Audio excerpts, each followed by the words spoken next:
Down to 28 seconds. Coffee brings it middle. Waters his defender. Coffee spins left. Hands off Powell. Chased by Peyton. Peyton picked his pocket. Here comes Curry the other way. Curry stops. Dribbles right. Fades. Comes in. Throws out to Waters to Draymond. Draymond back over to Curry. Curry right sideline three. No. Ball tipped. It's out of bounds. No, saved by Draymond. Deflected. Wiggins gets it to Draymond. To Curry. Steps over. Finds Peyton. Top of the key. No! At the buzzer. And the Clippers hang on for the win. Oh, did I get fooled on that? Oh, baby, oh, baby, oh, baby, oh, baby, oh, baby. Good morning to everybody out there getting out their graveyard shift. I'm not going to say a dandy yesterday. A lot of turnovers in that game down at the Intuit Dome, the Warriors' first visit at the Intuit Dome. You see that big old board and the wall there on one side of the floor, and the Warriors had to shoot free throws there in the first half. The second half, they were going the opposite direction. But they lose a tough one there. Nice open shot by Gary Payton II. Steph made the right basketball play, passing out of a triple team, basically. Looked like the Clippers were tripling him, making sure he didn't get the three-point shot off. Now, what I didn't really realize until late last night is that I believe the Warriors did have a timeout, and Steve Kerr was trying to get the timeout, but the referees were all the way down on the other side of the court, so they didn't hear Steve. Anyway, it would have been nice to set up a play, but you know what? When you don't make your free throws, when you turn the ball over 13 times in the first half, and you allow the Clippers to dictate pace, that is what happens. And the Warriors score a season low 99 points, a season low 99 points, a season low on bench points, 28 points. And so far, they're 0-2 against the LA Clippers. But I'm burying the lead. Shasky's back, folks. Shasky's back. Shasky's back. Shasky's back. I don't think I needed that kind of fanfare. It's good to see you, buddy. I thought they were going to pull a rabbit out of the hat late last night. I really did. I was holding on to that silver lining, and yeah. What is it about the Clippers, man? I just, if I say the name Norman Powell to you, you know, he's not going to be a guy like, he's not some all-star. He's certainly not some Hall of Fame caliber player, but it feels like whenever he's facing the Warriors, that guy can do no wrong. He was ripping shots last night. And, you know, obviously the three late in the game, and it just felt like he made a lot of little plays. Terrence Mann always plays well against the Niners. Yeah. He's a great matchup player. I thought they did a great job kind of running us off the three-point line. And, you know, Zubac, you know, the guy just, he makes a lot of plays, a lot of little winning plays, whether it's rebounding, getting the ball deep into the paint, laying it up, getting the ball deep into the paint, waiting for the double team, and then kicking it out to an open shooter. There's just something with those style of play and the personnel that the Clippers have. They give us fits currently. 0-2 against the Clippers, and look, they're a disciplined team. They added Jeff Van Gundy onto their bench. He gets on them about defense. Ty Lue's always been one of the better coaches. And James Harden's playing a nice little game right now. Even though he was 4-15 last night, he did drop to 16 assists. Norman Powell, you bring him up. And I bet you a lot of fans didn't even know this. But entering last night, Norman Powell was shooting 47% from three. I didn't know that. He is on a heater. In the first game against the Warriors, he scored 18 of his 20 in the second half. Had 16 in the third quarter, was just lighting it up. Last night, 5 of 6 from three. Again, he was shooting 47% entering last night's game. So, as a lot of people try to say, you know, we had discussion about Klay Thompson, whether or not the team is better off without Klay, CP3, and many others. Well, you look at the Clippers situation, and they're so much better without Paul George. Now, I know they're only 8-7 on the season, but Norman Powell's giving you solid production. The ball is moving for the LA Clippers. You bring up Zubac, who's being featured more in their offense and being featured more in the middle. Look, are the Clippers going to be a top 6 team? I have no idea. But they're a team that you just can't walk into the gym and say, oh, yeah, let's just roll the balls out. We're going to roll you. This is the second time they beat the Warriors on the back end of a back-to-back, Shasky. Well, they also have some really long defenders that I just think they do a really good job matching up personnel-wise physically against what the Warriors want to do. And, you know, I'm looking at Amir Coffey here and Terrence Mann. I mean, these are long, versatile defensive guys that can also get out in space, can dribble a little, can knock down a shot when need be. I just think that they have a very unique kind of team that matches really well. And then there's something about the style of play. They're a little more plodding than some of the other teams that the Warriors have faced. And I don't love their style of play. Like, there's something about, like, is OKC a deeper top to bottom team? Absolutely.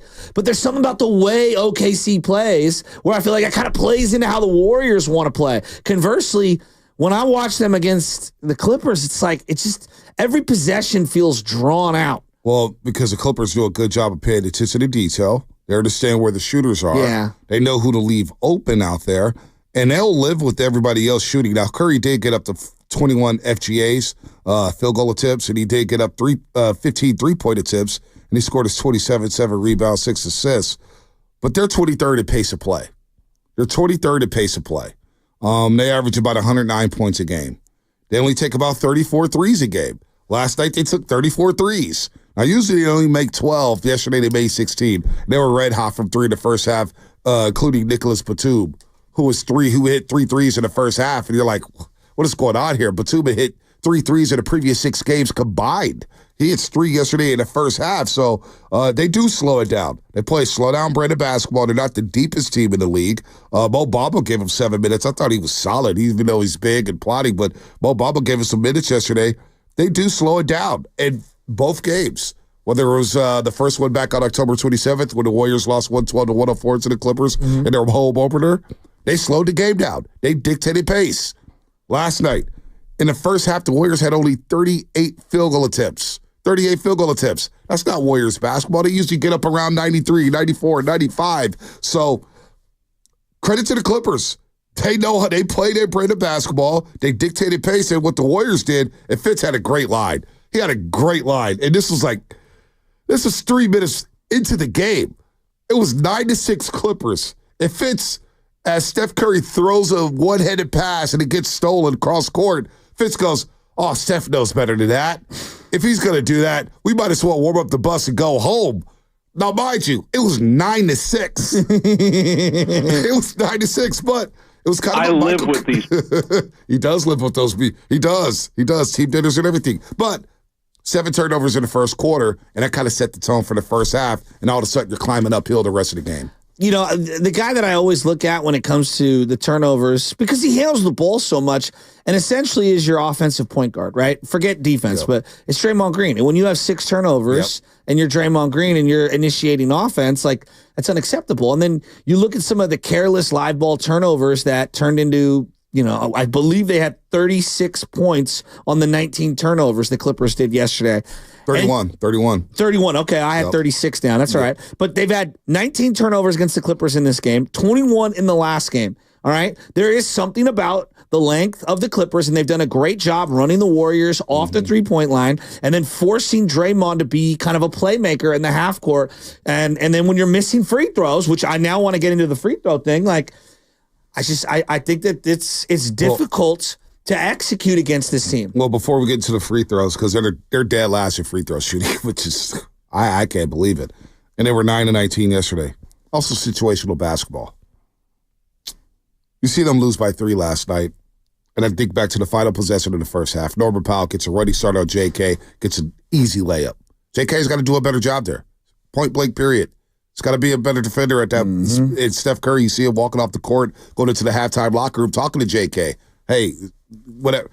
And Bully's in the studio. He's like, hey, Norman Powell's going to go take a straight line drive, go hit a layup, and he does. Clippers go up 11 at the half. And in the third quarter, tied up at 72. You're rolling. Yeah, they were battling. I mean, they held the Clippers to 16 points in the third quarter until Buddy Hield fouls Amir Coffey in the quarter for on a 3-point shot. And Amir Coffey's off balance. His mechanics are all off. He's not going to hit that 3. You don't really need to contest that shot. You did your job. Situational basketball. That's 5 points right there that you gave up at the end of the 2 points at the end of the first half, another 3 there at the end of the third quarter. Next thing you know, Amir Coffey somehow, some ways going 7 of 8 from the free throw line. So situational basketball, turnovers, and then the free throw shooting that's driving everybody crazy. 9 of 19. Actually, Andrew Wiggins went 6 of 8 yesterday. No, Wiggins was good. Wiggins was solid yesterday for the free throw line, but JK 1 of 4, Pods 1 of 3, TJD 0 for 2. So they're dead last in the league in terms of free throw shooting. It's pretty remarkable. Well, it's unacceptable. And what's crazy to me on the free throw shooting, they're a good shooting team. At least I believe them to be a good shooting team. So I don't understand why they're a poor free throw shooting team when you have one of the greatest free throw shooters of all time. Number 2 in 3-point percentage in the NBA. That's the what I'm Warriors, saying. 39%. They're behind the Cleveland Cavaliers, who's at 42%. Yet they're dead last. So dead last. Where are they at right now? 71% as a team. Yeah, That's incredible. This is the lowest they've shot since 2000 as a team. The Golden State Warriors. I mean, that's kind of crazy. And I don't want to like pick on them, but Jonathan Kuminga is shooting 60% from the free throw line. If you're going to be a guy that's going to attack the hoop, you got to shoot free throws well. And I do believe at times when he misses a couple free throws, it takes away from some of his aggression of wanting to go downhill. Conversely, I thought that Andrew Wiggins played a great game yesterday. I know that people wanted to see him rebound a little more, and I would agree with that. I'd like to see him rebound a little more, especially on this team. He's defending James Harden. No, that's. I thought he had a great game. Yeah, I thought solid. Andrew Wiggins was awesome. But no, I'm just saying, like when people look at the box score, they're going to say, "Oh, he had a couple rebounds. They're going to need him to do more." No, I thought he did a really good job, and I thought for the most part they bottled up James Harden, but Harden does get deep into the paint, and then the kickouts. No doubt. He did a good job on Harden. Harden shot 4 of 15 from the floor yesterday. It was Norman Powell and identifying him late in the game. He hit 2 big threes down the stretch. It was 94-90. Fourth quarter, bang, they go up 97-90. Then he hits another one where you think the game is over, and it's 102-92. But give the Warriors credit. They battled there to try to go on a 7-0 run and had a chance to tie the basketball game late. I would actually like to see Draymond Green on one of those situations there at the final possession, square up and shoot it. He's shooting 45% from 3. Draymond had a shot there, but he passed it. Obviously, you want to look for Steph. I get it. I'll probably do the same damn thing. But Lindy Waters III is right there. GP2 doesn't know Lindy Waters is right there. So he's going to take the ball. And you know what? No hesitation. It looked online, hits the back rim. But you know what? As Steve would say, as Draymond would say, as Steph would say, he probably didn't deserve to win that game. No, I didn't think you did. Though I was hoping that you'd steal it. I trust me, I wanted overtime. Although I was looking at the clock there, 7:30 tip time. I was like, oh damn. Yeah, what was the LA Clippers are the only team to do 7:30 starts. Do the Lakers do 7:30 too? So it's an LA thing. Late arrivals, traffic. Okay. You know, got to get to the Intuit Dome. It's gonna be tough. Yeah, gotcha. Lindy Waters, you bring him up. I need him to feel like he is empowered to shoot more. Because I think for him to stay on the floor, obviously his number one skill set is shooting, and I'd like to just see him take more shots. That's just in general. I think he has an opportunity to eat into some of Pods' minutes at some point in the next couple of weeks. If Pods continues to slide the way he is, I think Moody, I think obviously Lindy Waters, like they're looking for someone to be another playmaker off that bench. And I don't love Lindy Waters' ball handling in comparison to Pods, but right now they have a Pods problem. He's shooting, what is he shooting from 3? 19, 18%? What's he shooting? Yeah, it's not. I know you know the numbers. Yeah, it was, I'm pulling up right here. I saw 18% at one point. Right now he's at 19%. From 3. It's the defense. It's the dribbling way too much. It's going into the lane, picking up your dribble, pivoting to no man's land. Like, I'm not saying he's the number one problem on the team, but they do have an issue right now with Podziemski. I was hoping a big leap forward. They hyped him up. You know, this is why they didn't want to trade him. Like he's pressing. There's no doubt, Shasky. He's pressing. It doesn't look good. And I'm very worried about where Podziemski's at, because if they want to go on a run this year and sustain this great start, which we all agree, this is a great start for the Warriors. Like, they need a backup point guard. And I thought Podziemski was going to be that guy. And now, I'm not saying that I'm off that train. I'm just saying I'm a little concerned. 13 games in, he had the mask to start the season. Mask was obviously bothering him. But when I look at the threes, 1, 4, 6, 7, 8, 9, he's made 9 threes this season. 9 threes. And when you look at the attempts, 9, 14, 22, 29, 32, 33, 39, 40, 41, 45, 47. He's not at 47 from 3. So, wow. He's got, and last year, you know, you always believe the law of averages will come back around. He usually does in baseball, usually does in basketball. Last year, he shot 38.5% from 3, and he took 3 attempts a game.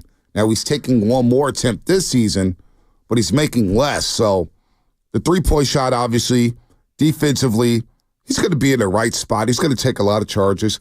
We know that. But also some of the ball handling, when he's ball handling deep into the paint, point guards are just sitting on him. they're like looking to take the ball away from him. So teams are getting physical with him. They're identifying him. And look, he's on the scouting report now because when you hear in the summer Joe Lacob saying, hey, man, we believe we got a future all-star. And he makes all-rookie first team. And he's on the USA select team. Other guys are going to go at him. So he's making an adjustment here. The whole thing about sophomore slump, maybe he's going through that right now. Maybe. We're 13 games in. But he is getting less and less minutes with the way he's playing right now. Last night he only played how many? 15 minutes and 37 seconds. That's it? 15 minutes and 37 seconds. He averages 25 minutes a game. Wow. Last night, just 15 minutes and 37 seconds, and that's without DeAnthony Melton. It does feel like his offensive woes are.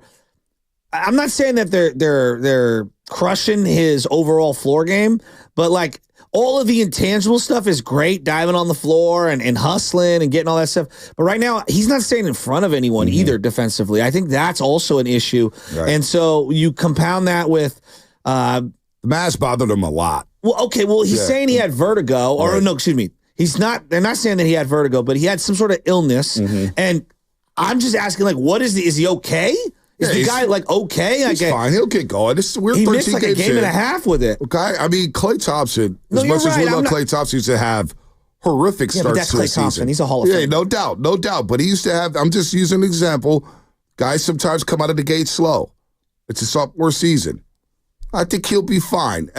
He'll be fine. Now, he's got to get rolling here over the next few days and few weeks here because we don't know about DeAnthony Melton and the sprained left ACL. Just going to go there. Missing DeAnthony Melton last night. They missed him, and quietly they missed Kevon Looney. Kevon Looney is one of the best offensive rebounders in all of basketball. And getting the body on Zubac there and being in the paint, knowing where to be and knowing how to finish around the basket, TJD battled, but you only see 3 rebounds from TJD. Yeah. And Zubac was having his way with TJD at times.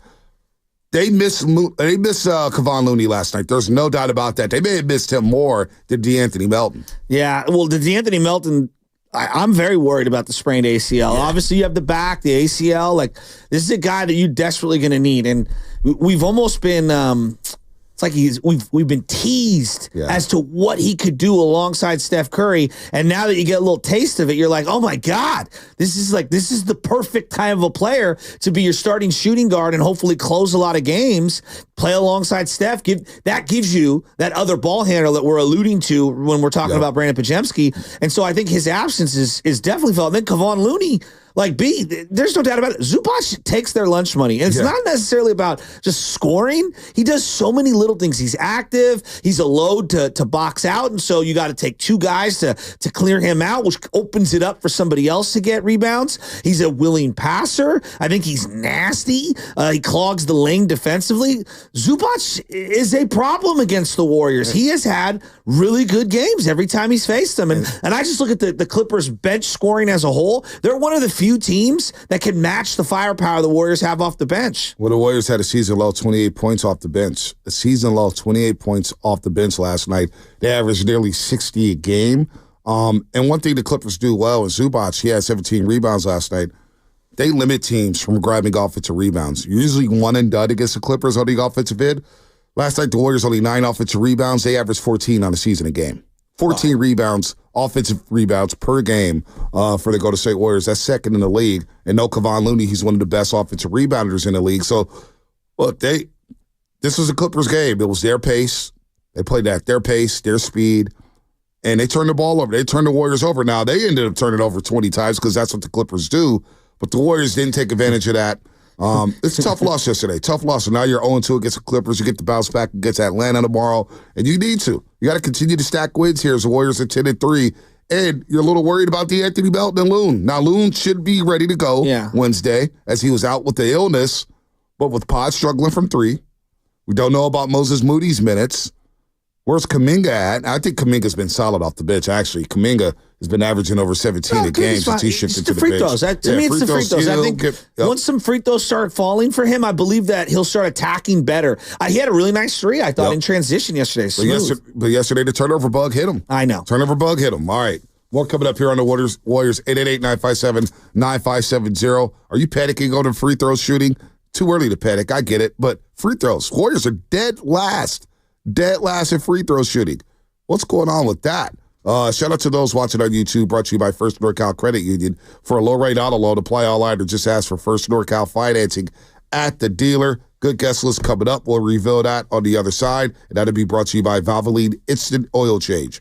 It's your 15-minute drive-through oil change. Visit their expert technicians to check fluids, tire pressure, windshield wipers, batteries, and much, much more. Safe holiday travel starts at Valvoline Instant Oil Change. Locations and coupons at BayAreaOilChange.com, BayAreaOilChange.com. This message comes from Viking, committed to exploring the world in comfort.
fucking roast with Bunty Hill and Joshasky on 95 saving the game. Take it away, Bunty. All right, JK, 12 points, 3 assists, 2 rebounds last night, 5 of 12 in just 19 minutes. I was shocked. Look, I didn't have too big of an issue with Steve Kerr's rotations yesterday. At times, started fourth quarter, I thought, who do you have? Buddy Hill, JK, Pods, Slow-Mo, I think Moody. They're struggling to get some buckets, but towards the tail end of the game, our phones just started getting blasted. Where the hell is JK? Where the hell is JK? Why are you playing JK? And I just thought, I was like, I wasn't really pressed on that last night. I don't know. This may have nothing to do with it, something. I don't know. I just felt like the way they closed out the game against Memphis kind of carried over into this one. The malaise. That's all I mean. Like the malaise where I didn't love the finish to the Grizzly game for a variety of reasons. Obviously, there's the Draymond element and everything that happens there. And what did it get upgraded to a flagrant? Mm-hmm. For those that didn't know, him and Zach Edey, he grabbed him. I don't even know what he was like. It was just so unnecessary. But like it just felt like it kind of carried over into this game, and they kind of sleptwalked through it, and it was frustrating because I thought that Friday night was a good win. And the way it ended kind of left a little sour taste in my mouth. Now, I'm not mad about any win. Trust me, you got to keep stacking them. But, like, that game was in the bag. And even the coach, Steve Kerr, was really animated in the postgame about that closeout. It was a clunky game. 45 free throw shot. 45 free throw shot in the second half alone. It was a long game. I felt tired watching it. It was nasty. And then the Memphis Grizzlies covered the spread for all the gamblers out there. The Warriors are 7-point favorites. I didn't know that. And they hit a layup. They hit 2 layups in the last 30 seconds, and they lost by 5. JJJ, though, I love him. I want him on the Warriors. I mean, I know a lot of people don't like his game. I think he's like the perfect Warrior. Yeah, you thought he was on the block for some reason. Well, I'm just, never know. Memphis is building around him. We're just like, hey, go get JJJ. Where is Ja? Where is Ja? But... You know what? Oh, and the coach, too. Bonte, before you go. Taylor Jenkins breaking the code. I mean, this guy is such a clown. Memphis is back. They're back. So explain to people what happened. Well, the Zach Edey play. Draymond Green, I don't know if he grabbed his ankle. Edey was gamesmanship, the game within the game. Whatever. It was malicious. Within the game within the game. Bonte, that's what I call, that's the old man what for. Like, you know what you're doing. Yeah, exactly. All right? And Taylor Jenkins was not happy after the game, so he said, they broke the code, blah blah blah. The code. Listen, what code is he talking about? Draymond, I think he reposted it on Instagram, if I'm not mistaken. I don't know. I don't follow. It's like he just kind of laughed at him. But anyway, Draymond, I thought Steve Kerr and Draymond did a great job after the game because Steve Kerr was hot. He was hot at the end of the game because it was a mess. How many guys were dropping on the ground, dropping on the floor? That's Memphis. It was just it was a nasty. Especially coming off of what happened Tuesday night with Klay Thompson returning to Dallas Mavericks and the intensity of that game. Beautiful. And then you get to Friday night, Mully and I are sitting there at the gatehouse. We're like, is it just us or is this tough to watch? No, it was harder to watch than the Tyson-Jake Paul fight, right? Which was hard to watch for people of our age to watch Mike Tyson essentially lay down against Jake Paul. Well, he had a knee brace on. He's 58 years old. What did we expect? The guy just had a health. My God. He just had a health scare 4 months ago when they had to postpone the fight. And Jake Paul knows what he's doing. He's a money grab for him. He knows exactly what he's doing. I watched. We all watched. Hey, the woman fight before Katie Taylor, a freaking amazing fight. Serrano and Katie Taylor, freaking amazing. That was a good fight. So the Warriors lose last night. Their 3-game winning streak was snapped at the hands of the LA Clippers. 2 of their 3 losses have come at the hands of the LA Clippers. I have a very straightforward question to you. What is the common denominator in all 3 of their losses? Or is there not one? Well, Cleveland just rolled them. Cleveland's the best team in the league right now, 15-0. They play Boston tonight in Boston, 4 o'clock. You may want to watch that game. Today at 4? Yeah, Emirates NBA Cup game, too. I'll be going to the dentist, but I'll definitely have that on the phone. Well, you always got something going on, man. You're like the busiest guy in San Francisco. He really is. But the Clippers the 2 games against the Cleveland Cavaliers just kicked their ass. They came out so 20-2. That one away. And it felt like, all right, that's an exception. They go 4-1 in a road trip. You'll see Cleveland Cavaliers again. They're good, though. They're a good team. They're going to have something to say in the Eastern Conference. The Clippers the common denominator is Clippers pace. Their pace They dictated the terms, and I believe the Warrior turnovers, the first game off the top of my dome, they had like over 20 turnovers in that first game. In the first game against the Clippers, they had 21 turnovers. In this game, they had 19. 40 turnovers against the Clippers in 2 games. And they shot 57% for the free throw line in those combined 2 games. There's your game. You lose 112-104. Now, remember the first game, Steph Curry tweaked his ankle, came back into the game, and left the game in the fourth quarter. In the last 8 minutes, they went without Draymond Green in that game. So Kerr rolled with Looney.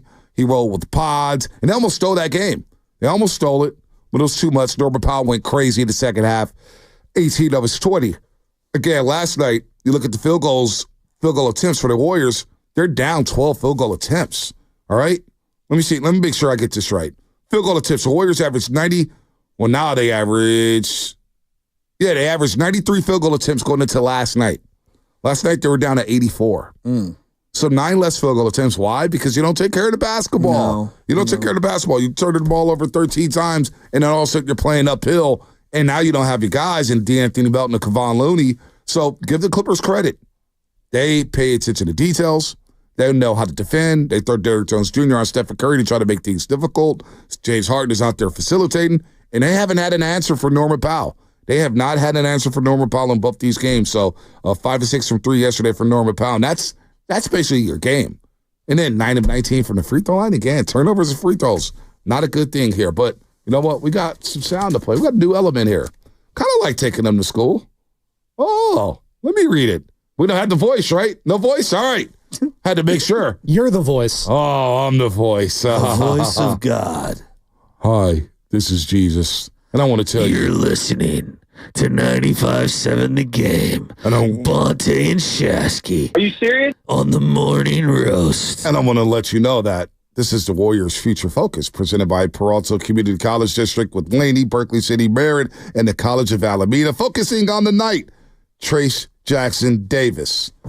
8 points, 3 rebounds, as well as this steal and dunk in the first quarter. Coffee, spin, dribble, right hand. Bounce pass to stolen by Jackson Davis. It's a foot race. The big guy goes up and slammed it down with the left hand. A little elevation sensation for TJD. And the Warriors trail by 5. TJD, the Warriors' future focus. Just like we love the future of the Dubs, Peralta Community College District encourages you to love your future, too. Go to peralta.edu and apply today. TJD, 3 rebounds last night, 8 points. And Steve Kerr with some of the veterans there. Buddy Hield played 23 minutes. But the Clippers, man, they pay attention to details. They are all over the shooters. They're trying to run you off the 3-point line, especially in that first half where they limited the Warriors to just 21 3-point attempts. They did a great job last night, so they dictated pace. And look, are we doom and gloom? I don't think anybody, 888-957-9570, 650, the Comcast Business Text line, is saying that, hey, would you choose GP2 to take your last shot from 3 off balance, no time on the clock? Well, who else is going to shoot it? Do you want him to just hold the ball and let it go off like a grenade? What are we doing here? He's wide open. You're playing for defense. Hell, he got you the possession by stealing the ball. He came up with the big steal to get you the possession, to gain possession, to have a chance to tie and send the game to overtime. So, and no problem with GP2 shooting the ball. Steph Curry made the right play. Yeah. Now, Steve Kerr, according to Sam Gordon of the San Francisco Chronicle, was saying that Steve Kerr was trying to get a timeout there in the final possession, but the referees are already down on the other end. It's loud in an Intuit dome. Fans are going crazy. They're pumping in fake noise.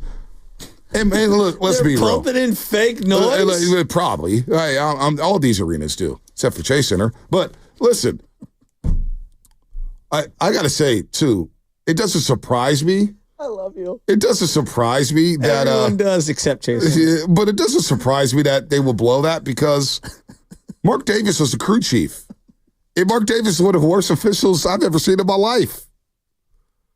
I mean, it's unbelievable. So... it is what it is. You got your 3rd loss of the season, 2 at the hands of the Clippers. We should start. Can you do this, Sam? You keep note of all the things that we're tracking here on the show. We got the Doobie Awards, and we've got YouTube numbers and banners and colors. Ref talk. We talk more about that. I'm not blaming you. You're right. Yeah. I want to know how much we talk about the referees this year. Right. Because I swear to God, they've been involved in every game to a negative degree. We talk way too much about them. Am I wrong? The Memphis game, you cannot talk about the Memphis game the next day without discussing the officials' impact. They were terrible. Am I wrong? They were wrong. It was a bad product. It was a bad product. Everybody, Steve Kerr, Draymond Green kept their mouth shut because they were going to get fined. They were irate. I say, make sure you don't miss that break, bro. All right, I won't miss the break. I get it. The last shot was for Lindy Waters III, but GP2 didn't know that Lindy Waters, it's a scramble situation. He doesn't know where he's at right now. You can't risk that ball getting past you and getting a Lindy Waters III. GP2 made the right play. Steph made the right play. But it shouldn't have come down to that last play. Shouldn't have come down. You turn the ball over, situational basketball, end of the first half, you give up a layup to Norman Powell, straight line drive, boom, blows by Kuminga, and then, of course, the three-point shot by Amir Coffey at the end of the third quarter where you foul him, situational basketball. Warriors were lucky to even be in that position to tie the basketball game, so it is what it is. There's no panic, there's no doom and gloom, but 888-957-9570 is the number in case you want to get in on some Warriors talk. Tough loss last night in L.A. Tough loss. They'll be back home Wednesday. And they'll do their thing against the Atlanta Hawks. By the way, Baldy's going to join us at 7:30. Dalton Johnson will join us at 9:20. All courtesy of the River Islands guest line. Isn't it time for you to discover the islands, River Islands in Lathrop? All right, we're going to get to some Niners at some point here. Get Shasky's thoughts on Sunday. Well, we got a show yesterday. How many people want Shanahan replaced? Oh, my God. I thought I was taking crazy pills. Thought I lost 1,500 brain cells last night leaving the show. It was unbelievable. We'll get into that coming up. Brought to you by Fremont Bank, celebrating 60 years of full-service banking with no compromises. This is Larry Flick, owner of the Floor Store. You know the holidays are coming, but did you know the Floor Store's pre-holiday sale is going on now?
Bay Area is Draymond Green. The Morning Roast with Bonte Hill and Joe Shasky is live on YouTube and Twitch right now.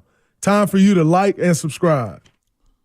We'll get to the Niners in just a second, as this segment is sponsored by Golden State, serving the Bay Area for 3 generations.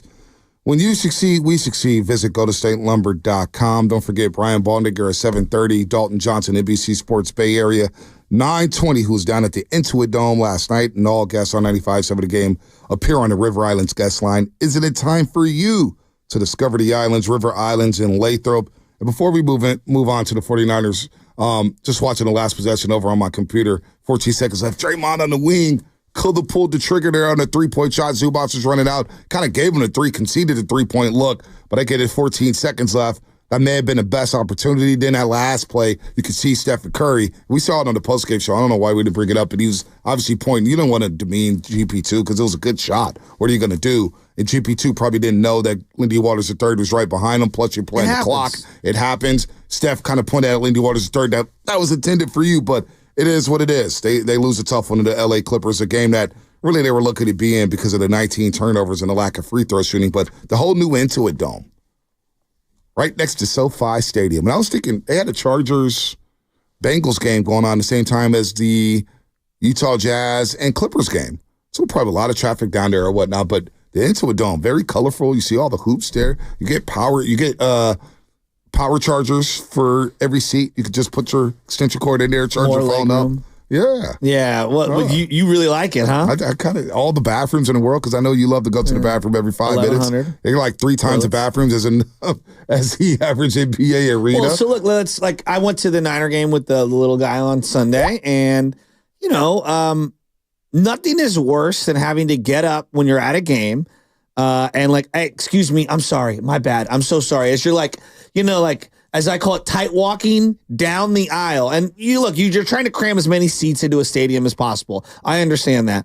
But there is something to having a little more leg room in your aisle so that you can actually put food down on the ground and be able to walk by and not feel like, you're going to fall over into the row below you. It's a tough one. Here's what I like about the Intuit Dome. The exterior looks really cool, and with that glass, that see-through, it very reminiscent of SoFi. And when they light it up blue and red, with the red tint or whatever, and then the blue, it looks really cool. Yep. Number 2, the wall, which is behind one of the backboards on the baseline, if you will. It's straight up as far as you can go with no suites. And you saw, I think it was Andrew Wiggins a couple times. They did some back views of all the fans kind of going crazy. And I guess in soccer, they have the same thing in like Germany or whatever. Dortmund. Is that what it is? Okay. Yeah, they have the wall. And that's where the Netherlands were playing. Who were they playing? Were they playing England? And they had the orange wall. It's just all orange. It looked crazy. Looks sick. I love the idea. Like that, to me, the idea of that, of like leaning into your fans, making someone miss at the expense of squeezing an extra sweet in, right? Like I think Ballmer, when I watched the different videos of him like breaking it down, he really cared about the fan experience, and I think that matters. And I look at some of the best stadiums that hit. Having great tech is awesome. Like the Halo, which is what the Warriors have, which is like a Jumbotron that wraps around. SoFi has it as well, and it's double-sided so that the players can see on the inside, and you can see That's it what the Intuit Dome has. What is it, a Jumbotron? I don't even know what it was called. They call it Jumbotron. But I know it's determined a Halo.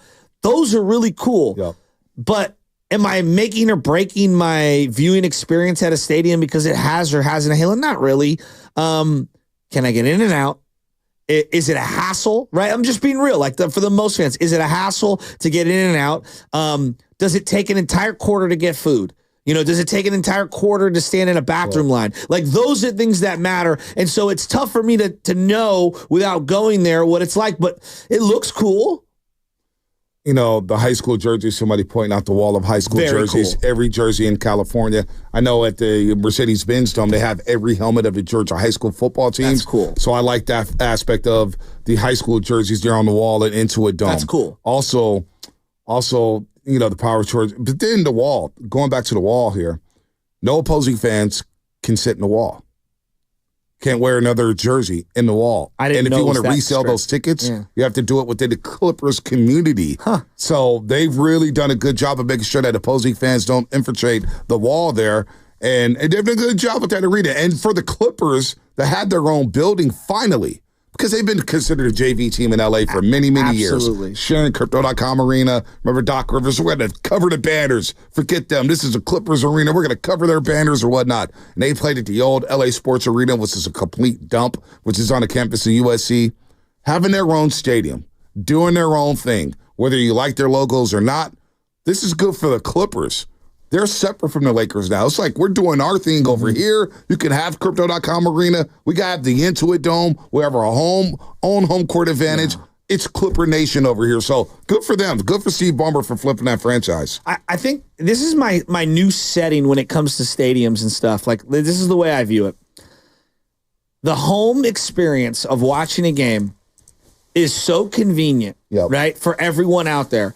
If you're going to pay hundreds of dollars for cable or YouTube TV or whatever streaming service that you're watching a game on, and you're going to have the luxury of being able to just pause the game, go to the bathroom, come back, that's what you're competing with in terms of in-game entertainment. And Joe Lacob's talked about this, and Steve Ballmer I've seen talk about this.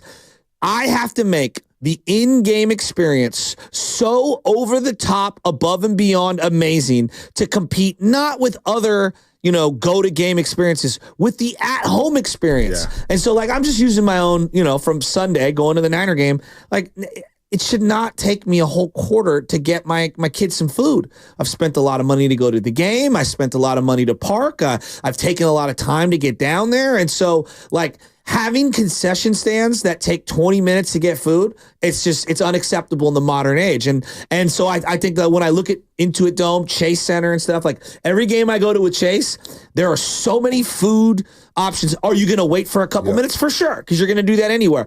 But it's not 20-minute lines. It's also 20,000 as opposed to 70,000, which is a football game. So that's a big difference there. But I think Intuit Dome, you could buy your food on the app. You download the app, and you do everything on the app, and everything is cashless. I didn't even know that. You walk in, you scan something, you grab and go. Now, Levi's does, for season ticket holders have a blitz and go.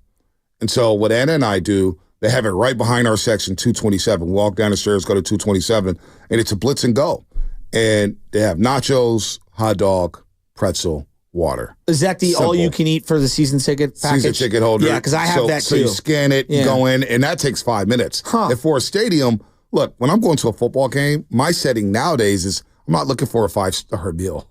Well, that's not what I'm saying. I'm looking for a snack. So that blitz and go is actually clutch, and we discovered it 2 seasons ago. We're like, this is our go-to. Wow. We're coming here to a football game. Just get something quick and easy, a hot dog, some waters, so we can hydrate. Some quick chips and some cheese dip and call it a day. Yeah. And you get a pretzel as well, a little snack. So that's been very convenient. I'm going to have to try that. I didn't even know about that. But Levi's, for 10 years in, getting in and out, it's definitely a problem because what I do now, it's fascinating. And you can call me a fair weather fan all you want to. I wasn't in Levi's by the time Geno Smith ran for that touchdown.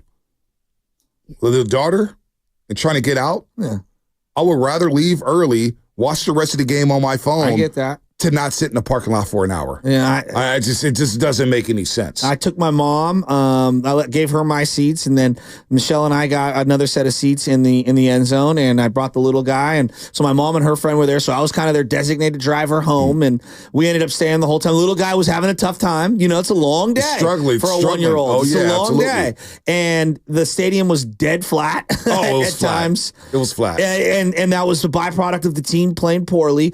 I love going to games. There's just something about being at the game and Football feeling games. it and all that stuff. But again, I go back to your point about ingress, egress, and the experience has got to be over the top to compete with not other game experiences. The at-home experience. The at-home experience. Because trust me, Anna was like, I really want to go to this game. And I wasn't really pushing it because I knew Kansas City or Buffalo was playing. So I would have had no problem having a quad box up. But during plays at Levi's, because, I got there with the media badge or whatnot, and we're sitting, and then Baby Chaz was sitting right in front of me, and I was like, you know what? Between plays, it's kind of slow. The game is sloppy. You know what? I'm going to watch Buffalo and Kansas City on my phone. So I had it up on my phone. Yeah. Look, every play in football, you can time it out so much because there's 40 seconds in between plays. Everybody's running around. So I was like, it was actually pretty chill. So it wasn't that bad. Well, and stop by Laughing Monk or whatnot and called it the day. Yeah, I saw that little video that you put out. It was great. It was depressing. Needed an IPA. It's depressing, man. Losing that game. I saw Cruiser to 209. Cruiser to 209 was at Laughing Monk. He left the game early. He was like, dude, I just got out of there. There's so many fans leaving before the end of the game because you're so afraid. You're so afraid to freaking get stuck in traffic. Well, I blame the county more than I do the 49ers. Like they've set it up so poorly. And what the other thing that I would suggest, and I want to get into the game itself, but they need to, all of the fans walking through the parking lot, to get over the street, they need to put some sort of a bridge. Everybody needs get the $50 million or whatever it is. I mean, the NFL is just printing money. Right. Get the $50 million, put the infrastructure in place, have a bridge so that all the cars can go underneath it and the fans can walk over it. In the same way, when you walk around Vegas, none of the fans are allowed on the street. Yep. You're just kind of like stuck in your own little areas and cars can go in and out. That's what they need to do at these stadiums. There's no doubt. 405. Is it laundry day for Bonte this morning? No, it's called lazy day for Bonte. Throw in a white tee and call it the day. Sounds like the 49ers strategy on offense. It is. Possibly. All right. Before we get to the Niners, we got a couple Warrior calls here. We'll get the Warrior calls out of the way, and then we'll get right to the Niners. I got a lot of Niner thoughts. Robin said, Brute, I see you lurking in the cut. We'll get to you. We will get to you. But we'll start with Nick in San Jose about the Warriors' loss. Nick, San Jose. Guys. What's up, Nick? Hey, guys. As a father of a 9-year-old boy, it's so great to hear you making memories with your daughter, Bonte, and Joe with your son. Awesome. Look, I need your advice. The formula is simple. Have less than 15 turnovers, and I understand that we pass the ball a lot more, and I adore Curry. That's one of his Achilles heels, and I'm glad that Kerr kind of got on him a few weeks ago about that. But the foul shooting, and then this is to Bonte specifically. If Moody's worth $12 million a year, what I see with Kuminga is unbelievable athleticism. I know he's in his early 20s, but as Miller said, Reggie Miller, he just doesn't understand the angles yet. And I think he only played 19 minutes yesterday because he's guarding, I think it was Coffey or Powell, 3/4 of the court, and he broke his ankles. And you should have saw Kerr's body language. He's exacerbated with – so here's my question, Bonte. I know he's young. I can't give him more than $25-30 million a year. What am I missing here?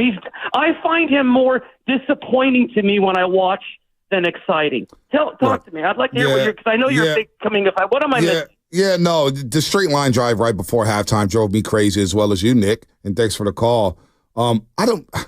His contract situation, it's going to be very interesting. Now, here's my read on it. The Warriors, by not extending him, it was a smart play by the Warriors. I'm not going to dispute that. I think it was a smart play right now, because you want to see what he does. But now you have this hovering over his head. And now it's almost like in Kuminga's head, maybe, and I don't want to speak for him, but you got to think that a player, when he doesn't get that extension, is saying to myself, boy, I don't know if they really believe in me. So maybe Kuminga believes he's worth $30 million, and that's some team will probably give it to him. But maybe the Warriors at this point say, yeah, we don't think you're worth that. And maybe, which is why this past offseason was so tumultuous in terms of Lauri Markkanen and Paul George and all these trade rumors, I don't think they're completely sold on Kuminga. Well, okay, so there's many, many questions here. The first one, I'm going to go off the reports that the Warriors wanted to give him about 30, give or take, about 30, and he didn't want that. Why do you scoff at that? No, I'm just listening. Oh, okay. I thought maybe I was misreporting that. But like that was a report that I had seen. Like, hey, the Warriors tried to offer him $30 million a year approximately, and he thought he was worth more. Well, I would say to Jonathan, I don't think you're worth more. And I really like Jonathan Kuminga a lot. Yeah. But if Giannis is worth 50, high 40s. Right. Like, no, you're not there yet. And maybe down the line at some point, he is worth that kind of money. But I'm kind of with Nick on this one. And I don't think that money's out there for him. I personally do not. Now, could there be a team out there that gives him over $30-35 million a year? Man, I'd be surprised. I could see the Brooklyn Nets doing it. I could see the Brooklyn Nets giving him some money. Maybe. Now, again, I don't know how to, because the new CBA has terrified everybody, the first and second apron and picks or whatnot. And now, were there numbers discussed with the Warriors and Kuminga? I don't know. I don't know what was definitive or whatnot. But right now, look, that was a setback for him. Kuminga's been playing some good basketball. No, he's a really good player. Memphis was a setback a little bit, but since he shifted to the bench, I think Kuminga's been a complete professional. Now, in terms of Moses Moody and Kuminga, I would like to see a little more from Moses Moody, but for whatever reason, he doesn't see a lot of minutes. And this is what I found interesting in Moses Moody's contract. This is what I did not know as you're listening to 95.7 The Game, KGMG, FM, and HG1 San Francisco, and Odyssey Sports Station, always live on the free Odyssey app. Moses Moody has incentives in his contract, and I did not know this. So if Moody meets all three of these incentives, he will receive an incentive that starts at $462,000 in 2025-26 and increases by a maximum of 8% each year. Now, we all saw the 3-year, $39 million deal, but in order to achieve these incentives, he has to attempt to look at this is crazy. He has to attempt at least 9 3-pointers per 100 possessions, achieving at least 60% true shooting, and playing at least 1,600 minutes. Now, he has to average about 19 minutes per game. He's at 17 right now. You get what I'm saying? I did not know you could do incentives in the NBA. I know it was prevalent in football. In the NFL, you see incentive-based deals all the time. But I didn't know Moses Moody had incentives in this deal. So what I think the Warriors are doing right now, obviously the itchy trigger finger. There's no doubt that this roster can look different at the deadline. It can look different. And you have to think that Kuminga and Moses Moody, either they're going to play well here or there could be two candidates that could get shipped off. And I hate to say that. It's just the writing's on the wall here. Yeah. You know, it's if you're that active in the offseason looking for deals or whatnot, obviously you have these assets and team-friendly deals with Kuminga, Moody, Pods, or whoever it is. And I'm not advocating to trade these guys away, but it's obvious that maybe everybody in this organization isn't on board with Jonathan Kuminga.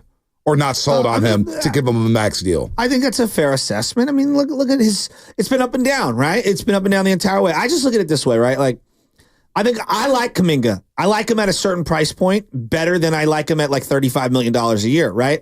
I don't think he's currently worth that. Do I think in a different system, playing a different brand of ball, could he? Maybe, yeah, absolutely. But if you're unwilling to give Jordan Poole $29 million a year, and I thought he was a more refined offensive player than Jonathan Kuminga, though I know there's two sides to the game. You got to play defense as well. Then why would I be jumping over myself to give Kuminga over $30 million a year? So I say to myself on this team, like with Andrew Wiggins making what he's making, which is under 30, and Draymond making what he's making, which is under 30. No, I don't think Jonathan Kuminga currently should be your second highest paid player on this team. I don't. And now, if he has a monster finish to the season and he just shows out in the playoffs, look, I'll reassess my opinion. But as of right now, no, I think they made the appropriate choice. And I think Jonathan may have a suitor out there, but I think it's going to be hard to find 30+ million. I don't even look at it like that. I look at the situation as the Warriors organization just got under the luxury tax. And then they're under these aprons. And they have all their picks. Why do you, as an organization, when you finally got under the tax, I'm not going to be in a rush to give out another max deal. I just got under it. No doubt. Now let me sit back for a second and let's win some games. Let's see how this team plays out for the first couple of months. And then we could get back to the drawing board. Sure. We could get back to the negotiating table. Now, at some point, Kuminga would be worth that money, but we'll see. But the other part of this is that if you do deal him, what's kind of baked into the equation is the team on the receiving end has to have a pretty good feel of how they view Jonathan Kuminga and how much they're willing to fork up for him. And then what is he willing to agree to, right? So I do believe that whatever trade package you have out there, the trade partner, if you go down that route, has got to really like Jonathan Kuminga in terms of thinking about extending him right away. Now, with that said, I do like the combo of him and Buddy Hield off that bench. I do too. I think they come off the bench and give this team firepower. And you look at what he's done since shifting to the bench in 10 games. He's giving you 16 points a game. He's shooting 49%. Now, his three-point shot is at 37% after struggling a little bit over the last couple games. But the free throws is where he's got to get better at, 61% for the free throw line. Monty, I want to make it very clear. I love Kuminga. I really like him. Now, price point is a different conversation, but I love the player, and I think he's had a really good start to the season. Hey, let's go to Matt in the quarter pocket real quick. Matt in the quarter pocket, then we'll get to Rob and San Bruno. We'll push back. See, we'll do 60 seconds of celebrating before Baldy. Matt in quarter pocket, what's up, baby? Good morning, gentlemen. I'd have to give a shout out to all the overnight heaters. They were working hard last night. Temperatures in the high 30s, low 40s. Feel me? I love it. Hey, so two things. One, Shasky, you would have loved to see Bonte at Clay's return game. He was the king down in the corner. He was the king. There was Warriors royalty down there. Stop Bonte was just holding court. I was just watching the game. That's all I was doing, Matt. I was watching the game while I heard you from your seat scream all day, "Hey, Bonte, what about this play?" I'm like, Matt, sit down, dude. Watch the game. You big time, Matt. I'm sorry. No, I never big time. I apologize on behalf of the show. I even talked to Matt. Was that Friday night? Did I talk to you after the game? Yeah, I know you're big time. No, you were with your peeps outside the room with your suit on, your backpack, everything else. Your girl was talking about all kinds of stuff. Like, oh no, yeah, it was good. It was the Clay night, whatever night that was. Yeah, it was Clay night. It was Clay night. Yep. What do you got? So let me give you guys one thing on Kuminga. And, there was a game last year, Bonte, I think you'll remember this. Joe, you're definitely going to remember this. I heard you talk about it. When he goes down into the post, and he had Jeremy Grant on him down in the post, and the Warriors needed to find something. And he went down and he scored 8 points in a row. Bonte, you know where I sit. It was right there on that side of the basket. And he went to work. And we sit there every game going, when is that coming back into the offense? Jeremy Grant is an athletic player. Say what you want about Jeremy Grant, but he's long and athletic, and Kuminga ripped them apart in the post. And we just don't see that. We're not seeing that. So, Joe, I'm with you on the wait and see mode of all of it. But, man, I almost wonder, this is kind of one of those utilization things again. Are you putting him in the positions to be successful? That's the question. Yeah, that's a good point. And he's good on that block. He really is. And he provides something that the Warriors do not have on this basketball team. All right, we'll get to Rob and Sam Bruto first thing after the break. Rob, hang tight. I want to hear what you got to say about the Niners because you're going to set it off with the Niners talk here over the next couple hours. Baldy, 7:30. Rob and Sam Bruto. Who is he blaming for the loss on Sunday? And are the Niners cooked? Rob will keep it real. He will keep it real. So, Rob, I got a lot of thoughts on the Niners. Well, you always get worried. I don't know what's real or not. You're always worried all the time. So I don't know. But I know you have a lot of thoughts. Wow. Look at this. 510. Watching the Rockets game last night, my wife thinks Bonte looks like Fred VanVleet. I told her Bonte's taller. I told Fred VanVleet, hey, we might be cousins. Only because I wanted a few of those millions that he's making, man. This dude's a baller. Yeah, he kind of had a money, right? I'm trying to live good. Out here in the streets. All right, more coming up here. Brought to you by O'Reilly Yellow Parts. Check it.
the lead.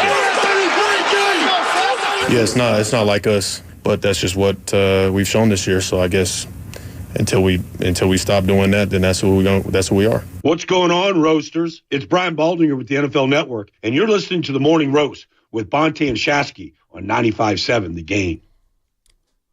Joe Davis on the call for Fox Sports as Geno Smith went night-night at Levi's Stadium. Seahawks win 20-17. You heard from Fred Warner after the game.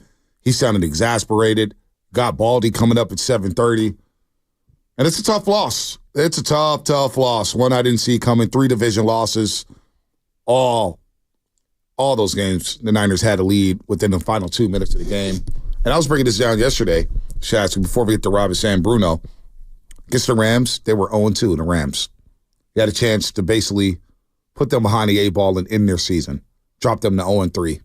You give them a lifeline. You lose the game. Miss a field goal. Bad containment on the punt team. Ronnie Bell drops a pass. You know the story. You play Arizona. You had a chance to send them to 1-4. They had nobody playing in that game. Remember the injury report? Mm-hmm. We had Gabadoro on it. He's like, dude, I don't even know why we're showing up. Well, you blow the game. Jordan Mason fumbles inside the 10-yard line. To seal it, they run the ball right down your throat. And, of course, Brock Purdy throws a pick. You lose. Seattle. You had a chance to basically put them behind the 8-ball and drop them to 4-6. And they came off the bye week, and they really came out sluggish. They had no business being in the football game. Really, no business. Yeah, you give them a lifeline, and now they're playing for first place this Sunday at home against Arizona. It's just maybe the theme of the season. Maybe this is just who they are. I thought one of the big swings in the entire game, right after half, Niners kicked the ball off to Seattle. And Geno throws a pick that was just horrible. A horrible pick, okay? An absolute horrible pick. And the Niners went backwards. I'm going to give you the sequence. CMC toss, stutter step. It was a really good run. Then a play action, fake toss, Purdy good awareness. He throws it away. CMC first down run on 3rd and 1. Then offensive penalty.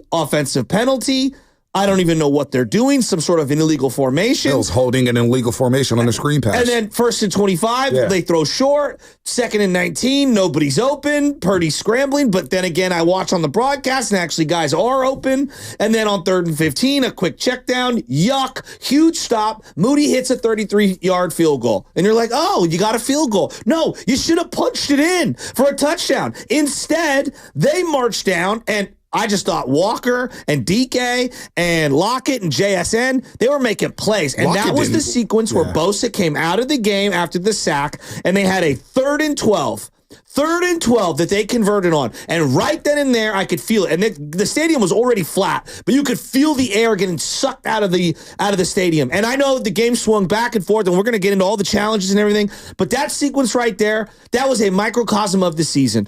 Team throws it away. You make a great defensive stop. You get the ball on a short field.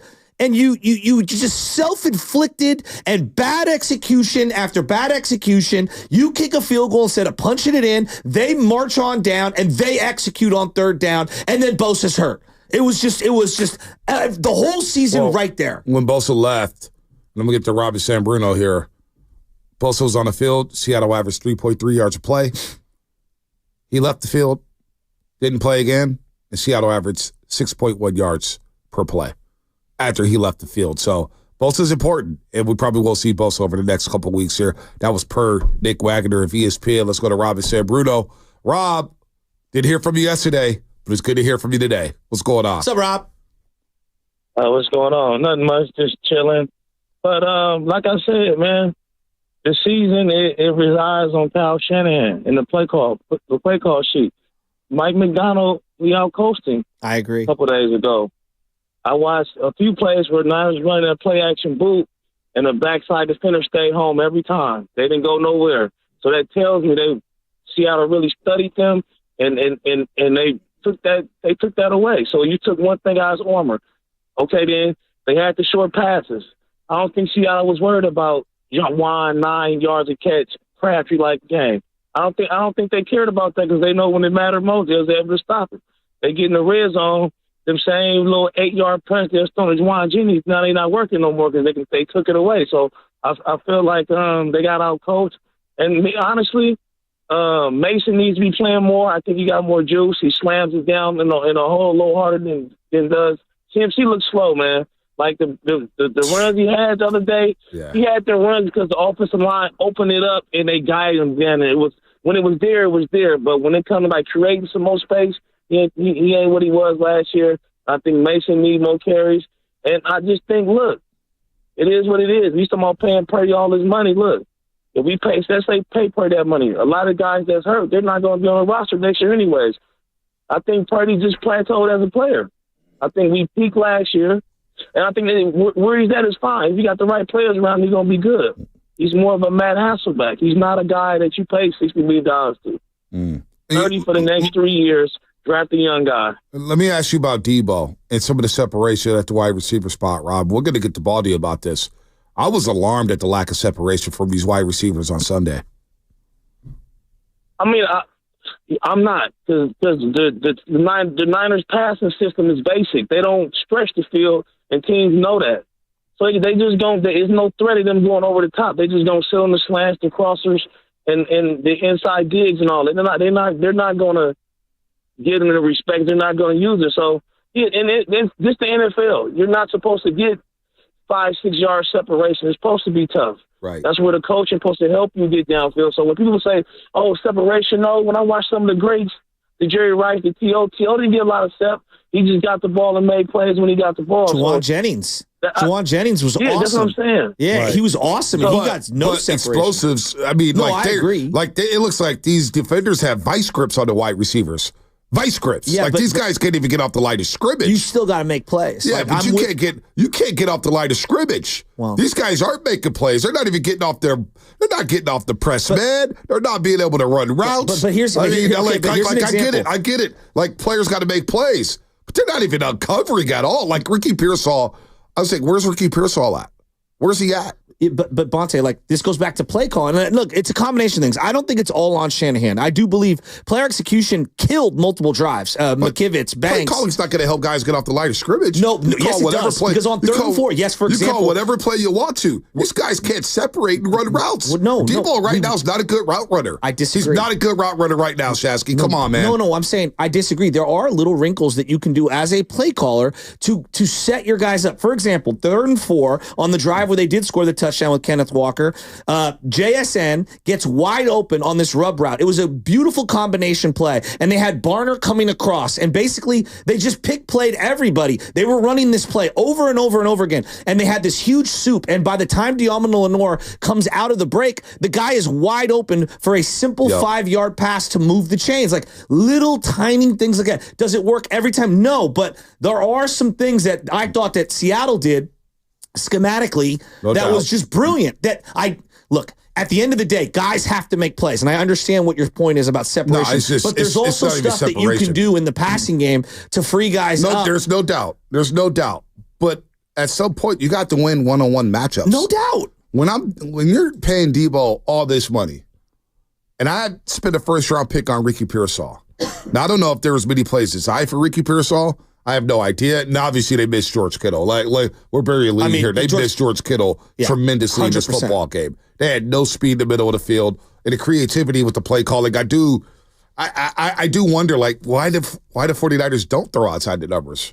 Why? Is it because of the quarterback? Or is it because that's not how Shanahan rolls? It's very strange to me. DK, Lockett, and Smith and Jigba, they were in lockstep with Geno Smith in the outside routes all day. The Niners were giving them cushion, and the amount of times that he ripped a throw beyond the numbers toward the sideline, I must have counted 7 or 8 of them in that game. So you're 100% right. We do not throw to the outside. But Bonte, the guy that you're not talking about, who I think is the best player that I haven't talked about enough, Devin Witherspoon was dominant in this game. He was dominant in this game. He was incredible. Devin Witherspoon is an amazing secondary player. There's no doubt he's a great secondary player. He's a great corner. That's why they drafted him in the top 10. He's a baller. But for whatever reason, and Shanahan threw outside the numbers when he had Julio Jones in Atlanta, and he was calling plays. You know, they were making plays out all over the damn field. They used every blade of grass in Atlanta that season.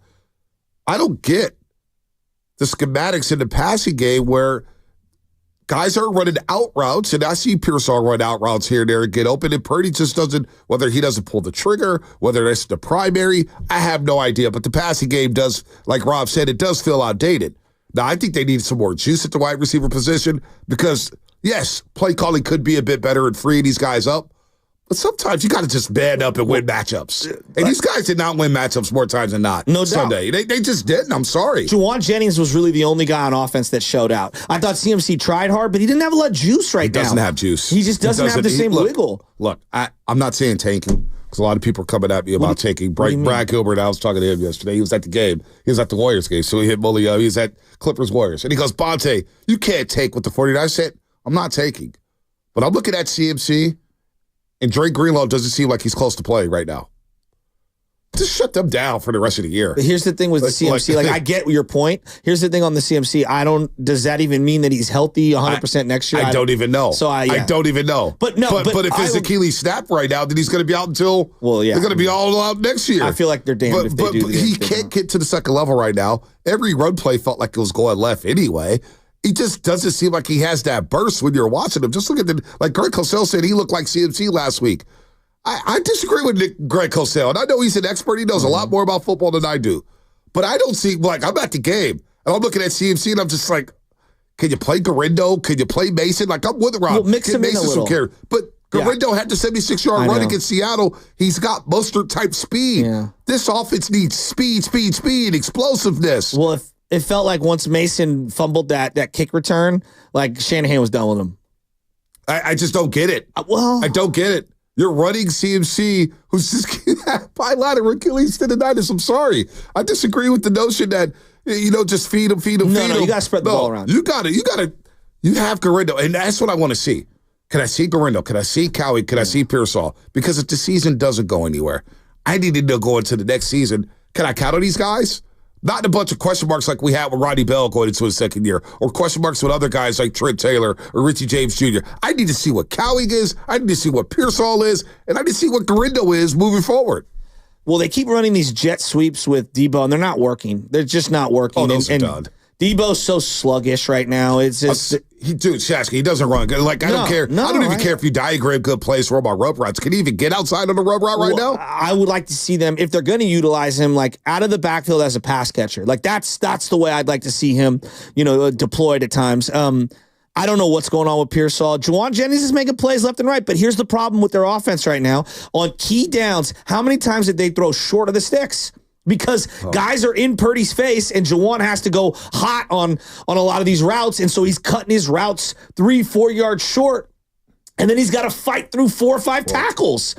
They missed Kittle so bad in this game. And I just thought the offensive line, Brendel had a bad penalty. McKivitz had multiple bad penalties. Banks had multiple bad penalties. I mean, guys were not executing at all. McKivitz had a bad game. McKivitz had a terrible game. I just think he's not good. He had a terrible game. What about the block passes at the line of scrimmage? Pass deflections at the line of scrimmage. People know now that if Purdy's in the pocket and they can't get to him, they're going to stop and jump because a lot of the routes where they are going, they're going over the middle of the field. Is his size and height? Absolutely. The one that he threw to CMC on the interception, he was late. It's okay. He was late. He was late throwing to CMC, and he was lucky. That was going to get picked no matter what. It was going to get picked off. Whether that got bounced up in the air or not. It was not pretty. It was not pretty. Right now, it's a lot of doom and gloom out here in San Francisco. We got our boy Baldy with the white button up. Is Baldy ready to roll? He's ready to roll. All right, let's get that intro here. Shark Week. Crack, crack, crack.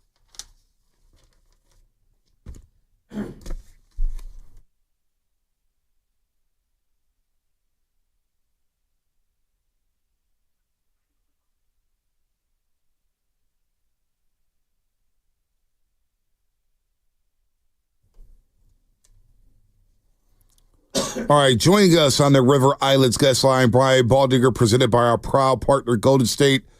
Serving the Bay Area for 3 generations. Building better starts with Golden State. When you succeed, we succeed. Visit GoldenStateLumber.com.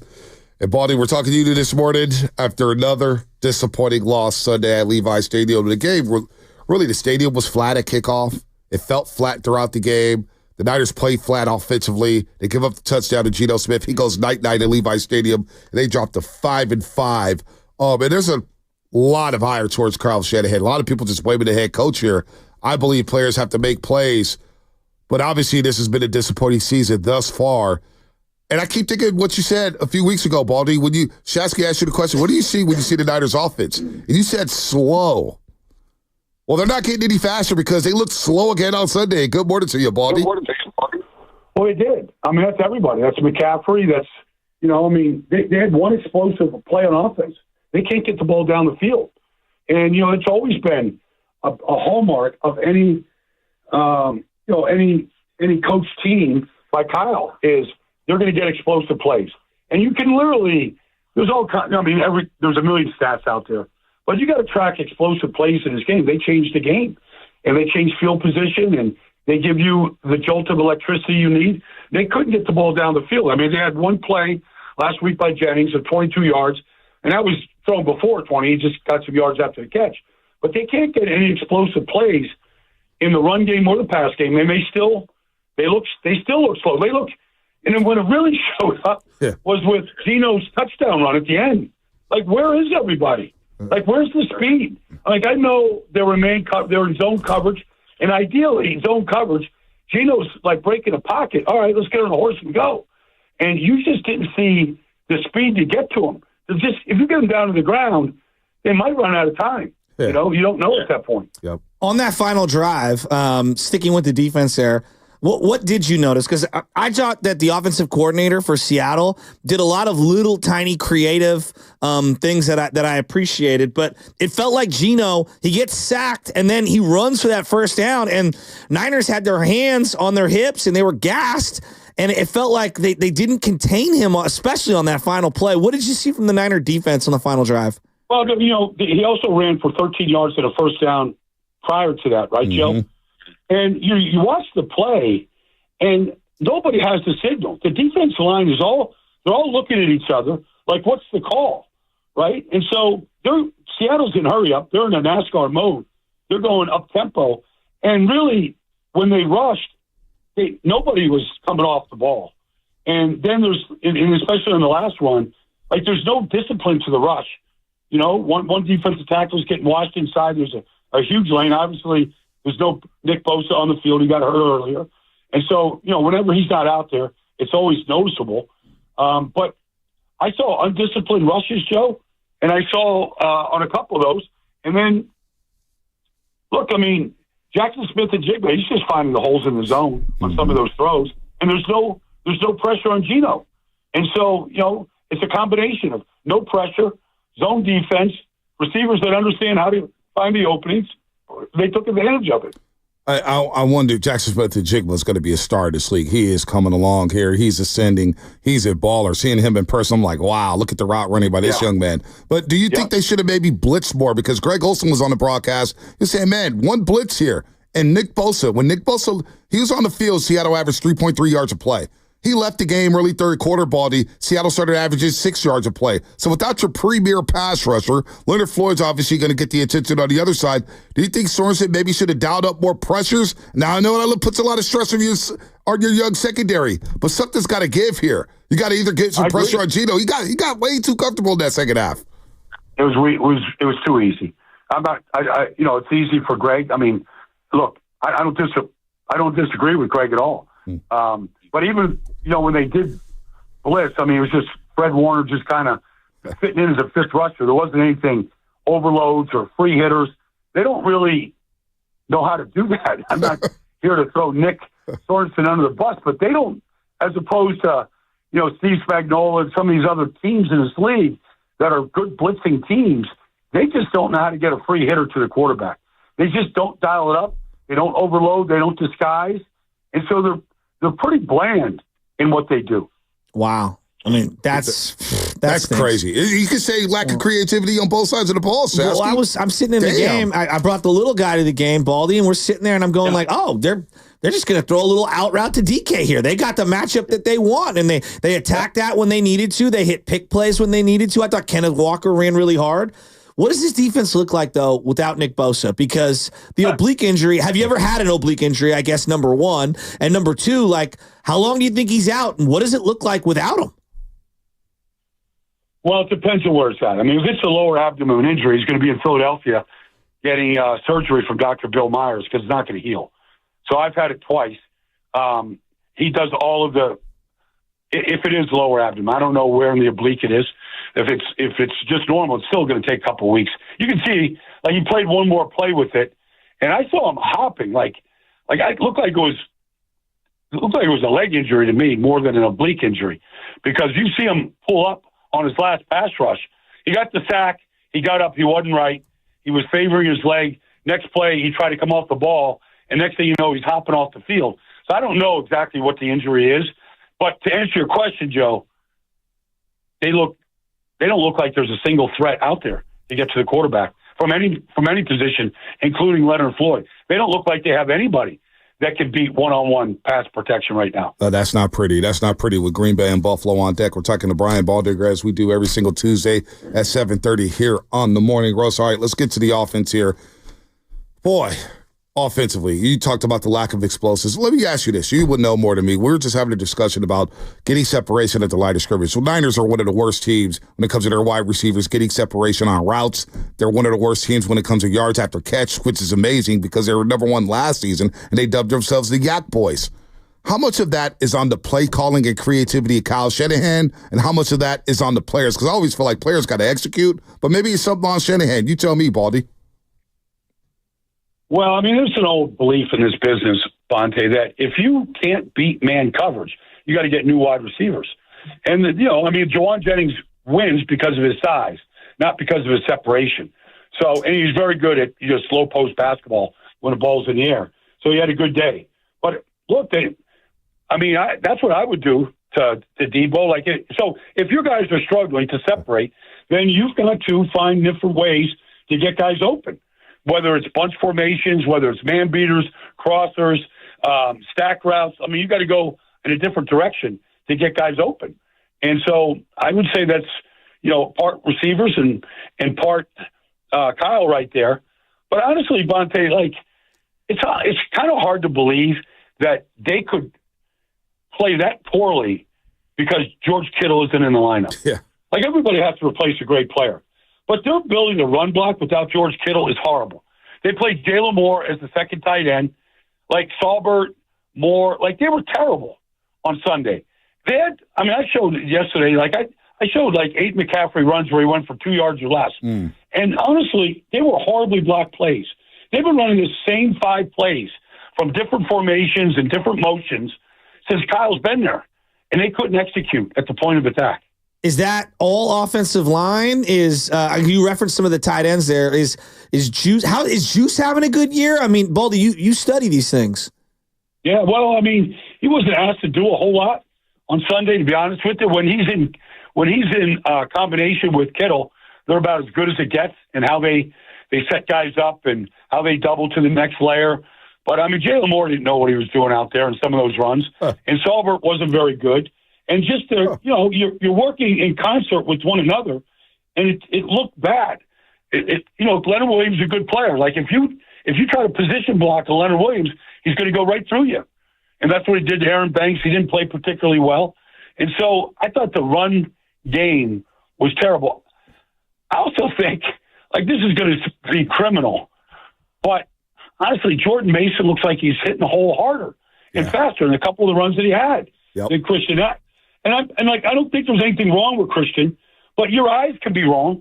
Your eyes can still need time because you haven't seen anything since the Super Bowl, and now you're going out there for 40 carries or almost 40 carries last 2 weeks, and I don't know if his eyes are perfect right now, the way that we're used to seeing them. Well, Baldy, we talk about slow and speed and having some explosiveness on offense, and we were discussing this earlier today. I'm glad you led me to it. Christian McCaffrey's not getting to the second level. And at the game, we're both, Shasky and I at the game. I got my daughter there. She knows what time it is. Boy, this guy's not getting through the hole. It's not getting to the second level. She's not even 4 yet. Jordan Mason's had a hell of a year. Isaac Guerrero has juice, which you've been on since day one at training camp. And we know he hurt the hamstring on day one at training camp, but he's been back, and he just popped a 76-yard run against Seattle on Thursday Night Football. Why is there so much reluctancy to not just give guys, hey, give McCaffrey 10 touches. Here's Mason with 5-7 touches. Here's Garendo, get him out there in space. I just don't get it because, as you just pointed out, we can all see it. McCaffrey's not right now. He doesn't look special. He just doesn't. And so Mason, he hit that first run of his 8 yards up the middle. Yeah. Like, he hit that hole like we've been watching him hit it all year. Right. You know, where he was second in the league in rushing a couple weeks ago. 2 carries, Baldy. 2 carries. 2 carries. He had 8 and 5 yards. So, like, he hit the hole the way he's supposed to hit the hole. And so I think, who knows what's being said. Obviously, they're not sustaining offense where you could get the number of carries that you want. Although they had 27 carries, you know, some of them obviously are scrambles by Brock. But I don't know, like, the way Jordan hit that first run, I'm like, that's what they need. They just need somebody just be a bullet right through those between the line. And then he always, he's taking the pile with him. So I don't know. Like, I think Kyle probably thinks that when we get to the postseason, if we get to the postseason, we're going to need McCaffrey at his best. Let's play him into shape.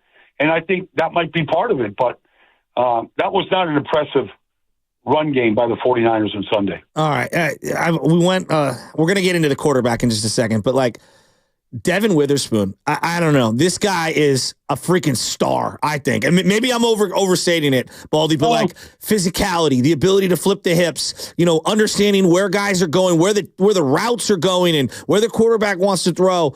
I was so impressed with him. I know he's a different position than Kyle Hamilton, but the way that coach used Kyle Hamilton, I'm saying, oh my God, we're going to have to face this guy for the next half decade to a decade. I think he's a rising superstar. Am I putting too much on it, Baldy? No. I mean, he's arrived. I mean, coming out of Illinois, he was clearly the best corner in the draft.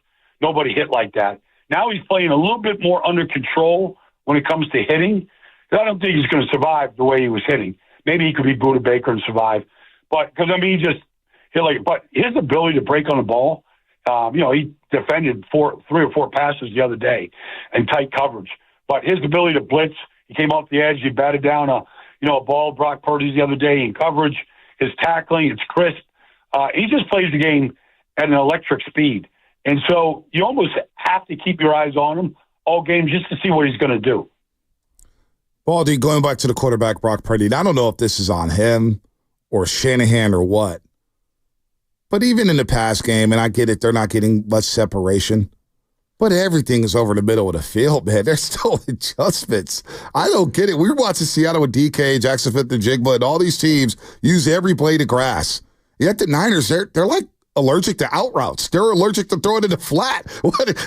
Baldy, is this just a scheme, or is Purdy able to do that consistently, throwing outside the numbers? Well, I mean, they do like to attack the middle of the field. Most teams funnel everything to the middle, and so that's where that's kind of where they want you to go. And so it makes it tough. It makes it tough to make a living in the middle of the field all game long, especially if you're 6 feet tall or 6'1". You're not going to have the type of vision that some of these other guys, Joe Burrow, whatever, has. But that, he still has great touch on it. He made a number of good throws, but they're not using every blade of grass, and they're not hitting some of those option routes the way they once did. And so they look, it just looks pretty. It looks, because they look slow and because they don't get explosive plays. And I'm not saying this is the word I want to use, but they look predictable. Mm-hmm. Very predictable in what they want to do right now. All right. I feel like we've gotten, this far. The clock management. I thought that the Seattle coach called the timeout to get the ball back with over, on the other side of 2 minutes to be able to give his team enough time to march down the field, knowing he had one extra timeout in his back pocket. Shanahan burned the first challenge on the Jackson Smith and Jigba one near the sideline. I didn't like that challenge. It wasn't a third down call. He was short of the sticks no matter what, whether a call stands or not. And then he used another one a little later on DK near the sideline on like the second play of the final drive. Just what did you think of clock management, using your challenges? Like, these things all kind of bite you in the butt when you look up on the scoreboard and there's only 13 seconds left as Gino's walking in. It's not enough time to go down the field. I mean, but at the same time, you're thinking your defense is going to stop them at the same time, or at least hold them to a field goal, and maybe play for overtime or like that. I don't know if you can kind of look backwards at that like that. You just hope your defense can get them off the field and just force a field goal right there at the very least. And so, maybe it's just trust his defense. They thought they could finish the job, which they couldn't do. All right, so let's go to the I guess second to last 49er possession.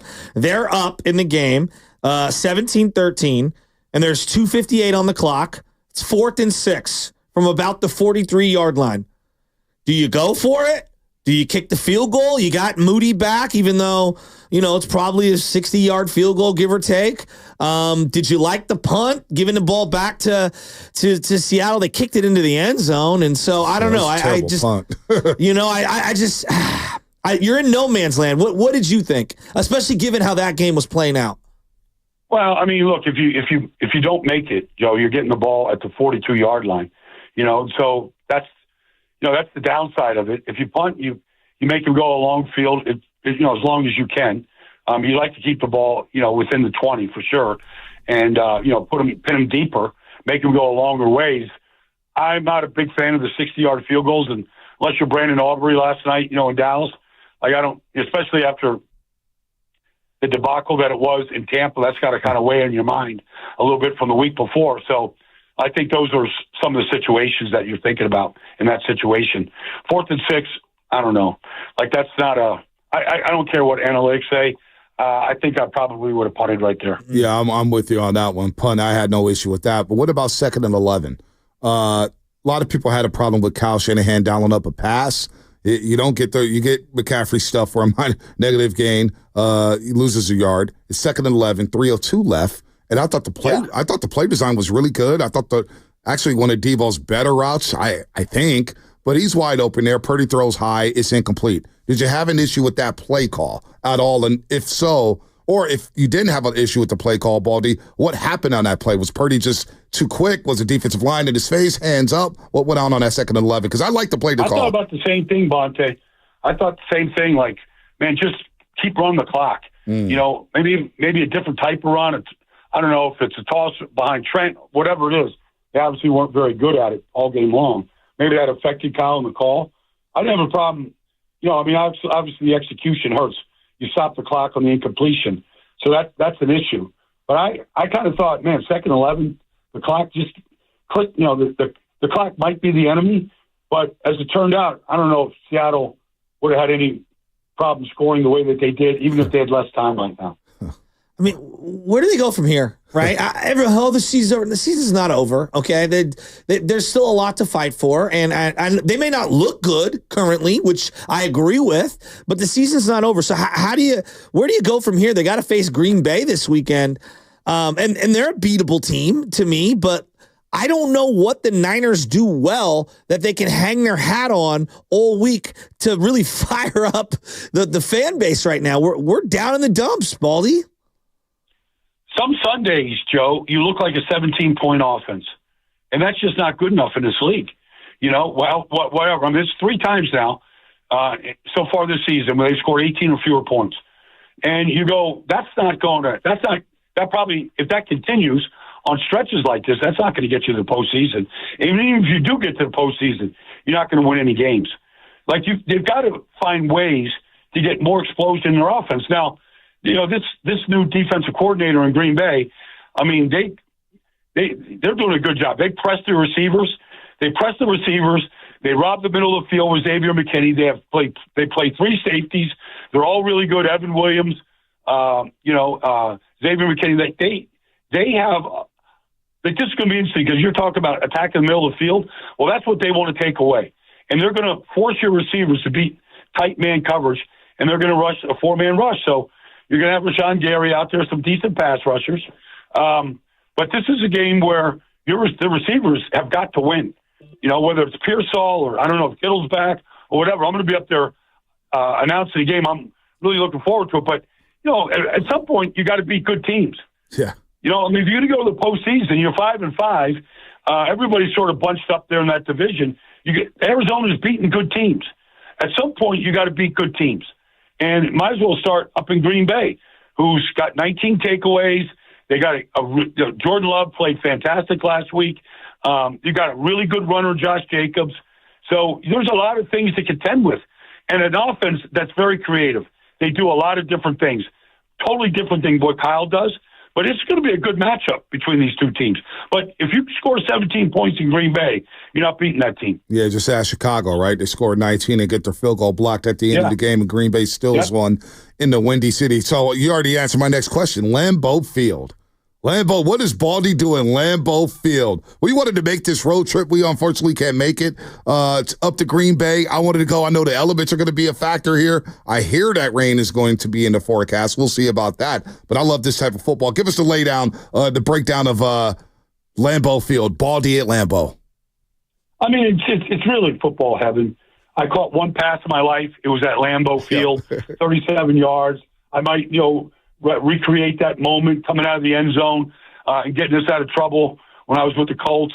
I've known a lot of Packers over the years. One of my best friends is Sterling Sharp. You look up there, Sterling Sharp in the Ring of Honor.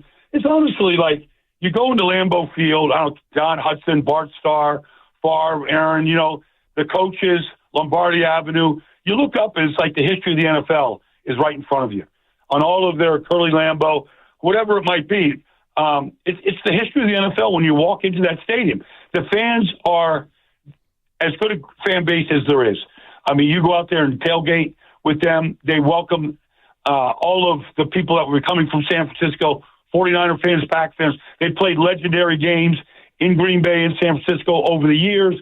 You're sort of reminded by all those great games and all those big moments. And so all that, you kind of take it all in and you just sort of inhale it. And just go, this is why we're so obsessed by this game of ours. When you go to Lambeau, it comes to life.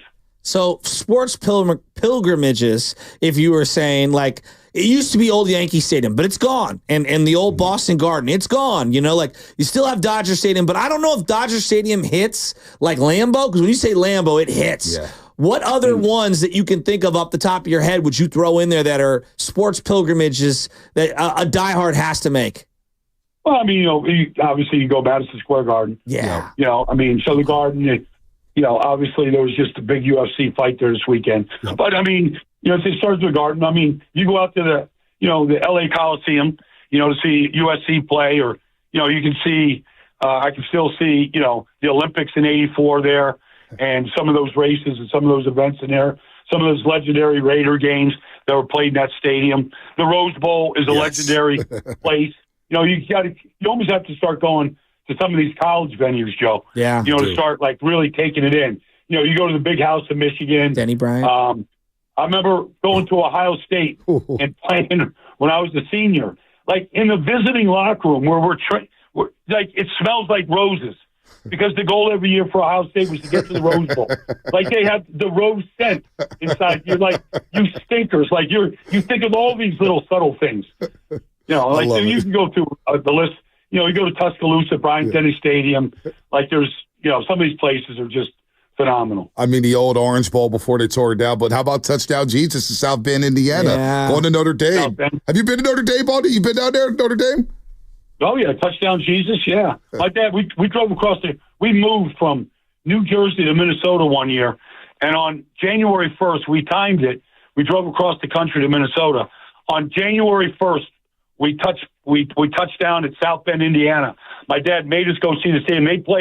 Notre Dame played Texas for the national championship that day. I think it was the Cotton Bowl.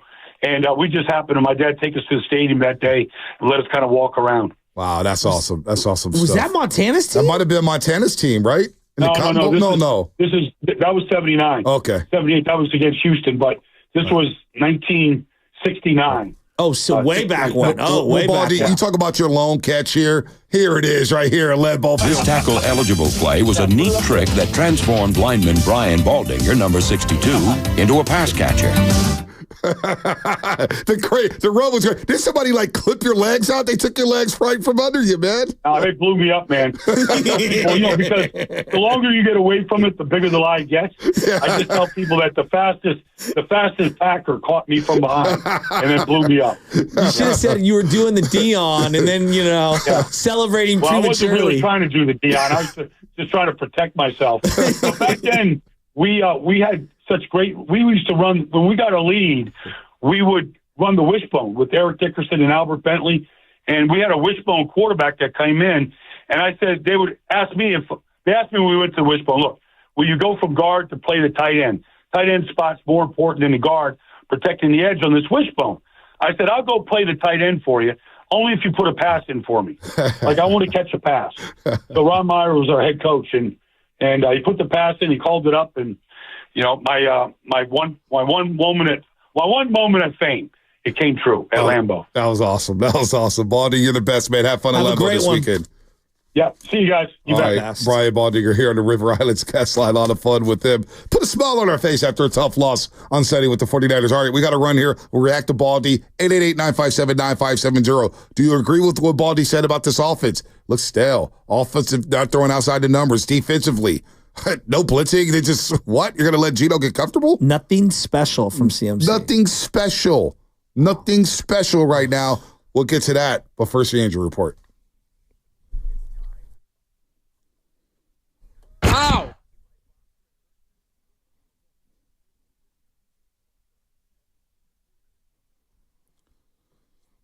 All right, quick updates from Shanahan. Brock Purdy is dealing with shoulder soreness. He's day-to-day. Tatum Bethune has an MCL sprain and will be out a while. Nick Bosa will have his injured hip and oblique monitored throughout the week. TBD on him.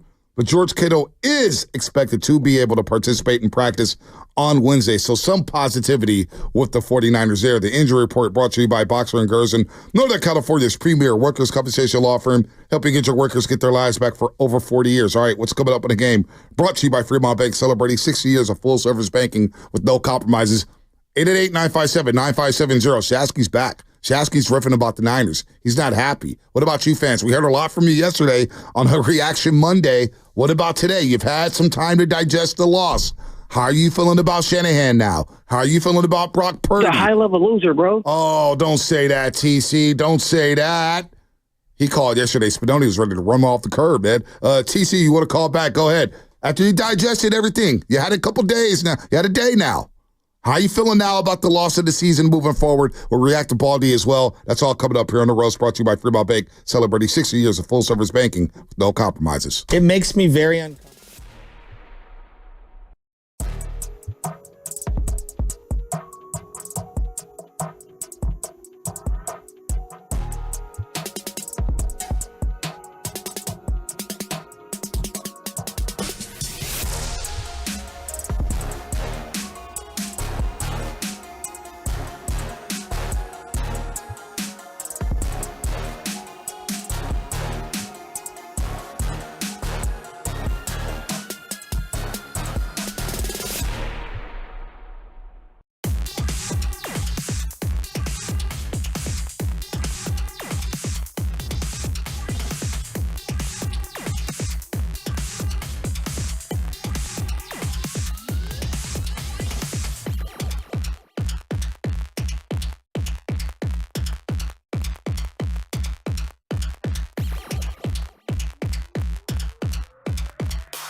Oh, baby, oh, baby, oh, baby, oh, baby. 888-957-9570 is the number. Pound the phone lines right now. I want to hear from you, Niner fans. You had a day to digest everything that went down Sunday afternoon. Shasky's back.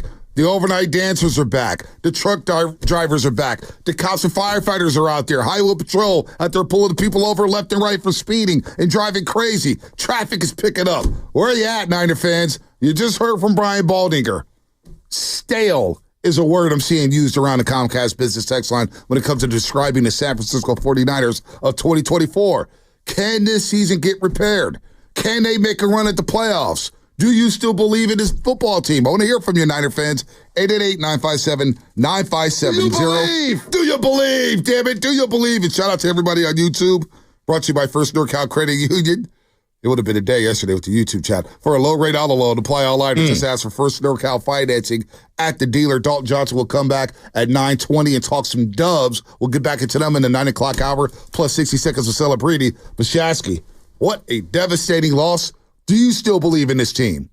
Do you believe? The season's not over, all right? The NFC, there's one juggernaut team in the Detroit Lions that has earned the benefit of the doubt. And like, are there other teams I fear? Absolutely. Like, that whole division is just awesome, right? And I fear them. Philly, I am not discrediting. Even Washington, as banged up as they are, and I know Jaden didn't have the greatest game on Thursday, like, I'm not discrediting them either. And I don't know what to make of the South. Honestly, like, all those teams fight hard. I don't know what to make of it. And then I look at the NFC West, and yeah, today we're in the bottom. But that being said, like, the season's not over. They could still go on a run. Now, what have they shown me through 10 games? That they're wildly inconsistent and something I can't come to grips with. Oh, we move the ball. We get tons of yardage. Yet, in specific situations, you can't punch it in. In specific situations, you can't convert 3rd and 4th downs. And so, like, I'm really trying to balance out, like, all right, they're number 2 in the league, at least heading into the game, in terms of yards per game, yards per play, like all these different metrics. And yet, when they get into the red zone or they get into a 3rd and long or a 4th and short, specific areas, they cannot execute. They can't. And then I'm not seeing the explosive plays. Oh, my gosh.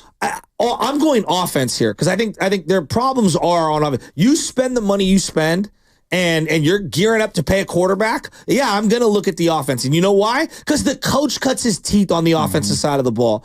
And I'm saying to myself, the run game just does not, it's not generating the big runs that we're accustomed to. And here's the other thing. Yeah. I looked, a lot of their big chunk runs came in spots after a penalty where you're pushed back, defense kind of sags off you a little. I'm having a hard time with this team. George Kittle was dramatically missed. Did you think that they missed him that much? Yes. Against Seattle? I did too. When the news came out Saturday night that George Kittle would not play. Oh, I was devastated. I was like, uh-oh. Yeah. And we ran into each other right before the game. Tried to walk into the game. What'd I say? I was like, I don't really feel good about this. What did I tell you about the parking lot? I go, bro, it's flat. It's flat. It's flat out here. I'm not really feeling it. I'm not really feeling it today. And then let's get to Brock Purdy, right? Brock did some good things. I also thought he passed some plays up and he ran, and the net result ended up being like, oh, you got a 6-yard run, really nice. But I'm like, nah, dog, get the ball out of your hands here. And I think the area that consistently keeps popping its head that nobody wants to talk about is when the pocket gets pushed and he's forced to climb a little or stand tall in the pocket and deliver the ball. He has a really hard time either seeing open guys or being able to deliver. Now, does he have evidence that he can throw the ball down the field with a collapsed pocket? Of course he does. He's got a lot of plays like that. I'm talking about this year. Yeah. And then they haven't pushed the ball to the edges the way you need them to. I want to see more out. And look, on the list of problems, Brock is, not at the top and he's not at the bottom. But he's in there somewhere. I don't know where. And I just, God, for the life of me, I just keep going back to the drive at the end, the 3rd to last drive. That's a put the game away drive. You are an offensive-driven coach. You're a quarterback that wants to get paid premium money. You're an offense with your bell cow running back there. You still have Debo. You still have a first-round pick in Pearsall who felt like he was on a milk carton. Juwan Jennings is cooking, and you stall out at the 43? 42-yard line. Oh, 42. 42. Like, no, I hear really? you. I mean, that's a put it away drive right there. Well, also just the defense. We see Arizona go right down the field to win the game. Right down the field. No problem. One thing that I want to see tweaks, because, look, there was a lot of people yesterday on the fire Kyle Shanahan to get him out of here. And I'm like, calm down. He's not going anywhere, all right? How about guys play better? That's what I've been saying all season. Can players execute? Thanks. I point to every single game they've lost this season. Every single game they lost this season. Coaches can't tackle for you. Coaches can't catch passes for you. Illegal Coaches formations. can't throw for you. They can't line up correctly. They can't miss blocks for you. Yep. That's how players are paid millions of dollars. Millions of dollars. All the coach can do is call it up and put you in the right position to make a play. Now, you can argue that Shanahan's not putting his premium players in a position to make a play, but maybe these premium players are just not premium players anymore. That could be a thing. Well, it could be a thing that Debo may not be the same Debo we've seen 3 years ago or 2 years ago or even last season. It may just be it for Debo Samuel in another Niner uniform. I was thinking on Sunday, watching him struggle getting off the line of scrimmage and struggle running routes. I'm thinking, damn, are we watching the last 7 games of Debo Samuel in the 49ers uniform? Maybe. Like, that reality hit me. Now, I don't want to dive into that right now, but it definitely crossed my mind thinking, is it going to end like this for Debo? I hope not. I'm not going to count him out. I did that last year, and then he came back with a vengeance and had some big games, right? So I'm not ready to do that just yet. But your point isn't wrong. Like, every time he's running around the backfield pre-snap, doing all this motion, no one's moving anymore. No. Like, you're not fooling anybody on that stuff. And so, like, outside of Juwan Jennings, nobody wanted it. Yeah, he's winning the Lynn Ashmont Award after the season. Juwan Jennings, because he's been playing. He wanted that game. He was the only one who really wanted it. By the way, shout out to the respiratory therapist, Mo and Sarah Ramon. I got you guys. Therapy's good for everybody. You know, they have a lot of woes in the front 7 on their defense.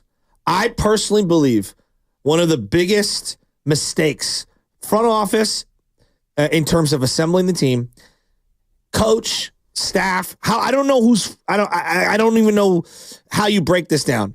But one of the biggest mistakes that this team made was thinking that Devondre Campbell could offset some of the production from Dre Greenlaw.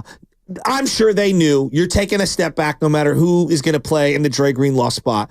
But the fact that D. Winters has been basically non-existent for, 10 games?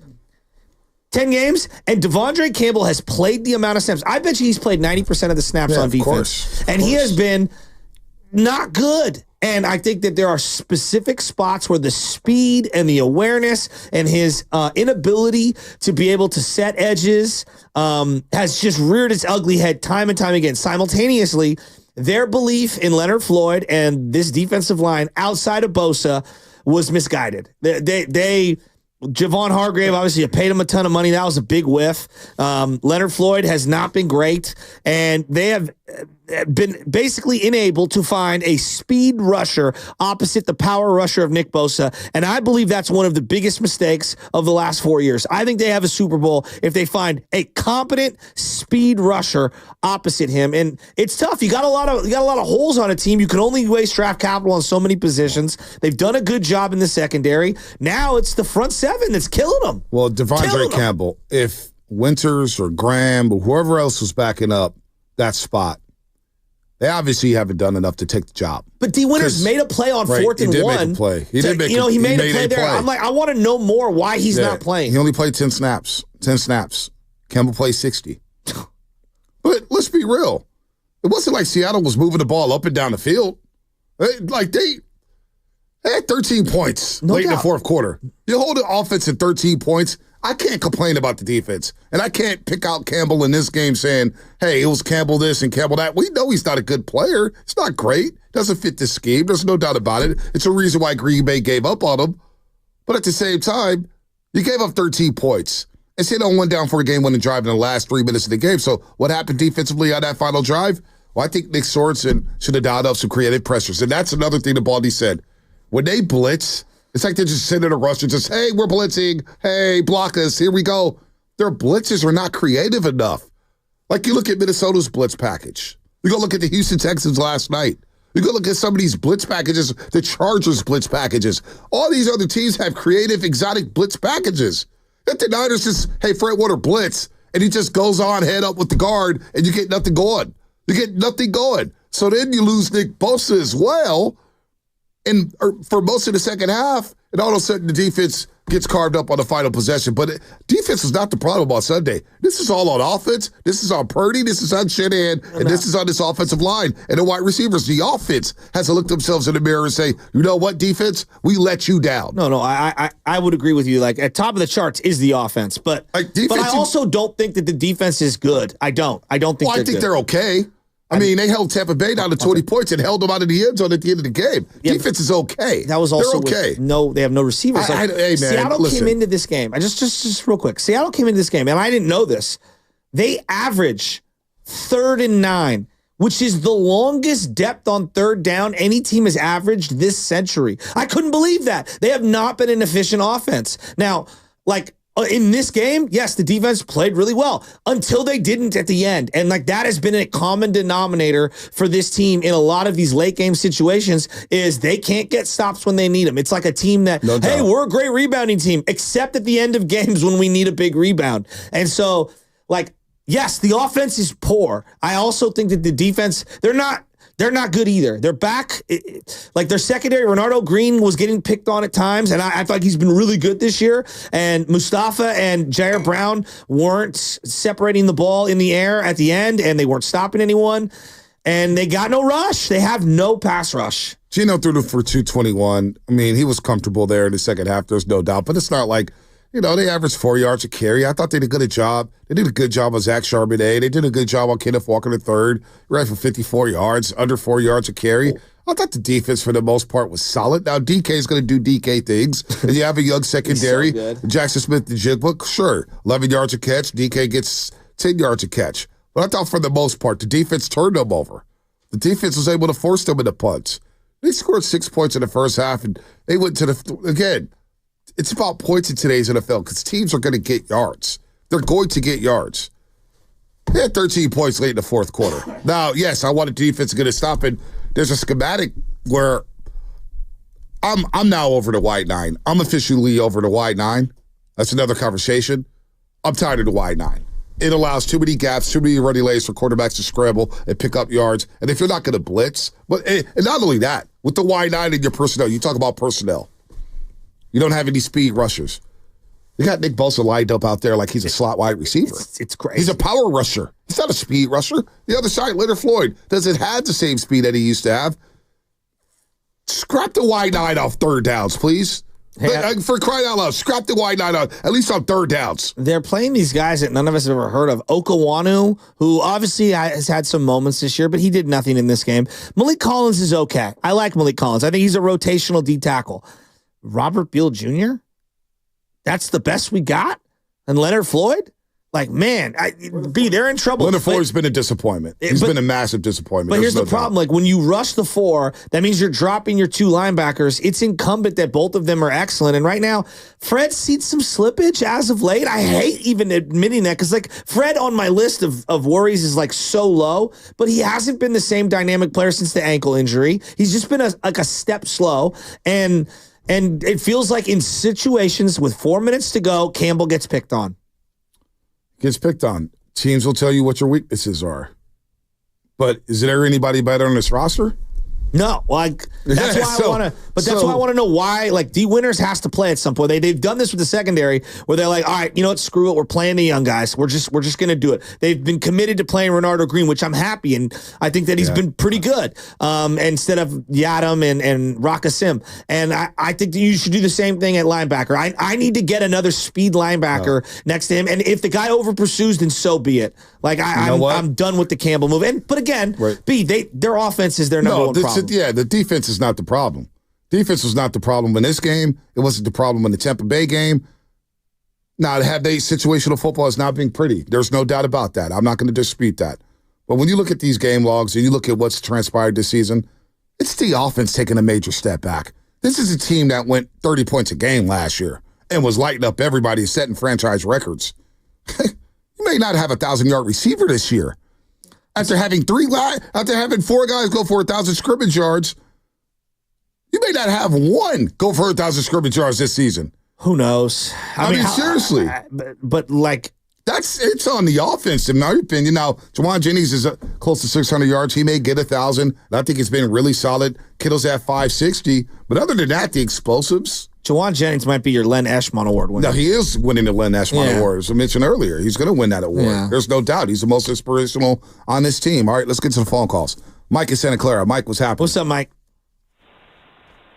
What's up, guys? Good morning. How are you doing? Doing good. Good.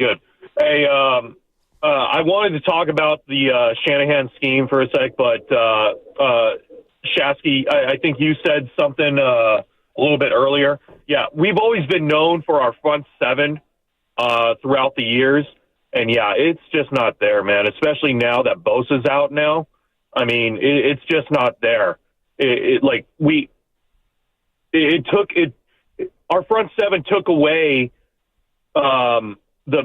I'm not saying mediocre, like the mediocre play of the corners in that case, because they didn't have to worry as much because we had so much pressure on the offensive line and also the quarterback. But what I wanted to get to, guys, was the Shanahan scheme in this case.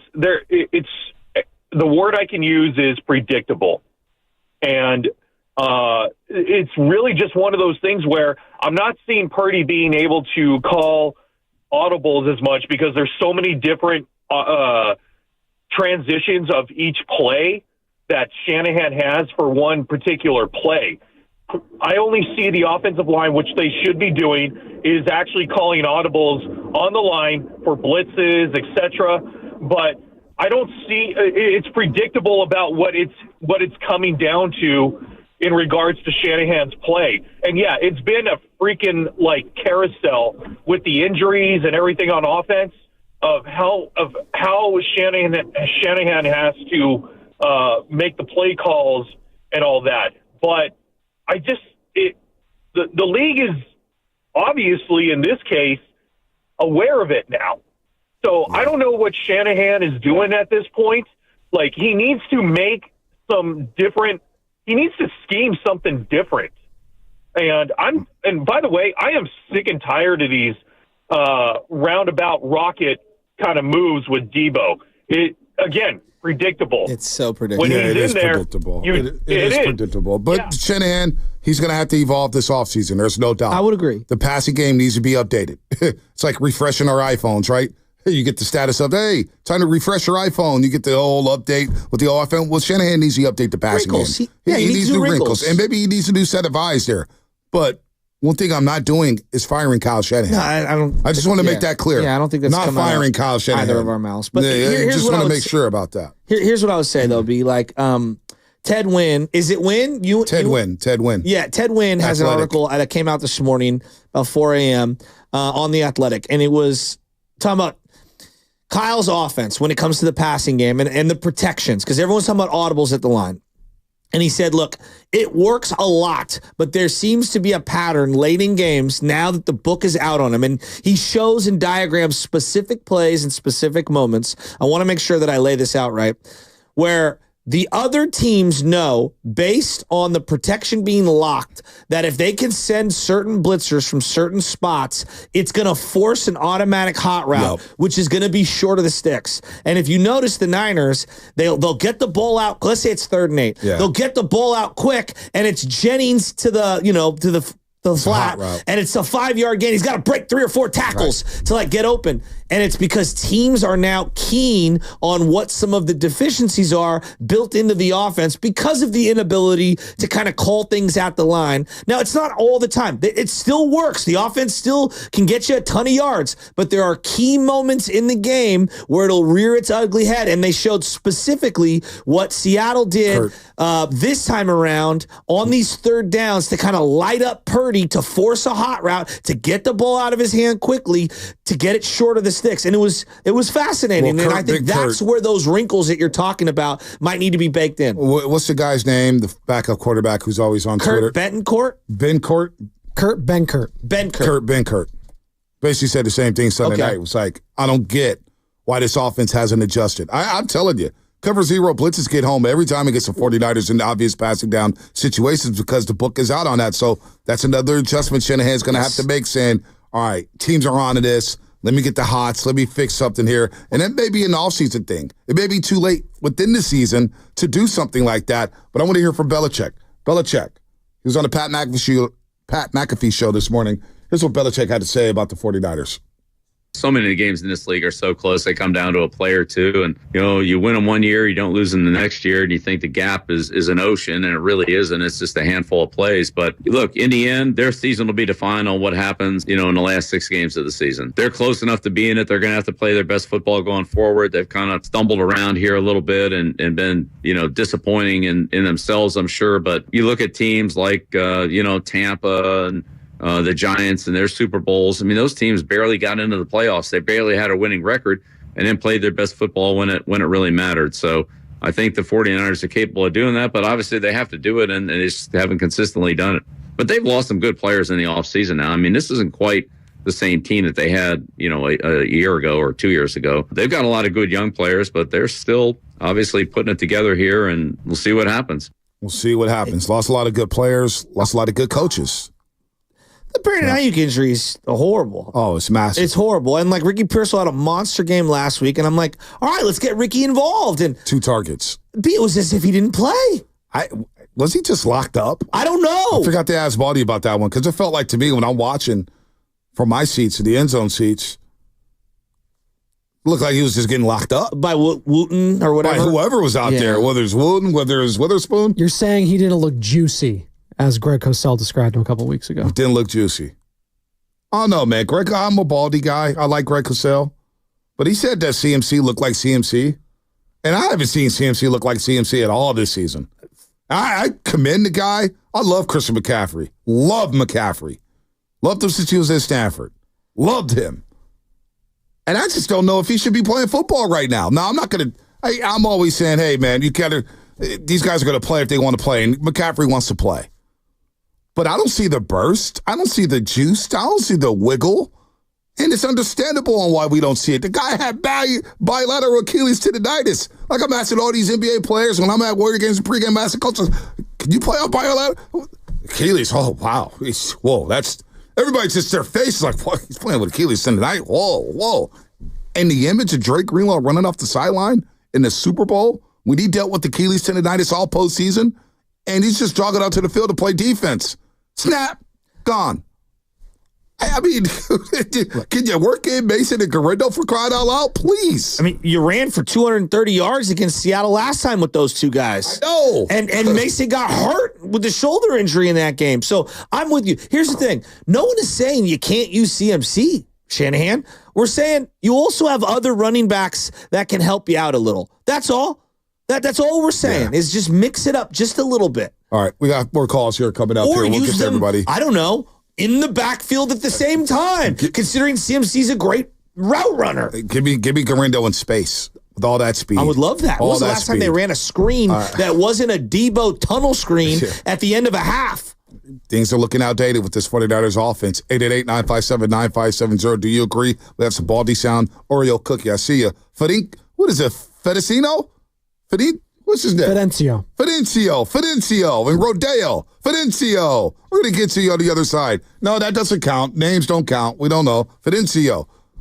We'll get to everybody coming up. I see the lines lighting up here. That's all coming up on the Morning Roast, brought to you by Life Source Water Systems. Hi, it's Sherry, owner of Life Source. For 40 years, families have been loving our Life Source water. And now...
Dub Nation is Buddy Hill. Listen to the Morning Roast with Bonte Hill and Joe Shasky on 95.7 The Game.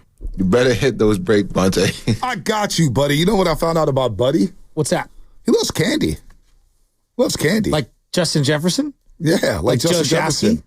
Oh, you're a candy guy? Well, like Marshawn Lynch. When I stopped drinking and doing extracurriculars, I cross-addicted over into the chocolate sugar side. And, I love coffee. I love sugar. There's a joke in there somewhere, but I'm not going to do it. I'm not going to do it. I'm not going to do it. I'm just going to say that. I'm talking about the boogers. Oh, he said he liked chocolate. I thought you were talking about the sugar. Oh. Well, nothing wrong. What kind of chocolate? You a Hershey's guy? Dark chocolate. I like dark. Okay. You like the bitter? You like the bitter? Okay. Yeah, I like dark chocolate. All right. Dark chocolate, milk chocolate. Sam does as well. White chocolate. But I do. I love ice cream. Somebody's gonna get in trouble. I've always loved ice cream. I'm not a cake or cupcake kind of a guy. Like, I'll eat the frosting. I'll have a couple bites, but like, I've never been a big cake guy. You can't have the chocolate without the cake. Come on. No, I know, like a little, but I need a little bit of ice cream. What's Spinoni say? Can't have the chocolate without the cake. We're having a layered conversation. You guys are like the horniest guys in America. We're having a Thanksgiving potluck here today, gentlemen. Did you guys bring anything, by the way? No, because it starts at 12 o'clock. Dog. Yeah, it starts at 12 o'clock. Clippers game was at 7:30 last night. I didn't get home. I didn't go to bed till midnight. Did you place your turkey order yet?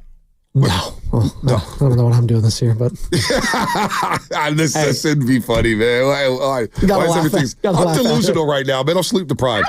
You got to laugh it off. Well, then let me carry you. So no, you don't need to carry me. I'm fine. I'm fine. I don't think you can carry my fat ass. But listen, I was gonna get in on the turkey stuff. Get in on the turkey. It's fine. It's Thanksgiving time. We're almost a week away. Did you bring anything for the potluck? I'm not staying for the potluck. What about you, Lubman? Did you bring anything? Honestly, I forgot it was today. I didn't even know today was the 19th until I walked in. Admit, though, you'll stay for the potluck and build a giant If I'm still here when the potluck happens, then something terrible will have happened. No, Lubman's here till 12:30 every day. He will be here for the potluck. I am leaving at 11:50 on the dot. Yeah, right. 5 minutes before the potluck. Yeah, that is right, with the plate. With the plate. So the duality of Thanksgiving for me is a fun time because not only are you feeding others, you got to make sure that you have enough for yourself. The last couple of years we've done it up the river and we've had this huge feast and then we end up giving a bunch of food out and I look into the fridge, I'm like, Hunt, there's not enough for me. What about me? Well, where's my leftovers? Because I love the leftovers Friday, Saturday, Sunday. I could eat turkey all year long. I thought it was the season of giving. Well, yeah, giving myself some more leftovers. What are we talking about? Sounds like a selfish. Is there anything worse than you you prepare the big meal and everyone gets a plate to bring home and you look back into the fridge and there's not enough for you? Well, that sucks. Well, no. This is what you got to do. This is where you messed up. And I'll school you on this. When the food first comes out.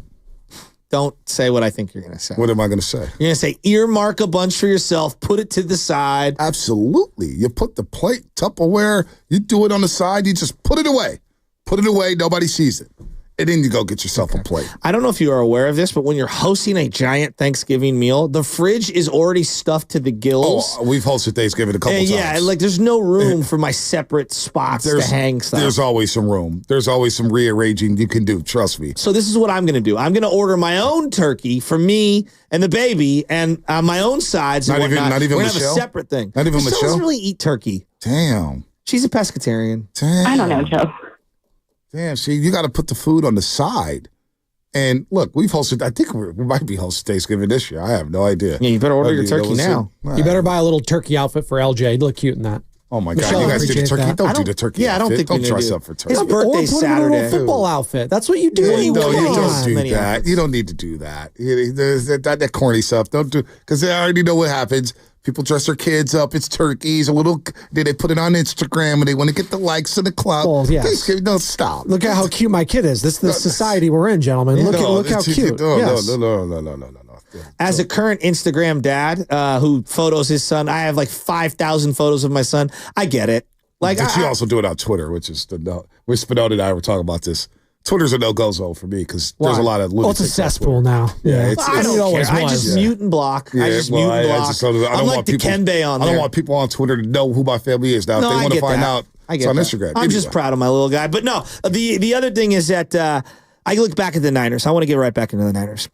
It's hard for me to not view this team and say, damn, it looks like they've been through so many wars and it finally caught up to them. And I'm not saying that the season's over. I'm not saying that their run is over or anything. It just looks like a team that's got a lot of tread on the tire.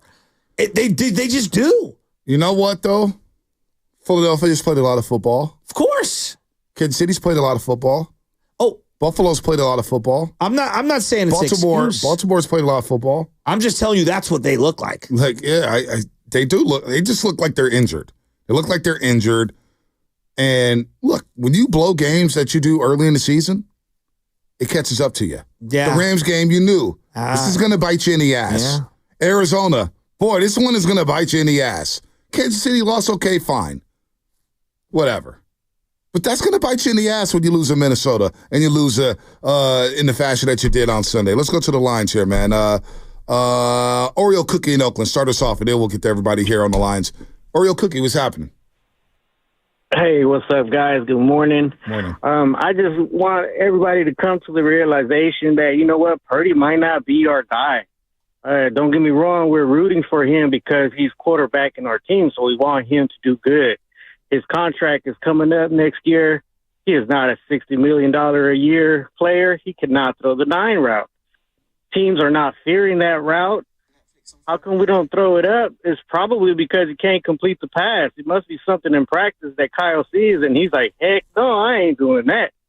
But all I'm saying is Purdy might not be the guy. We might have to come to realization with that. And having said that, hypothetically, if our year goes wrong, who's the next crop of quarterbacks that are going to become available for us in free agency? Let me ask you this one. There's and I know that there's this Jed York, he's going to reset the market. Well, a year has happened, and like real estate, like the stock market, things are up and down. And I would say that right now, if we were going arrow up, arrow down, the arrow's a little down on Brock Purdy. A little. That's being, critical. I believe for a lot of people, it's still stagnant. What if he signs for 40? Is he still your guy at $40 million? I think for a lot of people, he would be. Oreo Cookie, is he your guy at $40 million? What's that? Yeah. 40 sounds good. 30 sounds good. We got to remember, man, he's making less than $1 million.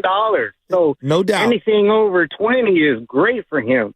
But what I'm saying is, he's definitely not a max guy. He cannot throw the 9 route. I'm thinking about, man, let's get somebody like Danny Dimes up in here, man. I know he's got a good arm. Oreo, you lost Cookie, me. But Danny Dimes? You had me until you said broke Alex Smith? You want Daniel Jones, a quarterback here. When does that crack come into play? Hey, man, you had me. Oreo Cookie, I love you. Cocaine's happening. I love you, Oreo Cookie. I do. Daniel Jones just got benched, and he's a third stringer now. He's cooked. He's done. He doesn't see it. And you know who had it before the draft? I saw this clip that posted on the internet over the weekend.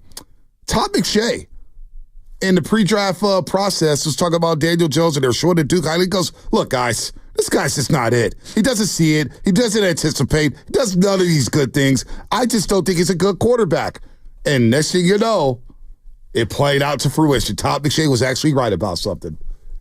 More right than Mel Kiper Jr. What did Mel Kiper Jr. say? No, I only did it because I knew you talked to Spinoni down the line. Well, Mel Kiper's still hanging on to Jimmy Clausen being something. So right. He said he would. What did he say? He'll fire himself if Jimmy Clausen wasn't an all-pro? He'll stop being an analyst if Jimmy Clausen does not turn into an all-pro quarterback. In sports radio. I'll stop doing X, Y, and Z if team does this. If this team lose, I'm calling it 6, Spinoni. Speaking of eating at Thanksgiving time, he eats pumpkin pie year-round. Every day. A slice every morning. What a weirdo. What a damn weirdo, man. That is just whatever. I don't care about Mel. B, I can't argue with you. We all have quirks. We all have quirks. That's a weird one. What is it? Rodale, what's his name again? Fidencio. He's called him before. I think I have a drop from him because we think it's Italian, and then he said this. I'm actually Mexican. So there you go. Fidencio. Fidencio, what's up, man? Hey, what's up, guys? You're actually Mexican, right? Bro? Yeah. Buenos días, amigos. ¿Cómo están? ¿Cómo estás, amigo? Hey, anybody that says that Purdy is the problem, they're probably Raider fans. That's the problem with it. But anyways, I was going to disagree with Bonte about the defense. Our defense is one word: garbage, straight garbage. And how do you go a whole game with only blitzing once, and maybe that last blitz that towards the end of the last drive, you blitzed 2 times in the whole game. How do you explain that to me, Vontae? How do you say this guy's not a problem? What about the offense? I didn't say the defense wasn't a problem, but they held them to 13 points. Seattle went 80 yards for 11 plays. I get it. They were stuck on 13 points. The defense did what they had to do. They turned them over. The offense doesn't take advantage of it. They don't score. And you put the ball in Brock Purdy's heads and Kyle Shanahan's head to ice the game. I was in the car by the time, and I'm hearing the voice of the Niners, Greg Papa, say, well, this game is over. Just get a couple first downs. It's over. The offense failed us again. It's on the offense. That's where the money's at for the NCO. Yeah, the offense and all the way. Well, the way I looked at it, because our family watches the game together like a Butcher Boy, and we get emotional. We get into the game, and we're like, oh, man, I've never been so disappointed in our coaching staff, period, all the way across the board. Yeah, we all go to the games and be disappointed. My daughter's defense. We're all at the games. Well, let's have check your emotions sometimes. You can't be so emotional. You got to let it play out sometimes. I don't think it's either or. To me, yes, the offense is not as good as the defense, right? But simultaneously, I don't think you can even be remotely a good defense if you wilt in all the big moments at the end of games. Okay, let's just go through the schedule right now. Viking game, did they wilt? Oh, they did. Okay. They wilt. 6-minute drive at the end of the game. They kick a field goal, 23-14, game over. Okay, then against the Rams. Against the Rams, a deep route to Tutu Atwell. Boom. All right. Arizona, they ran the ball right down your throat. Okay, Arizona. Right down your throat. What about the Patriots? I thought that both sides were They held them 13 points. All right, so I'll give them a pass. What about the Seahawks second half up in Seattle? You knew things were going to get hairy, but you held them to 17 points, and they ended up scoring another touchdown, garbage time touchdown. I thought it got a little hairy. But I thought the defense played well. They picked off Geno twice. That was one of their better games. So then I'll back off that one. Chiefs game. Chiefs had 14 points deep into the fourth quarter, but they were just on the field all day. Okay, but that's No. What? No, their defense played well against Kansas City. Give them credit for Kansas City. They played well against Kansas City. That's fine. No, they played well against KC. The Cowboys? That offense and Brock Purdy stunk that day against Kansas City. They threw the pick on Ronnie Bell. They were going to take the lead late third quarter. I'm sorry. Okay, what about against the Cowboys? They smoked the Cowboys. It ended up being a 6-point game. They smoked the Cowboys. These games are close, as Bill Belichick just said. Dak had the ball in his hands with an opportunity. And what happened? The defense, I know, but I'm just saying, 4 straight completions. Okay, the defense stepped up. The common theme is that, yes, the offense has been bad all year. Simultaneously. This season's on the offense. No, I'm not. This is all on the offense. Hey, I'm sorry. I think the bigger thing is that it's both. I think both aren't good. That's the point I'm trying to make, is that, yes, the offense probably is a bigger slice of the pie, but I also don't think that the defense is good. I just think that they're thoroughly mediocre. They're okay. The defense is okay, just okay, and I'm being kind here. But I'm looking at the offense. And I'm looking at the playmakers. And I'm looking at the lack of explosives. And I'm looking at the offensive line. This team last year was led by the offense. We all came into the season and the offense is going to have to carry the defense. Now, the defense wilted in some of these games, but you want to bring up Dallas. They held them down. Yeah, it got hairy at the end of the game, but the offense shut down. The offense hasn't put together 4 quarters. This entire football team hasn't put together 4 quarters yet. So they're all culpable. But when I look at the big money players, it's mostly on the offensive side of the football. And the head coach is an offensive guy. And the quarterback is this guy who the owner said we're going to reset the quarterback market with. He's still going to get $40 million? Damn, $40 million a year? Wow. Can you just whoa. This is on them. You score 17 against Seattle. You don't convert in the red zone. Your red zone offense is one of the worst in the league. This season's all on the offense, in my opinion. Now, the defense has not been good at times. But this, to me, is on the offense, man. Yeah, I don't think it's either or for me. I think it's, yes, the offense is a bigger slice of the pie, but both sides of the ball have left a lot to be desired. Let me ask you this: your pie chart of culpability, because the defense. How about this defense? And nobody's going to care about this. And it's really fascinating because I was looking at this yesterday. I was like, wow, I thought they were a lot worse. They're 6th in the league in terms of yards given up a game. Philadelphia's number 1, 273. Tennessee's 278. Denver's 289. Houston's 297. Kansas City's 297. The Niners are right behind these teams at giving up just 300 yards a game. That's fascinating to me. Yeah, but I think I look at our offense and I go, they're 2nd in the league in yards, and they don't score. So, like, the yards thing, and I know Belichick's talked about this for years, and he's like, I don't care how many yards we give up. Points. Bend, don't break. It's points. Yeah, and so, like, I don't know. Like, to me, and I know we disagree, but Vikings, Rams, Arizona, Bucks, Seahawks, all those games you had fourth quarter defensive lapses. Right. And to me, you cannot be a good defense if in 5 of the 10 games you have just like basically got sprinted on at the end of the game. Part of that too, though, is the offense not finishing drives. No doubt. The complementary factor of playing both sides of the ball has definitely hurt the defense in the long run. And honestly, they were lucky to be down by a score in the Kansas City game at the half. When you consider the Niners offense and have a first down until like 5 minutes left in the second quarter. I didn't even have that game on here, but yeah, like that's, that I don't deny that. Right. The offense has been putrid considering how much you've paid. To me, this is all on Shanahan and the offense. It's all on them. Them not scoring touchdowns and settling for 3. Like even in Tampa Bay, for crying out loud, Niners should have blew that game away.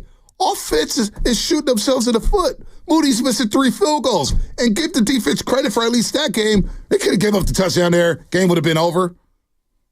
Got to the red zone, Tampa Bay did, and the defense held them down to a field goal to keep the game tied. That was impressive to me. And then you hold Seattle to 20, you should be able to win that football game. You hold a team in today's modern NFL with all those playmakers, you hold them to 20 points, that should be good enough to win a damn football game. This, to me, is all on the offense. It's all on the offense. I'm sorry. And I get the last 2 minutes, things are going to happen, and that's a schematic thing, and they're second in the league, I think, in terms of points given up in the last 2 minutes of a fourth quarter, which is bad. Now, some of that is garbage time, but give the Rams credit, give the Cardinals credit, give the Seahawks credit. Nick Sorensen, you heard Baldy on the cut. Coach Yak already jacked us on Twitter about the quote, what he said about Nick Sorensen. What he said, opposed to Steve Spagnuolo and some of these other teams in the league that are good blitzing teams, they just don't know how to get a free hit on the quarterback. So there's a lot of problems here. But when I look at your pie chart of culpability, the slice of pie, offense is getting 70% of the pie. Defense is getting 30%. 70. I would say it's like, see, to me, it's probably closer 60-40, but we're splitting hairs here, right? We're splitting hairs. I would just say this, like totality-wise, one of the highest paid players on the team is Nick Bosa. He's been, right? One of the highest paid players on defense, the second highest paid player. Javon Hargrave hasn't played for weeks now. The third highest paid player, Fred Warner, hasn't been the same since the ankle injury. And I don't know if there's an all-pro player or Pro Bowl player on defense right now. No, I don't think so. And I think early on in the season, I was like, wow, this is a great Fred Warner year. Like the last couple of weeks, like he just hasn't looked the same. And I love Fred Warner. I'm not trying to isolate him. He's like the least of the problems. But if you don't even have one Pro Bowl guy on defense, like then your defense cannot be good. Forget the Pro Bowl, just all pro. Can I get an all pro? Can I get a guy who's going to, because the Pro Bowl we know is popularity contest and people are going to get it based on their reputation. Like Nick Bosa is probably going to make a Pro Bowl based on his name. I don't know. He might not get enough games. Well, people vote on it. Fans vote. And fans like Nick Bosa for more reasons than one. So that's where we're at with that one. It's a popularity contest. Like Diamond Lenore was playing really good football weeks on end. I didn't think he had a great game this last game. Kenneth Walker threw him to the ground on multiple occasions. Kenneth Walker, the numbers aren't going to show you that Kenneth Walker had a good game. I thought Kenneth Walker had a really good game. He broke a ton of tackles. He was okay. 9 penalties, 54 yards. How many offensive penalties? A lot, right? It's just offense. Let's go to Mike and Hayward. Mike, what's happening? Yeah, how you doing? What's up, Mike? I think a lot of the problems that the 49ers are having are coaching. I think Shanahan kind of screwed up at the beginning of the year when he had 2 players hold out. That's something that the head coach should be well aware of before the season starts. It's obvious to me that the NFL is against San Francisco. Like you said, 9 penalties, 54 yards. That's been going on all year. Every time they get a drive going. And if it wasn't for Juwan Jennings, they never would have made that touchdown late in the game, that put them ahead. Yeah, I think a lot of it just lies on the coaching, offense and defense. Can we explore something? You think that the NFL is against the 49ers? Really? You really believe that? Absolutely. Look at the phantom calls that they've been making. When the Niners do good and they win championships, they don't get phantom calls. Like, keep explaining. I want to hear more, Mike. Okay, when Dallas won all the NFL championships, they got away with holding almost every play. We're talking about the 90s, right? Like every time. Right, the 90s, and then when the Niners were winning championships, the Niners were getting away with holding. But now I think when they didn't disclose McCaffrey's injury, it made the NFL mad. Which one? The one in Philadelphia? Well, no, at the beginning of the year when McCaffrey missed the first 7 games and they didn't tell anybody that he was hurt. So the NFL's not happy because of gambling repercussions and all that stuff, and the Niners playing coy about the injury. So the NFL said, hey, you're not following the rules. We're going to make you pay for it. You think that's what's happening, Mike? Absolutely. And it's not just the gambling aspect, it's the fantasy football. That was a doozy, man. That was one. It's not Fentanyl Friday, but boy, it sure felt like it. Damn. Oh, did I get fooled on that? Damn. Did you see who's the new Yankee? Dave Sims. Yeah. Yeah. He's going leaving Seattle, going to New York. A WFAN frequent caller called that move months ago. Yeah, really? When John Sterling initially stepped down, he said, "I'm hearing it's going to be Dave Sims." His name's Dr. Joe. Dr. Joe. That's pretty good. I mean, conspiracy theories now. Not disclosing injuries. People pissed off in fantasy football. I've been waiting for that. I was like, where's he going with this whole, the Niners, the league doesn't want the Niners. Actually, I'm going to disagree. I'm going to say the league loves when the Niners are good because they represent a huge television audience. And if you look at all of the big NFC on Fox or whatever, any of the different channels, the Niners are one of the bigger draws in the league. Big ratings. Ratings. And also, the way the NFL's set up, I don't think they care who wins. Yeah, no, because they're printing money no matter what. You see what they're doing Christmas. They said, NBA, you're playing games on Christmas? Yeah, we're coming for Christmas. And we're going to throw it on Netflix so that you can't change the channel to the NBA. We're bringing Beyonce in to do the halftime show. Bro. Is Jay-Z going to be there? I don't know. Brett in Walnut Creek. Brett, what's happening? You're on the roast. Hey, good morning, guys.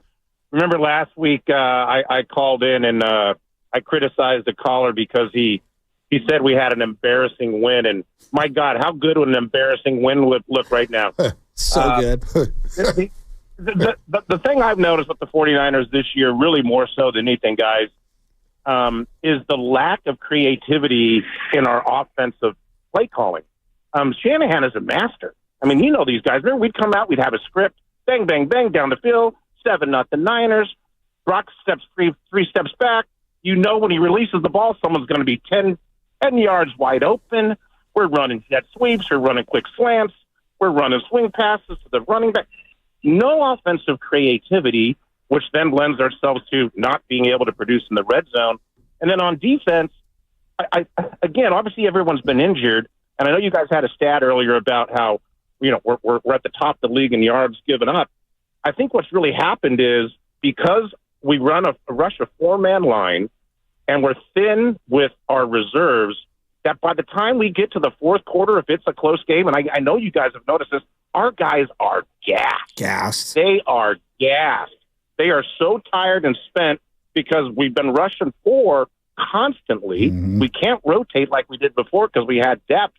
And then when you get an injury, so now not only do you not have depth and you don't have a talent, you're tired. And so that's why what's happening in the fourth quarter when we should be, and again, as you mentioned, guys, up by 2 scores, up by 3 scores, we're up by 3, we're up by 6, we're up by 4, and we're hoping that we can make a play, and we're just too tired and we can't. And it just seems like, and again, as you guys also mentioned, when you lose a couple that you should win, you're now behind the 8 ball, and just now you're looking uphill and you're playing a little hope. But let's see a little creativity on offense a little bit, guys. I just haven't seen it. What about you guys think? Yeah, it hasn't been creative whatsoever. It's been stale. Baldy mentioned it as well. Here's what Baldy had to say about the 49ers offense. Actually, yep, here it is. They had one explosive play on offense. They can't get the ball down the field. And, it's always been a hallmark of any coach team like Kyle is they're going to get explosive plays. And you can literally – there's all kinds – there's a million stats out there. But you got to track explosive plays in this game. They changed the game, and they changed field position, and they give you the jolt of electricity you need. They couldn't get the ball down the field. I mean, they had one play last week by Jennings of 22 yards, and that was thrown before 20. He just got some yards after the catch. But they can't get any explosive plays in the run game or the pass game, and they still look slow. And then when it really showed up was with Zeno's touchdown run at the end. Like, where is everybody?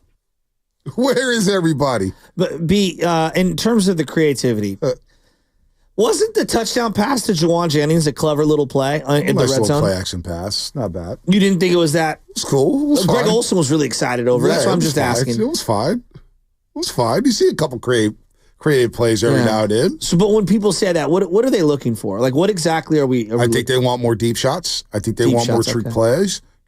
I think they want more reverses. They want to see bunch formations. They want to see more exotic formations. You know, their 5 wide concepts just look so stale, and it looks so slow. And so when they think creativity, they want juice. They want all those things, man. Play action passes with some deep shots. You know, some post corner routes. Give me some out routes. Give me some out and ups. You know, give me some middle screens. Give me some tight end screens. Give me some running back screens. Give me more exotic wide receiver screens. They want all this stuff. They see what Detroit's doing, and they see what Buffalo's doing, and they see Baltimore, and they see the Commanders, and they say, damn, we want that. One thing that we don't do that other teams have done against us is the stack and bunch formations. What did you say? Yeah, bunch. And like the stack one in particular, what people have been doing is they go like trips or 3 wide receivers to the right, let's say. They stack 2 of the wide receivers, and then they always motion over. Yeah, and then they get the guy in motion, and so you have this huge soup. Right. And I'm telling you, the guy, the OC for Seattle, ran that play a couple of times, and they got wide open. They got a tunnel screen one time. They got a quick little out. They got a quick out and up on that. I don't know. Those are man beaters that I feel like teams are running against our secondary. They're running a lot of pick plays. Yeah. We don't run a lot of pick plays. Yeah, we don't do that. That's what they mean by creativity. And a bunch, and I noticed this in the Minnesota game. The Rams game as well. When I was looking at the red zone stuff and breaking down why are they so predictable in the red zone? Well, they will line up in bunch trips and just motion out of it. And they'll motion with Kyle Juszczyk when everybody knows, okay, Kyle Juszczyk is motioning to become the lead blocker on that side. Or a check down. Right. Jerry Rice joined us yesterday. You missed it. He goes, I knew exactly when Debo motioned what route he was running. I knew that from the stands. This is Jerry Rice. He knew exactly what route he was running. Well, okay, here comes a little drag. Okay, it was a little... And Debo, God bless his soul. What do you have, 4 touches, 22 yards? Well, one area that's kind of frustrated me is that I believe that they've gotten a little too juice heavy the last couple of months, and I think they need to pivot off that. I think they need to become...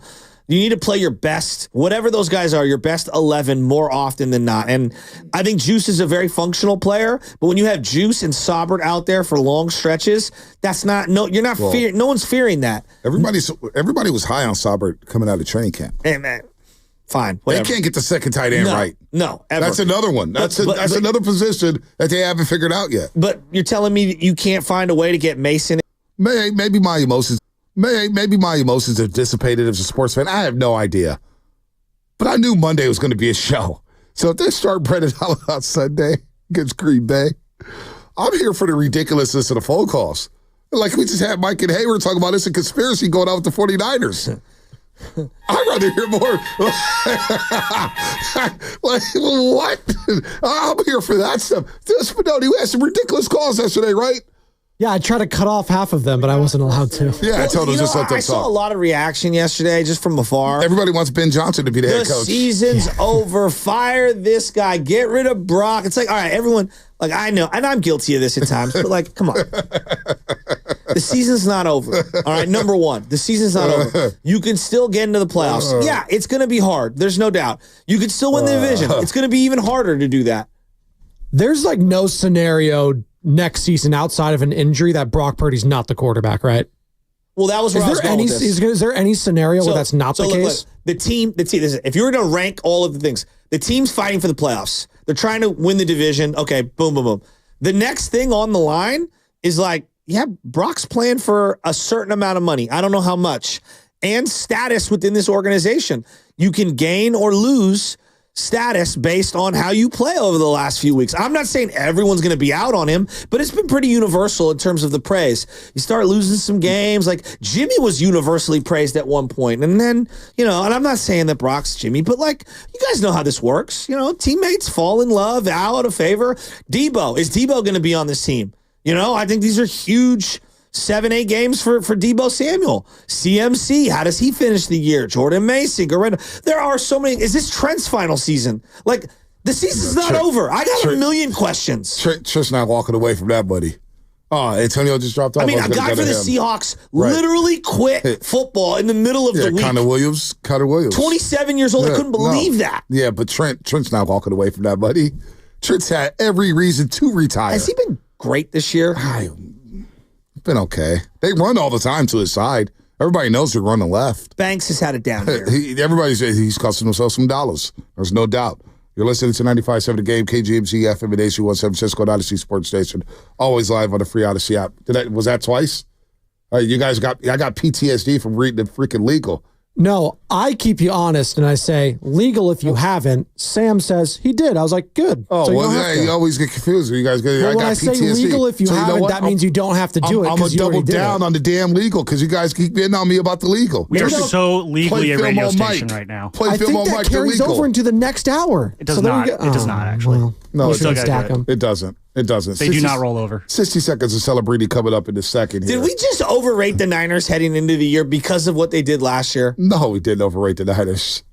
They're having a down year. And it started in training camp. Started this offseason when we couldn't figure out what the hell to do with Brendan Ayuk and Trent Williams. And then McCaffrey, comes up with a calf injury. Then you get the Monday Night Football against the New York Jets. Oh, wait. He's got an Achilles problem. And then you find out a couple weeks later, he has bilateral Achilles tendonitis. And then, Dre Greenlaw's not going to start the season. Wait, Hufaga's working himself back. Hufaga's not ready. Hufaga, oh my gosh, he looked like he lost a step. Oh my gosh, he's hurt again. It's one of those years. Well, Debo came into camp in the best shape of his life. Yeah, well, we all watched the Super Bowl. The book is out. Spags put the book out on his team. Green Bay did the divisional round game. You got lucky to win that one. So do we need somebody? We need Debo to go to the mic because I'm watching the 04 Red Sox doc where Pedro loses a game to the Yankees and he goes in. This is after they blew it the year prior with the Aaron Boone home run. And he's like, so I guess they are my daddies. And it's like one of the greatest all-time clips. And then the next game, the Yankee fans are like, who's your daddy? So I think that we just need to come out and say that, huh, Bonte? No, we don't need to say that at all. It is what it is. Debo, coverage is my daddy. We didn't overrate this team. Everybody rated this team properly. Coming off of that year, but maybe the Super Bowl hangover is real. Hey, Robinson Bruno called it. As the 650 says, the downfall is near, and it's coming hard. So it's interesting. Like the Red Sox, they had a really good team, right? This 04 team that they're alluding to. But 03, they were amazing. And they took the Yankees to the brink and lost in extra innings and all-time game. And the very next year, they were going to make moves. They were going to do stuff with Nomar, and they were going to trade for A-Rod, and they ended up not making the trade for A-Rod. And it kind of didn't go through. The cat got out of the bag, and Nomar felt a certain kind of way, and it really messed up their team chemistry. And I've been thinking about that long and hard, and they finally ended up trading him away. Yep. And they got Orlando Cabrera, and they went defense, right? Yep. And it ended up working out for him, and a lot of things fell into place. But I think there's a lot to be said about the rumors of Debo and Ayuk and the trading and the this and the that. And like once that stuff gets out, it's hard to put it back in. Everyone's like, you got to be professional. It's a business. Totally disagree. Man. Like, yeah, it's a business, but guys' feelings get hurt like really bad. And I feel like a lot of the stuff that was ailing that Red Sox team in 04, now they ended up going on a run, like I said, right. But it's tough once that stuff gets out to put it back in. Well, you should have traded one of these guys into debt. Like when you flirt with trading Debo and Ayuk again, they did it with Debo before, and then you draft Ricky Pearsall. And that's another thing at trade camp. Ricky Pearsall couldn't stay on the field. And then the tragedy happened where he almost dies down the street from where we're at right now. He gets shot. It's like, damn. Horrible omen. Is that it just, the omens have been there. But you beat Green Bay, the Rams lose to Philadelphia, and the Cardinals lose to Seattle, guess what? Yeah. Guess what? We're back. Nobody wants to hear that from you, though. Then you go to Buffalo, and that could be. Well, you never know. Well, you just never know. You know what? Look, it's the NFL. The Buffalo game, I'm betting heavy on the Buffalo. Okay, fine. That's fine. Right and they're not beating Buffalo. You're probably going to be right. But no, I don't care about being right. It's just, it's just not a good matchup in for the NFL, right anything can happen. All right? In the NFL, anything can happen. That's all I'm going to say. Well, you know what? The weather in Green Bay is going to be high of 46, low of 31. It's going to be cloudy. Going to be very interesting to see if there's any rain, snow. Where are you going? Elements. We want to see how Brock Purdy does in the elements, right? Elements. The periodic no. chart. We're going Bruce Willis here, the fifth element. I like that. That's a 4. The table of elements. Even though that movie is a little overrated. It's a great movie. It's a classic. I mean, come on. What are you talking about? Gary Oldman, great Bruce villain. Willis's top 5 movies. Listen. What are Bruce Willis? Now I want... No. You cannot do that to me. 60 seconds of Celebrini. We've been punting this for a long, long time. It's time.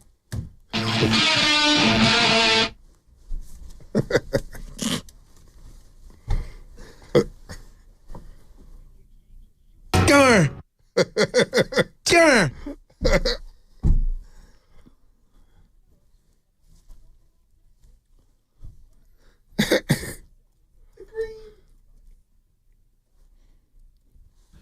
Yeah, guys, Macklin Celebrini sent 11,000 Sharks fans home happy last night, leading the Sharks to a win over those hated Detroit Red Wings. With his first game-winning goal, here is how it sounded. Alex DeBrincat, Granlund to the line. The give for Celebrini. Macklin Celebrini in. He scores! Macklin Celebrini, his first NHL game-winning goal, and the Sharks take it in overtime. First amenity to be sure. Mikhail Granlund and Cody Ceci there on the assist. Randy Hahn on the call. Celebrini caught up with Drew Remenda on the ice after the game. Hey, Macklin, how did that goal feel? How does that feel? Oh, it felt good. We're going to win at home. Nothing better. For you, coming into this game, I thought the road trip you just got getting better and better and better. How are you feeling about your game? Because I know you're hard on yourself. Yeah, I mean, I feel good. I'm playing with some amazing players that can make plays and set me up. So, yeah, I mean, I couldn't be more thankful for my teammates.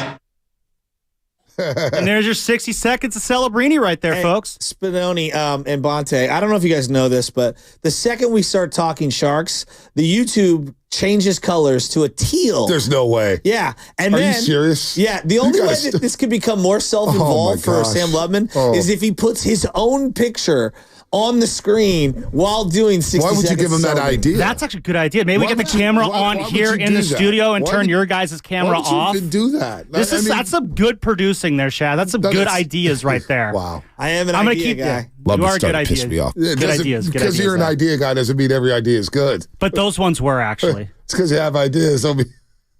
That's whatever. Like the opposite of Shanahan, just nailing it with these calls.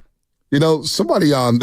I tell you, Tobert's last show on the other station, real quick, I jumped into their chat. Okay. Because some lady was calling me. I was just trying to watch the intro and hear Tobert's goodbye after 28 years. And I'm like, and I'm sitting there, Shasky, I thought I was delusional. I was like, why do I keep seeing my name? They're talking about me in the intro to Over in the chat. And this lady named Nicole is in all caps. I hate Bonte. They need to fire him. He disrespects the WNBA and the Sharkies. And I'm like, what is... And the Sharkies. Sure. And I'm sitting there thinking, what the hell is going on in here? So I jumped in the chat in the other station. I jumped in the chat saying, Nicole, seems like you're having a very nice day. Screw you, Bonte. KPR's better than you. And I'm just like, and in the chat, there was a lot of writers in there for me. It's like, oh, Bonte, you're in the chat, fan disrespect, blah, blah, blah. I know it's King Sam, but damn, I'm getting hit up everything. I give Sharks love. I give hockey love. I give soccer love, WNBA, all that stuff. The hell with the break. I don't care about the break. Dog Johnson coming up on the other side, brought to you by the San Francisco International Airport. Whether you're flying for business or pleasure this holiday.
was first class, great experience. The wall was cool, messing around with those fans.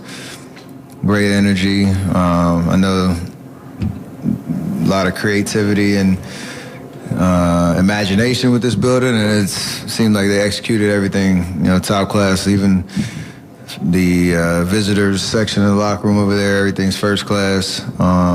Definitely enjoy playing here, and hopefully next time we can get a win.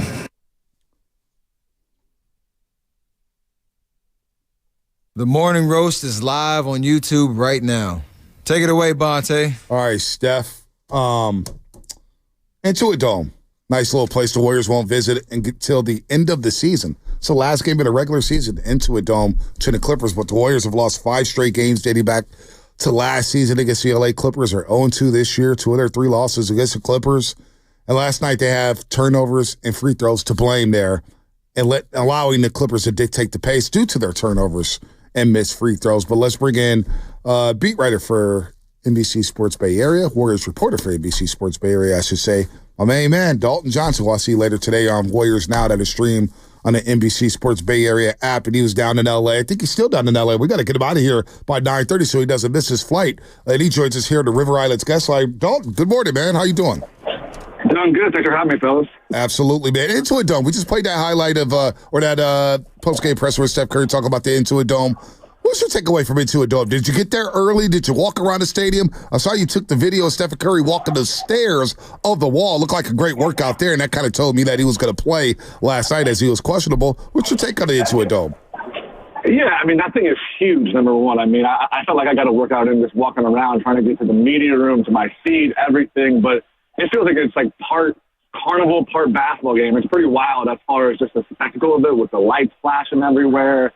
The wall is a cool idea, no doubt about it. I think it would be a little better if it was filled up a little better, too, just to be honest with you, with more fans in there. But overall, definitely amazing as far as the high technology of it, the amenities of it, the visiting locker room and the weight room, all those type of things are incredibly first class. But, yeah, definitely a different basketball experience than usual. I felt like I was in a UFO ship watching Steph Curry try to shoot threes from Mars. It was pretty wild. Bonte and I have been kind of kicking this around. If we just throw the Cleveland game to the side, because they're clearly a juggernaut, what's the common denominator in both Clippers' losses? I mean, really, free throws and turnovers. Simple as that. I mean, that's exactly what the recipe was last night. And this Clippers defense is just long. They're really aggressive in the passing lanes, and it messes up a little bit of this motion offense that the Warriors had for a long time. Ty Lue knows Steve Kerr so well from their many, many years of battles, and then also their time together with Team USA. You bring in somebody like Jeff Van Gundy as well, another person who obviously has been around the game forever and knows Steve Kerr really well from the last 4 summers with Team USA. So the Clippers, they just seem to have the Warriors' number right now. They are the Warriors in Steve Kerr's kryptonite right now.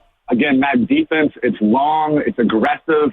And you just saw for someone like Draymond Green last night, who had 6 turnovers, really blamed himself for the loss, which, again, the loss was not solely on him at all. But he took that accountability because you would see times where he's trying to get those kind of passes to Steph Curry, where usually their chemistry, their connection is so spot on that he can get those in even when it seems like there's nowhere for the ball to go. But, no, you see the Derek Jones of the world, Chris Dunn of the world, even Amir Coffey, those type of guys who just play their role really, really well.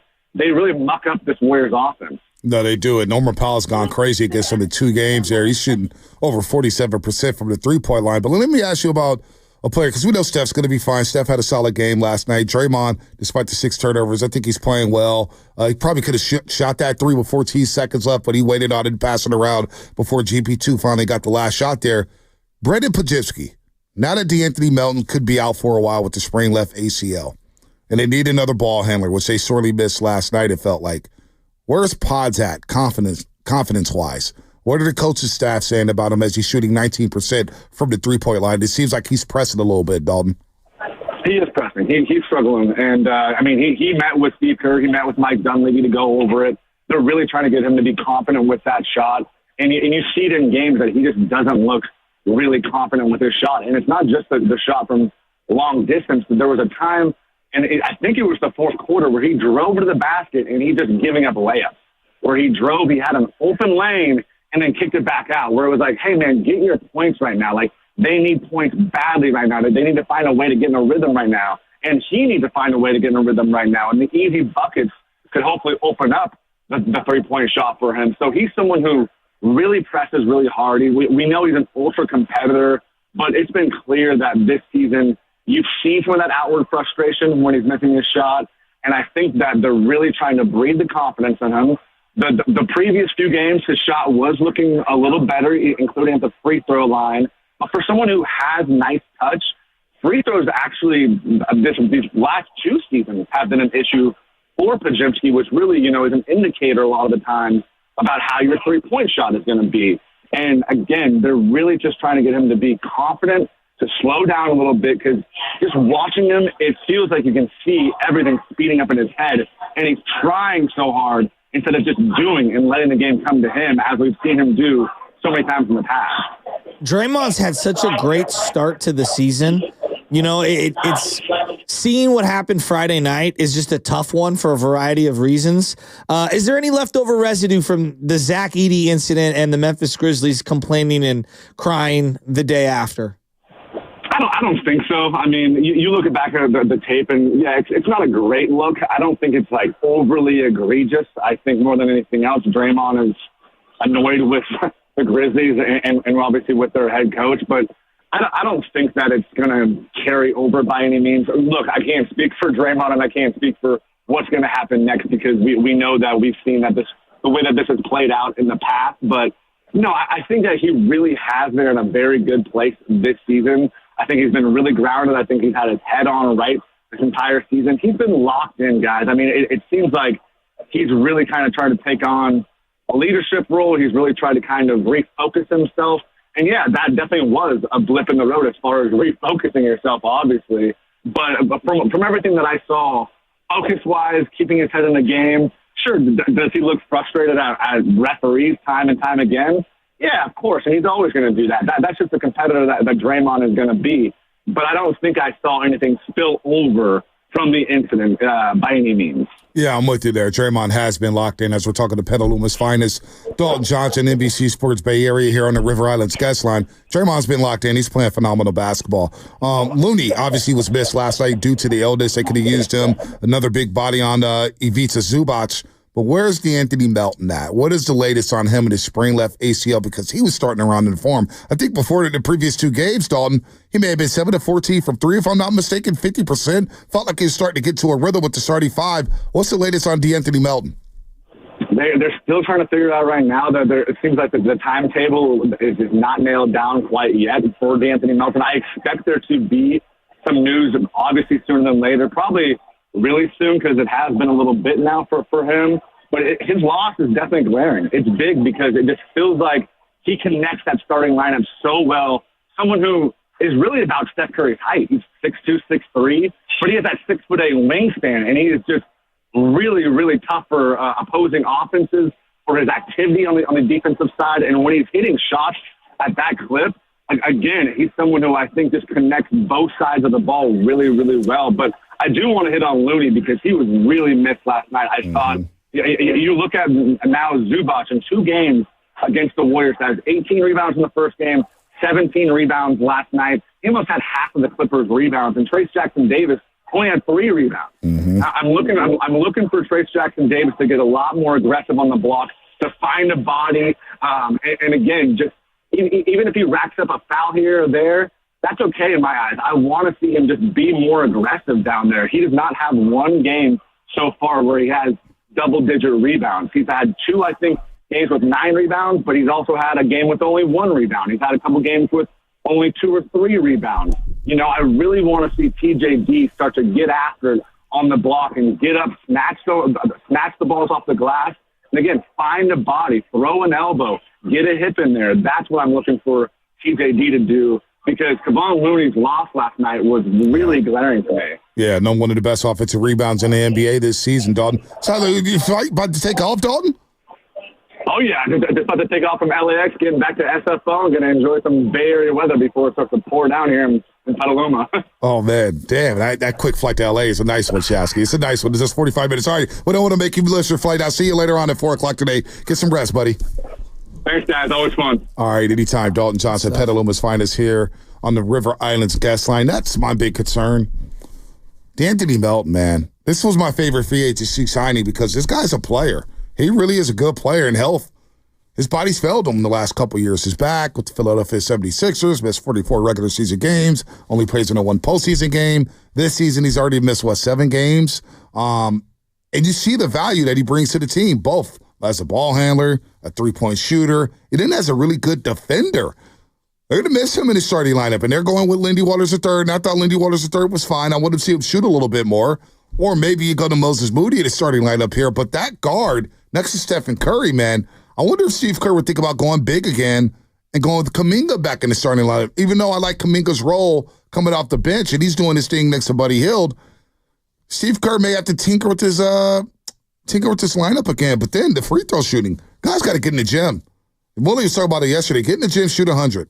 You don't think GP2 would get an opportunity to go back into the starting lineup? He probably will. Just in the interim. But then you want a little more balance offensively. I know. I'm just asking. Because the spacing now, look, Draymond's hitting his threes at a 45% clip. Can GP2 get that three-point shot up? And then you have TJD and Wiggins, so you're going to compromise the spacing. You're going to make it a lot difficult for number 30, Stephen Curry. It just feels like you're giving up one or the other. Yeah, I want to see a little more balance. So is Moses Moody there? Lindy Waters III was moving around well, but he was. The turnovers hit them, man. You got to take care of the basketball. Well, and then Draymond, turning the ball over. You and I haven't discussed it. The Zach Edey play Friday night, much to do about nothing for you? Yeah, it's already gone. It's already gone. It's coming wet. They upgraded it to a flagrant 1. It's all good. I know. He had a 51-day streak of no flagrants, and yeah, it's fine. It's it's all good. He's still, guess what? 13 games down. How many technicals did he say in the podcast that he would have for the season? Less than 10. Less than 10. We're already at how many? 2, 3? Yeah, that's fine. First month of the season? Hey, he knows how to space them out. No, he does. He literally doesn't, actually. No, he does. He does know how to space them. I think he's only got popped for the 16 one time. He drives up to that edge. I mean, you're focused on something 2 days ago. It was fine. They got over it. No, the Memphis Grizzlies put out a report on a Saturday. Yeah, of course. About how they broke the code. Because that's what the Memphis Grizzlies do. That's what they do. I just want to see Dre, the way he played for the majority of those games, and not doing the extracurricular shenanigans. That's been the hallmark to their success. It really has. He has been second best player on the team. Yeah, no doubt. No doubt. And I think yesterday, one of the big encouragements was seeing Andrew Wiggins play really, really well. Mm-hmm. The house of prime rib tastes better and better every day. 13 games down, 52 to go.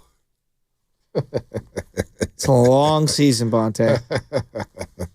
I wouldn't count your equity. Stay healthy, baby. Stay healthy. Stay healthy. But there's a lot of people who think that Kendrick Perkins thinks that Draymond Green should be suspended for a long period of time. Wait, why? Kendrick Perkins is hating? Yeah. No, but why? That's so the unlike Zach him. Edey play. Oh, the Zach Edey play to him? Yeah. Well, he did. He just didn't need to grab his leg. I don't know what he was doing. It just didn't make any sense. And what did Zach Edey do to him? Well, Kendrick Perkins' his quote was, I actually think Draymond Green should be suspended for an extended period of time. This could have been a season-ending injury for Zach Edey. There's no room, no place in our game for those type of actions. So straight out of the Clutch Handbook. Yeah, I mean, that came straight from LeBron. Kendrick Perkins just hating. He's always, him and Draymond Green have a beef. I don't know if Kendrick is clutch. Him and LeBron do not get along. So I don't know. And many people think that he should have been suspended. It's too late. Okay. Does anyone here think he should have been suspended? I'm going to say no. I thought it was properly adjudicated with a flagrant. Yeah, it's fine. Yeah, he shouldn't be suspended. It's gamesmanship. I don't know if you know this, Bonte, but I have found the new Hawk Tui girl in terms of something that in sports that I am already done with. You know how the Hawk Tui girl, everyone was sick of her immediately. Tua, like the quarterback. Okay. No one says Tui. Whatever. All right. Hawk Tua, girl. We were all sick of her like immediately, like 24 hours later. Like it was a thing. And then it was. You kept talking about her. Well, I found the new thing on the internet that I'm sick of. What's that? Bronny in the G League. No, you love Bronny. No. You love Bronny James. It's you the love think LeBron. Pieces. It's the think pieces and the highlight packages of people telling me he's great or he's terrible. No. I don't care. We will figure it out over time. Bronny James. You love it. You read it all. You read everything about Bronny. No. I don't even pay attention. I didn't even know Bronny James played in the G League last night. I didn't even know that. Well, so would his teammates say the same thing. Well, but you do it. I don't scour the like Hawk Tui. I feel like an old man now. I feel like the OG. Oh, what song is that? Who's that rapper? What? That's how I feel about Bronny James and the G League stuff. I don't consume a lot of LeBron James content unless I have to. Like right now, I don't have to. Because he doesn't play on the Golden State Warriors. And the Warriors aren't playing the LA Lakers. And the LA Lakers aren't playing on national TV right now. So I don't pay attention. There's too many things in the world going on today for me to be spending as much time on a G League player because he's the son of a famous basketball player. Like, come on. You haven't seen any of that stuff circulating over the internet? Because it's everywhere. No, I don't. I spend less time on the internet these days. I do. Only use it when I need to. I don't have the Bleacher Report app anymore. I don't be on Twitter like that anymore. I'm trying to transfer over to Blue Sky. When you're getting text messages directly from the sources that are making the transaction. Well, that's you have no I need live for with Bleacher these Report. people. I love these people. They're part of my family. Well, like, is Rich Paul in your DMs? Be like, hey, check out this Bronny clip. To Shasky or me? To Shasky. He said he's got people from the sources. Yeah, so it's he's like, got sources. I said Bonte did. No, he said I had sources. Yeah. Oh, okay. I thought Shasky was first. Well, you're too busy clicking the YouTube colors. Yeah. That's a good joke. Should I get some Bronny James colors? Yeah, you should. Purple and gold. Purple and gold for that Laker talk we love to do. Showtime talk. The Lakers. Fedoni's a Laker fan. He don't even pay attention to Bronny James. I've never heard Fedoni ever brought up Bronny James. They play at 7:30 the next 3 nights. I'm out. I can't do it. 7:30 the next. That's the tip off. Like I can't there's sacrifice I have to do talking Warriors sometimes. I have to watch the fourth quarter at 4 in the morning. Well, the games go by quick, but the 7:30 start is usually like 7:37, and then it goes till about 10:05. It is late. It was a rough one for you. Yeah, it is late. But it was fun, though. I got a big midday nap in. Oh, that's big for one. sure. Got to watch the Niner game over. Big midday nap. Got to eat some dinner right before I left. Greg Olson's got to the studio so good on about the broadcast. Got to the studio about 2 hours before tip-off or a pregame show. It was great. I know Mully was wearing the turtleneck, huh? He was rocking the turtleneck. Yeah, he was chilling. He was looking good. Big chilling. Yeah. Zena did a hell of a job. She did a great yesterday. job. That's an analyst, man. It was easy kicking the ball to her. Steiny texted our group chat and he said he was so impressed with you, Mully, and Zena. He thought you guys, as a trio, you were very impressive. That's what he said. Wow, he said that. He said that. He would never tell me that to my face. Well, of course, he doesn't want to. Yeah, I'll gas you up because I work on the show. I don't need to be gassed up. I'm always I'm the most self-deprecating guy at the station. Truly, I never pat myself on the back. No, I'm self-deprecating, man. I don't like to gas myself up. I'm just well-rounded. I just no. Listen, we were joking there. Oh, you were joking about that one. Hey, what are you joking and when are you not joking? I'm gonna be humble in this one. I'm just well-rounded. I'm happy with Brock Purdy. I am happy with Brock Purdy. Did anyone pull his video from Sunday night where he was drinking the beer? I watched it like 3 or 4 times in a row because it was so funny. You had this look on your face like you were like, this is the next avenue for me. It's me and Martha Stewart and Snoop Dogg. We're going to be pitching beer to America. Like I never bought Nas was drinking Heineken, so I never bought in on it. I actually saw Bonte sip that beer and he was like, this tastes really good. Hey, the and I was hazy like, IPAs. dude, he's a great pitcher. Hazy IPAs. Oh yeah, remember Hey there. The hazy IPAs, C-Dubs. It was a really good beer too. Man, it's the official beer of the Santa Cruz C-Dubs. In partnership with Laughing Monk, who catered our whole station last week. Phenomenal food. Phenomenal food. Great food. Amazing food. Amazing. There's a joke. Greatest food. Don't do the little dance though. You'll get in trouble like Christian Pulisic last night. Oh my goodness. Well, there's Bowers. Let me say. Yeah, everyone's doing it because they think it's funny. First of all, it is funny. John Jones did it. John Jones absolutely did it. After he destroyed Stipe. But there's people who are quote unquote woke who are now doing the dance. So pick a lane. Pick a lane, please. You open the door up. Dance. Yeah, the dance is hilarious. You open up the door regarding the fights with John Jones. What did you think of the fights Friday night with Tyson and Jake Paul? You are what I would deem to be a boxing purist. So were you offended? Were your sensibilities offended? Look, Jake Paul understands that there's a lot of dummies in America, and we'll pay for a lot of dumb things. Yeah, but it was free if you already. It was free if you're a Netflix subscriber, but the people, 72,000 paid for tickets to go there. Oh, well, to Arlington, Texas. It was a spectacle. It was just like. Hasn't boxing always been that though? Like Ed Tuttle Jones left the NFL to join boxing. No, there's always these exhibitions, and that's what I'm fine. saying. Like, hasn't it always kind of been a circus? And it's Mike Tyson, and I got it. And we wanted to see Tyson at 58. Of course. See if he had a shot, especially after he slapped the hell out of Jake Paul at the weigh-in. But boy. Well, I didn't like the way Jake Paul, he did a little something on the front end that I thought was he stepped on his toe. It was very disrespectful. Yeah, and then he started. But that's part of the fight game. But that's part of the fight game. And it's like, I'm going to kill him. I'm going to kill him. What did he say? Oh, you have the sound. I got it. Let me grab it real quick. Sound. It was unbelievable. And then you see Tyson walk out. It's like, oh, wait, he has a knee brace on? Yeah. This isn't going to go well. Roy Jones Jr. the whole time's like, I don't like the way he's standing. Yeah. Boy. Yeah, it's not good. And he had Rosie Perez on the broadcast. I didn't even feel it. He's angry. He's an angry little elf. Mike Tyson, I thought that was a cute slap, buddy, but tomorrow you're getting knocked the fuck out. I'm him up, Burial. I'm him up. He hits like a It's personal now. It's personal now. He must die. I mean, he's a great salesman. I mean, he learned from his brother who's in the WWE, Logan Paul. Like, that's he's cutting a promo. That's all it is. Then he's calling out Canelo. I'm like, for the love of God, please, Canelo. It's personal now. Please, Canelo. Fight him? Fight him.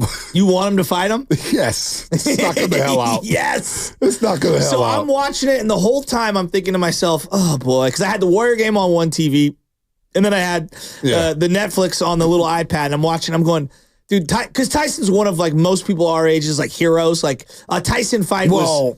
I don't know if he's a hero. No, I'm talking about boxing, sports hero. Back in the day. I'm talking about back in the day. He was invincible. He was like a Superman. And he would come out and destroy people. And watching him, I'm like, just don't get hurt. Dude, you're so old. Do not get hurt. I think he got $20 million for that.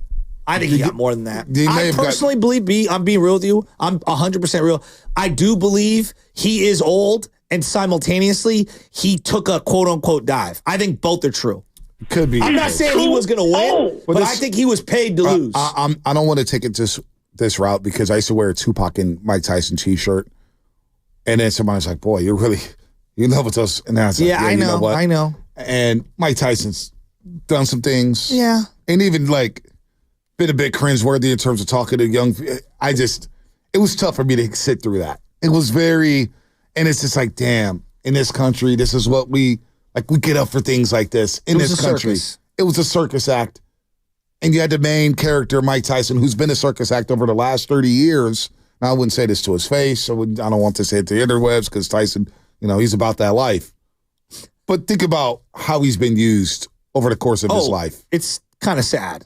It's very sad. I mean, a lot of the younger people only know him from The Hangover. Right. Or you know what I mean? As a gimmick. And I mean, you said the word there. He's been used. Well, no doubt. That's what it, yeah. But this is also from the creators of Tiger King. It's on Netflix. What did we all expect? Well, the main takeaway for me was just the feed for a lot of people stunk, and the NFL product is not going to... The league is not going to stand for that on Christmas when they have all those eyeballs. So mine had no problem. Mine was fine. Yeah, all the California people, I think, were fine pretty much. Okay. So I don't know. Yeah, I had no problems, and I didn't even know until after because I was, searching the internet. What about the pre-fight interview with Tyson in the locker room? Butt naked. And he had the booty cheeks out. Looked like Rikishi from WWE. Yeah, it was Dude, what are we doing? Rikishi. And then I saw somebody posted 2 Niner logos on it. It was like, how the Niners played together. I saw that same with the Cowboys this morning. Everyone's getting that treatment right now. Out of control. The memes were out of control. It was so good. The new crying Jordan. And then out of nowhere, the 2 ring girls who were they became famous overnight. Overnight. Yeah, because the buffering just stayed on them the whole time, so people were just screenshotting it. Was all time. Well, the ring girls are always. The 2 women that fought prior. Oh, Amanda Serrano and Katie Taylor. They're good. Oh, my God, what a fight. Good. That was a good fight. That was great. Now, are those 2 good? I don't know anything about Katie Taylor's a champ. She's great. Okay, so they're legit. They're legit. That was a great fight. But boy, the ring girls. boxing knows what it's doing with the regrowth. They're always well placed. There's this, and I know Anna's in the car right now, but for years, Top Rank, when Pacquiao will fight, they had this Latin girl right behind Pacquiao, the same girl. It's like, damn, how much money is she making? She was right there, perfectly placed, and they always had to smile. They hold the smile for, like, how do you hold a smile that long? They're smiling for like 5 minutes. And no matter what the boxer's saying, they're just smiling. They're smiling, they're holding their smile for, it's unbelievable. You know what else is unbelievable? That the Dodgers might get Juan Soto? Well, that is unbelievable, and you know what? It is what it is. Don't hate the player, hate the game. Xavier Legette, the Carolina Panthers. How do we miss this? They just went to Germany a couple weeks ago and beat the New York Giants. I didn't know he was a picky eater. Listen to Xavier Legette. I just hope they got some good food. I'm a picky eater, so I just hope they got something I can eat. They have good chocolate. I don't eat candy like this. Well, what are your no-goes? You say you're a picky eater. What are your no-goes? Yeah, I don't eat seafood. I don't eat like peppers and onions and all that. I don't really eat vegetables like this. What? You eat like pizza? Yeah, and like I just started eating asparagus. I eat like string beans and green peas. But that's not a surprise. Do they have to be cooked in bacon grease? Do they have to be cooked in bacon grease? No. That ain't like that. Pasta? Yeah, I eat some pasta. Okay. Yeah, I eat some pasta. Chicken, steak, all the regular stuff. Yeah. No seafood, though? No, I'm allergic. Oh, okay. Well, we'll give you that one. Yeah.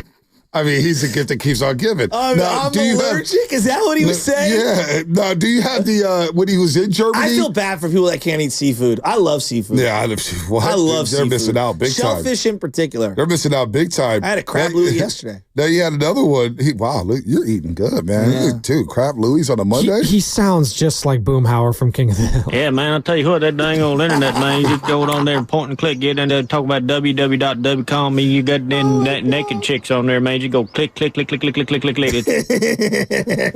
All time. Now he has the other one. I don't know if you pulled a Spinoni where he's actually trying the German food. He's trying it, and we'll get that up in just a second. Is it called Soup and Coochie? The place here in the city that's What'd you say? I think it's called Soup and Coochie. That's the name of the place. That's the name of the place. What? Look it up. It's in Hayes Valley. What did you just say? They give you a huge, boot beer, glass beer. Look it up. I'm not looking at it. Man, what? SUPPENKUCHE. That I think off the top of my head, I think that's how it's pronounced. One of my friends had a party there like a decade ago. It's a German place. I'm telling you, bro. Hey, Lubman, what, can you look that up, man? Can you say it one more time? I think Spadoni's looking that up. I'm looking up Legette in Germany. Yeah, it's SUPPENKU with an Umlaut. Yeah. CHE. So it's German. If we have a German pronunciation, 888-957-9570. I call it Soup and Coochie. Yes. Don't say that last part. Do not say that. Yeah.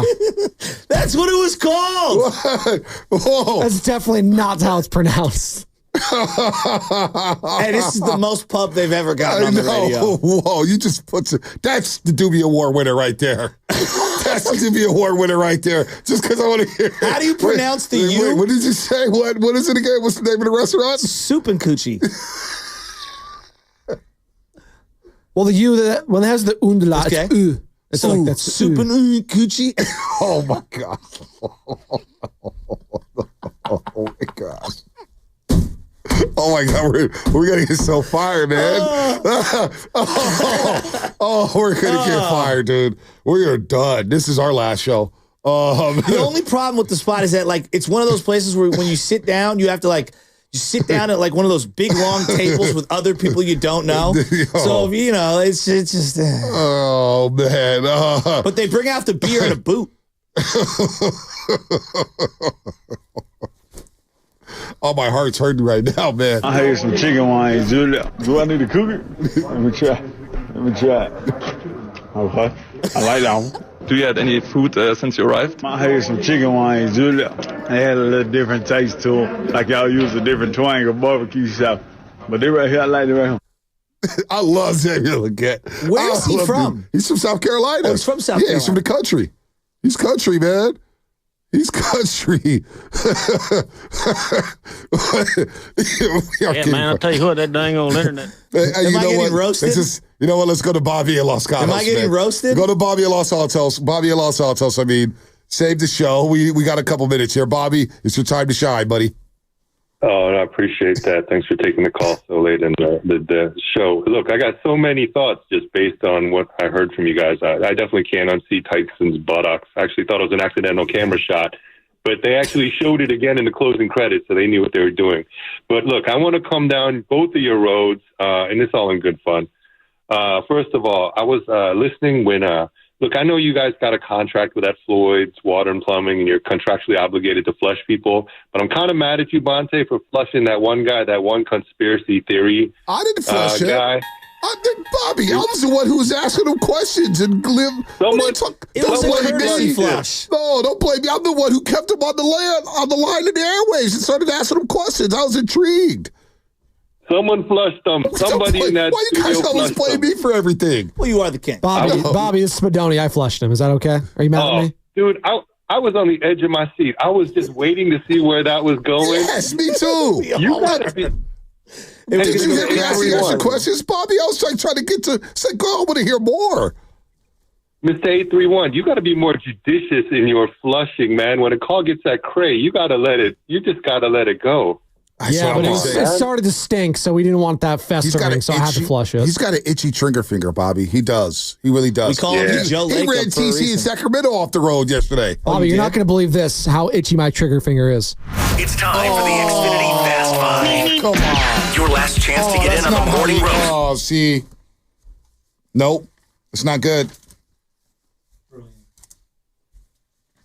That's not good, Spadone. That's not good. Bobby will appreciate that. We're tight. He vacations every weekend to Silmar Beach in Pacific Grove. Oh, nice. So he vacations every weekend? Yeah, that's his vacation spot. He says he just goes down to Pacific Grove and hangs out at Silmar Beach. Is he single? I don't think he takes his family. What? I'm just asking because I'm just like, you taking vacations every weekend and you going out maybe there. Vacation's a stretch. He likes to visit there every weekend. Okay, yeah. I just want to know, like, who's Bobby? Like, does he have a family? Like, what's going on? Wait, you know someone you know? Is he single? No, I hate you. I'm done with that game. Trust me. Hey, what are you, Cupid? You know what? 405 show, right? I am. You know what? I told you guys, I want to be Chuck Woolery. Love Connection, Blind Date. I think I'll be good at this stuff. I'm good at matchmaking, man. I know who gets along, who's who, and who can get along and with who or what. Shasta reminds me. No, listen.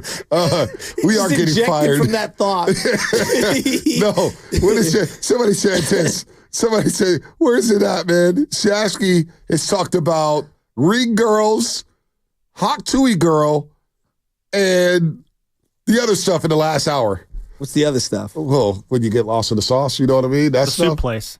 Yeah. Here's my final thought. My final thought is this. Devin Witherspoon is the best secondary player. That's your final thought? That we haven't taught. No, honestly, we talk about Sauce Gardner like he is one of the best players at the position. No, that is Devin Witherspoon. You should be talking about this guy, number 21 for the Seahawks. He is elite.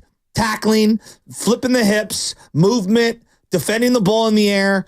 He is an unbelievable football player. I watched that game back multiple times, and every single time I watched it, I was just jaw-dropped as to how many plays this guy makes. He's a superstar. What's that restaurant in Hayes Valley again I need to visit? You said it was good. Supincucci.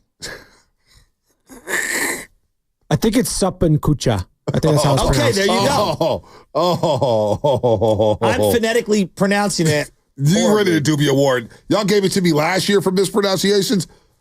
Odds-on favorite. He's got the top 7 and I like this how year. you just mispronunciation, as you just said. So there you go. Bonte Hill back in the lead.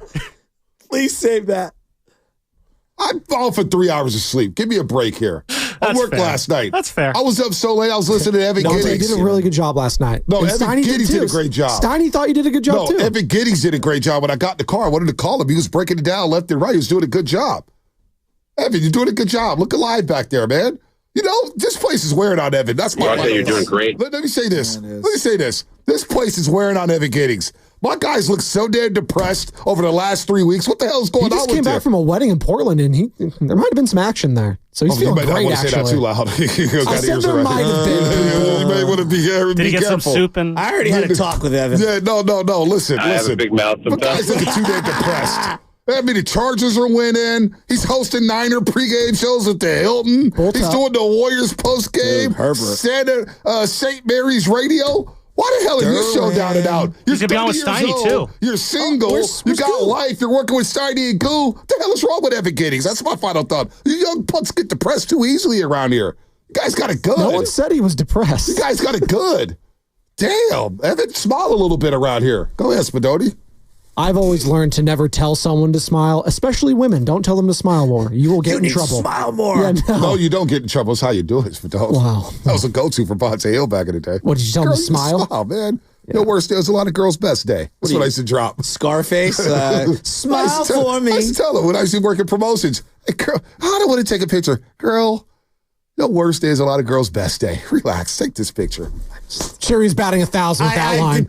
Joey, you know who's going to be batting 1,000? It's going to be Juan Soto when he signs with the Dodgers. That's my final thought. It just ruined my day right there. You know, I'd go Sharks. I don't know. Great work today, Loveman. Wow, yeah, you really knocked it out of the I'm not going to sugarcoat it. You can sit here and do a sugarcoat job. Such a great job. I love Joe Lacob, man. Did you see him celebrate after they beat the Mavericks? You see the videos? What do you think? You see him pointing at He's the best. Joe Lacob, man. He's what I would want to think I would be like if I was the owner. Oh, no doubt about it. Except I would take it a step further. As much as I hate Jerry Jones, you better believe I'm holding pressers after the game. Did you see how many cameras were behind? Oh, my God. Incredible. You should listen to him on Sean and RJ. What a joke he is. Oh, my God. Couldn't happen to a better person. That was Fast Fire, brought to you by Xfinity Home on the go. You get the fastest internet to all of your devices. What a last hour, the ADD hour here on the Morning Roast. Vontae, you're doing great. Your business needs a network.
All righty. Morning, everybody. Matt Steinmetz along with Evan Giddings today. Evan Giddings. We'll be doing 4 hours of radio just for you. And I'm looking forward to it. John Sally. Thank you. What's up, E? Not much. I'm afraid of the 4 hours of... It happens every time I sit in this chair, and I just want people to understand this is not by choice, okay? We're always thinking about the goo, and I just hate how much flack he seems to get. Like, the guy just can't catch a break. I'm out. Yeah, it's a shame. Goo hopefully will be back tomorrow. All right. Let me tell you all a little story, and it's going to be my way of seeking out your all opinions. Well, you got 10 minutes. Okay. You guys know, if you listen to the show a lot, I'm from back east, and I still have a lot of friends from Philly and outside Philly. And a couple of them reached out in the last day or two, and they asked me a simple question. If I were your program director, I would fine you every time you make a reference to a Pennsylvania high school. We will talk to him. Yes, we will. Ross Tucker at 11 today. But they sent me a text, and one guy called, and he goes, what's going on with the San Francisco 49ers? And the last time we were talking was early in the season when the Eagles were doing terribly, and they would tell me what was going on with the Eagles. But I just thought it was an interesting question, and as soon as I got asked it, I thought, you know what, I'm gonna ask 49er fans to answer that question. And we're not asking the question, who's been the most disappointing 49er? My question is this: if you had you all have football buddies around the country who like different teams, if they asked you right now, what's going on with the 49ers? How would you answer that question? 888-957-9570. Because there's myriad answers to that question. So I'll start out with you, Evan, and we'll build off a few of these things. But I also definitely want to get 49er fans involved in this because there are a lot of different aspects to what's made this season a 5-5 season so far. I mean, first of all, yeah. I love the question because I also think it works conversely too. Like a lot of times you'll hear teams, and for example, the Warriors, a lot of people I think are wondering, okay, how are they doing this? Right. So it's not just, well, what's going on? Things are in turmoil. It's also, I'm sure a lot of people might ask Philly fans, like, how are the Eagles turning around their season? I don't know. How are the Buffalo Bills 9-2? So with the Niners, it's all about. I just think people haven't expected them to look the way they have, to play the way that they have.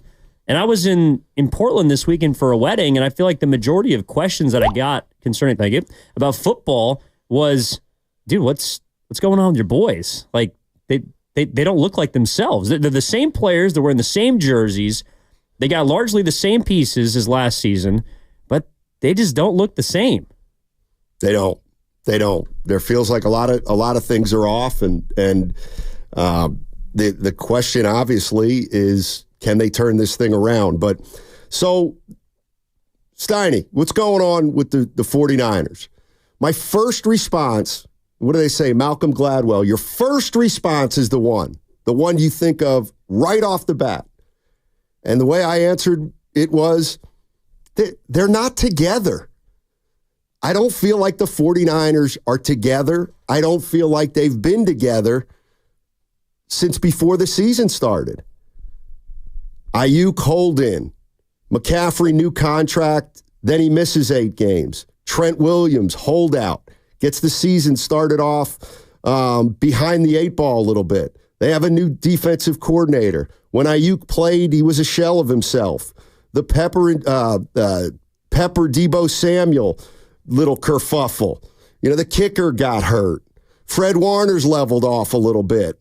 Maybe Bosa's MAGA hat had something to do with anything. Juwan Jennings in the offseason with a cryptic tweet while Brandon Ayuk was holding in. I just don't feel like this team's focus has been in the right place, and there's been too many guys who have been there've been other things going on. And the other thing, I would say is it seems like for the first time in the Kyle Shanahan era, they're just not as explosive as they've been. And I'm not sure exactly why, but I also threw in there's something with the coaching this year. Not that Shanahan's on the hot seat, but there just doesn't seem to be a connection that's galvanizing this team with just one theme, and that's to win every game. And that's the way I'd answer it. They just don't feel like they're together. 888-957-9570. How would you guys answer that? What's going on with the San Francisco 49ers? Your buddy from another part of the country asked you that. So, E, what do you think's going on with the Niners? I see a team that's exhausted. I see a team that is physically and mentally exhausted. That's the first thing that I would answer with. I think this team is suffering from exhaustion, which leads to frustration, which leads to a lack of production. And they haven't been a team that, you're right, has been together. And we talked about this during the summer. There's just something amiss. You know, it started with the hold-ins, the holdouts, the wide receiver getting shot. Some things that are tragic, like Charvarius Ward losing his daughter. There's been no doubt so many different things that have been controllable but also uncontrollable that have happened to the 49ers this season. Injuries are a big part of it as well. But all of that has fed into this, along with the fact that they played more football than anybody last season outside of Kansas City, and they probably had the biggest letdown of anybody in the league last year, coming so close to their ultimate goal. So to me, all of those things combined together have created an exhausted football team that is just trying to get to the postseason, and that's generally when you slip. You know, I think the Niners came into this season certainly not as connected and as focused as they were last year, but they figured, hey, you know, we're good enough to just kind of play this team and beat that team and stack a couple W's and midway through the year kind of figure it out. And that's when you become vulnerable. And that's the other part of them right now that is very apparent is they are vulnerable. And no other football team fears the 49ers like I think they've feared other Kyle Shanahan. You know, no matter if it's Jimmy Garoppolo, Brock Purdy, whoever's been quarterback, people have feared the 49ers in the past, and that cannot be said about any point this season. And the fact that they haven't had a winning streak, I think, points to it. They've been up and down. And that's where they end up at 500. Like, I don't look at them as necessarily being a product of unlucky. I look at them as being a product of mental and physical exhaustion. That's how I'd answer the question. And you said something before the show that I think I answered them when you said, are the 49ers right now maybe the most disappointing team in football? And I said, boy, probably so. And I happen to mention the Bengals. They've been a little bit disappointing, but man, they've lost a lot of close games to a lot of really good teams. I mean, the Cowboys have won 12 games in each of the last 3 seasons, and they stink this year. But they didn't have the expectations that the San Francisco 49ers had coming into this year. And, you know, I'll never forget, I wouldn't have thought of this particular game as a reference point, but Steve Young talked about, this was after the season and earlier this season, talked about how this team since the Baltimore Ravens game has just been a little bit off, and that extends into the playoffs, even though they were playing good teams in the playoffs. They're 8-8 since Christmas. That's 16 games of being a 500 team. And again, yes, you could say a couple of those losses, or the loss to the Ravens and the Chiefs, those are good teams. Similarly, you've lost to some teams you should beat, too. So 888-957-9570 is the number. If I were to ask you, if I were your buddy and didn't know a lot about the San Francisco 49ers, but I was a football fan, and I said to you, 49er fans, what's going on with your team?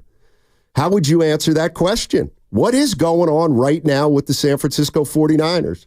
And maybe some answers are going to be as simple as, yeah, they're just struggling. They're going to turn it around. But then I need to know the reason why you think this team is going to turn around. But that's the question we're going to be talking about today, which is going to encompass a lot of different facets of this team. Well, I think people, maybe a couple weeks ago, or even out of the bye week, felt like they were going to turn it around. Right. But this is a Niners team that, again, it feels different from previous iterations from the last 5 years.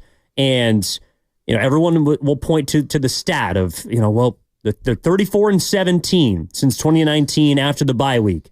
Kyle Shanahan and his teams, they turn it on after the bye week. The second half of the season, they're a dominant team. November, December, January, they own. Well, so far it's been 2 games, and, they got 7 left. They got a lot of games left, but it feels like people are not giving them as much of the benefit of the doubt because there is a lack of time and also a lack of performance. Like they look the same the first 2 weeks out of the bye week as they did prior to. Yep. And so people are, I think, reluctant to just believe that all of a sudden they're going to change. 888-957-9570. Where are you, 49er fans? We're on a Tuesday after probably the most disappointing loss of the season, and you're heading to play Green Bay next Sunday. What is going on with the San Francisco 49ers? How would you answer that question? 888-957-9570. What's coming up on the game is presented by Fremont Bank, celebrating 60 years of full-service banking with no compromises. That segment also brought to you by O'Reilly Auto Parts. Purchase new wiper blades from O'Reilly Auto Parts today and we'll install them for free. See better and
It's the Guru, Steiny, Guru, Steiny, Guru, Steiny show. Let's go.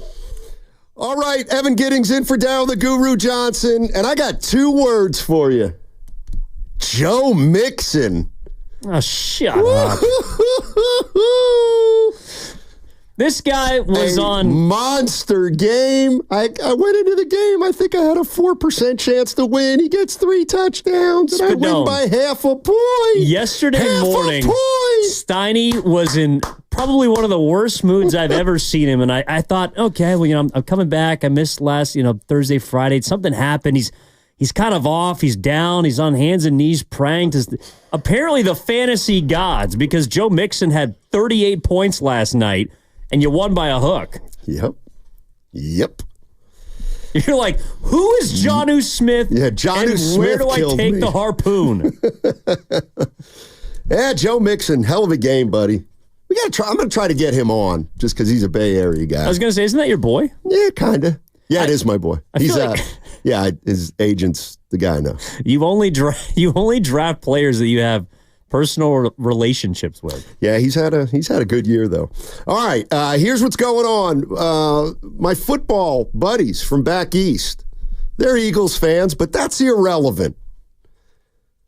A couple of them asked me yesterday, what's going on with the San Francisco 49ers? And I thought about it for a minute, and my first response was, they're not together right now. They're not together. There's not a connection between the 53rd man and the 20th man and the quarterback and the coach. There's just something. They're disjointed. They're just not together. I think it started in training camp with the holdouts and hold-ins, but that's how I would answer what's going on with the Niners and why they're 5-5. I just don't feel like they've had a team-wide focus with unity all season long. That would be my answer, or at least the start of the answer. So the question for 49er fans at 888-957-9570, how would you guys answer that question? Not what's wrong with the Niners, what's going on with the Niners. What do you think, Evan? Well, I think it's because they're exhausted, both physically and mentally, and I think there's branches to it. And like the 415 is chiming in for the Comcast Business Text line. I think it's a good point. This is George from Pleasant Hill. Physically tired and stressed. Come on. Kansas City's been on a stretch for 8 or 10 years. Whatever it is, that's no excuse. The difference is the Chiefs have won it. And so when you win, I think there is an extra taste of, all right, I know, number one, you know what it takes to win. But number two, there's added motivation. When you get so close to your ultimate goal and you fall short, I just naturally think that there's a feeling of, damn it, like we charged and just marched for 8 months to get so close to get to overtime of the Super Bowl. And they've now done that twice, or some core members of the team have done it twice. I just feel like that has to take a toll. And it doesn't mean that the Niners can't, maybe win 5 of their next 7 or 4 of their next 7, limp into the playoffs and, maybe make something happen. But in regards to the first 10 games and what's been going on with them, I just feel like this summer they were exhausted. They were exhausted from contract negotiations. They were exhausted from a player getting shot. They're exhausted from injuries happening at wrong times. They're exhausted from people being worried about, agendas or things that didn't have to do with football. That bleeds into the season. And then you have a couple guys that go down. Your star player that gets his big bag, Brandon Ayuk, tears his ACL. Brock Purdy regresses a little bit. Kyle Shanahan needs to adjust and is reluctant to. There's so many things that, to me, point back to the exhaustion that this team felt after last season that they haven't been able to shake. And I think they've been looking for a game to point to remind themselves of how good they actually are. And that's why I do think that there is some hope left for this season, but it means that you have to finally beat a good team. And that's one thing that they can't do. And that's another reason they haven't been able to hang their hat on anything, is they've had nothing to point to so far from the beginning of the summer that says this season is all of a sudden going to be different. Yeah, I thought it was an interesting point you made before the show when you were talking about the Niners, and we looked at their upcoming schedule, which is tougher than their first 8 or 9 games. I mean, they got the Bills, they got the Packers, they got the Lions, and you said that may be a good thing. And I was like, why do you think it's a good thing? And you said, because they haven't beaten a good team all year, and maybe one win over a good team will start to reinvigorate them and give them some confidence that they don't have. And I thought that was an interesting point. And, I see how it could work both ways. You start playing good teams, they might be able, if you're playing really good teams and they play better football, doesn't guarantee they're going to win right now. No. Because there's room between them and the better teams in the league. Like, I have my doubts of whether or not they can do it. And we can talk to Ross Tucker at 11 o'clock about, just how the Niners are looking, what's been going on with them, if there's any possibility to recover. But the thing is, I feel like because they haven't beaten a good team, and because of the cloud of the offseason, whatever you want to call it, excuses, whatnot, I do think that this team is believing what people are saying about them, or they've started to believe, especially the players, that, all right, Debo's a little bit slower this year. He's taken a step back. Nick Bosa's been a bit banged up. He's not the DPOY he was 2 years ago.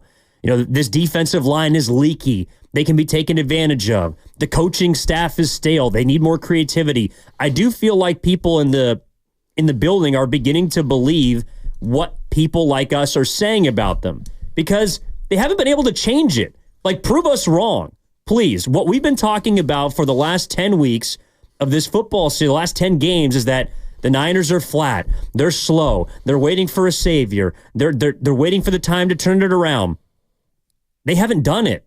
So if they're going to, I think it has to be against a good team. And that's really the only thing that I think could save this season.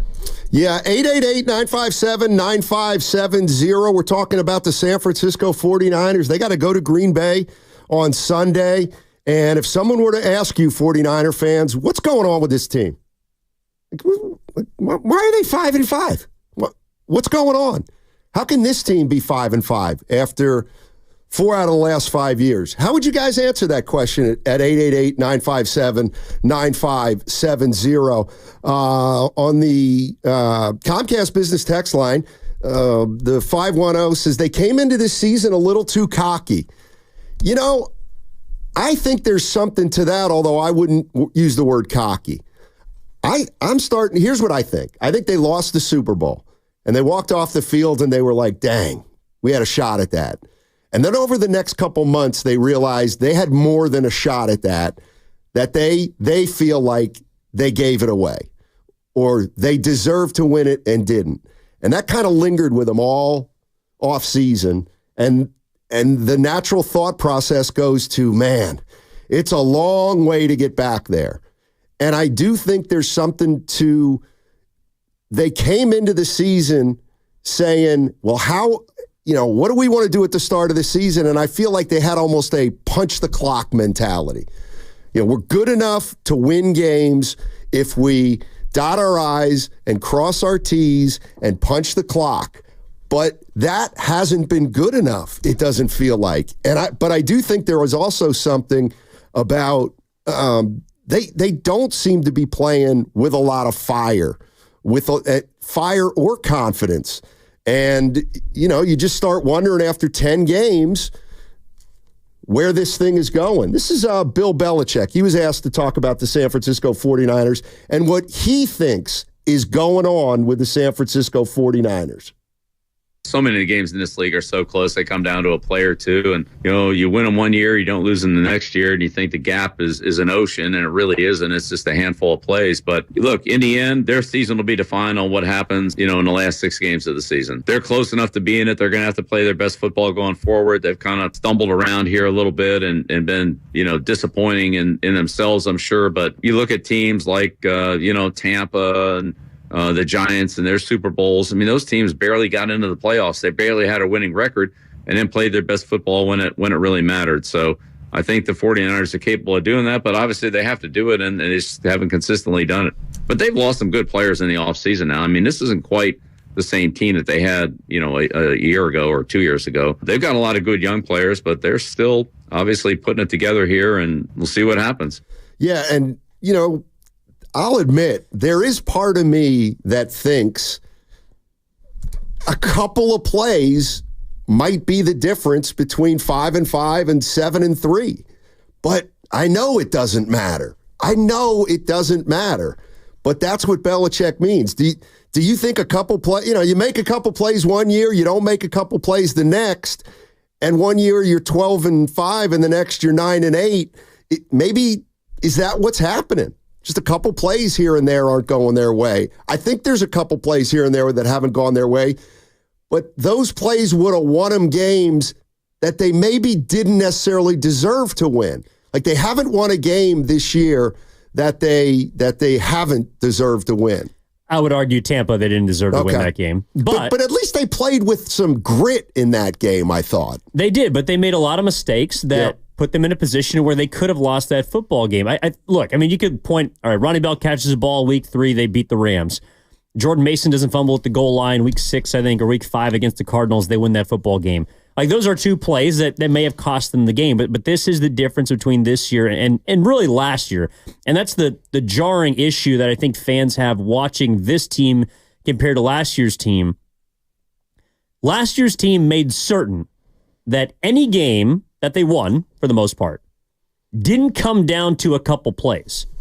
Like, there was so much dominance that they displayed, specifically early in the year, that even when they went through their 3-game losing streak, you felt like it was just a matter of time before they could reclaim what they had from week 1 through 5. They blew the crap out of teams. Sorry, that's they absolutely destroyed teams. They blew teams out. Careful. Yeah, thank you, Spadone. They blew teams out. But what they also did was they didn't let it come down to, all right, a fumble here, a turnover there. Yes, they made all the right plays, but penalties didn't kill them.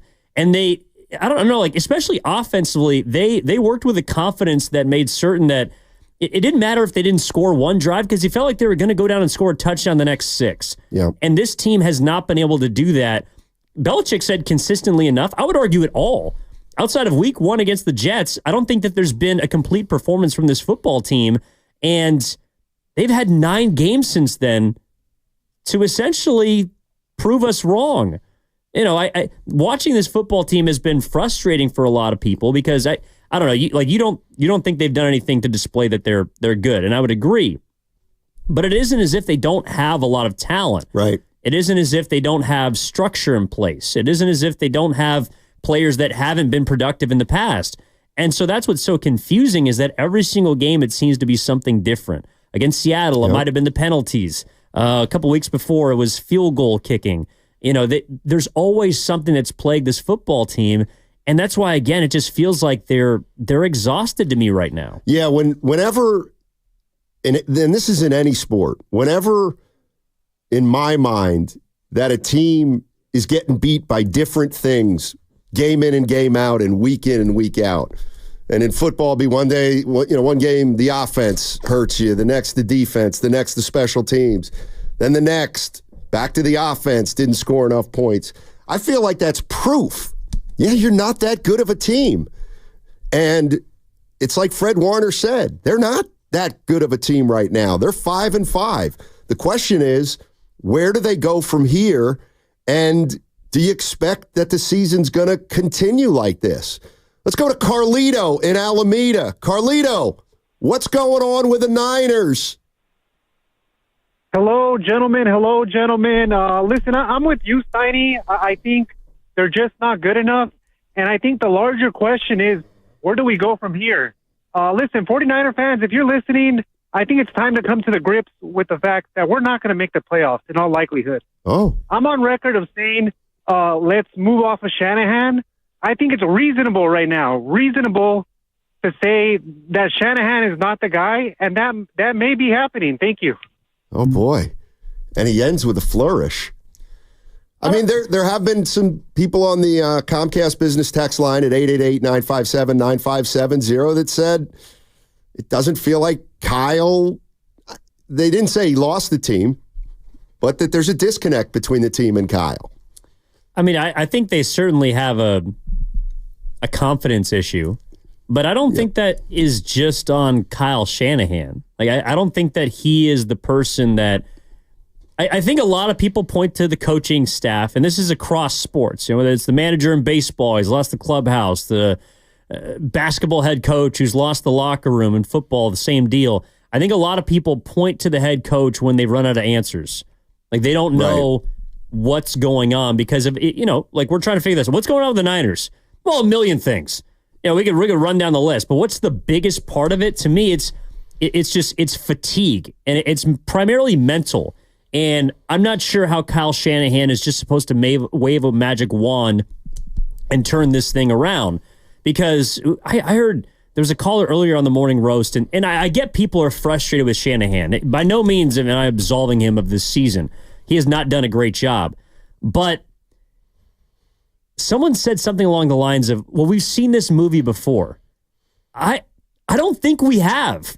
We've seen this movie before, maybe in the Super Bowl. But Kyle Shanahan has been, and his record would prove, one of the most dominant coaches after the bye week. In November, December, and January, since 2019, his teams have turned it on. They have gotten better over the course of seasons. So this movie that looks like the Niners might even be getting worse, that's not something we've seen before.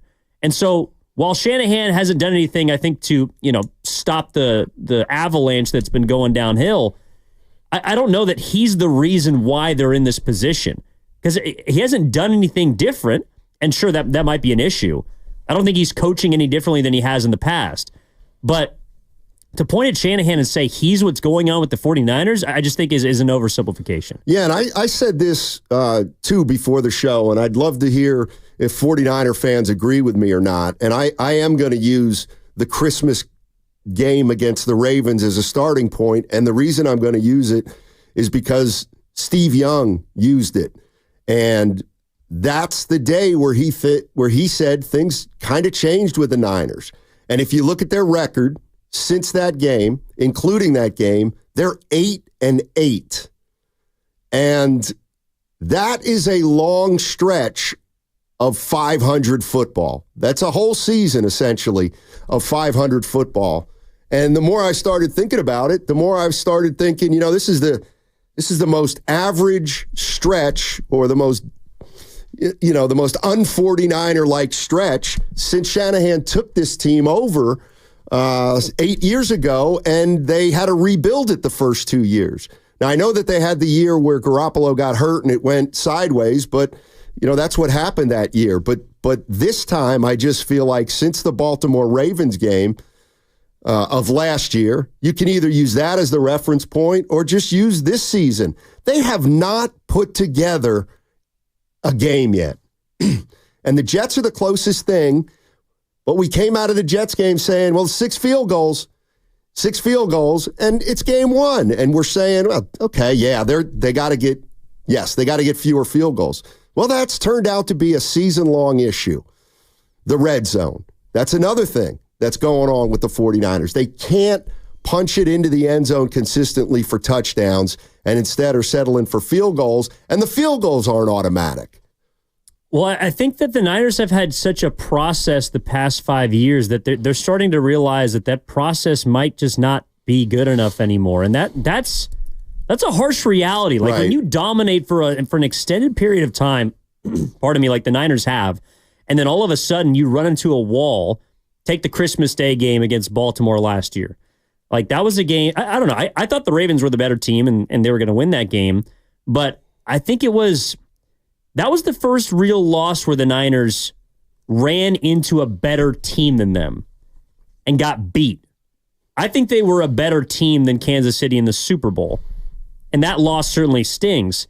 But it's almost like, I don't know, whenever you're playing sports and you're pretty good, and then you run into a player or a team, and you're just like, damn, I don't know what they're doing. Like I'm playing exactly the way I always play. I always win. Maybe it's a board game among family members and you dominate, and then all of a sudden an in-law comes along and just runs you off the Monopoly board. But you're just like, you can't figure out why. And that's more frustrating than anything else. And so I do think that game was one to me. I don't know if it broke the Niners necessarily, but it opened their eyes to, like, we can't just out-talent our way past opponents.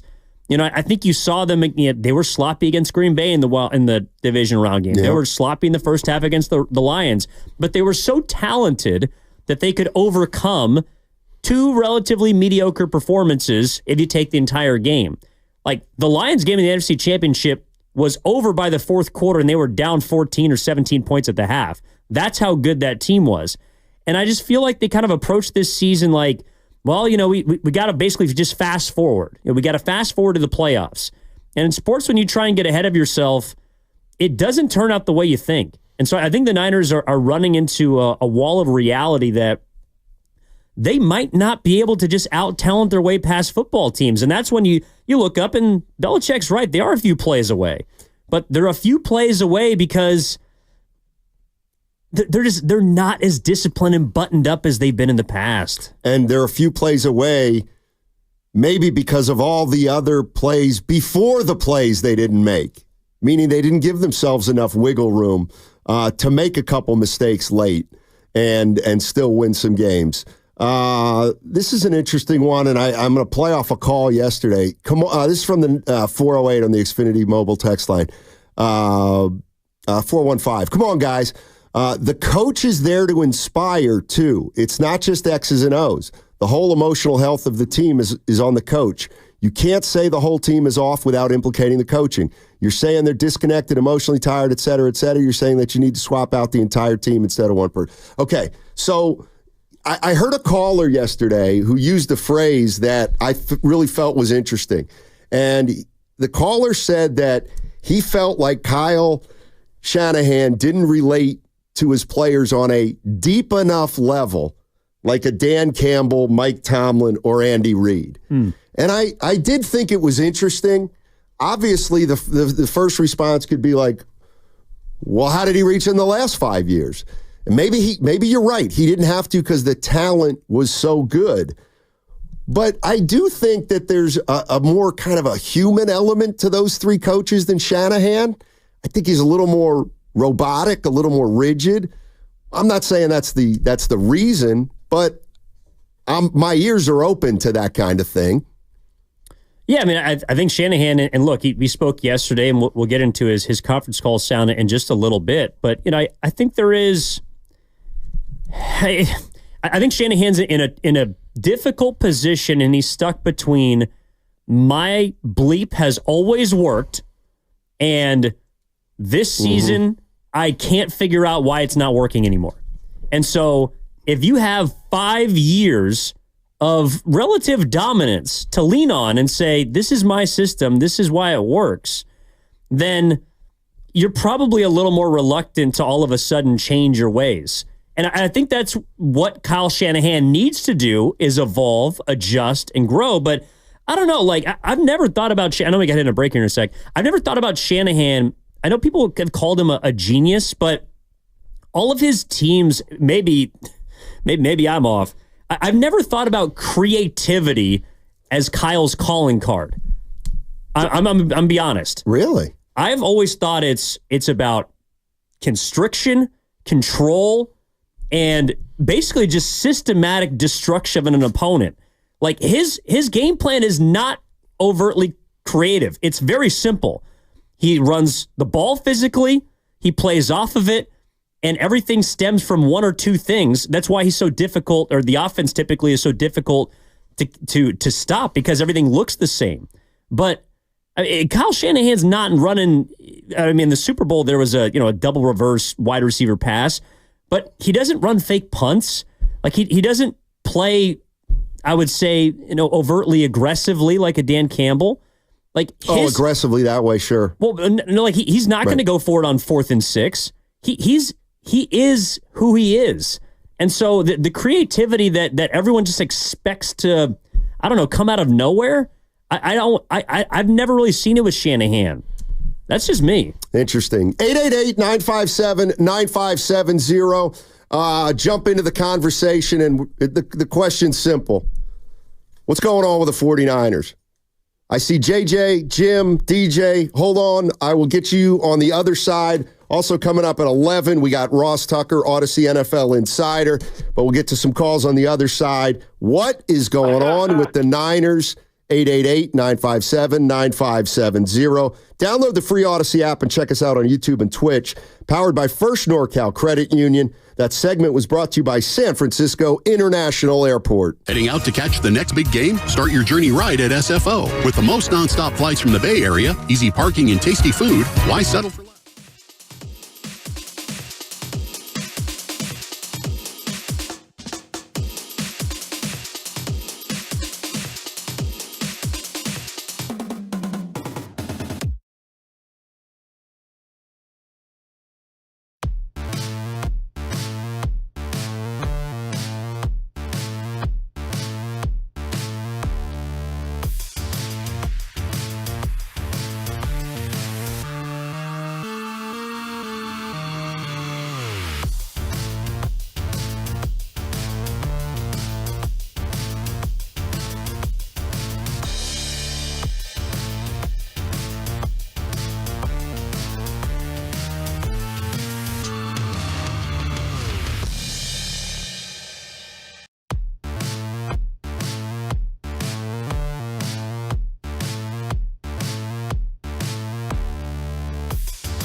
Yeah, I think Christian's doing a good job. You know, I didn't think he had any opportunity for some big ones. They kept him contained pretty good, especially in their two-shell defenses. So there might have been one run he left a little bit out there. But I don't think I've ever said that there isn't a run that you left a little bit out there in a game. But no, I think Christian's doing a good job. I can be a lot better. I feel like I can be a lot better. To miss time with an injury is always tough. It's not an excuse, but I know I can be a lot better. I feel it. It's coming. I just got to get rolling. Now, back to Steiny and Guru on 95.7 The Game. All right, that was Kyle Shanahan first, and then Christian McCaffrey. Steinmetz is here, and Giddings is here too. Darryl the Guru Johnson, hopefully be back tomorrow. We're talking about the San Francisco 49ers. I started out the show by saying a couple of my buddies have texted me over the last day or two with a simple question, what's going on with the 49ers?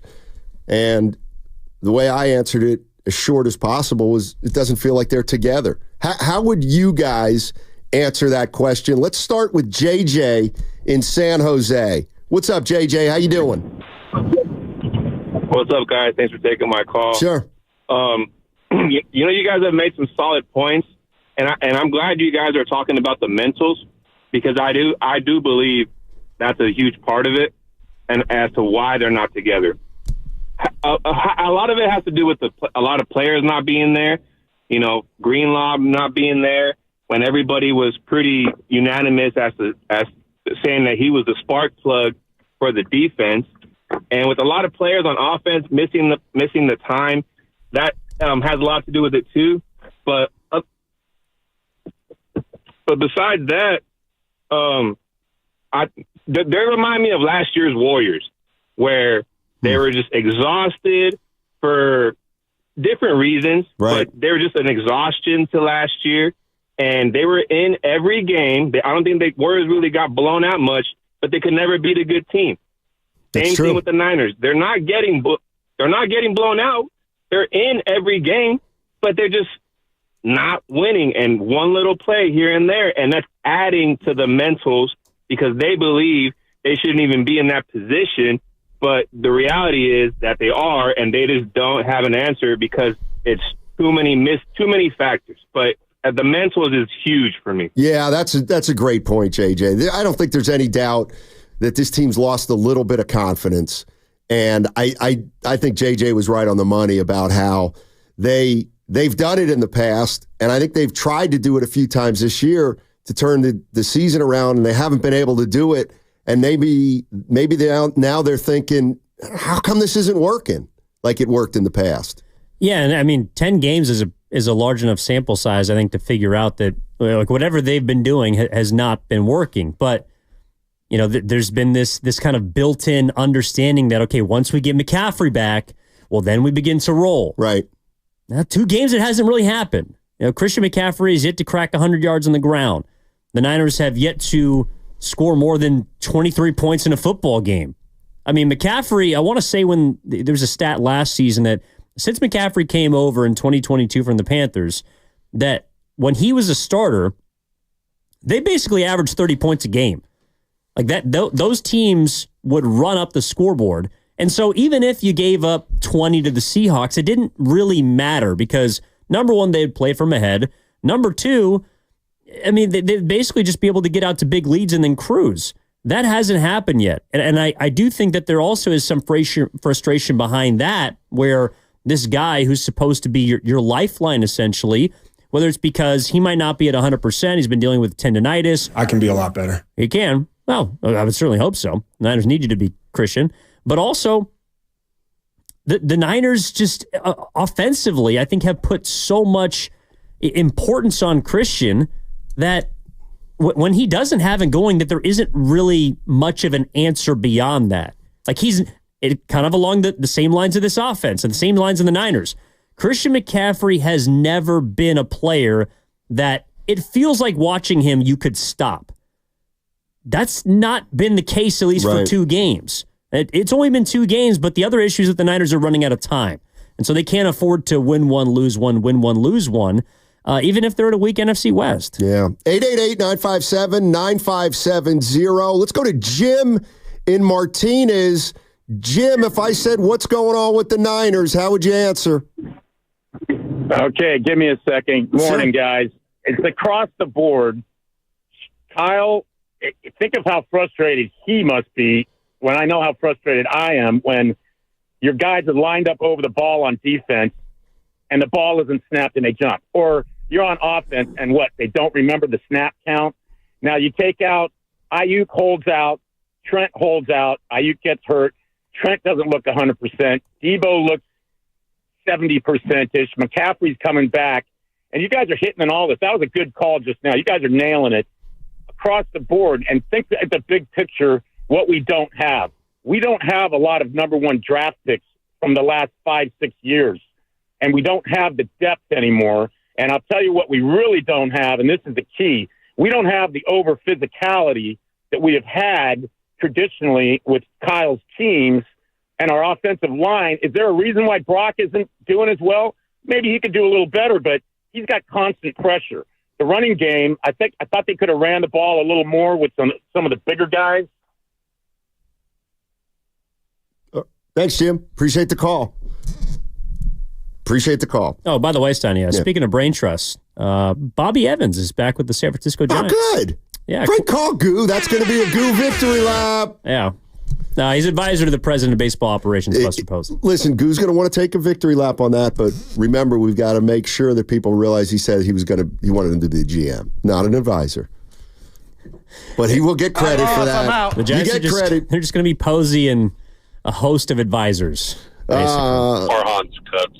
Let's go to, the question is, of the Niners. Let's go to Dejan in San Francisco. Possibly. What's up, Dejan? How you doing? Dewan. Hey, good morning. Hey. Hello? Yes, you're on, buddy. Hey. Thanks for taking my call. Anyways, just to keep it real, won't you just, they need to, Kyle needs to step down at some point or, become a leader again and lead the team. They need leadership. They need to get the heart back, the love for the game. We got it. They just need direction. Direction. All right. Thanks, Dewan. How you doing? He's too old. No, you know what? I think he's trying to find the answer like we are. Again, what's going on with the 49ers? Because, I have my answer. Steiny has his. We want to hear yours. I think that there might be something to the leadership thing. And I'll put Kyle in there. Fine. But let me spin it this way. Who's the leader of this team, player-wise? To me, I know the only guy who jumps out at me. Who's the leader of this team, player-wise? Fred. That's what I would say. Fred Warner. What about if you take him off? What about if you take him out of the equation? Who's the next? Who's their other leader? I don't know. Like George Kittle, maybe. And here's the thing about Brock Purdy. As great as he's been, this is where I do think it's tough for a quarterback as young as him to be the leader of a team as old as this. And if you look at Brock Purdy, he's had a pretty non-bumpy start to his career. It got off to a great start, and everything looked fine. And then some things have happened now, not just to Purdy, but to the team, where they look average. And so you have a young quarterback now in Brock Purdy who it's tough for him to lead because he's trying to figure out how he can be better to help the team.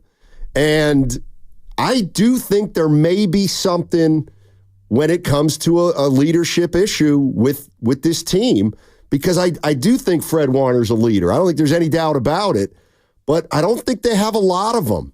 Well, I don't think they have a lot of them. I actually think they might have too many. Really? I don't think Brock Purdy's allowed to lead. Well, how many players on offense have been on this team and have been to 2 Super Bowls?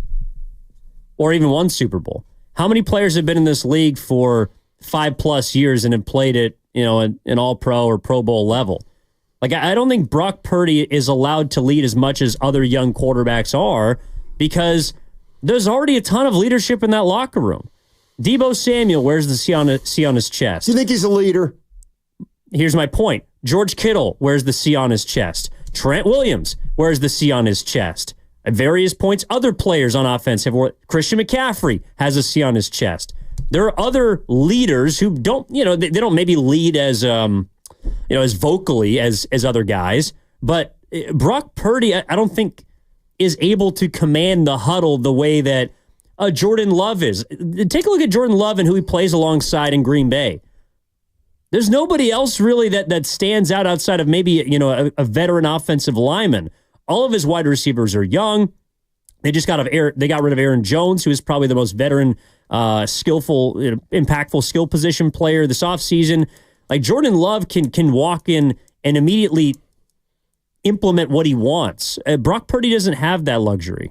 Couple numbers I want to throw at you, Evan. Purdy threw for what? 159? That many? 159 on Sunday. Yardage-wise, that was essentially his second worst game of his career next to the Cleveland game last year. Now, there's another game, the game against the Eagles in the NFC Championship. He was lower in terms of yardage, but we all know he got hurt early in that game. The other thing about Brock Purdy is he showed up on the injury report with a sore shoulder, and then you start thinking maybe you put 2 and 2 together.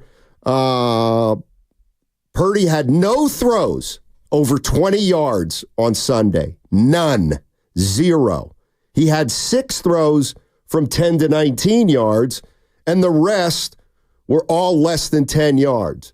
So that leads me to think maybe he does have a little issue with the shoulder, and we don't know when the injury happened, but maybe that's why they didn't throw downfield as much as they did. Now I know Kyle Shanahan's got a little bit different answer for that, but the bottom line is maybe it does come down to Brock Purdy being banged up a little bit. Let's hear what Shanny said about that. It would have surprised me just the way they play their coverages if we would have attempted more. I mean, they're pretty bend but don't break defense. That's usually how it goes versus that, and it's tough to get the big plays on. You don't want to force them. You hope to get them into some situations where you can get them. But most of the stuff that they were giving us was underneath, and they're going to make you go on those longer drives, which we knew going into the game that was going to be the challenge and what we were ready for. And I think we were up for the challenge, but we couldn't overcome all those penalties and setbacks that we got. There's some about that answer I wasn't crazy about, and it was, are you surprised you didn't throw any passes over 20 yards? And he said, well, I would have been surprised if we would have thrown more. And in a way, that answer is vintage Kyle Shanahan in terms of, there's a little bit of a defiance about him, a little bit of a defensiveness about him, where he just doesn't like to give in and say, on second thought, maybe that wouldn't have been a bad idea. By the way, Ross Tucker coming up momentarily. We got Ross. Dynamite. All right. Let's see what I got to do here. You're listening to 95.7 The Game. It's an Odyssey station. You can download Twitch and YouTube, something like that. All right. On the line right now is Odyssey NFL insider Ross Tucker. Insider calls are brought to you by Hellman's Real Mayonnaise. Mayo game day be delicious. Hey, Ross, this is what... and Ross comes courtesy of the River Islands guest line in Lathrop. Okay, Tucker's going to get on me for this butcher job. Yeah, get him, Ross. But anyway, here's the question. We're asking Niner fans, if you were asked by a buddy, what's going on with the Niners, how would Ross Tucker answer that? What's going on with the Niners, Ross? Why are they 5-5? Well, that's a good question, and I would say a much better question than whatever the heck that intro was that you just did. Yeah, I know. I mean, Steiny, you have one job, and it's to, introduce the segment, to do the reads, introduce the guest, and you butchered it 3 or 4 different ways. If you were just teaching a class on how not to do it, that was wonderful. That was really well done. Well, Ross, let me tell you, the boss once told me I'm not a real host. You didn't even say hello, Ross. Yeah. What's going on with the Niners? Here's the answer. They're just not that good. And I'm really surprised. I really thought a couple weeks ago, once they got McCaffrey back, I thought that they would start to go on their run and that they would get back to being the Niners that they've been, and that he was more or less the missing piece. And, yeah, they've had other issues with injuries and whatever, and I know Kittle was out, and I get all that. But, they didn't really look that great against the Bucs, but some of that was Moody missing kicks, and they won the game or whatever. To lose at home to Seattle in the manner in which they did was very, very surprising. There's no question. Like, stunning. Well, speaking of being stunned, something we were talking about before the show is, it's about the time of the year where you start to look around the NFL and figure out, okay, who's up, who's down, who's most impressive, who's a disappointment. If I asked you if the Niners are the most disappointing team in football, how would you answer that? Yeah, no, they're not. I mean, they're disappointing, but there are teams that are much, much worse. I mean, how about the New York Jets, who had very high expectations coming into the year? You could say the Cleveland Browns. I mean, there are teams that came into the year thinking that they were playoff teams, and they've been totally out of it for weeks. That is where the Niners are in a surprisingly good place, right? Whereas a lot of these teams, the Jags or the Jets, even I would say the Bengals are out of it for all intents and purposes. When you look at their division and you look at the AFC. That's not the case with the Niners. I mean, as bad as it's been, there's still a lot of football to be left, 7 more games, and they're only a game behind the Cardinals. I don't know, have they played them once so far or twice? I can't remember. Just but once. It doesn't really matter. The point is if the Niners go, 5-2 in these last 7, there's and one of those is beating the Cardinals, there's a really, really good chance that they'll win the division and nobody will really care about anything that happened in the first 10 games. Insider calls are brought to you by Hellman's Real Mayonnaise. You can purchase Hellman's at your local Walmart, Kroger, or grocery store to add extra deliciousness and creamy flavor to your game day dishes this football season. What would you make of this stat if I threw it at you? Brock Purdy passed 28 times on Sunday, and he didn't throw one pass over 20 yards. What would that just tell you, even if you didn't see the game? It would tell me 2 things. One is they missed Ayuk, and the other is that the Seahawks were playing a lot of 2 or 3 deep safety looks to prevent long plays down the field. That would be my guess, right? If I didn't watch the game.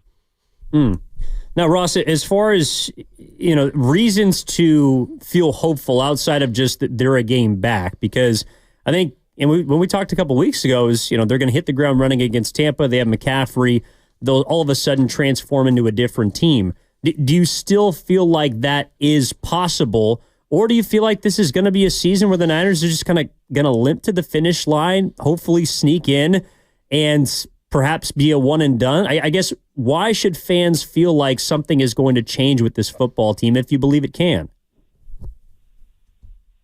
Because talent-wise and pedigree-wise, they're still as good as anybody in the NFC, and we saw it last year. Now, I know every year is a new year, and they have some different guys in there, and blah, blah, blah, but no joke, the exact conversation we're having right now was the same conversation I had with the Kansas City radio guys a year ago at this time. I don't remember if the Chiefs were 5-5 or 6-4 or what their record was, but it was the same chat. It was the same conversation. Why aren't they playing well? Is this a lost year? What is there hope for the future? Blah, blah, blah, blah, blah. And they were in a bad division. They found a way to win the bad division. And then they went on the road and beat the Bills, which I didn't think they would do. On the road and beat the Ravens, which I didn't think they would do. And at that point, I thought it was kind of a toss-up whether or not they would beat the Niners in the Super Bowl, and they did. Now, do I think it's likely that the Niners go to the Super Bowl and win it? No, I don't. But that's the hope. I mean, that's the belief, is that the Niners can follow the 2023 Chiefs model.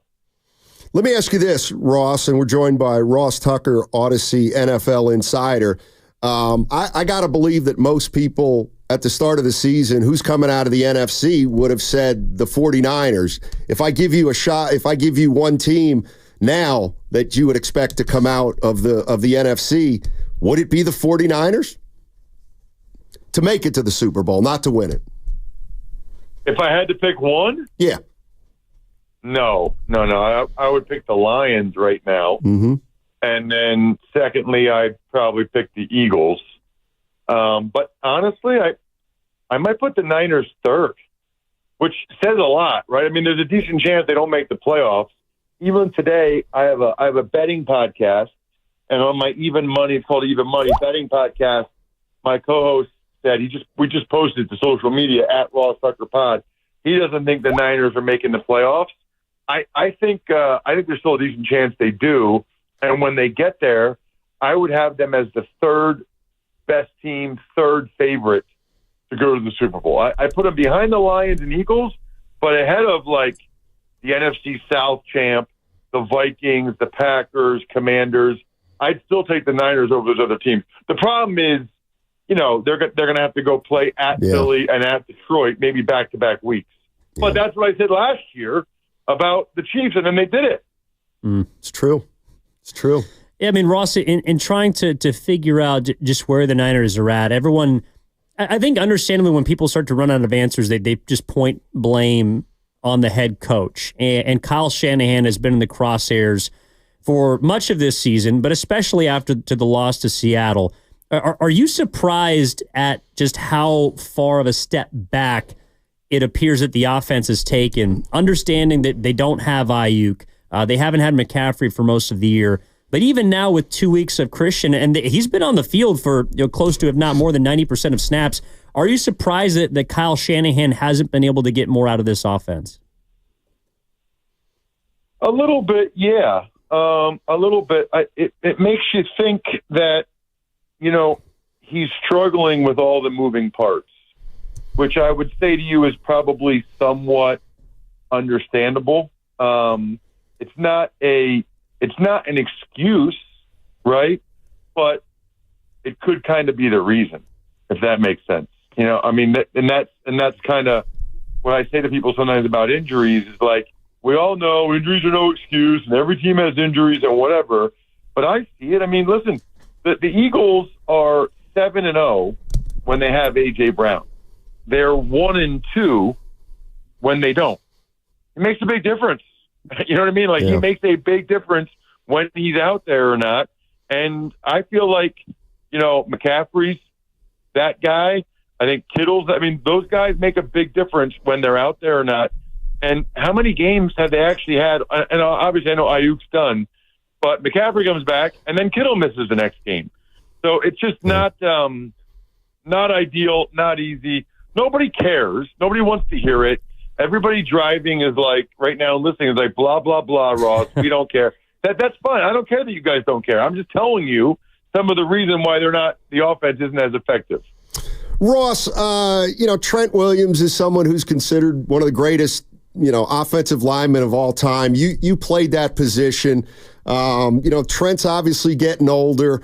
From a firsthand experience, when you started getting over the hill, and obviously it came earlier for you to be over the hill, but what are the kind of things that happen that make you less effective as an offensive lineman?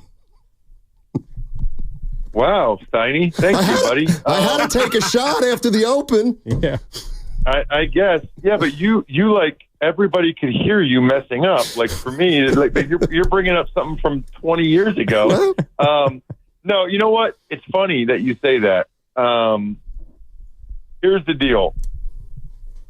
After I had a back surgery, okay, I came back from that. I started 13 games, and I noticed I was just a tiny bit less explosive, a tiny bit less agile. And the thing I tell people all the time about the NFL that they don't really realize, a tiny bit is the difference. Like that. So let's put it this way. If I started both of those, my explosiveness and agility, if I was average at best for an NFL offensive lineman, after the back surgery, when I just lost a little bit, but I lost a little bit, then I'm below average. Right. Let's put it in running back terms. That's the difference between a running back getting through the hole for a big gain or getting tackled for 3 yards. That little tiny bit. I mean, it's the difference between being a starter and a backup or a backup and out of the league. And for Trent, it would be the difference between him being the best and just being very good. Yeah. What? I think he's probably still the best, but he might not be quite what he has been, which it would honestly be weird if he was. I mean, it's unbelievable. Right. Well, Ross, it also feels like that might be the difference just with the 49ers. And I guess could a tiny bit of slippage from Deebo Samuel, Christian McCaffrey might not be 100% yet. Brock Purdy might have regressed a little bit, now in his third season. Do you feel like that tiny bit that you're talking about could be the reason why the Niners have gone from being the 1 seed to a 500 football team? Yeah, I don't know. I mean, when you watch them, I think it's like anything else. If everybody is like a little bit worse, then that adds up. So there is some truth to what you're saying. But I don't know. It just feels like I don't see it that way when I watch the games. It just feels like these have been close games, and these are games that they usually win. But this year, for whatever reason, they're not finding a way to make the one play that's the difference in the game. I don't see it visually. Kittle still had some really good games. I've seen Trent Williams have some incredible plays. I don't see that part of it. I guess maybe if I had to say anybody, I'd say probably Deebo. I haven't seen quite the same level of absolute ridiculousness that we're used to in terms of his explosiveness. Ross, we always keep an eye on the NFC contenders. So if I were to ask you what's going on with the Eagles right now and where they are now compared with early in the season, why have they caught fire?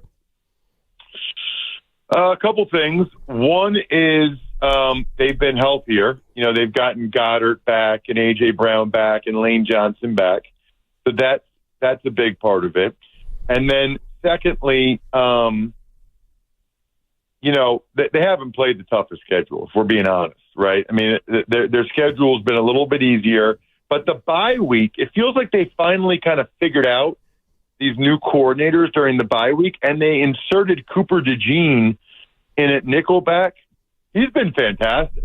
He is awesome, absolutely awesome already. In fact, they nailed so many of their off-season moves. It's extremely impressive. Their first two picks, Quinyon Mitchell and Cooper DeJean, are both absolute studs already. It's super impressive. And they went from having a bad defense that collapsed last year to now having a pretty darn good defense. Well, and finally, kind of in regards to this weekend, the Niners are going up to Green Bay, a team that's 7-3. I guess because I haven't seen the Niners so far this year, Ross, beat a good team. Am I crazy to think that winning against a quality opponent just might be the thing to get the Niners mentally right to finally break through? Is that something that could turn around this season? A singular win against a team like Green Bay, who's been pretty damn good this season? Could certainly help. Yeah, I mean, I think it could. I think it could certainly help. I don't think there's any question about it. The Eagles were 2-2. People were calling for them to fire their coach, and now they've won 6 in a row. You never really know when it's going to flip in any season, and I think you can absolutely flip at any time for the Niners. And I tend to still think it will, guys. I mean, I don't know when, but I would still pick the Niners to win that division despite all of the evidence to the contrary. Yeah, I think I'm there. I'm still there with you, Ross, on that one. Hey, thanks a lot, my man. Appreciate it, and we'll talk to you in a couple weeks. Sounds great. See you guys. All right. That was Odyssey NFL insider Ross Tucker. Insider calls are brought to you by Hellman's Real Mayonnaise. Mayo game day be delicious. So Ross still would bet on the Niners to win the division. Would you? I would. I think that from what I've heard from Ross, and honestly a lot of, maybe it's just non-local people, but there's still a lot of faith in the 49ers. No doubt. There isn't a lot of faith, I think, locally because, and maybe we're biased because we've seen and watched them intently for such a long period of time that we're just like, this doesn't look right. Like these just don't look like the Niners. And I agree with Ross that the issue has been they're not very good, but it's almost like, I don't know, you're waiting for them to turn from a pumpkin to a carriage, into a carriage, not the other way around. Mm-hmm. And I think my faith lies more in that I don't believe the Cardinals are good enough to win the division rather than the Niners are good enough to. But I would still bet on them to sneak in as the NFC West division champs. I think I'd have to too. And I'll be honest with you. I am basing it on the past.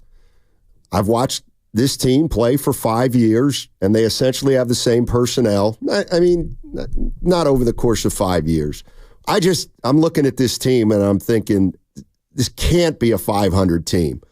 But maybe this is the year where the old guys get old in front of our eyes and the young quarterback struggles more than we thought, and they lose games that they shouldn't have lost, and the next thing you know, you're 8-9 or 9-8.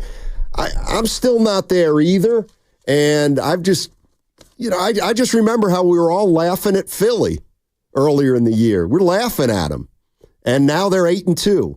So if Philly can do it, why can't the San Francisco 49ers? 888-957-9570 is the number. Italian Philly coach. Let's get into the question we started the show with, and I'll reset here.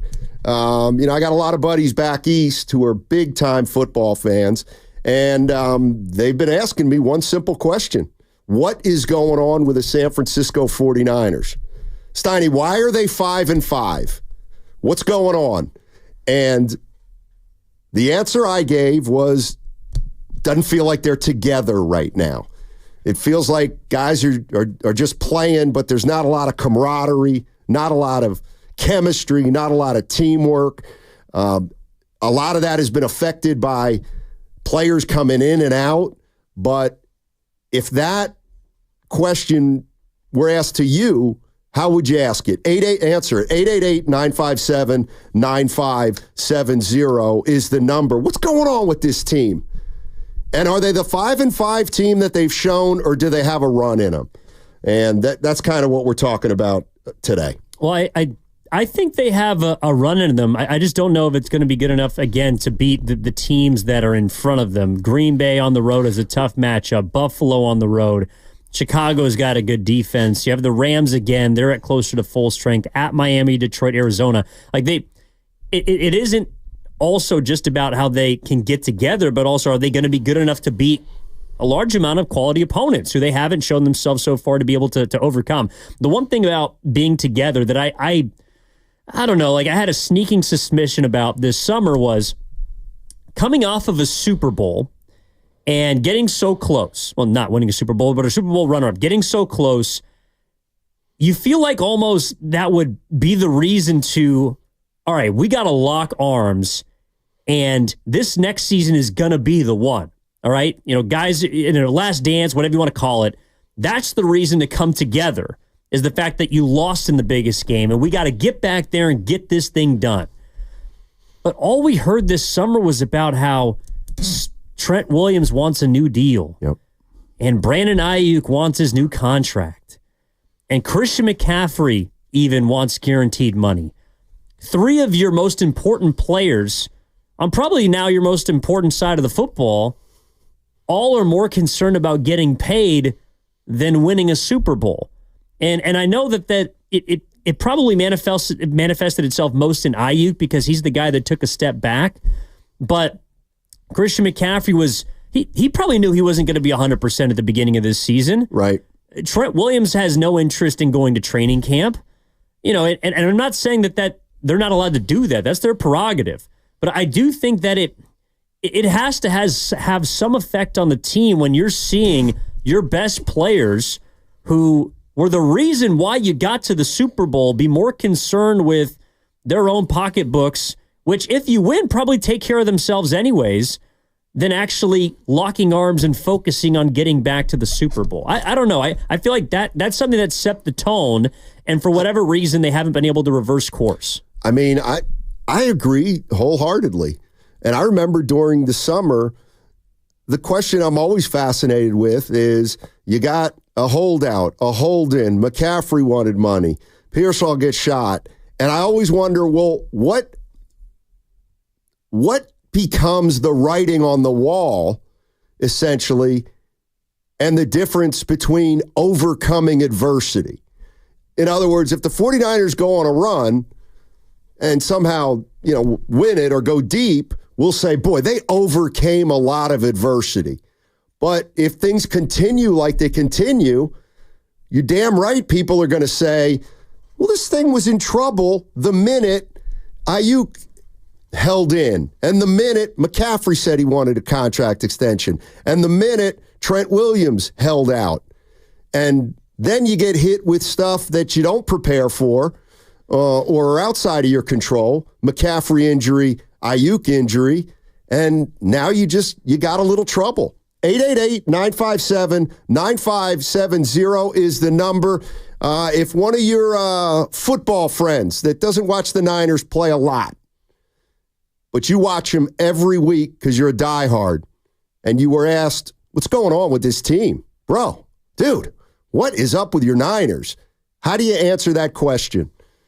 888-957-9570. Let's go to Randy in San Lorenzo. What's up, Randy? How you doing, man? Hey, good, brother. Thanks for taking my call. Sure. Hey, so I think maybe I could be wrong, but I think the Niners are in Super Bowl shock because I believe that they feel that they had both Super Bowls against the Chiefs won, but it just slipped through their hands. And I'm thinking, I could be wrong again, that they have this mindset, we may never win a Super Bowl, no matter how hard we try. Thanks for taking my call. Sure. Thanks, Randy. 415 on the Comcast business text line. Jed York paid everyone premium prices and no one's producing. I mean, I wouldn't say nobody's producing, but the guys that you pay are the guys that you're paying big money to. Outside of, I would say, George Kittle and Fred Warner haven't given you what you've expected. I mean, look, it's a results-based business, all right? If you lose games, you're going to get crushed. If you win games, then you overcame everything. But the Niners have not, they haven't played up to their standard. And whether it's because they haven't made a couple of plays or not, to me, it's they were rewarded, I think, in a lot of people's eyes now for not getting the job done. And they have to prove us wrong. And I think that's what they're playing for the remainder of this season. It isn't, I don't look at it as a Super Bowl window that's closed or closing. Right now, they're fighting to save this season. And to their credit, when they've had their back up against the wall, they've responded and come out swinging blindly. Yeah, I mean, here's the other thing that I was thinking, and it's sometimes your greatest strength is your biggest weakness. All right, so they missed McCaffrey, Ayuk. Greenlaw's missed games, Hargrave missed games. And it's one thing to have a great rookie crop, but it's another if those rookies are playing a lot. And you look at, they've got a rookie in Pooney who's starting. Cowan has a role on this team. Pearsall has been playing the last 4 or 5 weeks. Renardo Green, Mustafa, Garendo. They're all having solid rookie seasons, but it's for a rookie. And this is supposed to be a championship type team. So maybe that plays into it a little bit that, let's be honest, they've got some younger guys playing on this team, and they've got to figure out how to win also. All right, 888-957-9570 is the number. If I were to ask you the simple question, what's going on with the Niners? I mean, what is going on with this team? How would you answer?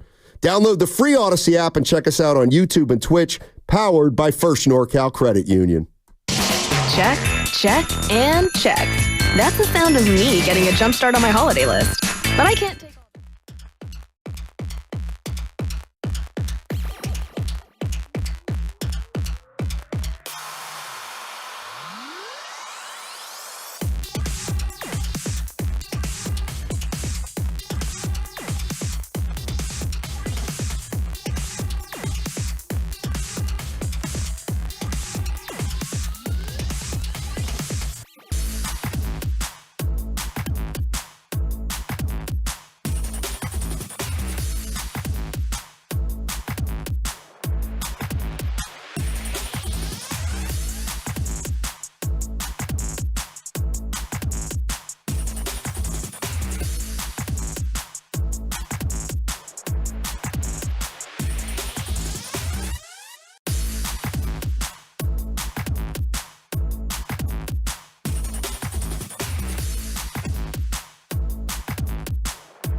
Now, back to Steiny and Guru on 95.7 The Game. All right, Evan Giddings in for Darryl the Guru Johnson, and we're talking about the San Francisco 49ers.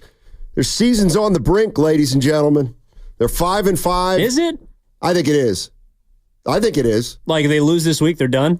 Not done, but, I mean... I think they got to win one of the next two games. One of the next two. I would agree with that. And the good news and bad news is the Seahawks play the Cardinals this week. The good news is someone's going to lose. The bad news is someone's going to win. So one of those teams is, unless they tie, I guess. Battle the Birds. So sports, man. I know. I know. I do think their season's on the brink. I think they lose against the Packers at 5-6 with the schedule they have. Yikes. Then it's going to take, if they lose to the Packers, it's going to take, it's going to take it's going to take a special kind of run. Let's put it that way. It's going to take a collapse from the rest of the division. And that's what it's going to take. And that's possible. That's possible that there's no team other than the Niners that emerge with 10 wins. But 10 will still, I think 10 still probably gets you the division. I think it does. I'm expecting the Cardinals to not continue to play like they're playing. Well, so the Cardinals have won 4 in a row? I think so, yeah. But there's something about the last two games. I believe they beat the Jets, who are atrocious, just fired their general manager, and the Chicago Bears, who were apparently broken by a Hail Mary pass because they have not recovered. They've also lost 4 in a row. I think before that, they beat the Chargers on Monday night, which was a tight game. And I think Arizona has so far done what the Niners have not, which is win the majority of their close games. Like the few plays that Belichick was talking about not happening for the Niners, the Cardinals have made those plays, and that's to their credit. I don't think they're that good. Like, if you're asking me who's the better team, and it's not just because of the past, I do think the Niners are a better football team than the Arizona Cardinals, but they have to prove it. And that's why I also think beating the Packers would remind us just how good they can be, but also that, like, this is just, they've been laying dormant, and I don't know what the hell is going to get them to wake up, but something needs to. And so I don't care if it's, a 6-3 victory. I don't know if it's going to be snowing this weekend, if it's going to be hailstorms, if it's going to be 90 degrees. They got to find a way to win against a quality opponent, because it's like they've just been sleeping. They've been sleepwalking this entire year. 408 on the Comcast Business text line. The Niners have lost their edge and killer instinct. They're playing not to lose. You know what? I don't know if it's, I do think they've lost a little confidence. And I'll say it. I do think the red zone now is in their heads a little bit. I really do. And I know they got into the end zone twice this weekend against the Seahawks, but I just feel like they press down there for whatever reason. But the question we're asking San Francisco 49er fans today is a question that I've been asked by a couple of my buddies who live back east, and it's simple. They just say, what's going on with the Niners? What's going on with the Niners? How would you answer that? 888-957-9570. Steiny, you just agreed with Ross Tucker that you think they'll win the division. After you so buried why him. all the doom and gloom and that they're on the brink? They are on the brink, but I still think they're going to win the division if I had a bet. But they are on the brink. But why are you betting on the Niners to win the division? I told you why. Because I got to give them the benefit of... Here's the thing. I got to give them the benefit of the doubt of the last few years, particularly because they're in this division. And, look, I think we all know that the way they're going to have to probably do this is by winning the NFC West. But I'll tell you this. If the Packers win on Sunday, then that's essentially the only way they're getting into the postseason, by winning the division. If they win this game, then they can afford the Cardinals to still rip off a few more, and maybe they can get in with a wild card. But I think, yes, I think two things can be equally true, as the great Ralph Barbieri said. I think their season can be on the brink, but I do think if I had to bet on one team, I'm still betting on the 49ers to win the NFC West. Would I be alone? Evan said he would also probably pick the Niners to win the division. Are you still there? Well, maybe it's semantics. I'm betting on the Niners to win the division because I'm betting against the rest of the division. Fair. That's fair. That's why. And I think you and I are kind of saying the same thing, but yeah, I think it's a combination of who we thought the 49ers were and who we think they are and what we think of the other teams in the division. 888-957-9570. Let's go to Ben in Santa Rosa. Hey Ben, how you doing? Hey. I'm doing well today. How are you guys? We're doing all right. Swell. Yeah, so obviously, the point of topic here and has been for a while, what's wrong with the Niners? And I'd like to pose the question, maybe nothing's wrong with the Niners. Maybe this is what they are. Maybe they're just being out-coached. Maybe other teams are making the proper adjustments, to a team that has, in my opinion, a slightly above quarterback, small hands, not, maybe somewhat vertically challenged. I look at Shanahan, his career, there's some things in sports that are excusable, but losing a 28-3 lead in the Super Bowl is not forgivable, in my opinion. I mean, he's shown over his career the inability to make adjustments in big games.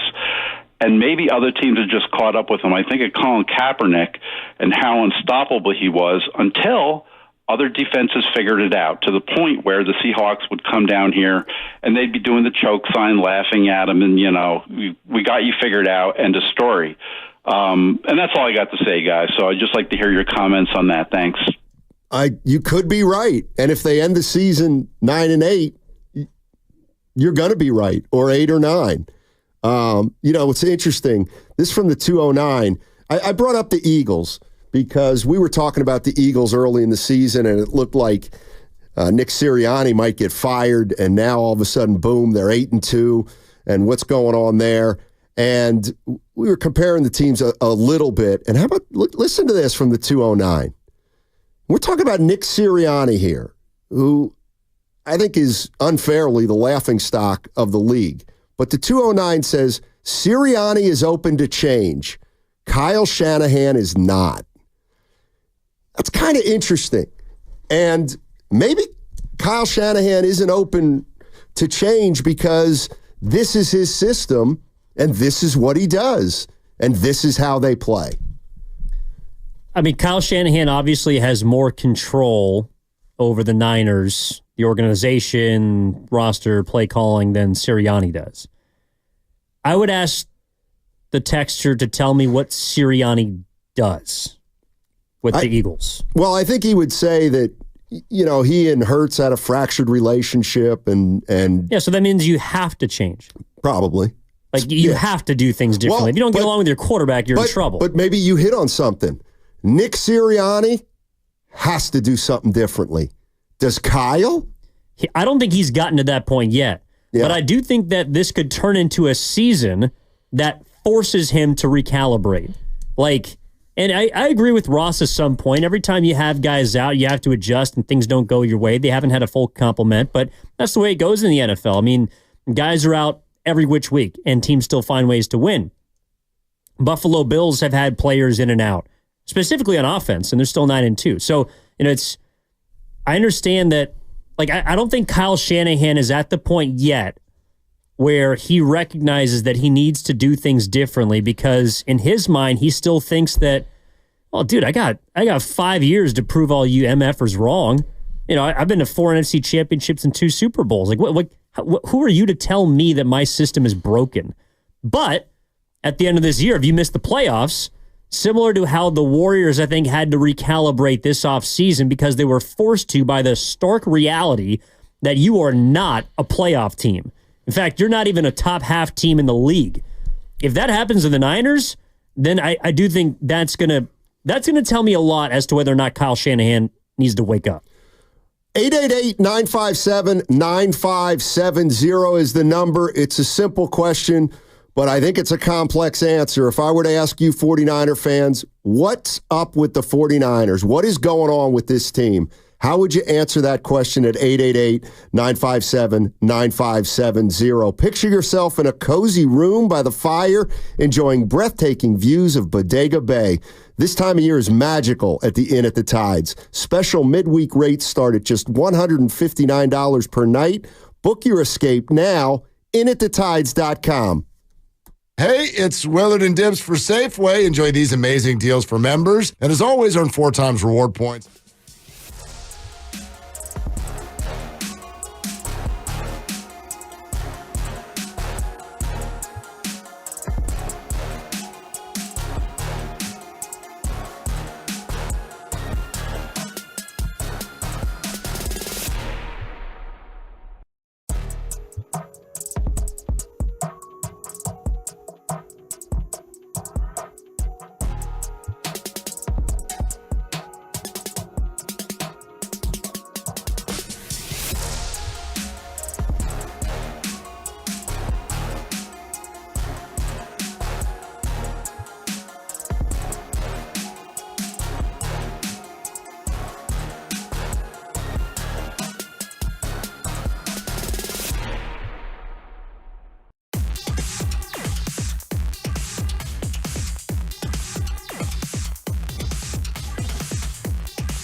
I whacked that thing. Now, back to Steiny and Guru on 95.7 The Game.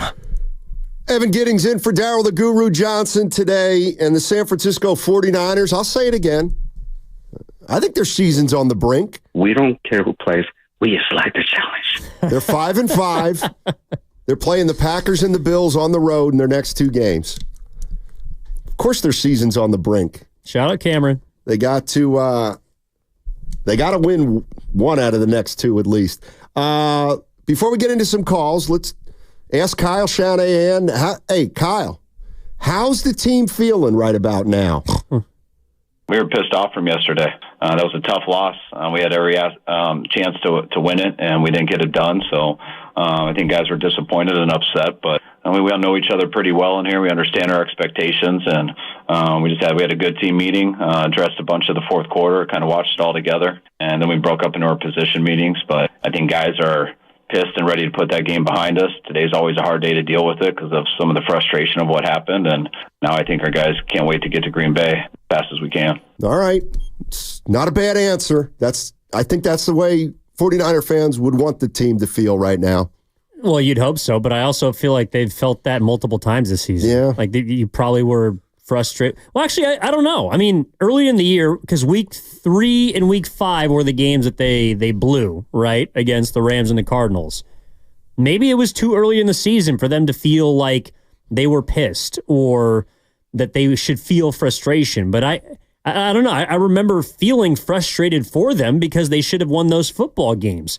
I feel like they should have been frustrated after they got absolutely eviscerated by the Kansas City Chiefs and looked like, a team that less than 365 days removed from them playing them to overtime in the Super Bowl looked like they didn't belong in the Chiefs league. Like, the Kansas City Chiefs may be better than last year, they may be worse, but they've been at about the same level. The record is obviously what it is, but it feels like that team is playing at a commensurate level to where they were at the end of last season when they won it all. The Niners have not come close to playing at the same level that they reached last season. And while they didn't have their best performances in the playoffs, I still feel like they were eons better than where they are now. And they've played good halves. They've played good quarters. They've had good drives. They have not played a good game. No. And that's what I look forward to seeing the most this weekend, or hopefully seeing this weekend, is them playing a good game against Green Bay, because otherwise they are going to be 5-6, and their season is going to be even more on the brink. They've got to put 4 quarters together at some point in the next 2 weeks and win a game. Let's go to Orlando in Napa. What's going on, Orlando? How you doing, man? I'm doing fine. Sounds like you guys are doing great, too. Yeah. I have 3 things I want to talk about Shanahan. Number one, it talks about him having to change. He's doing his style, but that's not the way it goes. You can't do it after 1 game or 5 games. You got to do it during the game. When the defense has got something covered of yours that are controlling it, you got to be able to counter during the game.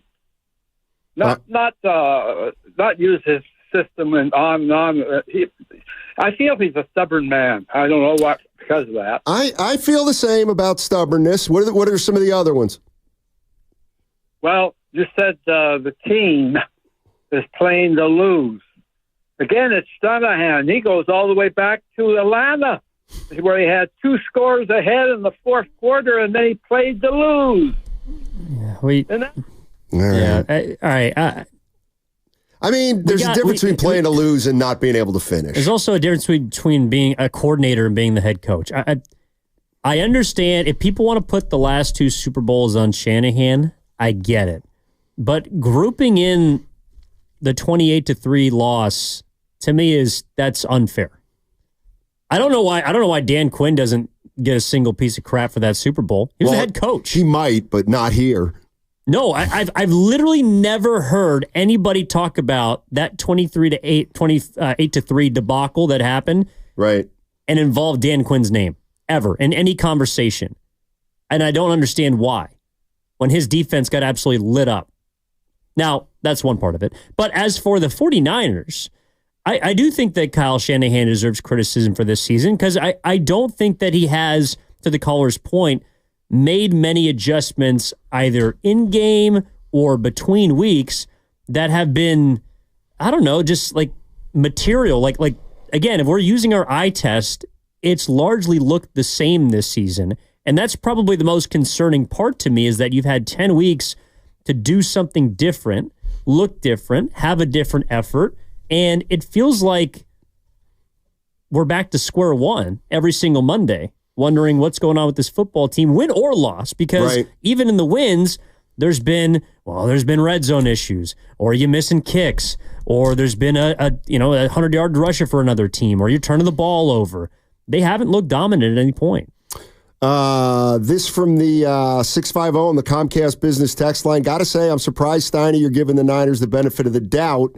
They're 1-5 versus teams 500 and above. The loss included to the Chiefs, the Vikings, the Cardinals, Rams, Seahawks. Their only win against the 500 team is the 500 Seahawks.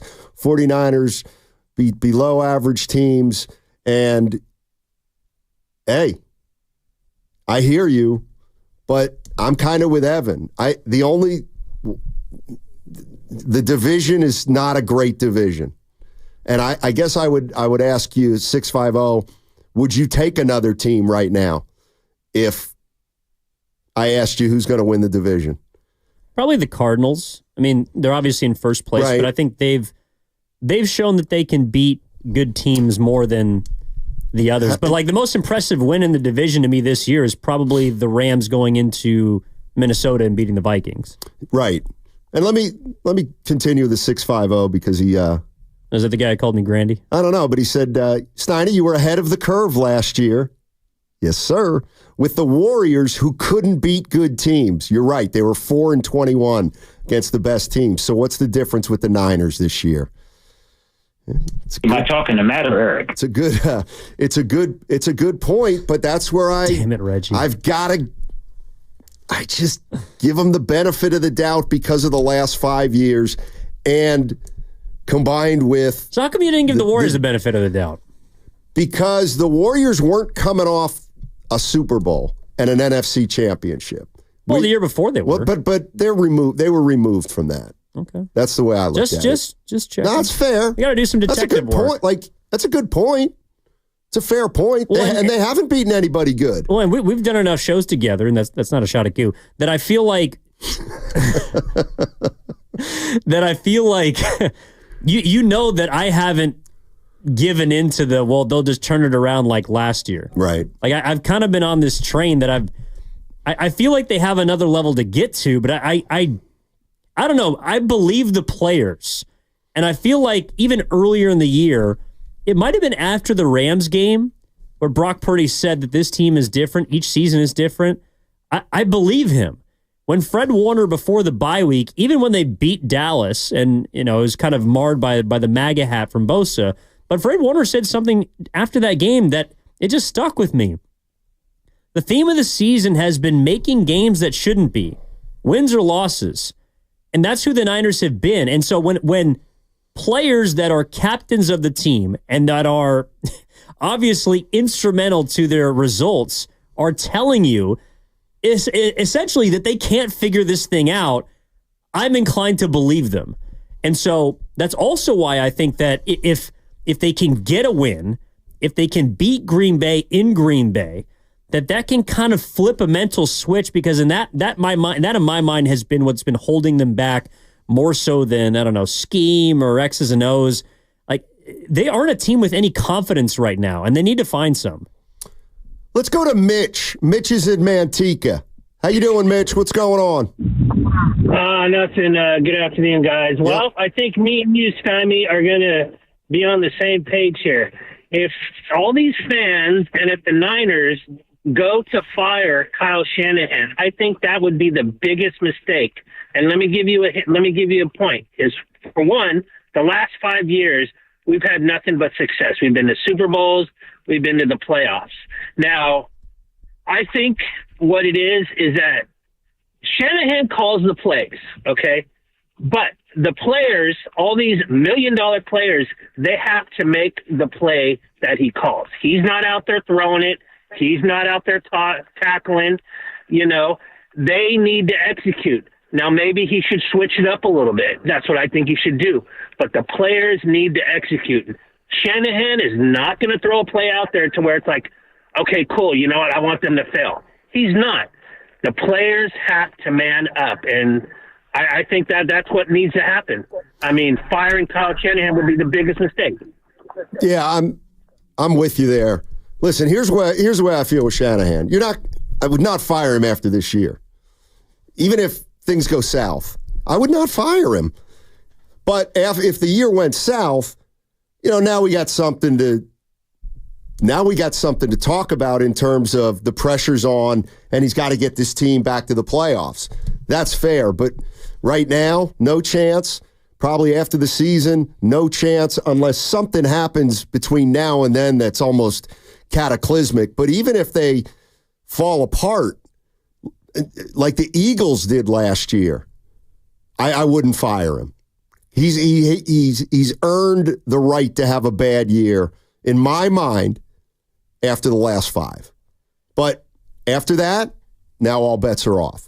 Yeah, unless there's something behind the scenes that we're not privy to, I don't see it happening. However, obviously, and it's probably just an indication of how cold his seat has been since he's really gotten here. Right. Yeah, his seat is absolutely getting warmer if this season results in you missing the playoffs. Because the other part of this, too, and, the Niners are spending the most money in football.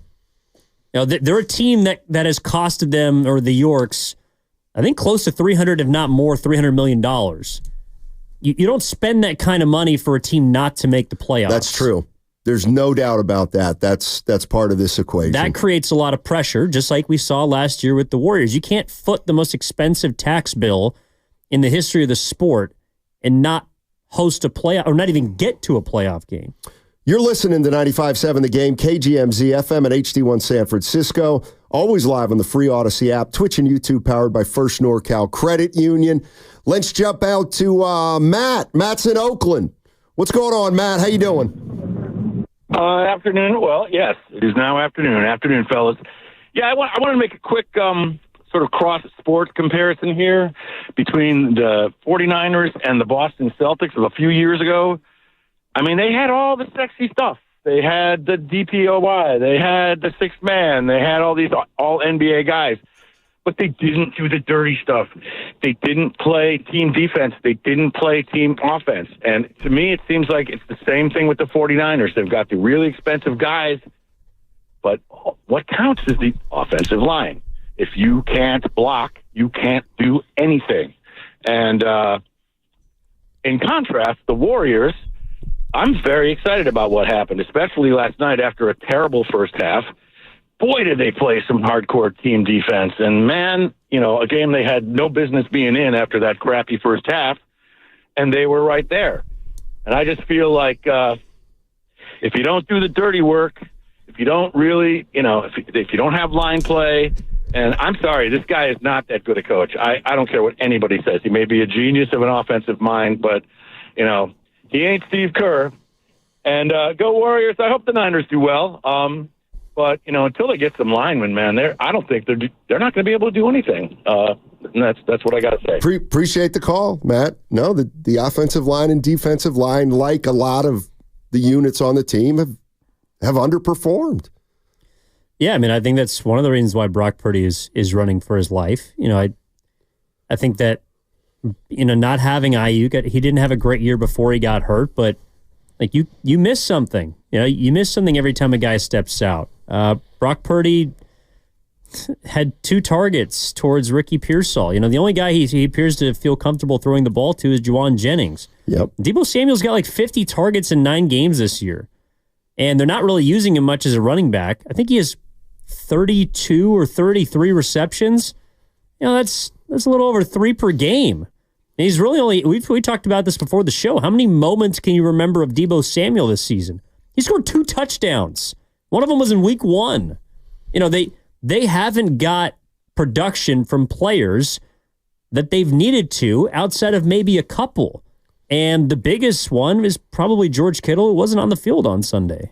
Yeah, and the guys, some guys have played a couple good games, but but they haven't been consistent enough. You look at, Purdy's been pretty good. He's been inconsistent. Yes, but he struggled also at times. Fred Warner feels like he had a great start to the season, and maybe he's leveled off a little bit. I want to take a listen to this back and forth with Shanahan and a reporter about the resolve of the team.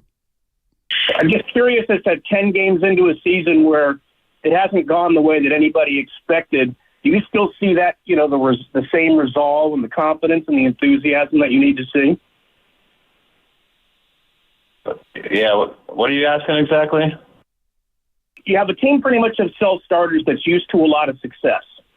They haven't had as much this year, and I'm wondering, do you still see that same resolve and the same confidence and the same enthusiasm at 5-5?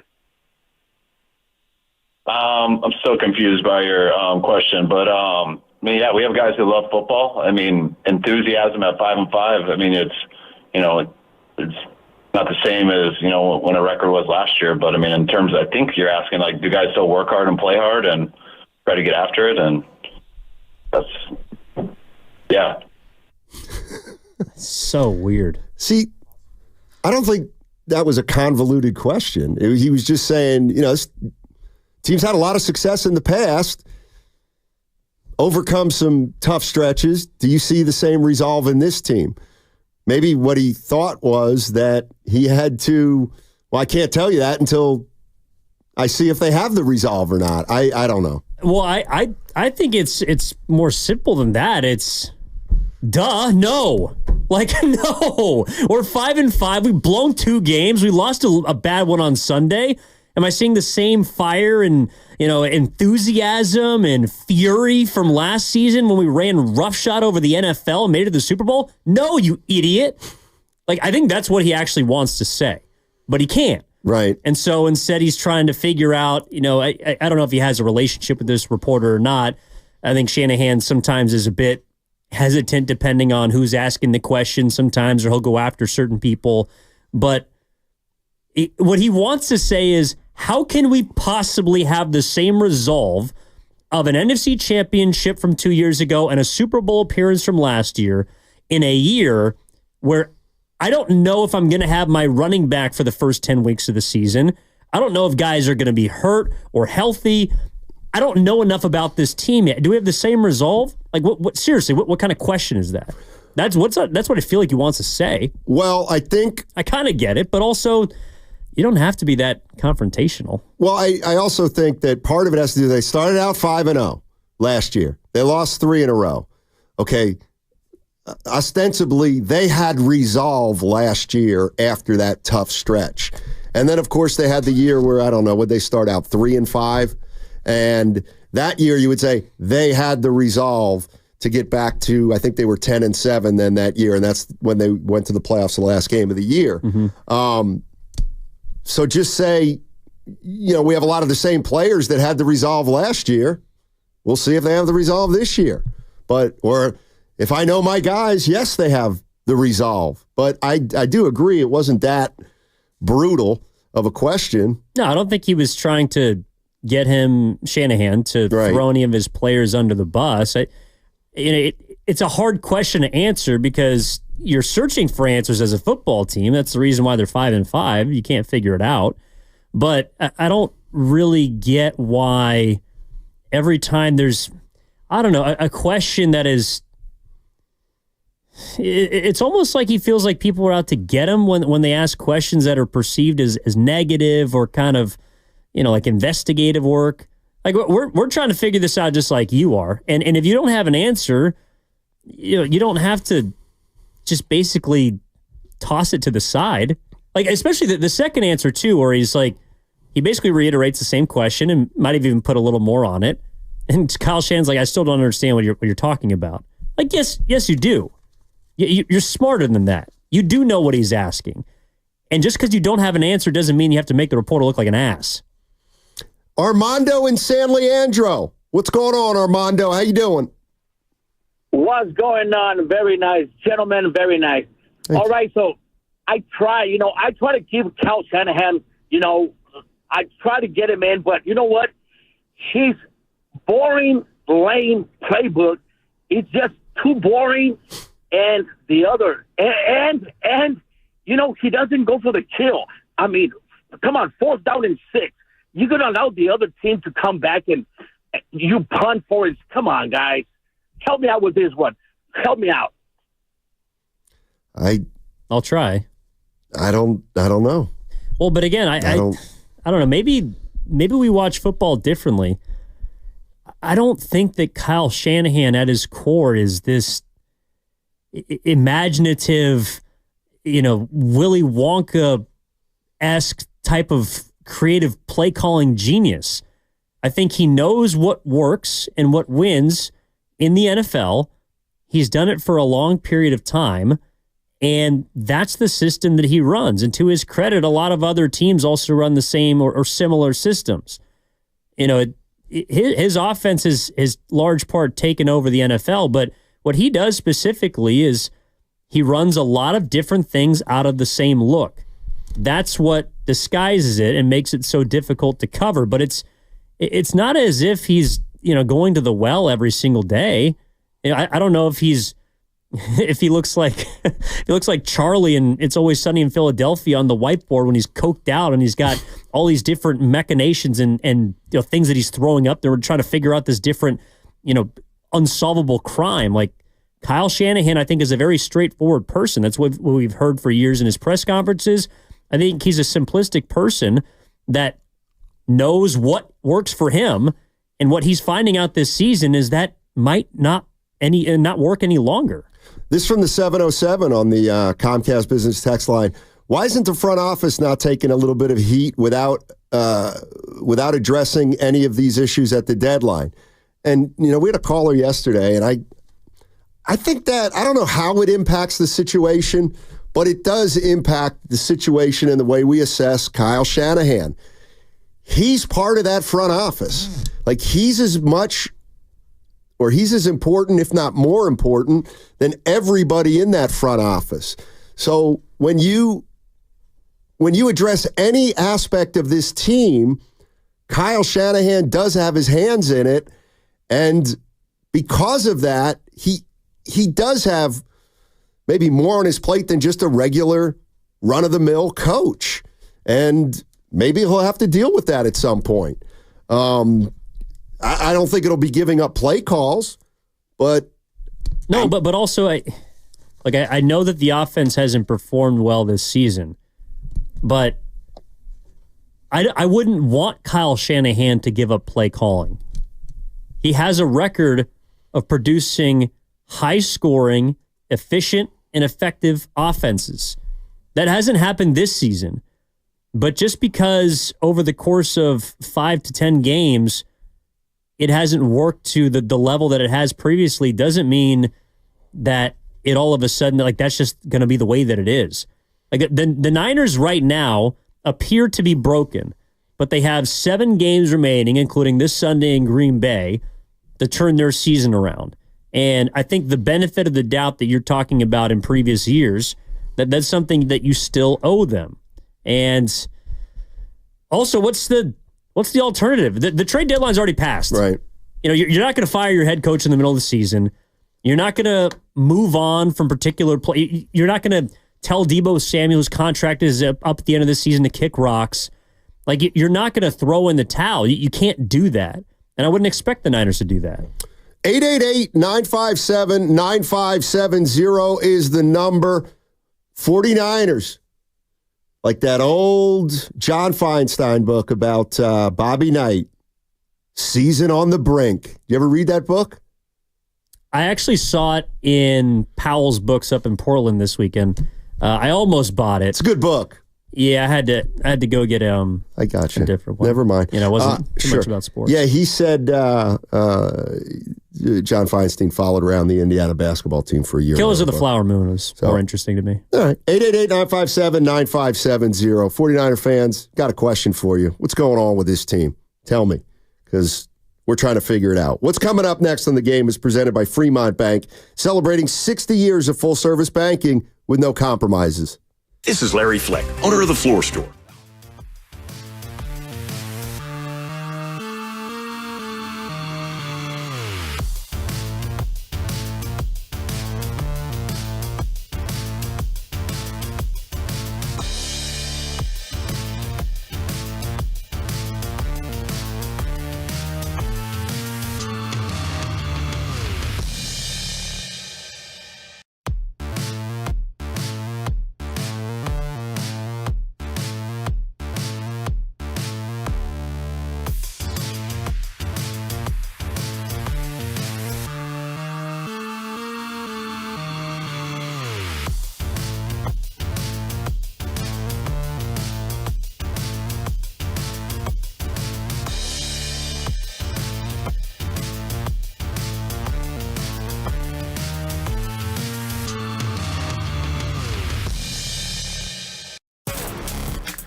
Yeah, Saul absolutely got a raw deal. Now, back to Steiny and Guru on 95.7 The Game. Nah. That is a victory lap. No chance. That is a victory lap. No, the Jets had a comprehensive problem that included the coach and the GM and the quarterback. Which is why, confirmed today, Robert Saleh absolutely got a raw deal because they fired the general manager who was the idiotic person in the first place to bring in a quarterback that was 40 years old and was injury prone. Saleh had no chance. Now the Niners can go get him next year. That's correct. He had no chance. So he got a raw deal. No. Yeah. He'll have no chance at his next job. What are you talking about? I don't think he's a great coach. Yeah, I said it. I think he's a great coordinator. We don't know if he's a good coach. I know. It's my hunch from what I've observed out of the Big Apple. Well, most coaches are probably bad as opposed to good, but we don't know anything about Robert Saleh outside of the fact he is probably the most perfectly shaped head in the history of mankind. Yeah, listen, it's fine. It's fine. Get off Saleh. We'll see what happens. I said what I said. Hey, have the 49ers lost their killer instinct? No, I hear that and I understand all the questions, but it's back to my last answer. I don't think there is an answer about a journey or Super Bowl hangover. I think it's about what's happening in that exact game. And then, the week before was almost the same game. I think we went down 13-10 or something in the third. I think they came back and tied it up, and we went down and won it on the last play. So I don't think that means we had a killer instinct in that game and not in this game. They took a lead 13-10, and in the fourth quarter, we went on a 14-play drive and scored a touchdown and overcame a bunch of negative stuff on that drive and still took a 17-13 lead. Our defense held them on a 4th and 1, I think, with 3.5 minutes to go. So I saw the killer instinct on both of those drives.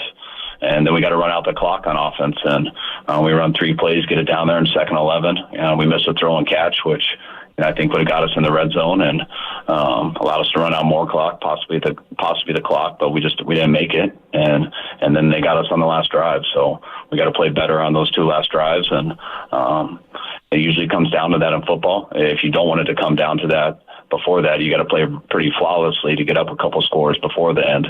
But that's why most games in this league do come down to the end. And we got that done versus Tampa, but we didn't get it done this week. How would you define killer instinct?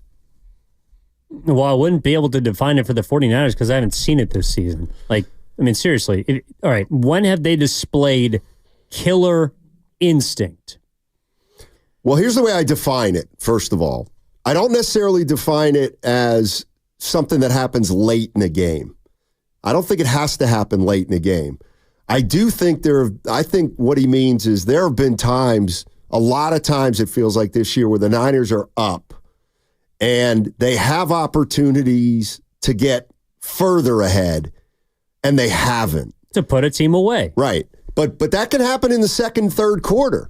You're up 10-7 and or let's say 10-3 and it's early third quarter and you got a shot to get a touchdown to make it 17-3. You get that touchdown, it's pretty much ball game, even though it is the third quarter. So I just think they've had a real problem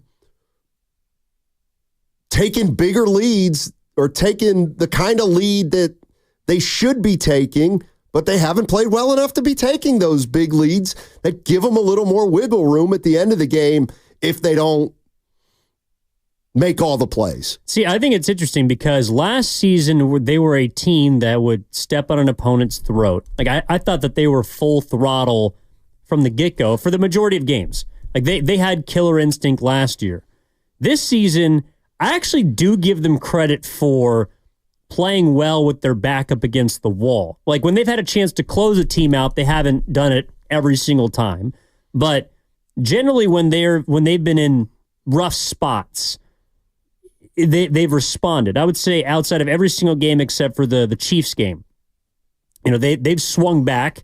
When they've gone below 500, I think they're 2-0 in those situations. They climbed above 500 after the bye week. So it isn't as if they haven't bounced back, but they haven't had enough of it. I don't want to call them the front runners that they were last year, but they haven't been killers. Like they've been good at getting off the canvas, but they have not had a knockout punch. And that's the thing that I think concerns me the most about this team is that I don't know if it's because they're fatigued. I think they're exhausted from last season, this offseason, from the results from earlier in this year. They haven't been able to put them behind them, but they have not had the killer instinct this entire season. So when Kyle Shanahan says he thinks we had it on a certain drive, that doesn't do much for me. Fair enough. Let's go to Jeff. Jeff's in Marin. What's going on, Jeff? How you doing? Hey, guys. Thanks for taking my call. Sure. I think what's happened is I think defensive coordinators have caught up with Shanahan's offensive schemes. You know, one of the things that they used to say about Shanahan's brilliant offensive system was that he schemed his receivers open. Our receivers are never getting open at all. They can't beat man coverage. Purdy drops back, and he's getting okay line protection, and he's looking, and there's nobody to throw to. Then he's forced out, and he has to scramble for his life, basically. The other thing that I think is going, and I think there may be an arrogance to Shanahan where he just doesn't see it or won't admit it. The other thing that I think he tends to do is, what was it, the last game a week ago? We're inside, it's 1st and goal. First play, run into the middle of the line, nothing. Second down, run into the line, nothing. Third, we haven't taken one shot into the end zone. Third down, 3rd and goal, he does a screen pass at 10, inside of 10 yards. Can we throw it one time into the end zone? I don't think that's being very aggressive. I also think, as some other callers have said, the killer instinct is when, and we, for us older fans, we remember this with Walsh. Walsh never took his foot off the gas pedal. 3 minutes, 23 seconds left in the fourth quarter. Defense actually stands up and makes a good stop. We get the ball back and run. Now it's 3rd and long. We got to pick it up. He looks like he's playing to run out the clock as opposed to, no, even if we get 3 points here with this little time left, we're going to win the game. The Seahawks only needed one touchdown to beat us. And you can't go that conservative at that point in the game when you've got a viable offense on the other side. Thanks, Jeff. Those are some good points. Like the whole thing about defenses have caught up. Like on the one hand, I think, well, that's just something you say and it's impossible to define. But if you look at it from the other way, it might not be caught up, but it does seem like defenses know more about the 49ers' tendencies than they ever have before, and maybe are defending them better than they ever have before, just because Shanahan's in his 8th year, and he's been doing the same thing. The other thing, and this is from the text line about, it feels like when one guy's missing, Shanahan struggles. Well, we're also the same fan base at times that says, it doesn't matter who he puts at running back. They're going to gain 100 yards a game. It doesn't matter who he plays at tight end. They're going to be schemed open. And so, saying, and I've said it, that they don't look like the same team when they're missing one guy. You just got to acknowledge in the past that one of the things we said about Shanahan is, well, he's got this plug and play thing. You know what I mean? Where next man, McCaffrey's hurt. Here comes Jordan Mason. Look who's leading the league in rushing, Jordan Mason. You know what I mean? Yeah, man. I do agree that defenses are definitely geared towards, stopping Shanahan. He has a system, and it's been working. But he's been implementing the same system, large in part with the same players. And so I don't think it's a coincidence that Deebo Samuel's effectiveness over the last couple of seasons has gone down, even in years in which he's been healthy. Like, people know exactly what Deebo Samuel's going to do, where he's going to do it from, and how he's not going to hurt them as much. I think that McCaffrey's in a tough spot because he is less than 100%, in my opinion. And the Niners are basically asking him to do everything that he did last year when he was 100%. And I think that Shanahan right now has been waiting for this guy to be accessible. And the fact that he's used him as much as he has indicates just how out of answers Shanahan is.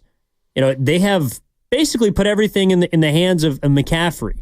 And in regards to the cycling or just, the next man up mentality, I don't think it's a coincidence that the offense looked pretty stale, number one, before McCaffrey got there, and number two, before Brock Purdy emerged. I think you do need fresh faces. You do need new blood. And I think the Niners are starting to figure out that the players that they relied on so heavily for the better part of the last 3 years, they might need to think about switching some of them up. Well, and as it relates to McCaffrey, I do think you could, and I don't want to say, oh, he's messed it up or he's wrong, but there's a debate to be had that Christian McCaffrey missed the first 8 games of the year, and Jordan Mason did a nice job, real nice job. And even Garendo, in his limited carries, did a real nice job. I don't think it's out of the realm of reasonable that a coach should consider, okay, we got McCaffrey coming back, and he is our go-to guy. But I've got to figure out a way to keep Mason and Garendo involved. And on Sunday, each of those guys played 2 plays. And I don't know if the answer is playing them together. One of those guys with McCaffrey, that's obviously been suggested, but it's not a matter of, it's a matter of knowing McCaffrey's coming back.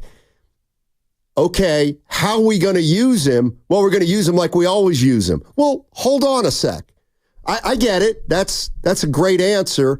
But if you use him like you always used him, then Mason and Garendo are going to start, sliding down the playing time list when the reality of the situation is they helped you win some games the first 8 games of the year. So it's like, I know I'm saying 2 things. I'm not saying, McCaffrey shouldn't carry it as many times as he should. It's just, there's got to be a way to keep those other 2 guys involved to some capacity. What would you say is the difference, or the biggest difference between how last year's offense has looked and this year's offense has looked? Like, just in terms of the plays that they run, last 2 games especially with McCaffrey back. Like, has there been anything that's really looked a lot different to you?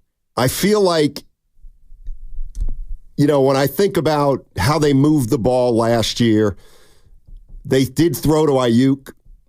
He was getting 15 yards a pop. And maybe you watch Jennings and you feel like he's the same receiver or has similar attributes, but maybe there is a difference. Man, maybe the difference is Ayuk can get a little further downfield. Maybe Jennings is your 10 to 12 yard receiver, obviously. He's your first down guy. But Ayuk can get down the field a little further to the 15 and 20 yard range. I don't know. I also think that it just felt like last year, every time they threw a pass to McCaffrey, he was going to get 8 yards at least. And I don't think he's 100% healthy right now either. But again, it doesn't really matter because they've got to figure out a way just for the entire offense to be better. I think the only difference outside of the amount of points that they score, and really, I guess you could say the red zone, is Brock Purdy's legs. That's the only difference between last year and this year, which means to me they're predictable. Well, but what about they are throwing downfield a little more, and the yards after catch is decreased. So I'm just saying that's got to be something that isn't quite like last year. Well, yeah, but I'm saying, but that's taking a step back as far as the yak or the yards after catch. I do think that they against Seattle they didn't, but over the course of the season they've thrown the ball down the field. Now, has it been to the degree of efficiency of last season? No. But my point is that it does feel like this offense is extremely predictable, and I'm not sure if that's just on Shanahan. Like, I don't know if all of a sudden he's supposed to recreate an entirely different offense in the middle of a season. The only thing that looks different to me is how much Brock Purdy's running. And that means that, maybe he's breaking off some plays. He's trying to hit the home run ball. The offensive line hasn't been as good. The running game isn't as efficient. It seems to me that the offense this season compared to last hasn't really evolved much.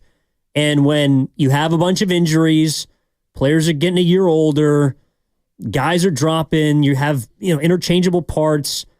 Well, then I don't know how it's not how Kyle Shanahan isn't supposed to rely on what he's done in the past, because, asking Ricky Pearsall and different guys that don't have a ton of experience to just step in and replace even Juwan Jennings. Juwan Jennings has been fantastic, but he's not a player that is going to kill you, in my opinion.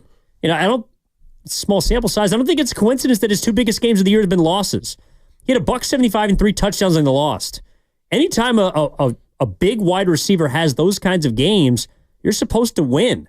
And the Niners right now have not had the hammer that they had last year, where it felt like they had 4 of them on a given day. Yeah, it's a good point. And I also, I feel like, maybe Purdy is not quite up to the level he played last year. Debo looks sluggish, I guess. But to wit, as we used to say about Purdy, and you said his running. So this year, in 10 games, Brock Purdy's rushed 51 times. All of last season, he rushed 39 times. So Brock Purdy in 10 games has already run the ball 12 more times than he did all of last season. And I agree with you. That's got to be something. That's got to be something that's happening that hasn't happened to the degree, at least, that it's happened in years past. I'm not exactly sure what it is, though. Well, I think the most damning part about it to me is, who leads the 49ers in rushing touchdowns? Purdy? Brock Purdy. Oh, boy.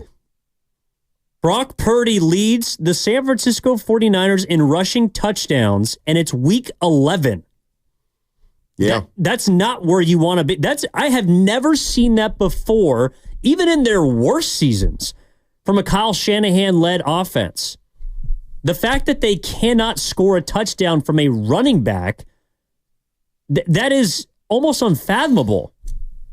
That's why Brock Purdy is probably running as much as he has to. I mean, it was magnificent when he took off against Seattle and had that, the little bootleg play where he, launched and broke the plane and scored a rushing touchdown. Probably because he's like, oh boy, we ain't getting in if I don't get this here. I got to make a play. And a lot of quarterbacks, when they have to do too much, also, kind of fall victim to some mistakes. No doubt. Let's go to Omar. Omar's in Emeryville. What's going on, Omar? How you doing? Hey, how's it going on? Hey, I want to just say this. Hey, Kyle Shanahan is my guy until we get somebody better. But what I would like to see from Cal is like how you did Debo a couple of years ago when you put him in the backfield and we didn't have a running back. Let's put Christian McCaffrey in the slot and then let Jordan Bell be our cowbell and let him run. Jordan Mason. Yeah, Jordan Mason. Yeah, and that's not the first time I've heard that. And yeah, go ahead. You address that. No, it's something I would love to see, but that was something we talked about a few weeks ago. I think before maybe the Dallas game, or maybe it was before the Chiefs game. It's how can they deploy Deebo Samuel? How can they use this? He was the greatest offensive weapon arguably in 2021. The guy was unbelievable. I think we just got to come to the realization that the Deebo Samuel he's on the back half of his career. He's on the back end, and the reason why I have a hard time saying it, but I believe it, is because all the reports about Deebo Samuel this summer was that he's in incredible shape. It's true. He came into camp way better than he did the year before when he was in contract negotiations. That was the reason why he didn't have a great season. And, he's stayed healthy. He's missed one game, and he hasn't been the same level of player that he was even last season. And last season, he was not particularly good. But this year, Debo has taken even step of a further back. And I just feel like, I don't know if it's because of how much they used him that one season. I don't know if it's because of, the kind of player that he is. But Debo, I would love to believe, could transform into the player he was 3 years ago. I don't see it. Debo Samuel turns 29 in January. 29 years old. Man, this sport will physically demolish a man. Well, especially if you play like a running back. Yeah, no Maybe doubt. we have to think about Debo Samuel like he's a running back and not a wide receiver. And typically after the age of 28, your career goes the wrong way. Here's one for you. Yeah? From the 408. We know that Evan likes the San Diego Chargers. They're in LA now. Thank you. Would you trade Jim Harbaugh right now for Kyle Shanahan? That's a good one from the 408. Oh, geez. All right, so this is what I'll say about Harbaugh. Harbaugh is strategic of where he chooses to coach. I say this because he has a short shelf life. It's not going to work for a long period of time. College, in my opinion, is completely different than the pros. But Kyle Shanahan, Jim Harbaugh, chose a 49ers team back in 2010-11 that had a lot of talent, but was missing somebody that could extract it. He picked the perfect spot for him that has basically what you need to win in the NFL, which is, a close to, if not elite quarterback. I would say a defense with pieces, which the Chargers had, and basically an organization, fan base situation that is resigned to do whatever you want. Like the Chargers have been plagued by poor head coaches forever. Obviously, he replaced Singletary in San Francisco. That was not a good place for the franchise. So Harbaugh chooses and has chosen situations in which he can only go up. To his credit, he's brought them there, and he has a track record of winning. But I don't think I would trade Kyle Shanahan for Jim Harbaugh. That's a tricky one right now. I mean, yeah, their team's 7-3, and the Niners are 5-5, and the Chargers were not supposed to be very, very good. But I watched a lot of Chargers football. Jim Harbaugh almost got introduced to his first charging experience on Sunday night. In fact, he should have been introduced to his first experience of charging on Sunday night, if not for the Bengals charging harder than the Chargers. All right. We got about a minute or two left in this segment, Evan, so let's get some nuts and bolts. Shanahan was asked about Dre Greenlaw. Yeah, I think same thing I said last week. He's doing his mock practices on his own without players, and hope we'll get him back in practice next week. Oh, okay. So Greenlaw may practice next week. What about Charvarius Ward, who suffered a real personal tragedy? What's his update? He was at the game yesterday. He did some workouts here over the weekend with Dustin Perry, our strength and conditioning coach. And we'll see how this week goes with him. All right, so that's what's going on with Charvarius Ward. What's going on with the Niners? That's the question we're asking. I've had that asked of me from people who don't follow the team. What's going on with the Niners? If I were to ask 49er fans, what's going on with the Niners, what would you say? And then we'll ask Kyle Shanahan. I want to hear this sound about what's the same or what makes last year give you hope for this year, or does it? 888-957-9570. Download the free Odyssey app and check us out on YouTube and Twitch, powered by First NorCal Credit Union. That segment also brought to you by Safeway. Head to Safeway this week for this digital.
Yeah, so I would have been, oh boy, a couple years out of college. I'd have been 30.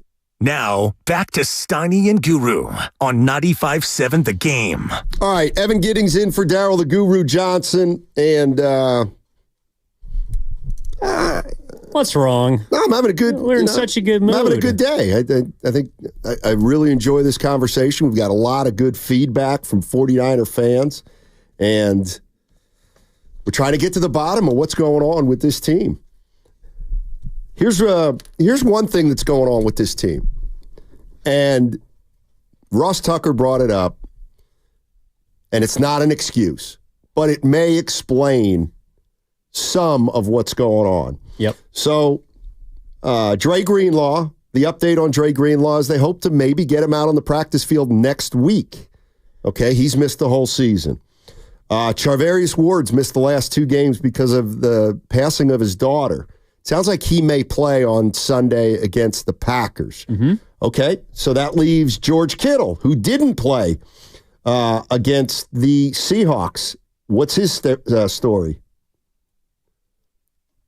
He should practice on Wednesday. I know it was close yesterday, so I think he should be good for practice on Wednesday. All right, so if he's good for practice Wednesday, that means Kittle looks likely to play.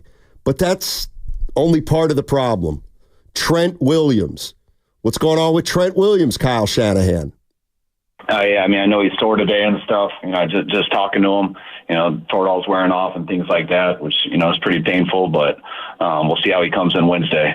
But you know, I know he battled to play in that game, and really appreciate him getting through it and out there.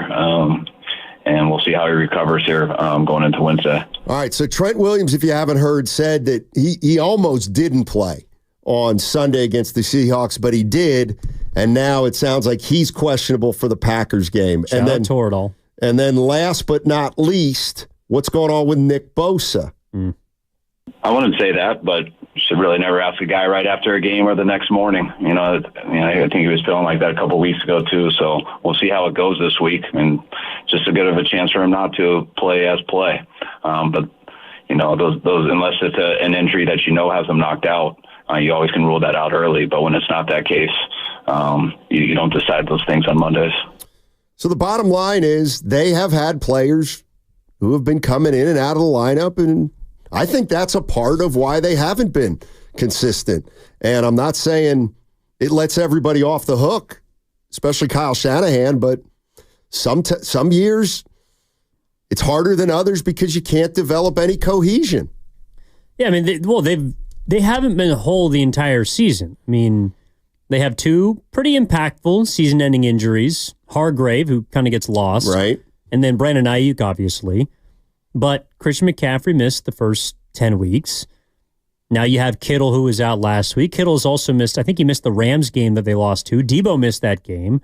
Nick Bosa might miss this game against the Green Bay Packers. And we saw, even though Bosa might not be having the greatest season up to his standard, we saw the difference. You could just go look at the yards per play. I think it was 3.9 yards per play for the Seahawks when Bosa was in, over 6 yards per play when Bosa was out for the remainder of that football game on Sunday. So whether you like it or not, his presence is going to be, or absence is going to be felt. Well, that is a big part of the team. Like injuries you never want to use them as an excuse, but if you're involved in a lot of football games that come down to a play here or a play there, not having one of your all-pros that's going to be felt. And Juwan Jennings missed the game. Ricky Pearsall essentially joined the team after 5 weeks. Yeah. So he had to be integrated. So the 49ers, that's something Shanahan's had to manage from game to game, basically trying to figure out who's available and who's not available. We all know that the 49ers have been in this position before, and they've managed to figure out a way to get their stuff together and to put together a successful season. He was asked yesterday what he's learned from previous seasons and if he can apply it to this year. Just that the only thing that matters is what happens in those 3.5 hours in a football game. And the only thing that you can do about those 3.5 hours is focus on football and how to get better at that stuff and practice and meetings. And anything outside of that, any talking about it, any pointing to other people, trying to make up any type of narrative of it that doesn't have to do with exactly what's happening on the football field, will only make that stuff harder. And those are the challenges because, guys know their job and it's just supposed to do their job, and guys don't always know what other people are responsible for and doing. And that's why you got to make sure you got tough-minded people who can focus on really what their job is and nothing more than that. And it gets harder when you have adversity and stuff like that, when you aren't getting as many W's as you want. But no matter how much harder it gets, you got to always understand it's about the ball, and you got to keep it about the ball and nothing else. And you know what? As he's saying that, I'm thinking that the reality of their situation this year is there's been more to deal with than just the 3.5 hours of the football game. And they dealt with it in the offseason, and they dealt with it during the season with, what happened with Pearsall and the injuries. So I think, you want to focus on just the football, but the reality is this team's had to deal with some stuff that's happened off the field, and maybe that is their attention to detail, maybe not right where it should be, and that's cost them here and there. And you'd also hope that the Niners are beginning to learn their lesson. I think this offseason was a little bit of a wake-up call, and it's a reason why they got the deal done, for example, with Diamador Lenore in season. I don't think it's a coincidence that the 4 wide receivers, the big ones that signed for money this offseason, 3 of them have not had great years by their own standard. Brandon Ayuk's one of them. He signed late. CeeDee Lamb, not playing first-team All-Pro football. He signed late. And even Justin Jefferson, who is on track to be maybe the greatest wide receiver ever. He's not played up to that level, though his team has been good in spite of it. The one guy who signed early was Amon-Ra St. Brown, and he hasn't skipped a beat. So the Lions got the deal done when they were supposed to. You could even throw A.J. Brown in there. I know he was under contract, but he reworked his deal. You heard Ross Tucker, they're 7-0 when he plays. Right. So the Eagles, the Lions, have been able to get their deals done early, make sure that their players are in camp, that everyone's on the same page, and the Niners, they've kind of tested this before, but I don't think it's a coincidence that of the big-name receivers that got paid this offseason, the ones who signed late have had issues playing up to their own standard or have dealt with injury, unfortunately, of your Ayuk, and the players that got their deals done early with their teams, those are the ones that are flourishing. I don't know what the word is for it. Maybe the word is arrogant or self-assuredness might be one. But I do think this has crossed my mind. When Bosa held out and didn't get in until right before that Pittsburgh opener that year, I think it was 2 or 3 years ago, I can't remember exactly. We went through the year, and Nick Bosa would later acknowledge that the holdout had an effect on him. To what degree, I'm not sure, but he didn't get off to a great start, and he didn't have the greatest of years. And, the idea that the 49ers had that evidence already, or they had that information before, and now they're looking at Trent Williams and Brandon Ayuk, there is something about, working as hard as you can to win the negotiation. And that's the interesting thing. Forget that people think Ayuk won the negotiation, because I think he did. But the reality is, it's like, okay, great. You win the negotiation, but what do you really win? You win the negotiation, but you lose also because these guys aren't ready to go from the start of the year. Well, that's a great point. Here, how about this? Yeah. 408. Juwan Jennings signed early. Well, Juwan Jennings also signed for like $9 million. Yes, but the point remains that the guys who get in late, like the 49ers must have thought, you know what? Yeah, Trent Williams, get in late. Ayuk, get in late. We'll be fine. Well, no, we're not fine. And I get that Ayuk's injury stinks. It's awful. But the reality of this situation was he wasn't good anyway. Or he wasn't good up until that injury. Trent Williams, ditto. He's not having a Trent Williams type of year. So that's where, to me, John Lynch comes into play. Parag Marate comes into play. They clearly underestimated, to my way of thinking, the impact that it would have on the team of two key offensive players who weren't around for training camp. I mean, just like past years, I think they believed that this team was good enough to overcome sluggish starts from particular individuals. I mean, last year, you're right. Like Bosa held out till the very end. The 49ers started 5-0. They didn't skip a beat. The year before, not as much the case in 2022. 2022. But they corrected that by making a massive move at the trade deadline by acquiring Christian McCaffrey. They didn't. The front office hasn't really done anything to either help this team out of its sluggish start or prevent it from beginning one. That I think that Parag and John Lynch do deserve some blame in this, and Kyle probably too, as a part of that brain trust. They didn't set this team up to get off to a great start in a season that was of the utmost importance, and at the trade deadline, they didn't give them any reinforcements.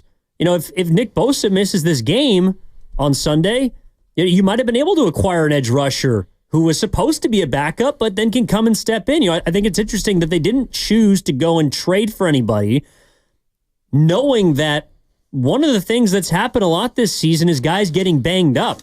They've dealt with a lot more injuries this year, but doesn't that mean they should have also tried to protect themselves a little bit more? Especially for a team that's starting to get a little bit older. Yeah. You're listening to 95.7 The Game, KGMZ FM and HD1 San Francisco, always live on the free Odyssey app, Twitch and YouTube, powered by First NorCal Credit Union. I'm gonna pull one on these guys in the control room.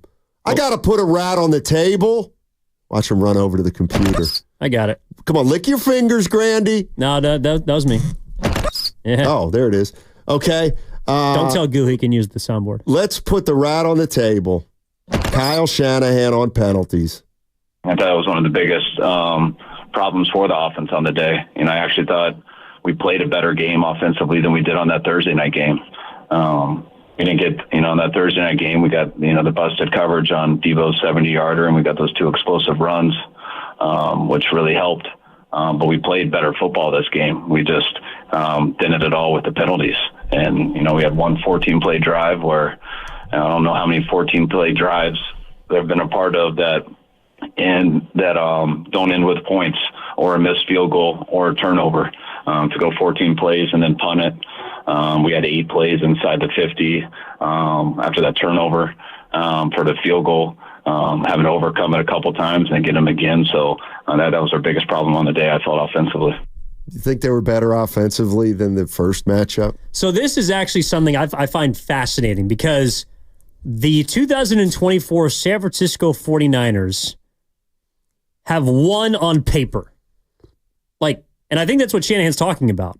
The amount of plays on the advantageous side of the field, a 14-play drive, moving the football with relative consistency.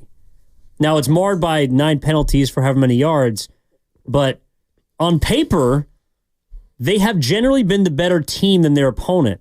The issue, and what has been so frustrating about this football team, is it doesn't matter if you win on paper. You got to win on the scoreboard. And they've done that just as much as they haven't this season. So I believe that he believes, based on how he assesses his offense in consistency, the process, all the things that he values in regards to what a quality offense looks like, I do believe he actually thinks that it's better than when they scored the most points they have this season when they scored 36. Because in his mind, the breakaway play from Debo is a fluke play, not supposed to happen. Right. The Garendo 60-yard rush, that's a fluke play, not supposed to happen. And so it's almost like those don't count. And so I see it, but I'm sorry, man. Those also were plays that were more prevalent last year, and I think that was a byproduct of just how good the offense is. If if a defense has to be more concerned with a lot of moving parts, well, then there is going to be busted coverages. Like there are going to be big explosive chunk plays. And there haven't been as many of those, particularly on Sunday when it didn't feel like the Niners wanted to throw the ball beyond 20 yards. From the 510 on the Comcast business text line, so I'll be like Steiny here. So John Lynch should have just paid Trent and Ayuk whatever they asked for to get them in by training camp. Maybe. What did you win? What did you gain by not coming to an agreement earlier? You didn't gain anything, and you may have lost something. So, no, I don't just hold it against Lynch. I hold it against Lynch, the organization, and the players also. Let's go to JD. JD's in Oakland. What's going on, JD? What's up, Matty? What's going on? Hey. Question, man. I hear you guys talking about football and salary and money and all of this now. So what do we do with Brock Purdy? He's going to be a free agent this summer. Do we just sign him early for $250 million and let the chips fall where they may, or do we have to think and see if he's worth that kind of money, what damage is going to do to the organization to give him, 40% of the salary cap money? So you can't just make these associations with play and when guys are being signed. I mean, some of it is coincidence, and some of it is, once the guy gets his money, he kind of, I hate to call them out, but they're not as tough once they get the big bag as they were when they were barnstorming. So make sure you classify it the right way and you let people know. I mean, money doesn't always constitute, good numbers. Yeah. No, I mean, that's true. I mean, what do you think? I mean, I think the 49ers are going to try to get Purdy for 40. I mean, if they don't make the playoffs, they could probably get him for 35, 40. I don't think you can. You don't think? No. He's going to turn it down? He should turn it down. There's like almost 10 quarterbacks that make $50 million per year, and not all of them are very good. Well, and now that might be a reason why, say, the Jacksonville Jaguars are 2-9. That might be a reason why the Dolphins might have regretted Tua's deal because he's been dealing with concussions. It remains to be seen how some of these deals are going to work out. But if you want to remain a competitive football team, I'm not saying that you pay Brock Purdy and he all of a sudden elevates his game and then you turn into a Super Bowl team again.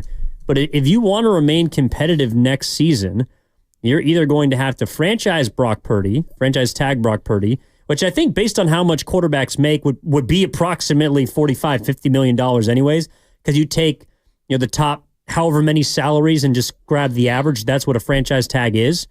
And it gives you an extra year to figure things out. But you're going to have to pay him a lot next year anyways. Or you're just going to have to bite the bullet and give him a lot of money. So either way, they're in a very tough spot. Like, precarious for sure. Well, Brock Purdy's put him in a price range that is, it can hurt franchises, but you're paying him based on what he's done. You don't know what he's going to do. No, but by the same token, they're 5-5. Let's just say the season continues over the next 7 games like it has. The Niners go 9-8. They miss the postseason. And Brock Purdy ends up with numbers that are equivalent to what they are now, with 20 touchdown passes and 12 interceptions. Right now, he's got 13 TDs, 8 picks.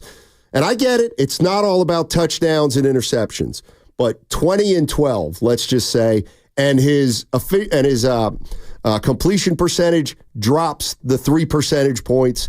It's already dropped. So he's throwing, let's say, 66% he's completing 66% of his passes. I do think there's a gray area there. I mean, I don't know what you do at that point, because you obviously have to put into the equation that he's quarterback during a year where everything's changed. He didn't have a big weapon in Ayuk. He didn't have and again, they're not excuses, but he'd probably be a better quarterback if McCaffrey had played all the games and Ayuk had come into camp ready to go and still playing. I don't think that scenario That scenario would scare me. A 9-8 missed playoffs, and the rest of the season looks like this year looked. And I'm not saying you just decide not to pay him, but boy, I wouldn't look forward to that decision if I'm the Niners. It's a rock and a hard place. There you go. Yeah, the rock is Brock, and the hard place is the Niners wanting to keep a lot of other good players. If you give Brock Purdy a deal, it's probably going to cost you some guys, and I believe that in the NFL, being good is better than trying to fall into the next big thing. That very seldom works. You look at the top quarterbacks right now. Yes, Joe Burrow was the number 1 overall pick. Josh Allen was not the number 1 overall pick. The Buffalo Bills didn't necessarily tank for Allen. In fact, a lot of people believe that they reached for Josh Allen. Patrick Mahomes was not the first quarterback taken. In fact, I think he was the third. Justin Herbert was not the first quarterback taken. Lamar Jackson certainly was not the first quarterback taken. So just because the Niners, I've heard a lot of people saying, well, at the end of the season, we got to figure out Brock. We got to figure out if he's the guy or if we need to go find someone else. And it's like, where? Like where are you just going to go find somebody else? Because either you need to be extremely bad to go get the next guy, or you have to do what Kyle Shanahan tried to do, which is exhaust your draft capital for the choice of not even the number 1 overall quarterback in a draft. And then you have to get lucky enough that you're in a draft that has one or multiple of those quarterbacks. And then you need those guys to actually pan out. In my opinion, it might sound like a risk-averse move, but I think the Niners would be wise to pay Brock Purdy this offseason, and it's going to be an exorbitant amount of money. But I think the alternative is a dark place that people just don't consider. According to producer Ken, Purdy's rookie contract goes through next season, $1.1 million next year. What can happen this offseason is they can begin negotiating an extension. But the money's not going to kick in until 2026, and that's apparently when the franchise tag would be coming. So they can't franchise him this year is essentially what you're saying. Oh, correct. But Grandy actually said that. Oh, is it? Okay. Yeah, thanks, Grandy. So, apparently we're also the same person. Yeah, that's true. Yeah, but I'm sure Grandy also knows that Brock Purdy's not going to step into camp unless he has a deal. Probably not. But then there's also the track record with Kyle Shanahan. This is his 8th year. He's gone through quarterbacks: Mullins, Beathard, Trey Lance, Garoppolo, Purdy. Who's to say he just has another quarterback next year? I mean, I get it. Darnold will be a free agent.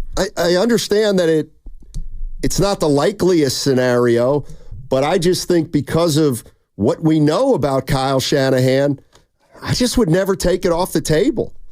I just wouldn't. All right. 888-957-9570 is the number. Steiny and Evan Giddings with you on a Tuesday. I tell you what we're going to do. We are going to jump to a little Warrior talk on the other side. They played the L.A. Clippers last night in L.A. They got beat. Drops their record to what? 10-3? 11-3? See, I'm getting to be like the players. They're only in second place. I'm getting to be like the players. I don't really know what their record is, but I just know they're winning a lot of games. And I know that their schedule over the next 3 or 4 games is pretty favorable. So we'll see if the Warriors can continue doing damage. But we'll talk some Warriors on the other side. And there is one thing that's not going well at all for the Golden State Warriors this year, even though it's been a great season. And they better fix it or they may have a little bit of trouble. What's coming up on the game is presented by Fremont Bank, celebrating 60 years of full-service banking with no compromises. Hey, it's your boy Guru, and you know Prize Picks is the best.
But.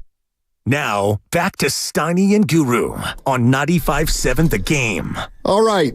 Matt Steinmetz and Evan Giddings with you today. We've had a full slate of 49er talk, and I've actually found it very compelling. This last segment, we're going to jump into the Warriors, and I'm going to start by, I haven't heard this. I watched the game last night, and the end of the game was unbelievable. They had a couple cracks at it, but I want to hear Tim Roy describing the last 30 or so seconds, and we'll jump off from there. A frantic few seconds. GP2 with a brilliant steal on Norman Powell. And it gave the Warriors a chance. But they started too little, too late. And take their third loss of the season and their second loss at the hands of the LA Clippers. Final score, Clippers 102, Warriors 99. A thriller here at the Intuit Dome. And it results in a loss, and the Warriors hope to get back on the winning track Wednesday night at Chase Center as they take on the Atlanta Hawks. Oh, you can lock that in. Lock it in. Atlanta's been playing well. Stink. Oh. And by the way, the Kings are on my list. Because they lost to the Hawks? I don't care who didn't play. You can't lose to the Hawks at home. Cliffman's coming to town. Brooklyn? Atlanta. Oh, Atlanta's coming Wednesday. Yeah. 49ers got Warriors got beat last night, and you watched the game? I watched the whole game. You stayed up until like 11 o'clock? Honest to God. 7:30 tips should be... No, I agree. Struck from the league record. I agree. Seven's got it. Seven's the time. The big story, though, last night, and it's kind of been a story all year, is the Warriors free throw shooting. They're the worst team in the league when it comes to free throws. And last night they went 9 for 19 from the line in an otherwise pretty evenly played game. They make a few more foul shots. They win. Here's what Steve Kerr said about the free throw shooting. Yeah, the free throws obviously hurt us, but as a coach, you don't really focus on that. You focus on the turnovers in the first half. I didn't feel like we really started playing until the second half, so I thought we lost the game in the first half, wasting a lot of possessions. And I give the Clippers a lot of credit. They forced turnovers. They're a great defensive team. They got into us, and we finally got engaged in the second half and made our runs, but it wasn't enough. You worried about the free throw shooting? I know a few fans that are. They think it's going to be a problem that's going to linger. Well, it is a problem.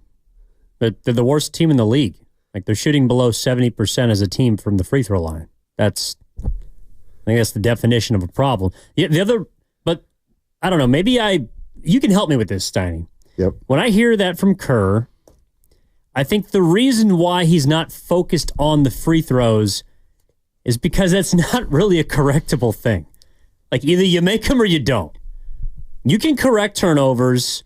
You can correct game plans, defense, but free throws aren't really a controllable. Like, it's not like he's going to just say tomorrow, okay, stand in line for 2 hours and shoot free. That's what Curry said. Okay, that's a great quote. This ain't high school. Right. You make them or you don't.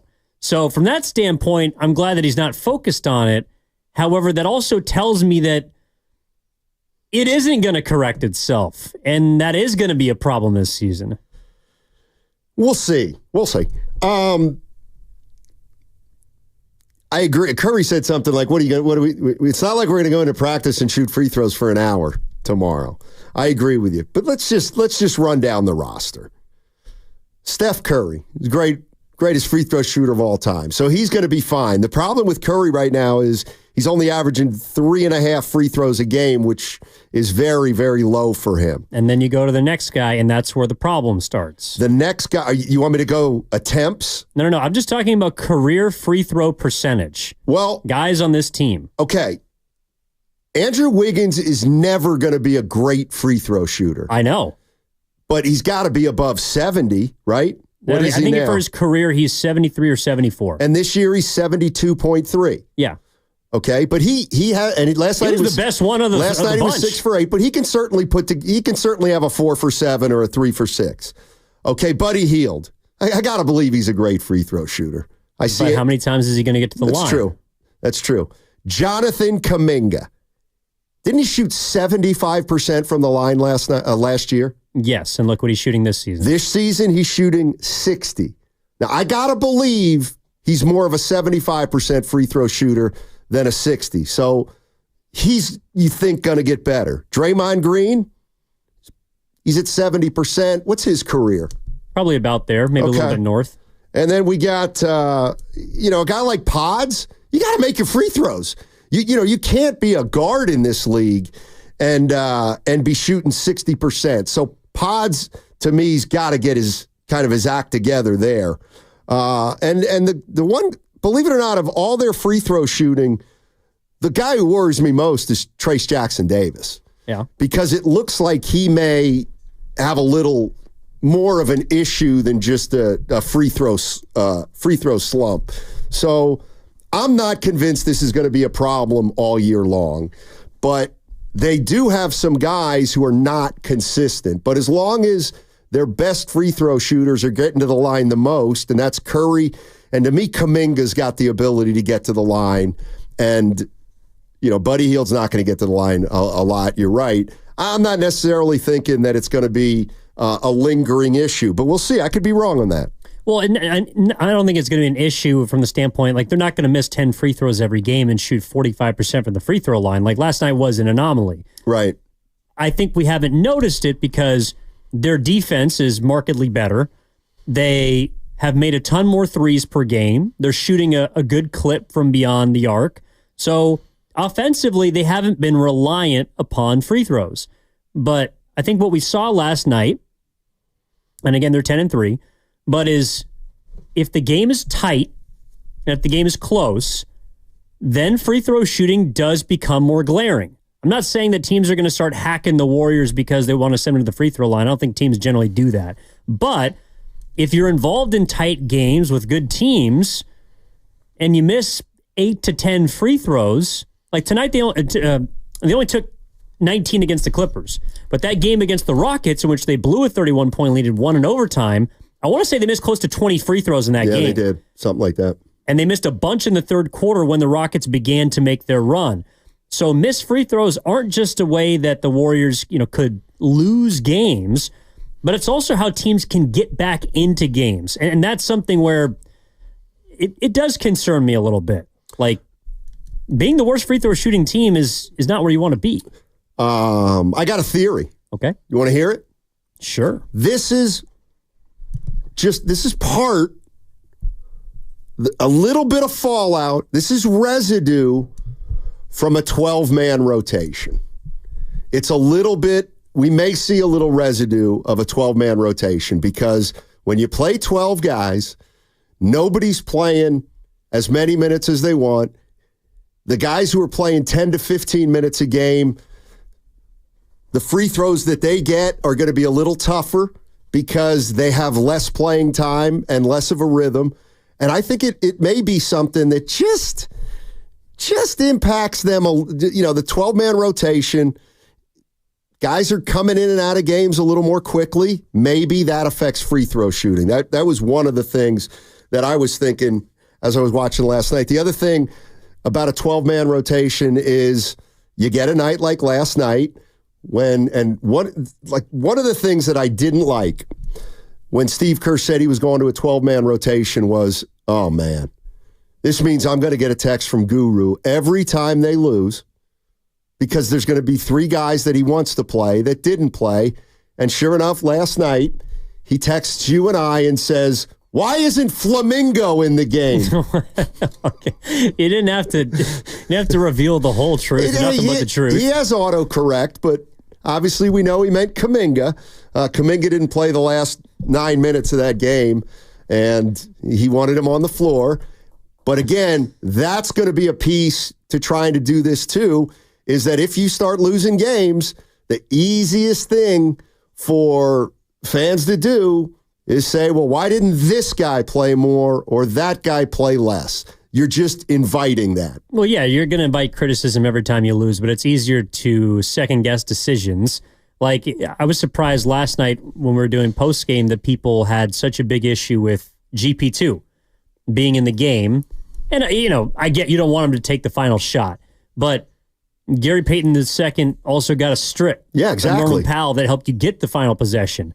If there was anything that I think you could question Kerr about last night, it would have been, should he have used his final timeout to set up maybe a better play? But then you allowed the Clippers to set. They might foul. There's other things that could. I didn't fault them for those choices. But with the rotation, it also means that you're going to fall into different evaluations of stints. Like I felt like Kuminga, Moody, and Podziemski were really good at the tail end of the first quarter and into the second quarter. And it was the reason why the lead didn't balloon from 15 up to 20. And in fact, they cut it to about 11 going into the half. I thought the second unit was really good in the first half. I didn't think Podziemski was very good in the second half. And so that's when you run into those questions. Well, this guy should be in, that guy should be in. Yeah, I thought TJD wasn't terrible last night, but there were times when he was getting played off the floor by Zubats, and not having Looney really hurt them last night. So all of those things are going to be just kind of microscopically viewed by fans in particular, and it's just impossible to say. Like you have to lean into it all the way or not do it at all. I mean, if somebody were to say Peyton shouldn't have been in that game, or why was Peyton in the game, I mean, you got to be kidding me. First of all, he made the play that gave them the chance to tie the game. Secondly, the shot that they had to tie the game, the first one, was Steph Curry. The reason Peyton got the ball for the shot that he did was just because it was such a crazy sequence at the end. The ball found him, and he had no other alternative but to take a shot. And I know was it Buddy Hield who was to his right? Or was it Lindy Waters? Lindy Waters. Who also passed up an open corner three early in that possession because he was trying to get it to Curry. Right. And look, that's the burden of having the greatest three-point shooter of all time in the game when you're down 3. You got to try to get him the ball. No, I mean, last night the bigger takeaway for me was they still struggle with size and length. Like they still can be defended at, they can be frustrated if you have multiple versatile wings. We saw that against Cleveland. We saw that to some extent against teams that they beat, but last night it was particularly glaring against the Clippers, and I don't think it's a coincidence that they turned the ball over 40 times in 2 games against them. Yeah, that's and Draymond Green was one of the biggest offenders for that. Yeah, I sucked tonight. Yourself, or are you talking? I sucked tonight. Yeah. What? Are you specifically thinking about the turnover aspect of your game, right? Yeah, way too many turnovers. Too many missed bunnies. Yeah, I just sucked tonight. 6 turnovers for Draymond. And a couple missed chippies, but hey. Well, they also don't have really another ball handler outside of Curry. That's true. And him, because Melton's out. And that's where, it is hard to play the rotation, but everyone has their place. And so when you remove a piece from the rotation, you have another guy to step in, but those players do different things. Pods is basically playing the non-Steph minutes. And so when Curry's on the floor, it's either him or Draymond that has to handle the ball.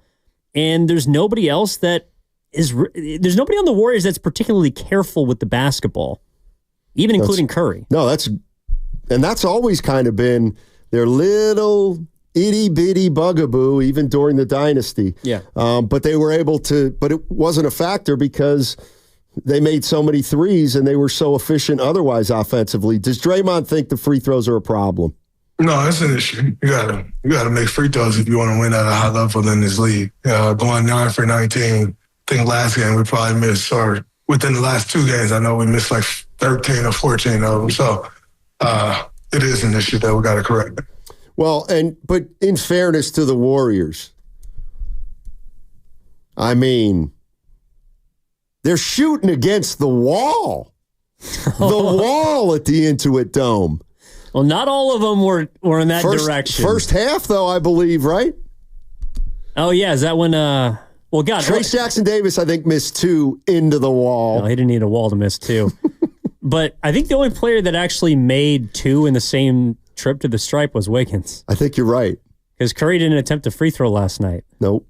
I mean, that's what I'm saying. It's like, I don't know. We talked about this, or I've talked about this with friends. Like, they made the right choice to get off of Clay and move Poole and rid themselves of Chris Paul and bring other guys in, but you never had to worry about free throws when you had the Splash Brothers. Durant. Or even Poole. When they won the championship, Poole got to the free throw line 6 times a game and shot 90%. You never had to worry about free throws with those players. It's a great point. And now, apparently you do. If you don't know what we're talking about with the wall, so the Clippers are playing in a new arena, the Intuit Dome. What a joke. And in back of one of the baskets, the seats are at more of an incline straight up than in other areas of the arena. So when you're shooting into that basket, there appears to be a wall of fans behind the basket, and obviously all the fans are going to try to distract you. Steph, you didn't take a free throw, but what are your thoughts on the arena? It was first class, great experience. The wall was cool, messing around with those fans. Great energy. I know a lot of creativity and imagination with this building, and it seemed like they executed everything, top class. Even the visitors section of the locker room over there, everything's first class. Definitely enjoy playing here, and hopefully next time we can get a win. See, Curry thinks the wall is cool. Not when he was a minus 17 in the first half. I think it's a great idea. And if it's safe, dynamite. Actually, no, the coolest part about the Intuit Dome, and I believe our own Lucas Alexander has been there, so he confirmed this, outside of the arena, they just have like a massive basketball court with a bunch of basketballs, and you can just go shoot and play. Oh, that's pretty cool. So before the game, after the game, I think they leave it open for like an hour after the game ends. You could just go shoot around. You know what else they have? I was watching the broadcast last night. Apparently they have, I think they said 150 bathrooms? Framed high school jerseys. It might even be more than that. But they have just walls of framed high school jerseys, like modern day, but it encompassed multiple, like at least 100, maybe hundreds of high school jerseys that are out in the foyer area. The one thing I will say is pretty cool. I heard a little bit of the morning show, and they were talking about Jonathan Kuminga, and I heard a caller talk about posting him up, and they got to do more posting Jonathan Kuminga up. I actually don't think that's the strength of his game. I think the strength of his game is the mid-range. But I'll tell you what, last night, he showed me something. Going to the left with his left hand. I mean, I saw 3, maybe he made one early in the game that I didn't see. But Jonathan Kuminga, when he's going straight ahead and he can put the ball down one time with that left hand and elevate,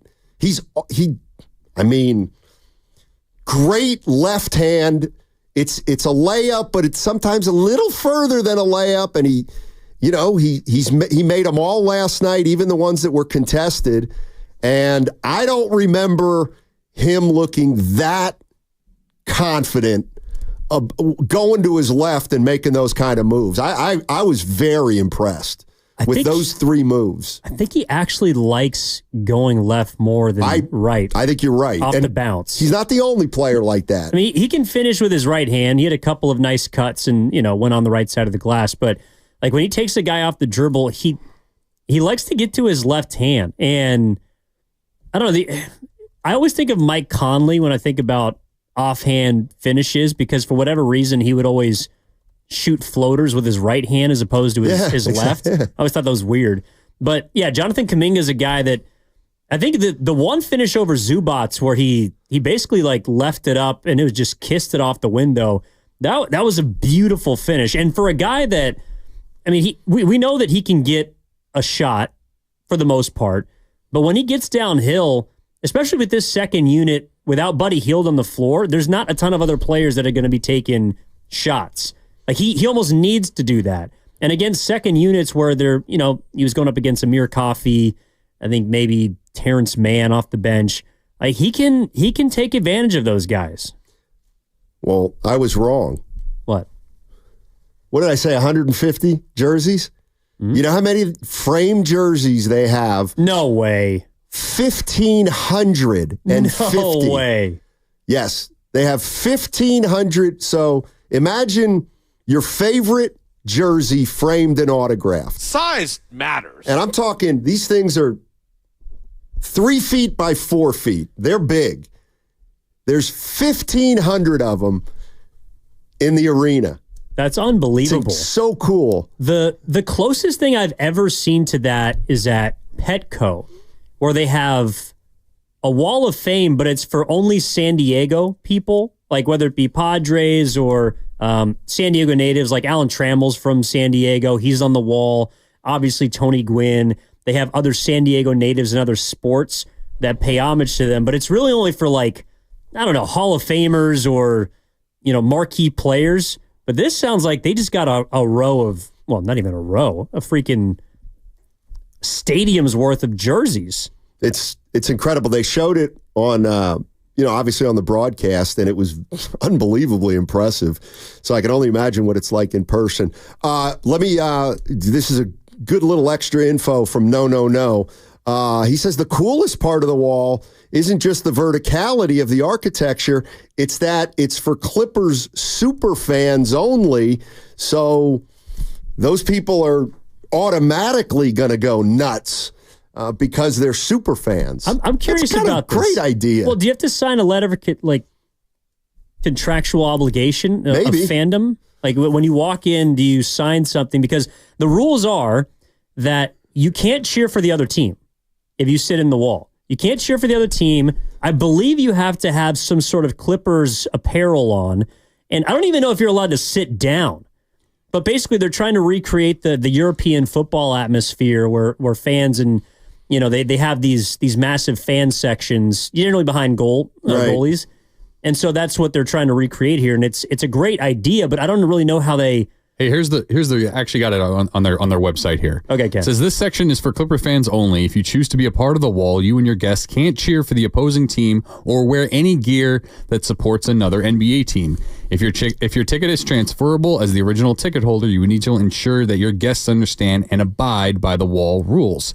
Break these rules and you'll lose access to this section. I love it. Wait, so what? They're just like a guillotine in the back for anybody that puts on a Warriors jersey?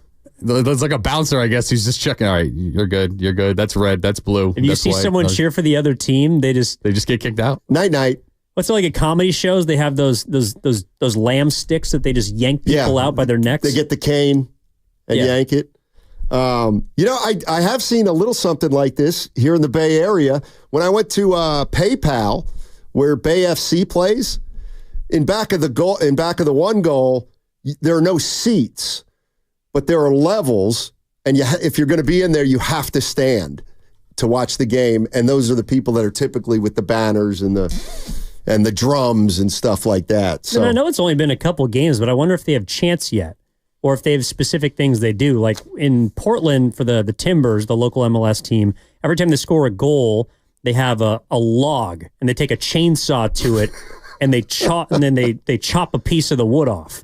Like, do they have something every time the Clippers make a three? I don't know. According to 925, 1,544 basketball jerseys from every single high school in California. They only need 21 more to complete the entire collection. One of them, Marcus Simeon's, St. Mary's College High School. Incredible. That segment, ladies and gentlemen, was brought to you by Safeway. Head to Safeway this week for this digital deal for members. Free Signature Farms turkey.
I like Steiny. I just met him out there. He's so much nicer in person, isn't he? Yeah. He's like such a dad, like such a like a bear.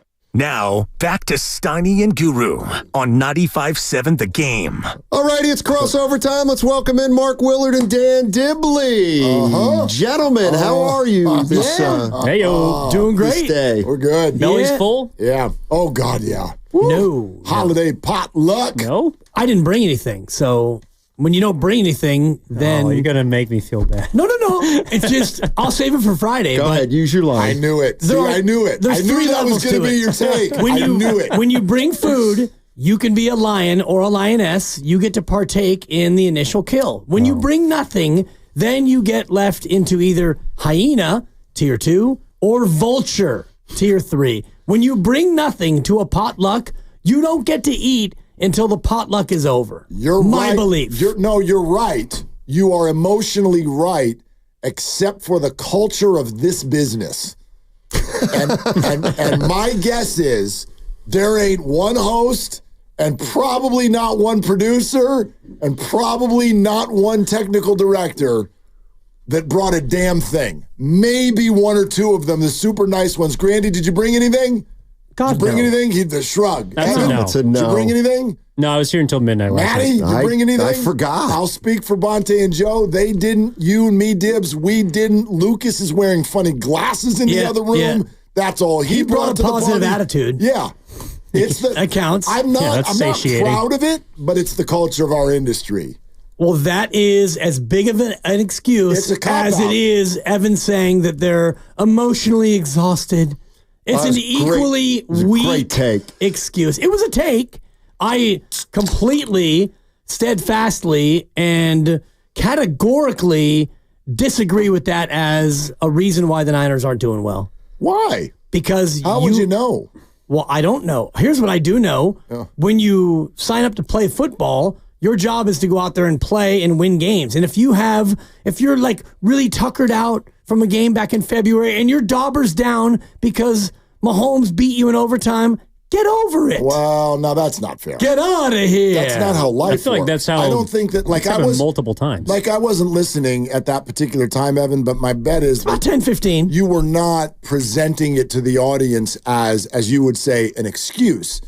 There's a difference between an excuse and a reason. And people. What's the difference? Well, human beings are not in control of their emotions all the time. So I don't think any 49er, for example, is saying, well, look, I know that I'm still getting paid for this week, but kind of feeling down, so I don't think I need to go give my best effort. If you're emotionally exhausted, it does not mean that you're not giving your best effort. I think the 49ers are giving their best effort, but any human being who is emotionally spent, distracted, exhausted, got stuff going on at home, there's a reason, for example, Charvarius Ward made game checks the last 2 weeks, but he didn't play, and no one's going to come down his road for that. Sure. Because he is emotionally in a completely different space. You can't just flip a switch and be your best when you're not right. When you're not all there. But when you've been that's life. When you've been really good for the majority of games, I don't think you can then, and you can say and you can think whatever you want. And I'm not coming down your road because you know I love you and, I admire you. But which games? Last year or this year? This year, the Ram game. You played 3 good quarters, and I said this to you, Steiny. I texted you, and I should have texted Evan because I know you don't look at your phone, and that's actually a good thing. There have been 4 instances this year where they have had a 3-score lead. And in all 4 of those instances, they've been outscored the rest of the way. And in all 4 of those games, they actually did win the game still. But you guys were having a conversation later about them closing. Are they, why aren't they closing? And is this team a closer? And so I did quick research on my way in, pulled over so as to not text and drive. And there have been 4 games where they've had those leads. And in all 4 games, the other team made a run at them. And so those games didn't become easy blowouts, second team, rest the quarterback kind of games. So they haven't had enough 3-score leads, is what you're saying. They've had 4 of them. Yeah, but they've won all those, right? Right. I guess my point is that in those games where they've had a 4-score lead, they haven't made it a 3-score lead. They haven't made it a 4 and 5-score lead to where you can rest your guys and have your backup quarterback in. They were up by 19 on the Jets and they got outscored 12-6. They were up by 20 on the Patriots. They got outscored 13-10. They were up by 20 against Seattle the first time. They got outscored 21-13, and they were up by 17 against the Cowboys, and that game got close. And they got outscored 14-3. So it's also a lot to ask for teams to go up 4 scores on another NFL team. Yeah, but think about last year. Last year they did that. Do we know 4 scores? How many times did they go up by 4 scores? Well, no. How many games did they win like by 3 scores when it was all said and done? I wonder. Actually, the stat of the 12. I don't know. Yeah, the stat will tell you, and I don't know about 3 scores, 4 scores, but when the Niners, this was actually something that I thought was not a feather in the cap of Kyle Shanahan. If you look at last year, when they're up by double digits or 2 scores, they kind of have to be in order to win. It's the close games that the Niners don't win. Like that's been their fourth quarter MO. If it's tight or if it gets tight, you're not going to lean on, the Green Bay game, the Detroit game, as it turned out in playoffs. Those games were sort of against the grain. That's not the way most Niner games went. So if you look at last year, they kind of have to be up by double digits in order to actually get the win. Well, okay, here we go. Let's look at it. This is how it started last year. They won 30-7 against the Steelers. Beat the Rams 30-23. Giants 30-12. Yep, that's 3 scores. By the way, remember that Rams game was a double-digit game, and then Sean McVegas kicked a field goal. Oh, that's a good on the last play of the game for no reason at all. But not a 3-score game. No, but to it that was a point. double-digit. I'm kind of looking for blowouts. Yeah, I'm looking for 2 scores. Cardinals I'm looking for 2 scores. Arizona, they won 35-16. Yep, that's Cowboys, 3 games so far. Cowboys 42-10. That's 4. Night. Then they went on their 3-game losing streak. Then they bounced back. Jacksonville 34-3. That's 5. Yep. Tampa Bay 27-14. Seattle 31-13. Yep. That's 6 now. Philly 42-19. Yep. That's 7. Seattle 28-16. The Cardinals 45-29. Right. And then they lost to the Ravens. Then they beat the Commanders 27-10. So and then the last game didn't matter. That's 8. But they did not win a game by single digits except for Sean McVegas. And in everything else was a double-digit win, right? Yep. And the playoffs were against the grain, where they had to come from behind in the second half. And that was kind of my point of sending that, because you guys were talking about them closing, and this year they've had spots where they've been up by that much, and they haven't gone to a 30-7 or a 42-10 or a 34-3. That hasn't happened. So why hasn't it happened? That becomes, to me, an interesting part of the show today. Little bit on both sides of the ball of an issue, though. Like, you want the offense to extend. You'd also like, if a defense is given a 20-point lead, like, dude, right. you know the other team's throwing the ball, squeeze them. Or a special teams to not give up a LaVisca Chenault. Thank you, yes. Or, one of the various muffs, or the collision fumbles, or the block punt. And we can run through the whole list. But, yeah, it's been a part of it as well, no doubt. Yeah, it's... I mean, well, the question we started with was, what's going on with the 49ers? Yeah. So... Well, just no. Yes. Well, no, but I get it. It's a great question. The emotions behind that are that's a broad question. Yeah, exactly. And that's that's exactly why we phrased it. And the reason is because now all my buddies back east are texting, what's going on with the Niners? What is going on with the Niners? So I just question at the wedding this weekend. What's going on? So what would you say, Steiny? What's going on with the Niners? And my first answer was, I was emotionally exhausted. Doesn't feel like they're together. And then I expounded a little bit on it. I liked it. But what do you say when you expound on it a little bit? I just, from the off season to Pearsall, just to the injuries, they just haven't had any cohesion. Is it chemistry, camaraderie? Maybe. But and again, Ross Tucker said, this is not an excuse, but sometimes there are reasons. If you look at the McCaffrey missed 8 games. Ayuk played, not himself, missed now 4 games. Pearsall joined the team halfway through this season. Jennings has missed a game. Kittle's Multiple. missed 2 games maybe. Yep. Kittle, and you might say, Debo 1 game. That's a great season for Debo. Only 1 missed game.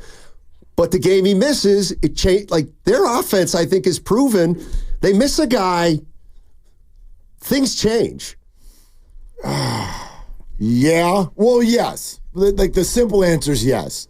The reason, and I was talking to Dibs about this yesterday, I have a hard time letting the Niners use injuries as a full-blown reason, like the reason, and here's why. First of all, obviously, you can look around the league and, right, the Lions are missing their best defensive player, and the Chiefs lost their receiving core, and Like, these teams are both 9-1.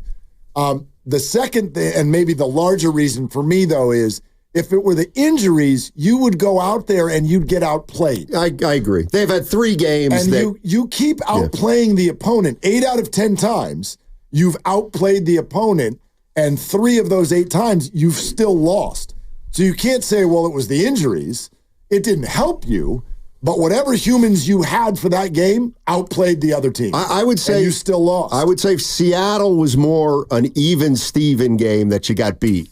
Ish. Because if you look at the stats, they were pretty similar. Yeah. When it was all said and done. Watching the game, they outplayed them. Yeah, because of the last 2 drives. Yeah, that kind of that's true. Bosa leaves and the stats got evened up. But I'm with you. That was less of a gag than the other 2. Like, I can't. The loss to the Rams and to the Cardinals. I agree. How can you say injuries when you had both those games in control and you let it slip away late? That to me isn't injuries. Injuries would be, the Cardinals just beat you 27-9. That might be injuries. Dude, they were clowning the Rams. Brock Purdy was slinging it all over the place. Juwan Jennings was a star. They were killing the Rams. I still don't know how the hell they lost that game. And the Rams were also hurt in that game. Yes. So, they were missing both their wide receivers and 3 starting offensive linemen. So it's not as if they haven't, I don't know. Like, to me, that's why exhaustion was my answer, just because of everything that happened towards the end of last year into this summer, into the injuries and the inconsistency and the lack of chemistry. And I don't know, just overall, like, I feel like at the beginning of last season, they had some of the, similar stuff happen. Bosa holdout, but it was just, you could tell from the first game how locked in they were and how driven they were almost every single drive. And I haven't seen it all but maybe 1 game against the Jets, but this team just doesn't appear to me to be as siloed in as they were last year. I have a hard time with that because you have probably in your starting 22, you've got at least 8 guys who didn't play last year, whether it was Mason and Pooney and Green and Malik Mustafa and Devondre Campbell. You go across the line with Floyd. He wasn't here last year. So as we start to look at who's actually playing, I don't know if those players, are they getting it by osmosis, this feeling of exhaustion? You're listening to 95.7 The Game, KGMZ FM and HD1 San Francisco. Always live on the free Odyssey app, Twitch and YouTube, powered by First NorCal Credit Union. I'd love to answer that. Yes, absolutely. The heartbeat of the team. And the reason I give Evan, I give some credence to what you're saying is by looking at the Warriors. Like, you can have new Warriors in, but if Steph, Dre, and Clay were exhausted or mad at one another or whatever, that team's going to crater. You can't manufacture joy. We watched it the last 2 years with the Warriors. It's a whole dynasty built on playing with joy. And the second it's not there, you can see it, feel it, all of that. And there may be new role players coming in, but if Klay Thompson, for example, is all ticked off, you can literally turn on the TV and see it. And so I look at this 49er group, and I do see that. I don't know if I wouldn't use it as an excuse. It's not anything, but I've listened to enough NBA players who are like June teams every year, like the Warriors have been, and they talk about it. They're like, those extra games and that process and the emotions that go into that, it takes a toll after a period of time. And for the Niners to, especially last year, to climb all the way back, right? You go to the Super Bowl, you lose, and then multiple trips to the NFC title game with massive disappointment. Finally get back to the mountain, get your lead, and then have that happen again. I got to imagine the likes of all the people who held out and the Debos and the Warners and the Kittles of the world and everything. Yeah, man, I think you could phrase it a different way. I think it has taken a toll. So I'll go back to what I asked earlier, and I want somebody to help me with this because I truly don't know what's the difference between a reason and an excuse. Because for me, a reason is our way of saying, well, these are facts, and an excuse has more of a negative slant. But for me, the two things are almost Siamese twins. I guess it's just about how you want to look at it. I guess the difference is it would be an excuse if they were saying it. But we're saying it. What about this? I don't need an excuse. I'm sitting here doing a radio show. Right. And we could say it's a reason, but we don't know it's a reason. We're just guessing. Nobody's excusing anything. Nobody's saying it's okay that you're 5-5. You're tired. that's an excuse. An excuse is when somebody sleeps through something and comes out and goes, stupid alarm. Yeah, like that's an excuse. I'm not on the 49ers. All I'm saying is what Evan's observation is, I share it. And then you can do whatever you want with that. Well, I discarded it, is what I've done. That's fine. How about That's this? fine. I mean, injuries are also a reason, but that's an excuse. But how about this? Like What is missing this? How players, about- like you just list as an excuse, but that's a reason why they're missing guys every single week. Sure, here's an idea. When you have a guy come back from injury, maybe you don't use him like you used to use him because he's still in training camp. And look at Brandon Ayuk. His first 2 games, he had 6 catches. And every one of us, ripped Ayuk. Well, you shouldn't have held in. This is your training camp, and you came out stinky. Look at McCaffrey in these 2 games. He's been subpar. And you can lean on it and you can say, well, CMC is going to be better. Did they win the Tampa game without him playing 90% of snaps? Tampa Bay's terrible. And look at what he did against Seattle. They almost beat you, though. They almost beat you because needed you don't Christian know how to McCaffrey to beat games. the Tampa Bay Buccaneers. That's where you're at. If you would have played Jordan Mason, you would have won him by 25. I think if you would have Jake, won by 25 points. I think you win that game by double digits if Jake Moody just kicks the ball straight. I think we're probably overthinking that game. But you've been trying to say something for about 8 minutes. Let me ask you this. How many rookies were on the team last year that contributed? Oh, God. Rookies. Jake Moody? True rookies. Yep, good call. Very few. Okay. Now we fast forward to this year. Pooney, he starts. He's great. Pearsall is playing a role. Garendo playing a role. Cowing playing a role. Sure. Mustafa, Green playing roles. Your greatest strength can also be your biggest weakness. If we're talking about this as a championship team, boy, they got 6 rookies who are playing. Garendo and Cowing are special teams. That felt like a reach to me. Garendo has had games. Garendo helped them win a couple games. Garendo played a lot out of the backfield at times. Because he had to. Yeah. Right. Because Jordan Mason apparently wasn't helping you get 25-point leads. I guess he had an AC joint injury. You want to talk about injuries? He had an injury. The quarterback has more rushing touchdowns than your RB1. Right. Yeah. And whose fault is that? The running back. The offensive line is the problem. Okay. And look at their offensive line. And, Mark was saying on our show thread, McCaffrey had a quiet game because there was no holes. And then J.P. Mason gets in there and his 2 runs, 8 and 5. And, okay, J.P., that's all we need to see from you. He had 300-yard rushing games the first 4 games of the season. Right. Because he is more forceful right now than Christian McCaffrey. I don't know about that. I would say I'm not afraid I would say this. The one thing I think is fair. That way before he stopped playing. The one thing, because he got hurt. Yeah. Again, if we want to use excuses and reasons, I'm sorry, Steiny. Did he also have broken hands because he can't catch the ball? But when are we going to do that? Because you won't let Brock have that in the Minnesota game last year. You've been very firm. If you're on the field, you're healthy. Yeah. You've said that 1,000 times. No doubt. So don't give me J.P. Mason was hurt when he was out there running half speed. I'm just saying that if players are hurt, and players are playing, maybe they're not going to be as effective. If they're on the field, they're on the field. No doubt. Okay. And you've got a CMC on the field now who's not at 100%, and he's playing his way through training camp, and nobody wants to hold his feet to the fire because, it's CMC, and we don't want to do that. I get it. No, I also think that is something that factors into the frustration that they're feeling is that you're expecting this guy to unreasonably be your savior out of the bye week. And he's, shocker, not 100%. And so you look exactly the same offensively as you have for the first 8 weeks, and you're wondering, when is it going to change? I'd argue worse. Or worse, yeah. I'd argue worse. And we got a little McCaffrey something for everybody here when in a few minutes. Here's the way I look at it. Rather than look at it, McCaffrey got a full workload right off the bat. I look at it as, and I think some coaches look at it this way. You played 8 games without McCaffrey. You had Jordan Mason helping you. You had Garendo helping you. Now here comes McCaffrey. Forget McCaffrey for a minute.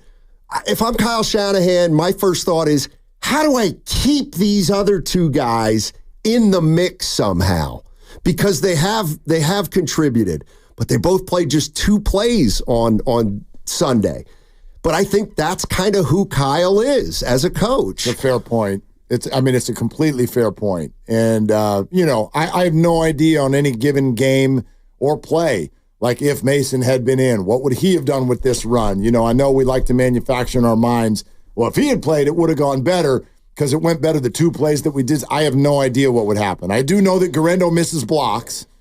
I do know that Jordan Mason misses more blocks than Christian McCaffrey. And I would bet that if you got Kyle in a private room, that's what his answer would be, is we're throwing the ball a little bit more this year. And Christian McCaffrey is a much better seasoned blocker than the other two. But I share what you're saying. I think a lot of people do, which is keep those other guys engaged and see if you can find creative ways. Like there's no rule against both of them being on the field at once. Well, that's where Juszczyk comes in. Right. Or Debo. Yeah. I mean, if he was able to, reclaim some semblance of his form the last and if you couple look seasons. at Juszczyk, he played only in 37% of snaps. So which is way low for him. A little bit low, yeah. So they didn't do right? a lot of 21 personnel. He did get hurt a little bit in the second half. And even when he was in there, they didn't have him as a true fullback very often. They had him up there as the second tight end because on your roster, you only have one tight end outside of George Kittle that you trust. You have Jake Tonjes, who is a special teamer, and you have Eric Saubert. And Tonjes did not have an offensive snap, so when you lose Kittle, now you're kind of screwed because you can't go two tight ends. It's a good point. And again, I don't want to get into is it a reason or excuse, but they've had no consistency with their personnel this year. They get McCaffrey back, but Ayuk's gone. And Jennings misses a game here or there. And again, I'm not saying that they should be better. They should be at least 6-4, but they're not. And so, what's the point of even discussing it? I don't think the season's over by now. No, I don't either. No, I mean you got 7 games left. If you guys had to bet right now, are all of us still on we would pick them to win the division? No. Oh, you're not? No. Oh, wow. No. Okay. Not anymore. Oh. And think about this, and I put this on our show thread. They have 7 games left, and right now, and I don't know this exactly, but I'm guessing that they'll be underdog in 3 of them. They're underdog at Green Bay. I would guess they'll be underdog at Buffalo. Buffalo coming off a bye. You would think. And then Detroit at home feels to me like it's trending toward them being an underdog. If you win the 4 games you're favored in, and you lose the 3 games where you're underdog, you go 9-8, you don't make the playoffs. Yeah, and that's why I gotta believe this is where I give them the benefit of the doubt combined with the division. I gotta believe they're not a 500 team, but I may be wrong, and I don't think any team's going to kind of seize the division, which mainly would be the Cardinals right now. Mainly, I mean, they've got those other teams have much easier schedules than the 49ers, and now they've all got a game in hand. At least they've got a game in hand on the Niners. For those of you who enjoyed this, like I don't know if you all saw the analytics of and it's not about winning the division, it's just playoffs. Yeah. If they beat Green Bay, the analytics, the playoff odds are about at 52%. Okay. If they beat Green Bay. If they lose to Green Bay, 15%. Yeah. And where are they now? Like 28? I don't know where ESPN had them at 28. Yeah, so right in there. I don't have the exact number right now, but that's all based on this weekend. And the other thing is they're underdogs. They're supposed to lose. And it's probably going to have to go through the division, winning the division, but like if they lose to the Packers, then they got to win the division if you look at the standings. Yep, absolutely. But if they beat the Packers, then the wild card's still there. You hope they won't need it. But if the Cardinals, rip off 8 in a row instead of 4, well, then you're still alive. But if the Cardinals rip off 4 and you lose, then you're done. If you just lose to Buffalo and Miami the rest of the way and win the other 5 and you're 10-7, I do think you're a playoff team because your divisional record would be better. Your conference record would be better. You'd have the tiebreaker against Green Bay and Chicago if they were able to find a way to be a part of that. And you would have beaten Arizona. You would have beaten LA. I think that 10-7 would be good enough to get you there. Even that might call for Arizona to not only lose to the 49ers, but at least lose 2 other division games. Sure, Seattle. They play Seattle twice. And LA, right? And they've got one more with the Rams, but they're off to a 2-0 start, and one of them is against you. So the tiebreaker, that's part of this conversation. The tiebreaker edges right now are not in the 49ers' favor. All right, gents. Well, listen, have a great show. We sure did. So see if you can match us. Wow, that was And confident. where you're going to have to match us is right here on 95.7 The Game. Are they the smartest show in the Bay Area? You guys are an intellectual feast for the smart sports fan in the Bay Area. Wow. You're pretty much the smartest guys on the radio. I agree. Good Lord, how big is your ego? Are they the funniest show in the Bay Area? Give it a laugh. Come on. You're a funny guy. Come on. Give me a laugh. You are funny, dude. Hit that S again. Are they the coolest show in the Bay Area? And no white boys. They cool. That's what people are saying. You guys are phenomenal. This is one of the most perfect ways that I could end my day, getting the chance to talk to Mr. Mark and Dan, you know? We'll let you be the judge. Oh. All I know is it's a couple of Bay Area boys talking sports. I know nothing. Thanks. It's Willard and Dibs on 95.7 The Game. And let's go. How's everybody doing? 888-957-9570. Steve Kerr is on the show. I got something Christian McCaffrey related. Okay. I got something. I look forward to it. Well, I got a lot with Christian McCaffrey. I know you do. And I can't wait to hear all of it. I've heard some of it already. It's a little bit. Pretty interesting. Well, but this, hey, Grandy, will you get the numbers are numbers and numbers are numbers unless they're my numbers, and then the numbers count. Numbers are numbers, and numbers are numbers. I got some numbers. Sometimes something, because I'm actually not, like you know this about me, I'm not a numbers guy. No? I would much rather be involved in the emotional conversation of what's going on with what we watch. Certainly some numbers matter. Your numbers, apparently. My numbers matter. Some are misleading. I always hated that show on ESPN, Numbers Never Lie. I'm like, they lie all the time. Right. All the time. But this one I noticed today, shout out to Jeff Deeney, who covers the Niners, and he tweeted something out, and the minute I saw it, I went, oh my goodness.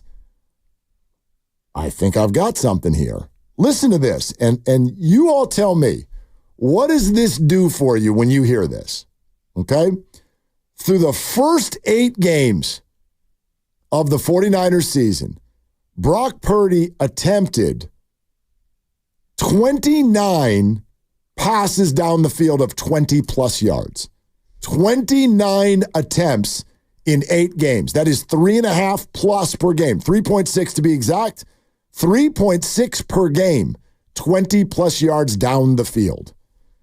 In the last 2 games, that number shrunk all the way to 0. None. Not one. None passes. Since the bye. No attempts. None. And I saw that and I went, all right, what's different in the last 2 games that was not the case in the first 8? What's different? Well, a couple things. One, Christian McCaffrey's back. Captain Checkdown has returned, ladies and gentlemen. Let's focus on Christian McCaffrey being back. Because when I saw that, that's where my head went, which is, do we actually have a security blanket problem? Do we have Brock Purdy and Kyle Shanahan both being so pleased that their number one weapon is back that they are indeed leaning on him too much? Too many of the play calls are centered around Christian. I saw videos this morning, all 22, where Juwan Jennings and Deebo Samuel, potentially, were open downfield. But Christian McCaffrey was opener 3 yards away from him. Boop, check down. Now, he got a first down on that particular play, so that's fine. But are they leaning on Christian McCaffrey too much to the point where it is taking all of the other aspects of their game away? And the second piece of that is something we experience in sports all the time, like in the Warriors championship year when Klay Thompson re-entered the lineup halfway through the year, and they immediately took a little dip. A great player came back, but they took a dip because you had to re-inject a major presence into your lineup and sort of re-get used to how to play. And maybe that's what the Niners are doing here. Look at the couple games leading in to when Christian returned. Now, they played the Chiefs once. I think that's the best defense in football, one of the best teams in football. They only scored 18 points. But the other 2 games before the bye with no Christian, there's your 30 Purdy. They scored 30 against the Cowboys. They scored 36 against the Seahawks on the road in prime time on short rest. Injuries all over the place. Offense was moving the ball then. Now, all of the sudden, Now they're averaging 20 points a game. They're trying field goals left and right and checking the ball down because Christian's back. I think in the short term, it's actually not been the best thing for that offense. No, and it's been Kyle who's decided to play him 96% of the snaps. And so you have a couple of running backs, and I'm looking at the Dallas game when Jordan Mason was hurt and couldn't go, and Isaac Guerendo almost had 100 yards. Isaac Guerendo, a guy who was your fourth string running back to start the year with Elijah Mitchell at the time, and J.P. Mason's been great. And so McCaffrey comes back, and then last week against Seattle, you play him all but 2 snaps. He played all but 2 snaps on offense, and he's not back to McCaffrey level. He's not doing what he used to do in the pass game. He's better. He certainly isn't doing it in the run game. And you could tell me that there aren't any holes open, but earlier in the year, it felt like that there were holes for Mason and for Guerendo against Dallas, and Seattle's defense is not great. They're okay. It's an okay defense, and yet McCaffrey was unable to get even 4 yards a carry. So is it a question of the offense, the play calling, the O-line, or the fact that you're giving the ball 20-some times to a guy who's not really ready? I mean, they're all good questions. What I can't tell yet, let's focus on that for a second, because I keep hearing people say, well, Christian's not 100%. Do we know that for sure? What is it years? I don't see him look like he's lacking speed. He's Christian McCaffrey. I'd argue he knows how to cut a run back. He knows how to hit a hole. He doesn't look slow to me.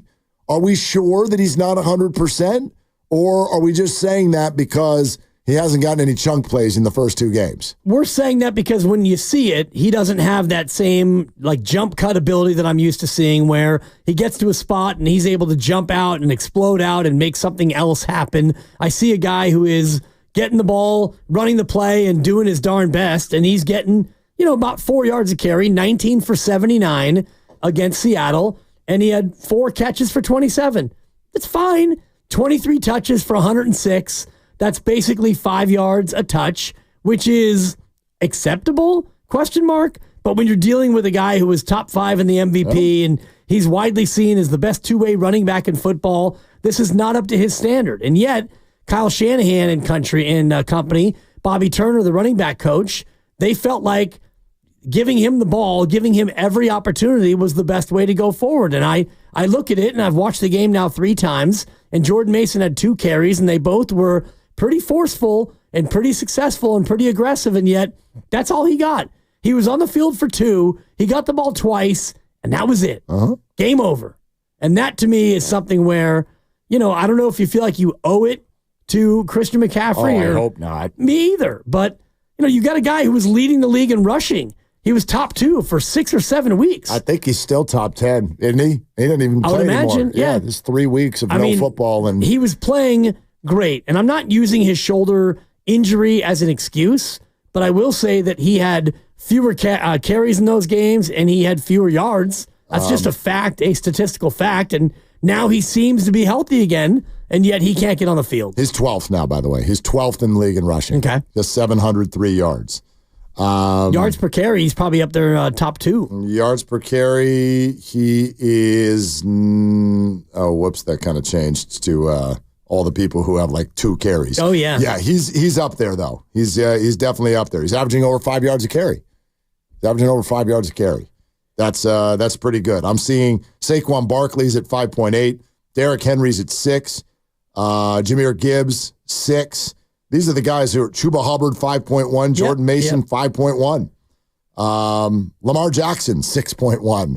Jaden Daniels, 5.2. Yeah, the new kid with the New York Giants, Tyrone Tracy, is at 5.1. Yeah, that's elite stuff.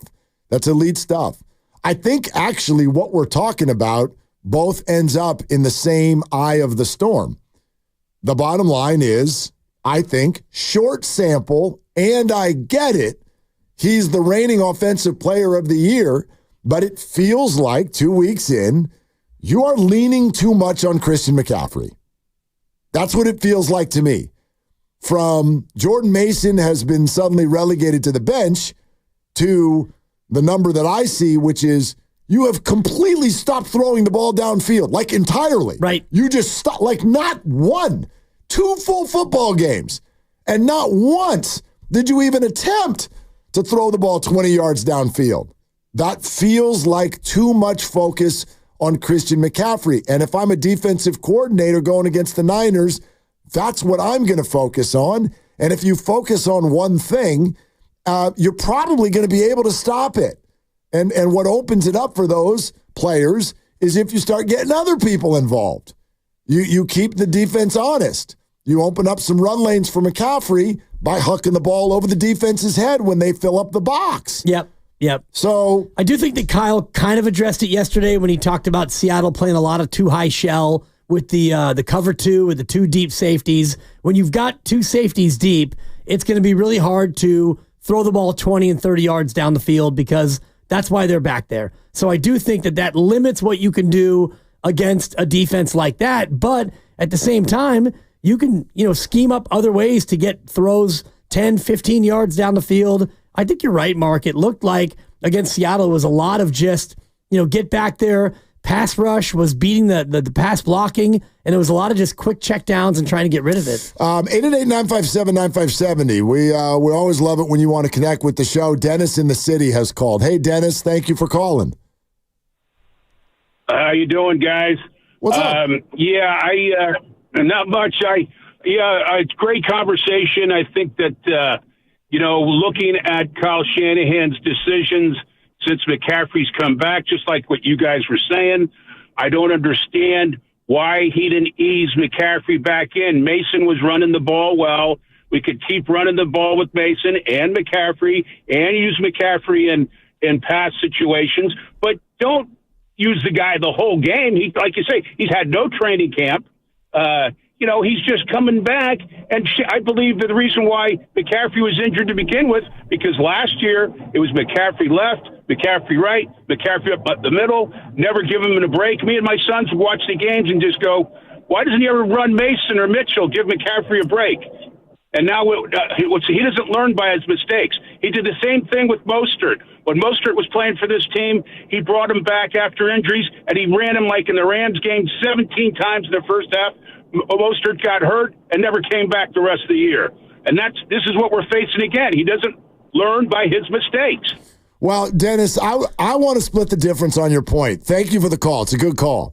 I never want to do this where you blame an injury on he got hurt because XYZ last year. That's not fair. Yeah. You don't know. There's only one that I've been able to do that and felt good about. Which was what? Trey Lance. He ran him into the ground. Even that. But I don't want to get back to that. They're playing football, man. Yeah. I don't know why someone got hurt. They got hurt because somebody hit them in the you-know-whats, and now they're hurt. So I don't want to A to B on that. And I would defend Kyle circumstantially on Christian McCaffrey usage. I'd argue that even though maybe, for instance, Dennis disagrees, I didn't want Christian McCaffrey taking a bunch of breathers last year. He was the offensive player of the year, and the Niners were awesome. Yeah, fair. And they're scoring ridiculous points, and Christian McCaffrey led the world in touchdowns. Why the hell would you take him off the field? I'm not worried about 2, 3, 4 years down the road. Last year. This is different. Thank you. Now is different than then. No doubt. Yeah. And I look at Jordan Mason's snap counts, and it was 54 against Kansas City, 11 against Dallas. He got injured. 3 against Tampa, 2 against Seattle. So this guy now has been officially put on ice. He's played 5 snaps since the bye in 2 games, including the last game where he 2 snaps, 2 carries, 13 yards. Thank you, hit the showers. I mean, I think the question we're all heading toward is what would you like to see this 49er offense do differently? Because we're here now, folks. We're here. Something has got, there's no more wiggle room. They've got to change, and they have 2 really difficult games, and they're going to have to be amazeballs in order to get something good out of this season. So what would you like to see from this offense that you're not seeing right now from Kyle Shanahan and company? We'll take your calls on that, 888-957-9570. Steve Kerr is later on in the program. We're sponsored by Lucky California, Willard and Dibs. Hey, with festive deals at Lucky, gobble up the savings on honeysuckle white whole frozen turkey, 12 to 22 pounds, just 49 cents per pound with a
So what does your bust mean?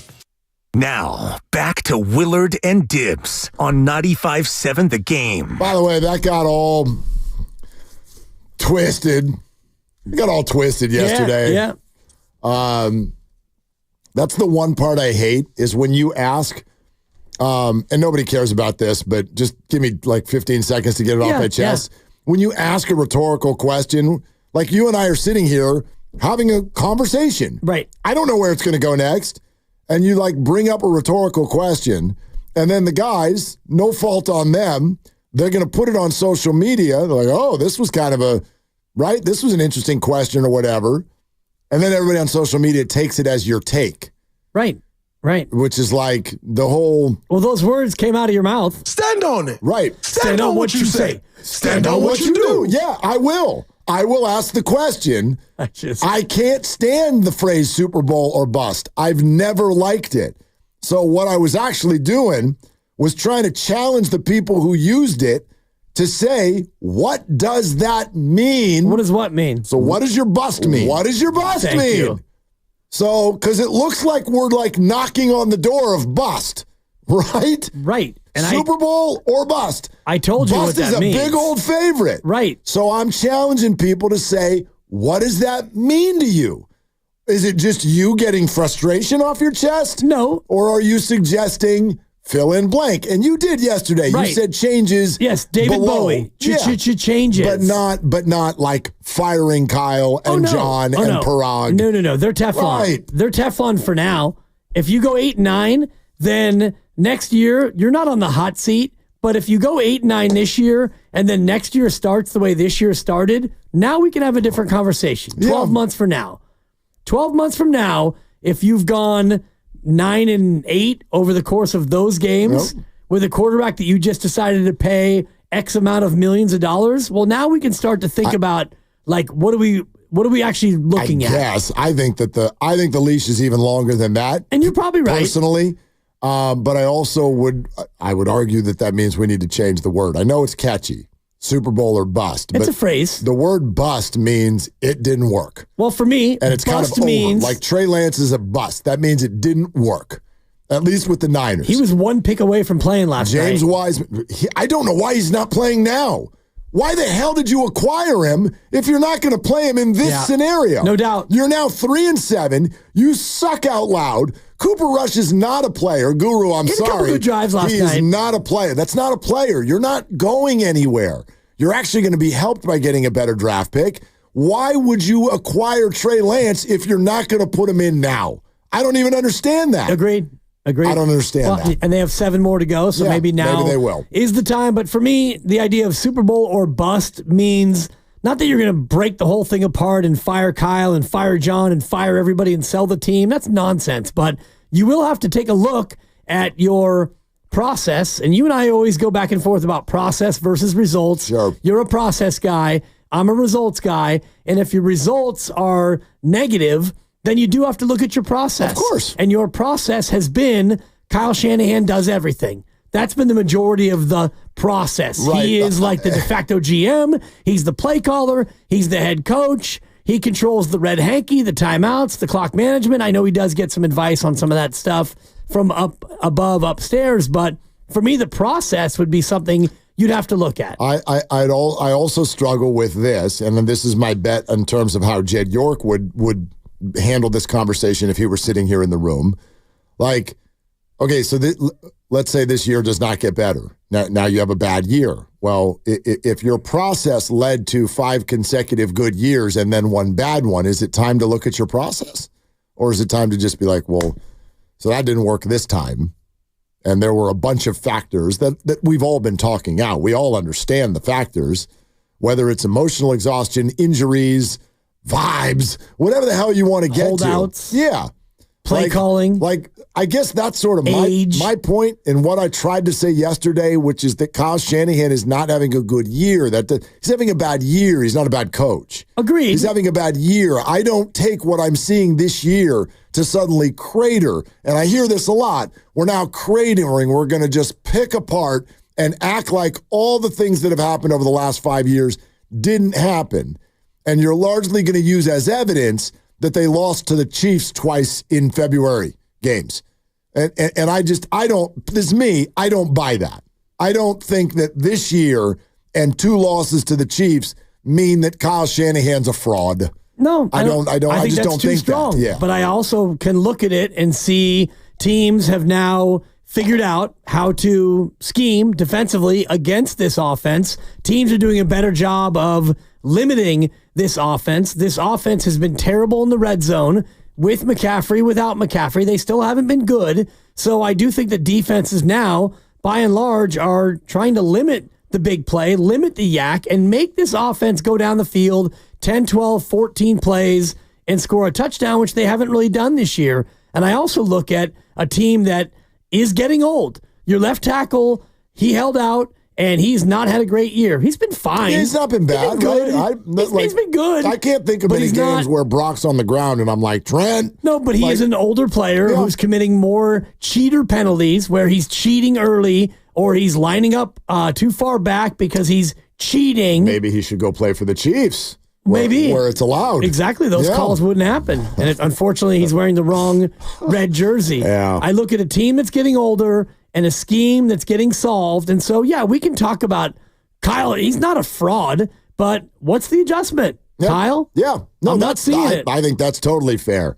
So, again, what do you want to see at Lambeau Field? What do you want to see at the not quite yet frozen tundra this weekend that you haven't been seeing from the Niner offense? 888-957-9570, the number. GPD's on the line in Hayward. What's up, Grandpa Daddy? Hey, how you doing, guys? What's going on? You know what? I tell you what. In the morning, I take my daughter to school. I listen to banter. And then when I'm out in the middle of the day, I'm listening to Goo and Steiny. And now I'm picked up the scissor lift. I got to take it back to the rental, and I'm listening to you. One thing I want to know is do the Niners, do they have someone who listens to the critique of what they're doing? Like, you guys had a very good stat that you just said about Brock Purdy now not throwing the ball because McCaffrey's back, so he has a security blanket checked down. You know what? When you're running a business, an organization, anything, you have, and it's not going well, you have to listen to your critics to see what are you doing wrong. Do they have somebody listening to what's said on the radio? I mean, like, I'm going to give you guys credit, and don't let this get to your head. Probably not. But that's a very good observation. Why don't they have people check in the airways and see if they can learn about what they're doing wrong? Because right now, brother, there's a problem. Yeah. Talk to me. No, GBD, thank you for the call. And it's an interesting question. I'll say this. I'm certainly nowhere near arrogant enough to think that we've got all the answers and the Niners need to be listening to us. I think they know a hell of a lot more about football than we do. But the other part of the question, do the Niners have somebody reviewing what the media and fans are saying publicly? I would say it in a more organic way, they do.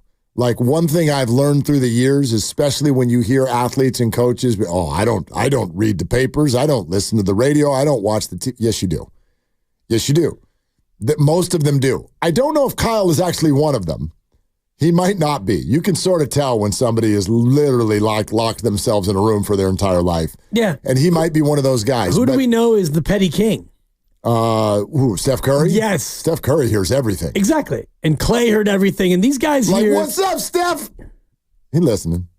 I'm shocked you talking to me. Where are they right now? Where are they? Where's their next game? It's home. Right. Home tomorrow. So they're here.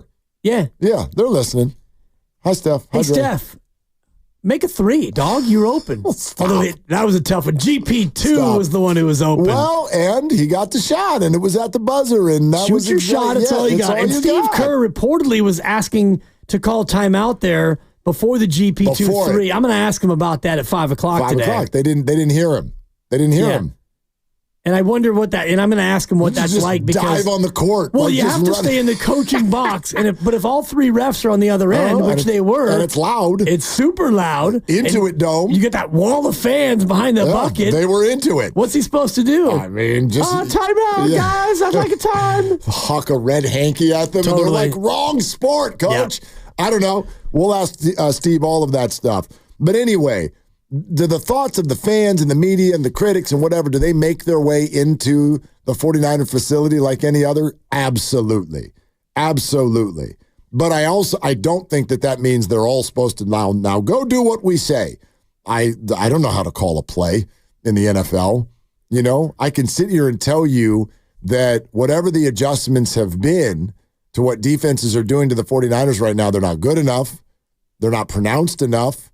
There are other players that I would like to see involved more, you know, not just Jordan Mason. I don't like that Ricky Pearsall only got 2 targets in that game. He might be their fastest receiver right now. Actually, I don't even think he might be. He definitely is. Jacob Cowing, but he's never on the field. So, like, that's what you got. Shoot your shot. It's all you got. Yep. You can't just, like, jam the ball to Juwan on every play or check down to Christian, which sort of feels like what they're doing. It does. It feels stale. It feels stagnant. My guess, though, is the 49ers know that. They know that. They know they lost. Right. And they know that they're not moving the ball. Now, what I don't know is if you're Kyle Shanahan, are you looking at this going, man, I have not adjusted my scheme enough? Or are you like, dude, we win that game if y'all stop holding and doing false starts? I'm sure more the latter than the former. Yeah, I don't know. I don't know what he's thinking on that end. Well, I would look at what he said yesterday in his teleconference where he mentioned that he can't remember another time where there was a drive that took 14 plays and had 8 plays across the other team's 50 that ended with a punt. It didn't end with a missed field goal or a touchdown or a turnover. It ended with a punt. And that was the second to last drive before the end of the first half where they held the ball and it was back it up, go forward, back it up. 3rd and 11, Juwan gets 12, back it up, go forward. 14-play drive, and you wound up punting because you had so many penalties and Banks was involved, and that might have been the double McKivitz or that might have been later, but offensively, you're making way too many mistakes with penalties. But the other piece of it is Ricky Pearsall, no catches, 2 targets. Deebo Samuel, and Grandy shared this on our show thread, he's one of only 3 running backs, ball carriers, with 25 or more carries on the year with a less than 3-yard average. 1 of 3. That's crazy, too, because Deebo also, like at least half of his carries come in a formation and such a way that's designed to get him the ball in space. Right. Deebo is not like other running backs who's often just being fed the ball right up the middle of the field. He is getting jet sweeps. He's getting tosses. He's getting misdirections that are designed to get him to the side of the field before the defense gets there. And that's an unbelievable average to be below 3 yards per carry. And in this last game, his best carry, which I think would have gone for 7 yards, was called back because of a hold. Juwan Jennings on the edge where he just basically hugged up on a guy. Also means he's broken none because the average goes way up. If you just like, 2 yards, 2 yards, 2 yards, 48 yards, touchdown. Your average goes through the roof. He went 8 for 23 in the opener, and he's gone 2 for -10, 2 for 14, 3 for 9, 4 for 15, 4 for 15, 3 for 14, 1 for -1. Crazy. So he hasn't had 20 yards rushing in a game since the opener. He's had 1 run of 10 or more yards. 1 run. God. And it was against Tampa. He went for 12. Dang. His next longest was for 8 against New England. And then he's got a 7 and a couple of 6s and a 5. And I got a hard time believing that Deebo just got old overnight. I know that that's the popular deal of the week. Deebo's not the guy he used to be. I think it's a mix of that and also defenses now seeing, look, Deebo in jet motion. I wonder what's going to happen here. They gave it to him. Like, you might be right. But first of all, I share what you just said there. It's predictable, yeah. But the second part of it is, I got this. So suddenly Christian doesn't look right, and Deebo doesn't look right, and whoever else you want. You know, I know Juwan is kind of new to the party, having this big of a role, but like all of the sudden, all of them are just slower than they used to be? They all got old? No, I don't think that's fair as a blanket statement, but Christian McCaffrey just played his second preseason game. Yeah. And that he had no preseason, and so you're asking him to hit the ground running, literally and figuratively, and he had 2 games so far, and they've been preseason-esque. He doesn't look like he's ready for the regular year, yet these games count. Deebo, I do think, looks a little bit sluggish. He doesn't look to be as forceful after contact. George Kittle being out absolutely crushes your offense. And then where else do you want to go? Eric Saubert is a blocker. Ricky Pearsall, as you said in the summer, he's a rookie. You can't expect him to go full Puka Nacua. Most rookies do this. Good game, okay game, quiet game, and then rinse and repeat. And who else are we talking about on this offense? Jordan Mason, mothballed. Ronnie Bell, Chris Conley, they don't throw to him. Now we're getting to people that we're aren't already. really, what else are we doing here, right? Yeah. Oh, Jawan Jennings, monster. Yeah, but also not terribly open. He's just large, and he pulls the ball away from other people and then shoves them off of him. He's not running around wide open that often. That's Sometimes. 888-957-9570. You know, what if we threw it at you this way? Like, big game in 5 days in Wisconsin, and just everything on the line. And so if you had 30 seconds to sit down in front of Kyle Shanahan and say something to him, what would you say? Run 21 pony, which is 2 running backs, 1 tight end with Jordan Mason and Christian McCaffrey. Get Jordan Mason on the field. Run 21 pony, and I know you don't want to throw it to Mason, so go ahead and motion McCaffrey into the slot. So now you have Jawan and Deebo and Kittle, hope he plays, and you've got Mason and McCaffrey. Those are your 5 best eligibles. Get those 5 on the field.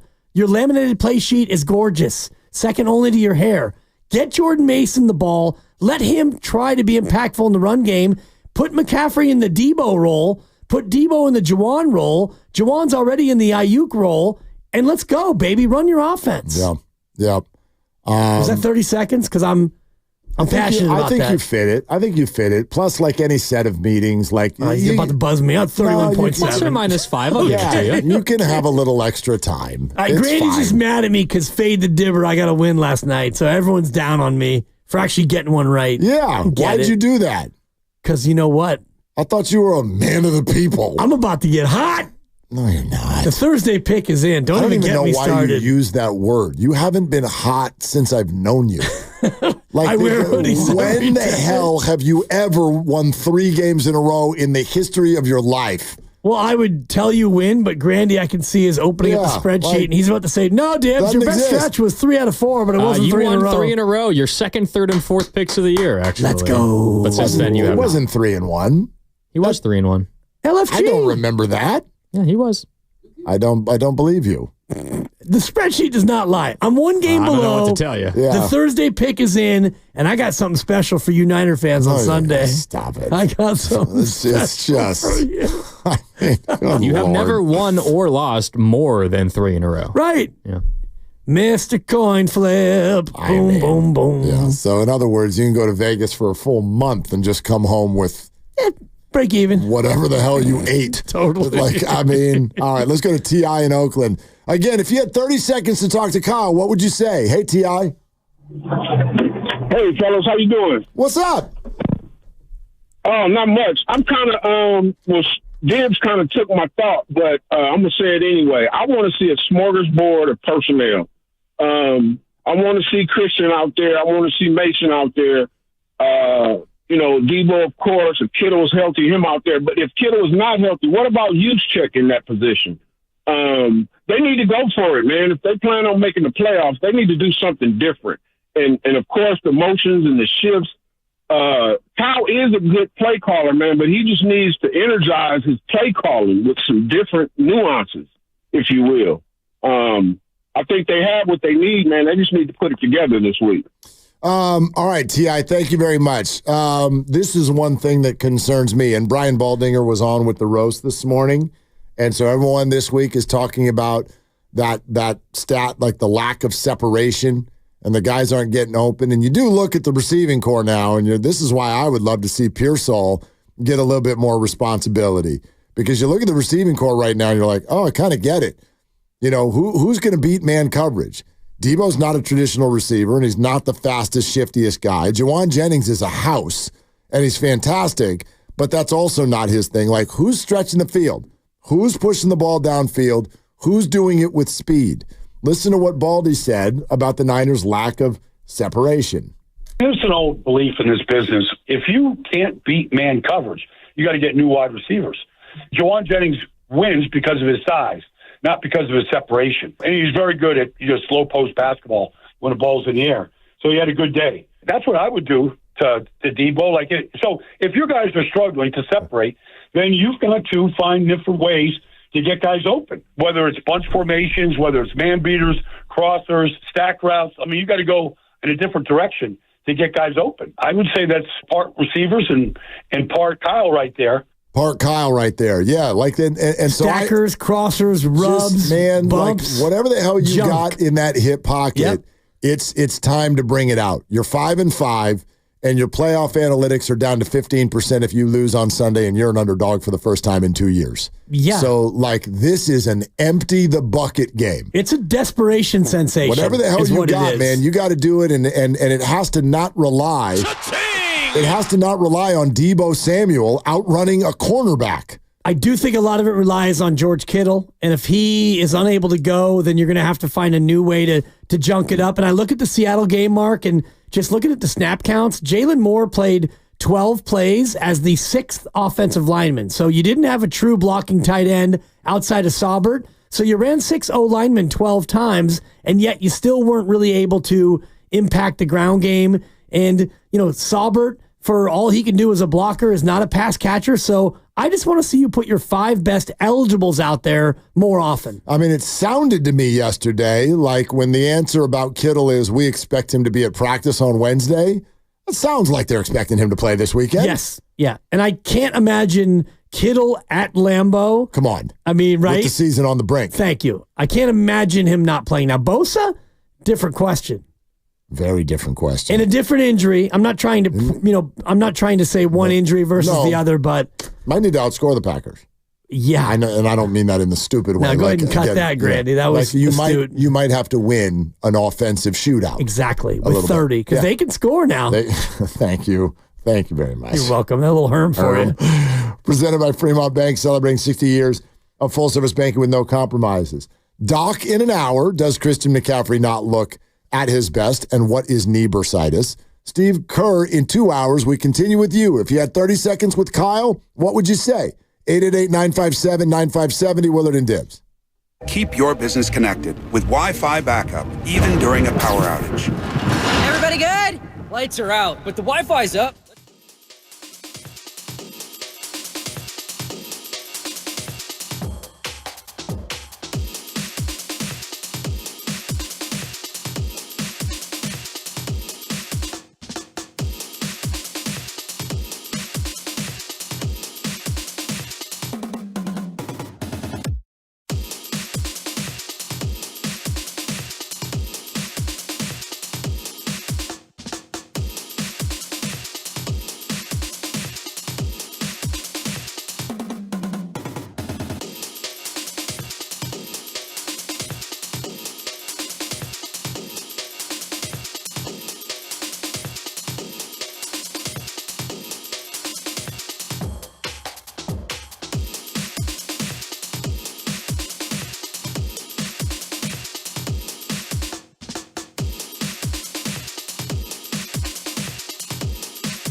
Back to Willard and Dibs on 95.7 The Game. If you had 30 seconds to talk to Kyle, what would you say to him right now? Dibs says Jordan Mason on the field. I kind of say, like, get Pearsall more involved. Like, empty it out. You got to get more speed going out there.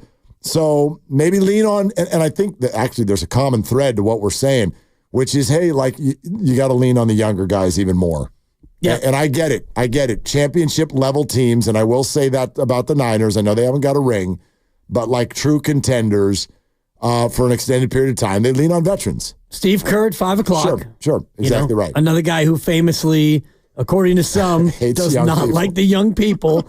Although you look at last year and this year, sure feels like he's playing a lot of youngsters, but that's neither here nor there. I do think the Niners need to become more dynamic offensively. And you need to change it up because I see a lot of defenses who are no longer distracted by the eye candy, the pre-snap motion, the shifting. It doesn't seem to me, with my amateur eye, to be causing that much consternation from defensive coordinators. A couple of quick asides, just a development that's just coming across. The New York Jets have fired general manager Joe Douglas after 6 seasons.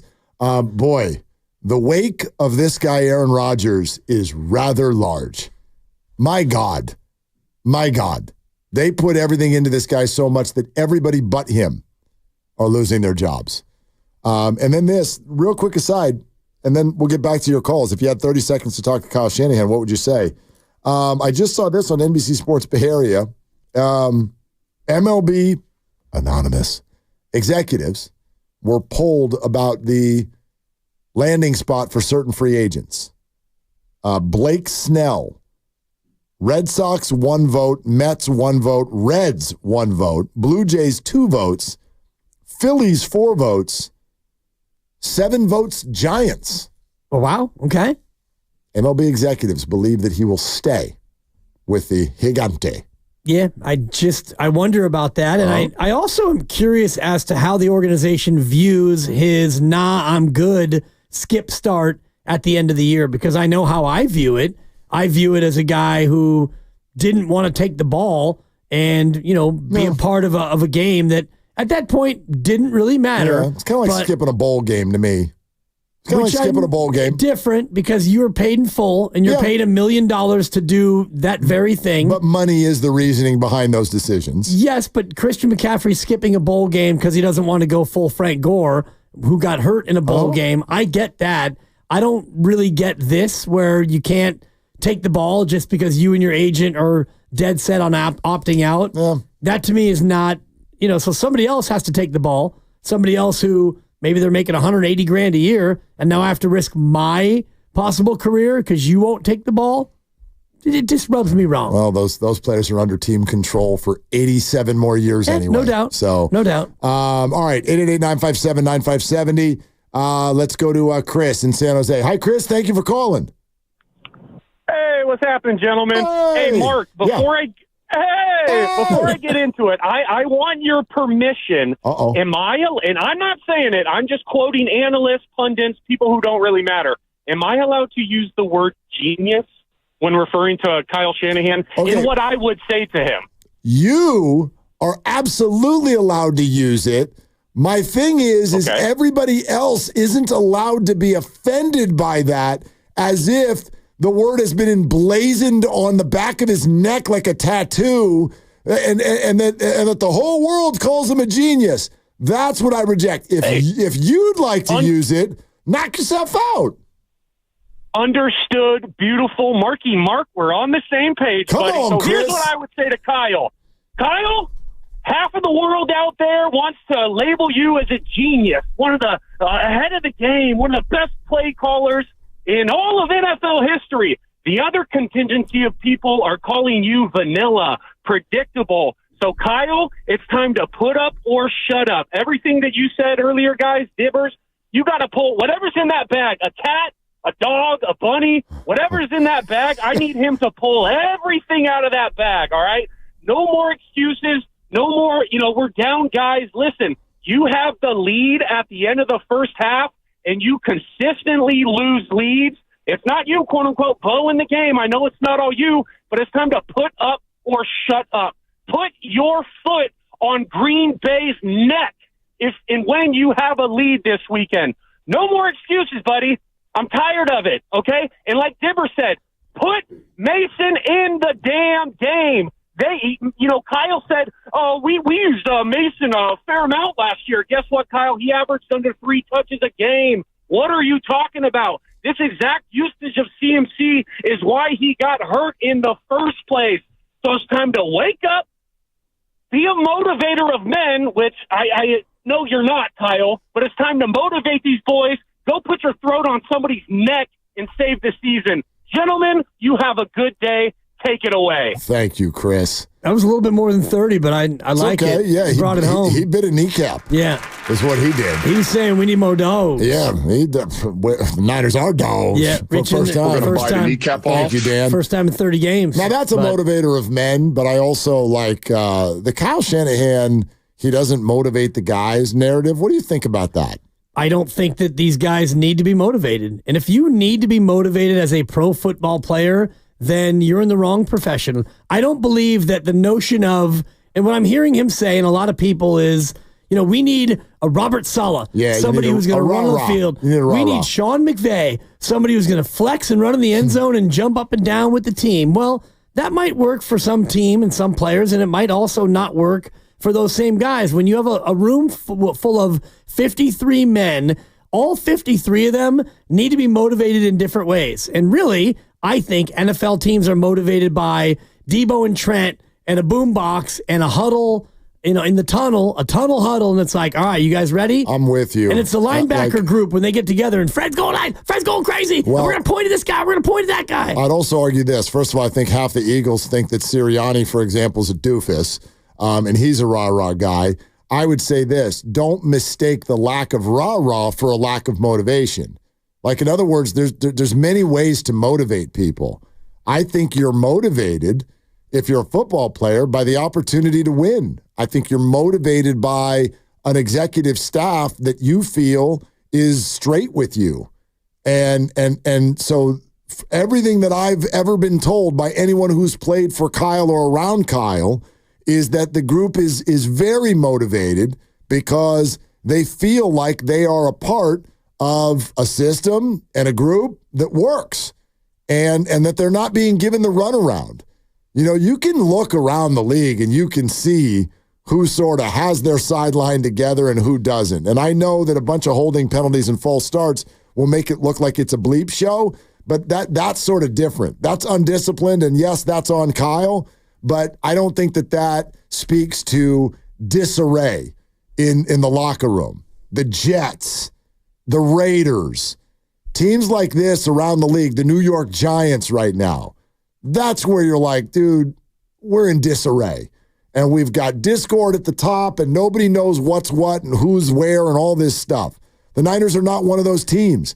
I don't think motivation is the issue with this I don't group. either. It's execution, and I also think that it's scheme. And he's done it one way for a long time, and I look at the way they've been doing it of late, and it hasn't been working. And you have to look at what are those reasons. Maybe it's McCaffrey's not quite 100% and ready to dominate, and Debo is a step slow, and he's not a true receiver, and Ricky's a rookie, and you didn't have George, and whatever the reasons are, you've got 5 days now to figure this out going to Green Bay, where you mentioned it. You are an underdog for the first time in 30 games, and Green Bay's a team that can score. So this one doesn't feel like one you can win 17-16. This one feels more like, even if you get to that 24-point barrier, you might need more. You might. I mean, they just won a game 20-19 over the weekend. Like, Jordan Love he'll throw you a pick now. Every time. He'll throw you a pick. Almost every game. He did it in the playoffs a couple of times, and what's the number this year? He's up toward the top of the league. He's double-digit interceptions, right? Yep. Only Tennessee, Carolina, and Indy have thrown more picks than the Packers. And remember, Jordan has missed like 3 games.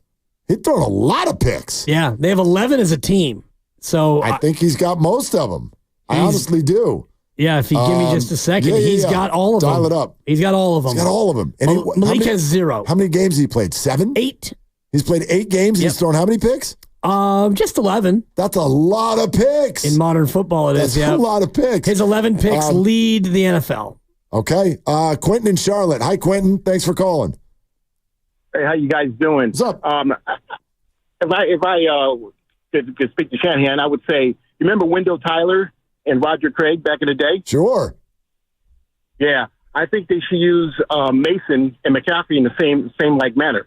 It'll open up a whole lot of stuff, and I'm curious to see how that would work. And you're sitting on a lot of talent.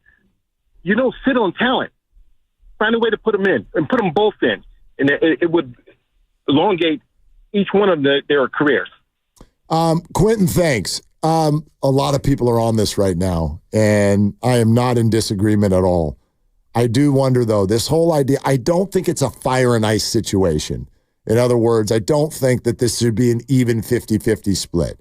Christian McCaffrey is Christian McCaffrey, and his unique skill set and what he does to a defense in terms of what they need to think about in guard, I think does need to be on the field the majority of the time. But I'm with you that, A, they could share the field sometimes. And I also, when Jordan goes in, you'd love to see him let him stay in there for a little bit and even do what the Lions do. How about a full series where Christian is just the third down back because he can come in and catch a pass, but let Jordan have first and second down for a whole series, once a half. Something like that I could see. Or even more than once a half. And you see a lot of it. You and I were talking about the Commanders off the air before the show, and Detroit's a great example where they almost never are on the field together. It's Gibbs, you get the next 10, and then Montgomery, and they both do well. Valvoline Instant Oil Change is your 15-minute drive-through oil change. Visit their expert technicians to check fluids, tire pressure, windshield wipers, batteries, and more. Safe holiday travel starts at Valvoline Instant Oil Change. Locations and coupons at BayAreaOilChange.com. BayAreaOilChange.com. If you had 30 seconds with Kyle, what would you say to him? 888-957-9570. Also, Kyle Shanahan and the Niners became a huge topic on the Pat McAfee show today. You will want to hear what was said. That's next on Willard and Dibs. Now it's time.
Dillard and Wibbs on 95.7 The Game.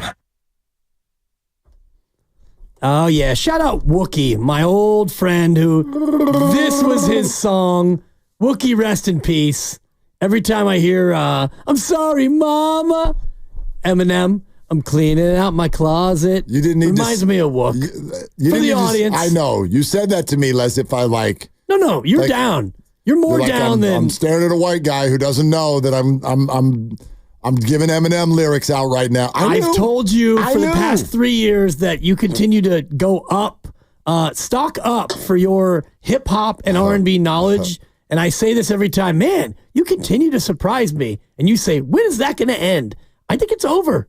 I think I've reached the point where I expect you to be great. But it's okay because I'm still R&B or bust. But I'm still mad. I'm still mad at myself for when Shasky was cruising around the office with his phone, going, "Hey, what did Master P make him say?" Oh yeah, I'm still ticked at myself for. I was like, no. How are you? Yeah, I'm picking Jake Paul. Like what? I don't know. What are you saying? Great question. And then I'm like, oh, like the whole thing just flew over my head. Yeah, it was a trap. He just like jumped on us. People should know that about your response, which was the correct response on that video. We were not like given any warning. Yeah, he wasn't like, "Hey, I'm gonna ask you." Like it was just, "Hey," and the phone was on. What does Master P make him say? I'm like, what are you talking about right now? Makes him say sorry after he offends somebody? What do you want to make me say? It flew over my head. Anyway, it was a funny bit. Anyway, it was very funny. All right, we'll go back to the phones in a second. However, I do have this quick aside to pass along. Okay. You said it during the break. You teased it. It was an in-house tease, and I was like, ooh. This is spicy. This is not good. No? Well, I mean, it's not like serious, but if you're a fan of Trey Lance, I would argue this is the worst thing that anyone in football has ever said about Trey Lance. Whoa. Okay, because, again, peep the tone and the word choice here. You and I just had a conversation a half hour ago, and I still believe this. Why did you give up a fourth-round draft pick for this guy if you weren't going to play him in this scenario? You stink. Your season's over. Cooper Rush is not a thing.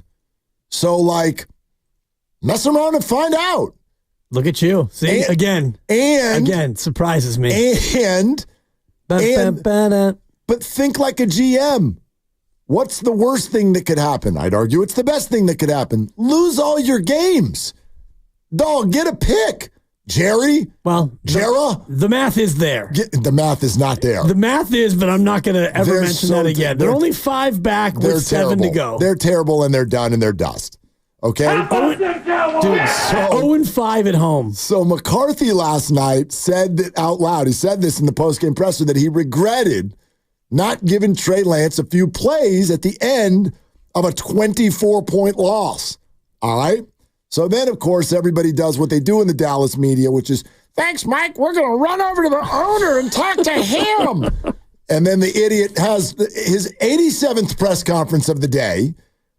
And someone said, "Hey, what about Trey Lance starting?" Jera, listen to this. Quote, "I don't know about that. I want to give our team the very best chance it can in all phases to be successful. So we're going to go here with the quarterback that gives us the best chance to win the game." I mean... And that's Cooper Rush? Dude. I watched Trey Lance and I went, ooh. Yeah. I mean, "Hey, Jera, how about Trey?" Quote, "I don't know about that." Yeah. He treated it as if, well, that's just a wild concept in this scenario. What? It is a wild concept, it is Cooper Rush. If you divorce yourself from the idea that they traded a 4th-round pick for Trey Lance, then just looking at Trey Lance and what we've seen, Trey Lance is probably not going to come in and set the world on fire and lead you to multiple victories, but you did trade a 4th-round pick to have a look at him, and if you want to really have a look at him in a game. Yeah, I would, again, but I'd also argue, you're shooting yourself in the foot. Dallas, you are 3-7. Is it lost on you that the right thing to do right now is to lose? Like, is that lost on you? What a perfect setup for a lost season. That's exactly what you want. You want to be able to pitch to your fans, oh, we're doing something for the organization and lose at the same time. It's perfect. If you actually think that about Trey, you should play him even more. You should announce him right now as the starter for the rest of the year. And just tell your fans, yeah, we need to get a look. We're going to get a look at this guy. I mean, that, to me, in this scenario and that tone from Jerry Jones, I hope that every 49er fan that still thinks Kyle Shanahan was unfair to Trey, just listen to this. They won't even let him on the field for a 3-7 team that's down to their second bad quarterback. They won't even let him on the field. So please divorce yourself from the idea that somebody was trying to hold Trey down. This guy clearly is making a mockery of practice. I can't figure out anything else. Right. And like you're saying, if you really want to look at this year as a positive, the only positive is to wind up 3-14. There are 5 teams right now with fewer wins than you and a few other ones that have a worse record than you. The Jets and the Patriots have 3 wins but 8 losses. So right now, you'd be picking 9th, which is not quite no man's land, but you'd rather pick 3rd or 4th. Hell yeah. So go out there and play the quarterback who's not ready and see what you have with your 4th-round pick that you traded away. Yep. Makes too much sense. And Dallas is in Washington next week. They still play Cincy. They still got to go to Philly. They got to play Washington again. Like, they've got a hard schedule, and they may not win more than 2 games the rest of the way. So, like, anyway. Second to worst point differential in the NFC, only ahead of Carolina. Damn. And yet, if you look at the odds on the bad. next coach to be fired, Mike McCarthy is the 4th choice on the board. That's crazy. Jerry doesn't do that.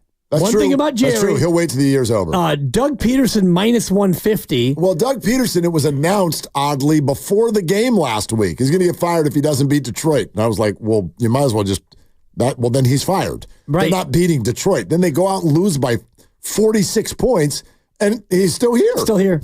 As of now, as of press time. Like, okay. The Flus is plus 125 in Chicago. Matt Eberflus. Yeah. And then the surprise candidate, but it's been kind of underwhelming. Zach Taylor. Oh, Cincy. Plus 200, 2-1. Sure. I mean, how long can you underachieve with that unbelievable amount of weaponry? And they franchised tag T. Higgins, and the thought was, come on, man, we're going to go for it this year. They're 4-7. Yep. I mean, they're a solid team. I mean, they have a positive point differential. Right. It's because their offense is awesome. Yeah, their offense is great, but oof. Yeah, so that one I get. All right, if you had 30 seconds with Kyle Shanahan, what would you say to him? Shane in the city. Hi, Shane. Thanks for calling. Hey, what's up, guys? All right, 30 seconds with Kyle. As my 2-year-old daughter would say, time me, ready, set, go. Be more dynamic, be creative. Stop handing the ball off to Deebo Samuel. CMC looks slow because he has one Achilles tendon between the two of them. Deebo looks a little slow. Give Jordan Mason the ball. He's explosive. He's dynamic. He's fun to watch. My 2-year-old daughter is a big Jordan Mason fan. I love watching him play, and I mean, I've never been a big fire Kyle guy or anything like that. I just where's the dynamic creativity? Like, where I watched Kyle blow the Super Bowl in Atlanta. Like, I was a Patriots fan back then, and I still am, but I'm a Niners fan now. Shout out Janice, my wife, but San Francisco. But like, I mean, give Jordan Mason the ball, man. Come on. Shane, you're a good family man. In a 1-minute call, you referenced your wife and your 2-year-old daughter twice. Impressive. So yeah. Good. Good on you.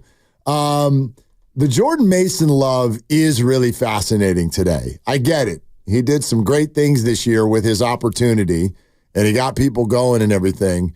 But when Christian was not quite back yet, and maybe he was hurt, he sort of looked like he was running out of gas. Plus, let's not forget, we've been screaming and yelling about red zone issues all year long, and Jordan was a big, I would argue, part of the problem. Oh, yeah, he was on the field. He was on the field. He was unable to do between the 20s, inside the 20, and he had multiple turnovers in the red zone this year. Big fumble, yeah. Yeah, so I'm not against Jordan getting more time.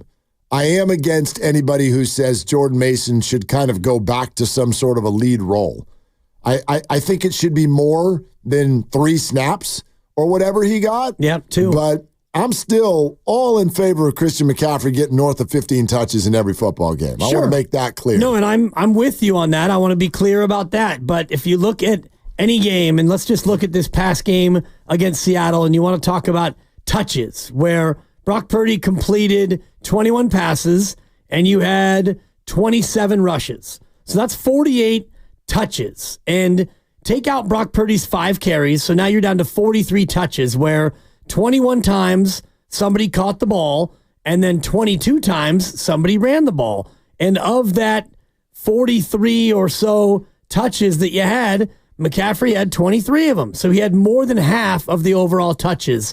Can he get 20 of those and Mason can get 7 to 10 instead of just 2? And I do agree with the caller about Debo running the ball. And Grandy had the great quote and the stat in the thread. He's one of 3 running backs or ball carriers to have more than 25 carries and less than 3 yards a carry. Stop running the ball to Debo Samuel. Yep. It's not working. He's either slow or it's been solved. Whatever it is, knock it off. Yeah, well, I mean, listen, I don't think you just abandon it for the rest of your life. It's been a great repping for you, but it does seem like you'd be silly at this point to not start trying some other things. When things aren't working, you got to try something else.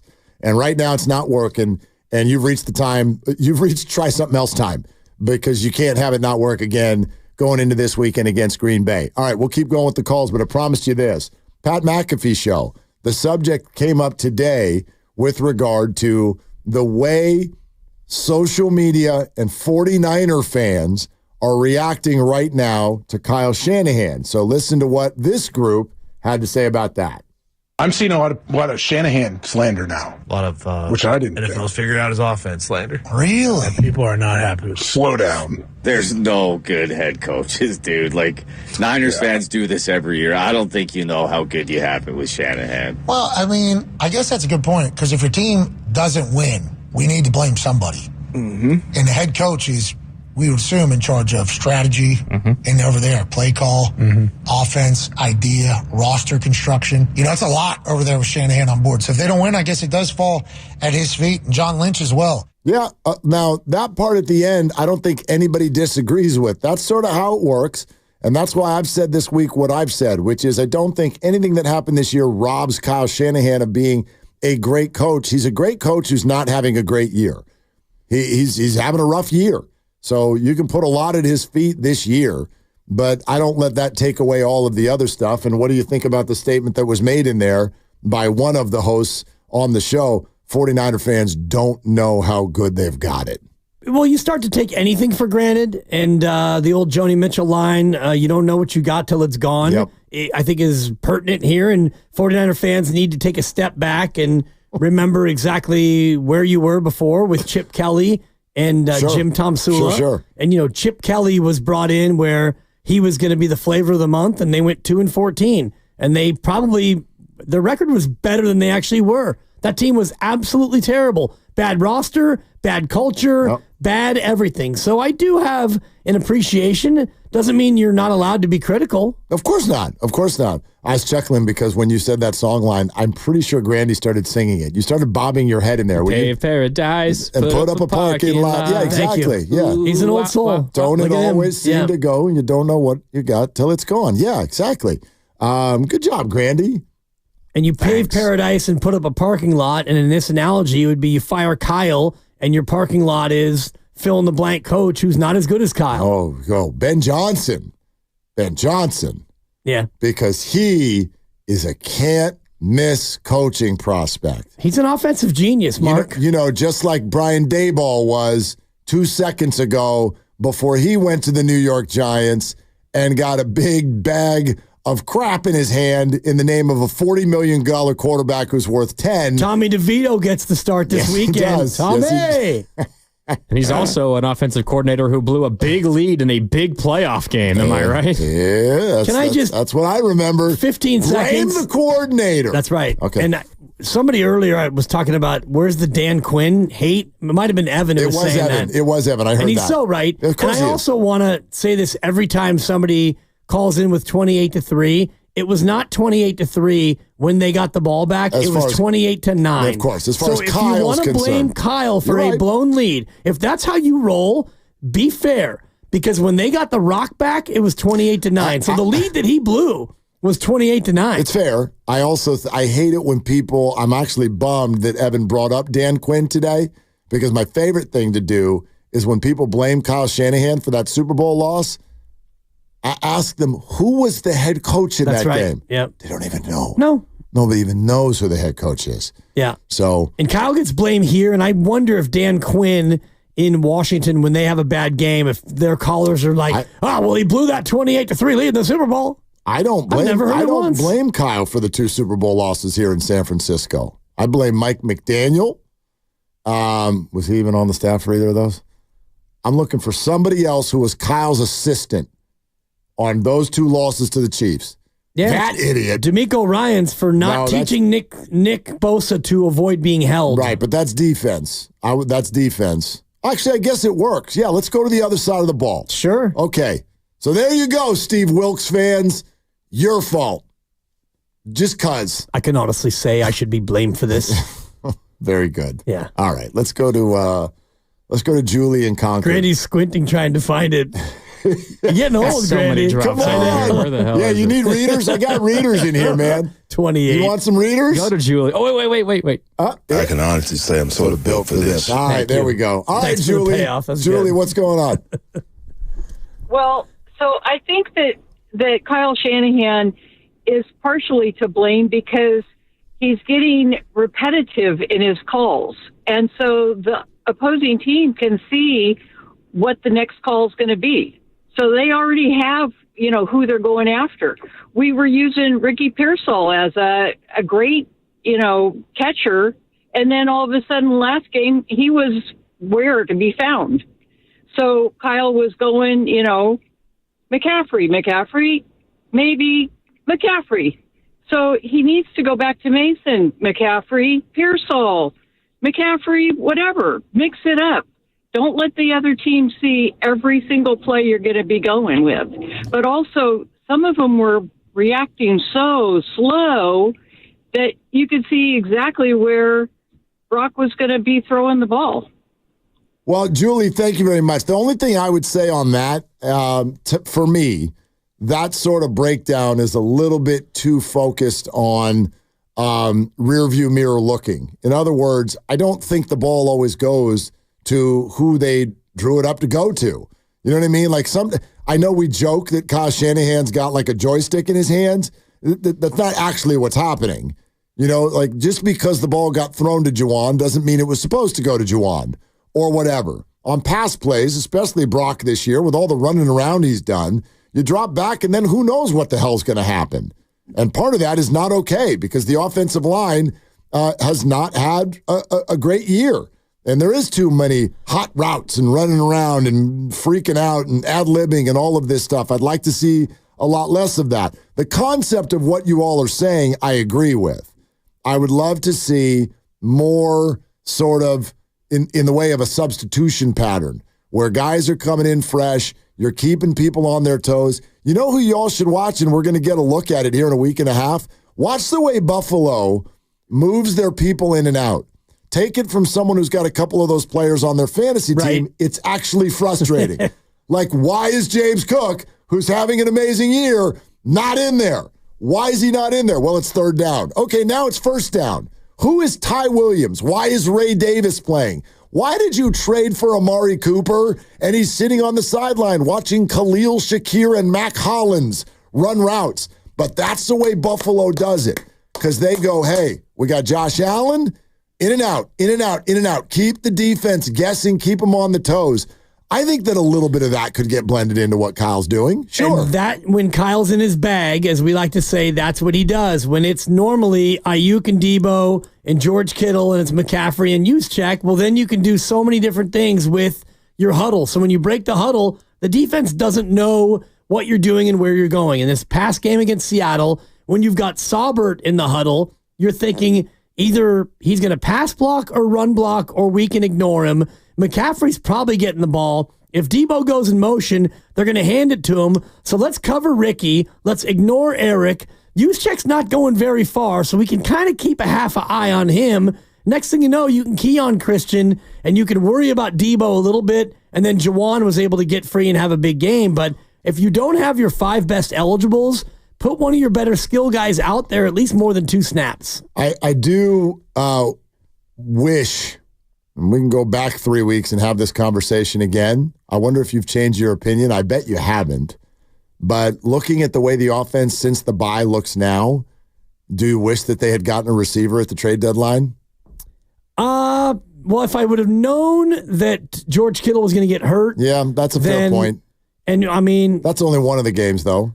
Honestly, my answer should be yes, but it's still going to be no because I look at what they have, and even against Seattle, and I was running through the snap counts, and Juszczyk's snaps were down, which told me that you were playing with a lot of 3 receiver sets, and it was Juwan, and it was Ricky Pearsall, and it was Debo. Sure. So are those 3 good enough to be good enough as a 3 receiver set? They should be. They should be. I don't want to stunt the growth of Ricky Pearsall. I want him on the field. But at the same time, if it's gonna look like that, where he only gets 2 targets in an entire game, 37 snaps. If you're gonna do that, then yeah, Deontay Johnson or Mike Williams would have looked real nice. Yeah, real nice. Debo with 55 snaps, and he had 7 targets and 4 catches. Juwan Jennings played 95% of the snaps, and he got the lion's share of it. That's the guy. Beyond that, McCaffrey played 59 of 63 snaps. You had 2 Mason and 2 Garendo. Those were, hey, Christian, you want a sip of water?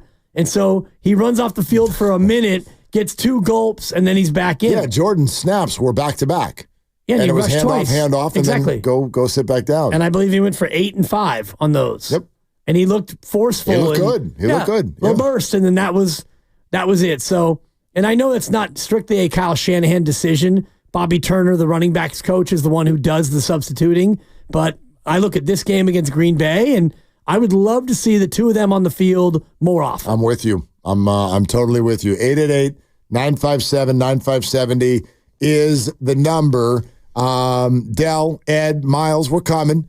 If you had 30 seconds with Kyle Shanahan, what would you say right now with regard to what you want to see coming up in this game against Green Bay? Also, Doc Pandia joins us in less than 20 minutes. We'll get into Christian and Steph Curry and much more. And then in an hour and 20 minutes, one of our favorite stretches of time all week long, as Steve Kerr will make his weekly visit. And there's a lot to discuss after what happened against Memphis post-game last week, combined with what happened last night with the free throws and the turnovers in the 3-point loss to the Los Angeles Clippers. Okay, so all that's coming up. We're presented by Fremont Bank, celebrating 60 years of full-service banking with no compromises. It's Willard and Dibbs.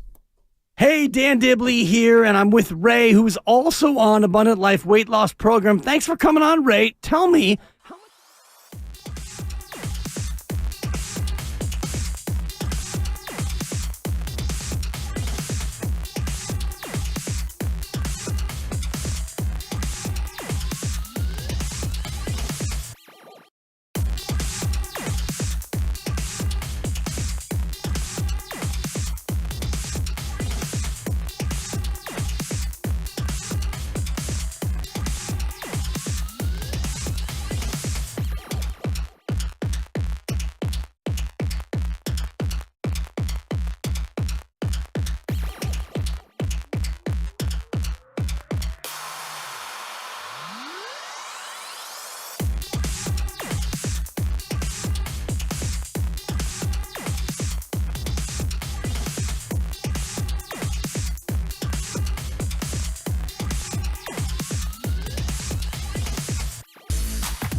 Now, back to Willard and Dibs. Can you sing with that voice? Literally. I did Daddy Warbucks in middle school, and it was talk singing. What I'm telling you, tell you something. NYC. That's singing. On 95.7 The Game. That was a great moment in the history of this show. That's singing. It was. Yep. It was also the same day that Steve Young, before the Niners season has even started, looked us both in the eye and went, guys, last year was the year.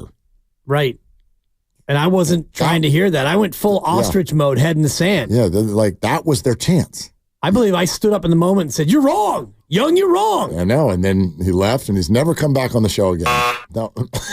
I believe in the moment I sat there and looked at you. No, he'll come on. And then looked at Steve, and it was like, man, if that's true. Steve, did we lose you? Steve, did we lose? I mean, Steve, did they lose him?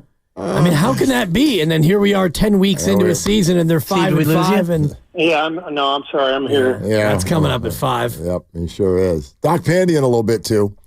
And there's a lot to get to with whether it's Christian, Dre Greenlaw, Steph Curry, whatever the hell is going on with Kevon Looney, all that. And once again, as is the case 2 to 3 times a week, we have just received some very, very interesting Draymond Green audio. Okay, I'm here for it. That's my guy. Not only will we, I know he is now, not only will we play that for you in the 4 o'clock hour, we're going to play it straight for Steve.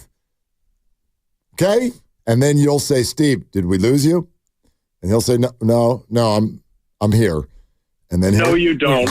No, you don't. No, you will. And I thought the audio might have been from last night in the post game where he basically said, I was terrible with the turnovers. Oh, Draymond? Yes. Yeah, no, not that part. Okay. We got other stuff. Oh, yeah. some fresh Draymond. We got all right. fresh Dre. Okay. Yeah. Okay. 888-957-9570 is the number. 30 seconds with you and Kyle Shanahan. What do you want to say to the man as you get ready for Lambeau Field in Green Bay, Wisconsin? All right? Dell in the city with Willard and Dibs. Hi, Dell. What are you doing? Yo, good afternoon. How you doing? Thanks What's up? for taking my call. Yeah. Hey, I just want to say to Kyle that the whole time, I think he's like a puppeteer. So somebody else is telling him how to play the game. Or, defense, offense. He's a genius offense. But it looks like somebody is telling him how to do it as well. So I want to know if that's real or not. Make something happen for the special team we got and mix it up. Let's see what you got.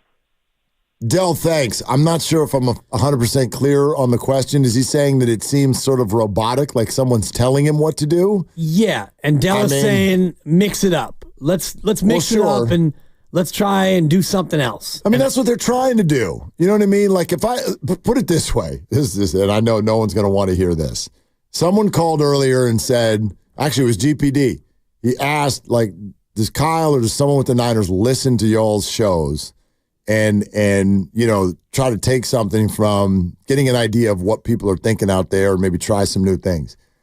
If I were Kyle Shanahan and I listened to this show every day, I would want to punch my own eyes out by the time I got home every time. What do you mean? I'd have my notepad and my pen out. Because what you're all saying for him to do, and I know no one wants to hear this because we're all men and we're adults and we're tough. He's trying. Like, if someone went up to Kyle right now, if I were Kyle and you walked up to me and went, mix it up, pal. Yep. Do you think Kyle is literally like, I am anti-mixing it up? What I am trying to do is the same thing on every play. And I am that's all. Because it worked once, so I'm going to do it every time for the rest of my life and bang my head against the wall until that play works. I think he thinks he is mixing it up. Well, I'll push back on that because for me, mixing it up is a number of different things. One, against Seattle, he did mix it up a little bit in that he used a 6th offensive lineman 12 times, and he did that because he couldn't run a 2 tight end set because he doesn't believe in Jake Tonjes or Braden Willis to go in there and actually play a snap. So he was still trying to go big and jumbo, so he used a 6th offensive lineman, Jalen Moore. That to me is mixing it up a little. What really is mixing it up for me is you go 4 wide receivers, you go hurry up, you go no huddle, you mix up the tempo, you mix up the personnel groupings instead of, here we are under center. It's a run to McCaffrey, bibbly bobble, 3 yards, 4 yards. I know, but let's throw it. Look how quickly. What? Granted, because results. And they haven't been there. Process and results, me and you. This is, I just want to make sure that we're checking ourselves every now and again. It has not been a great year for Kyle, but look how quickly we got bored with a Christian McCaffrey run. I'm old enough to remember 2 weeks ago when everybody thought this was going to save the season. I'm old enough to remember last year when he won Offensive Player of the Year. I'm old enough to remember last year when they were number 1 in red zone efficiency. And I'm old enough to remember when Christian McCaffrey was drafted number 1 in every single fantasy draft because he was incredible both out of the backfield and in the passing game. A lot of history in what you remember. But there's no credible reason, at least in this moment where he's only played 2 games, there was no credible reason at that time to think, well, I tell you what we don't want to do. We don't want to run Christian McCaffrey out of the backfield because that'll bore everybody and it won't work. I get that it hasn't been great, and so I am all in favor right now of maybe shaking it up and trying some new things. But 2 weeks ago, we all thought this was it. This is all we needed. Christian's back, and the Niners are going to be okay. Now we don't want him running the ball anymore? We do want him running the ball, but we also want to have an understanding of what exactly this is. And the credible reason for not giving him this many touches is the fact that this is his preseason. And that is something that might be lost on Kyle. I don't know what they're talking about behind closed doors, but when you look at Ayuk and his slow start, Trent, who needed oxygen every time off the field and his camp missing slow start, it's right to look at a player and think, you know what? It might take you a couple of games. So here's an idea.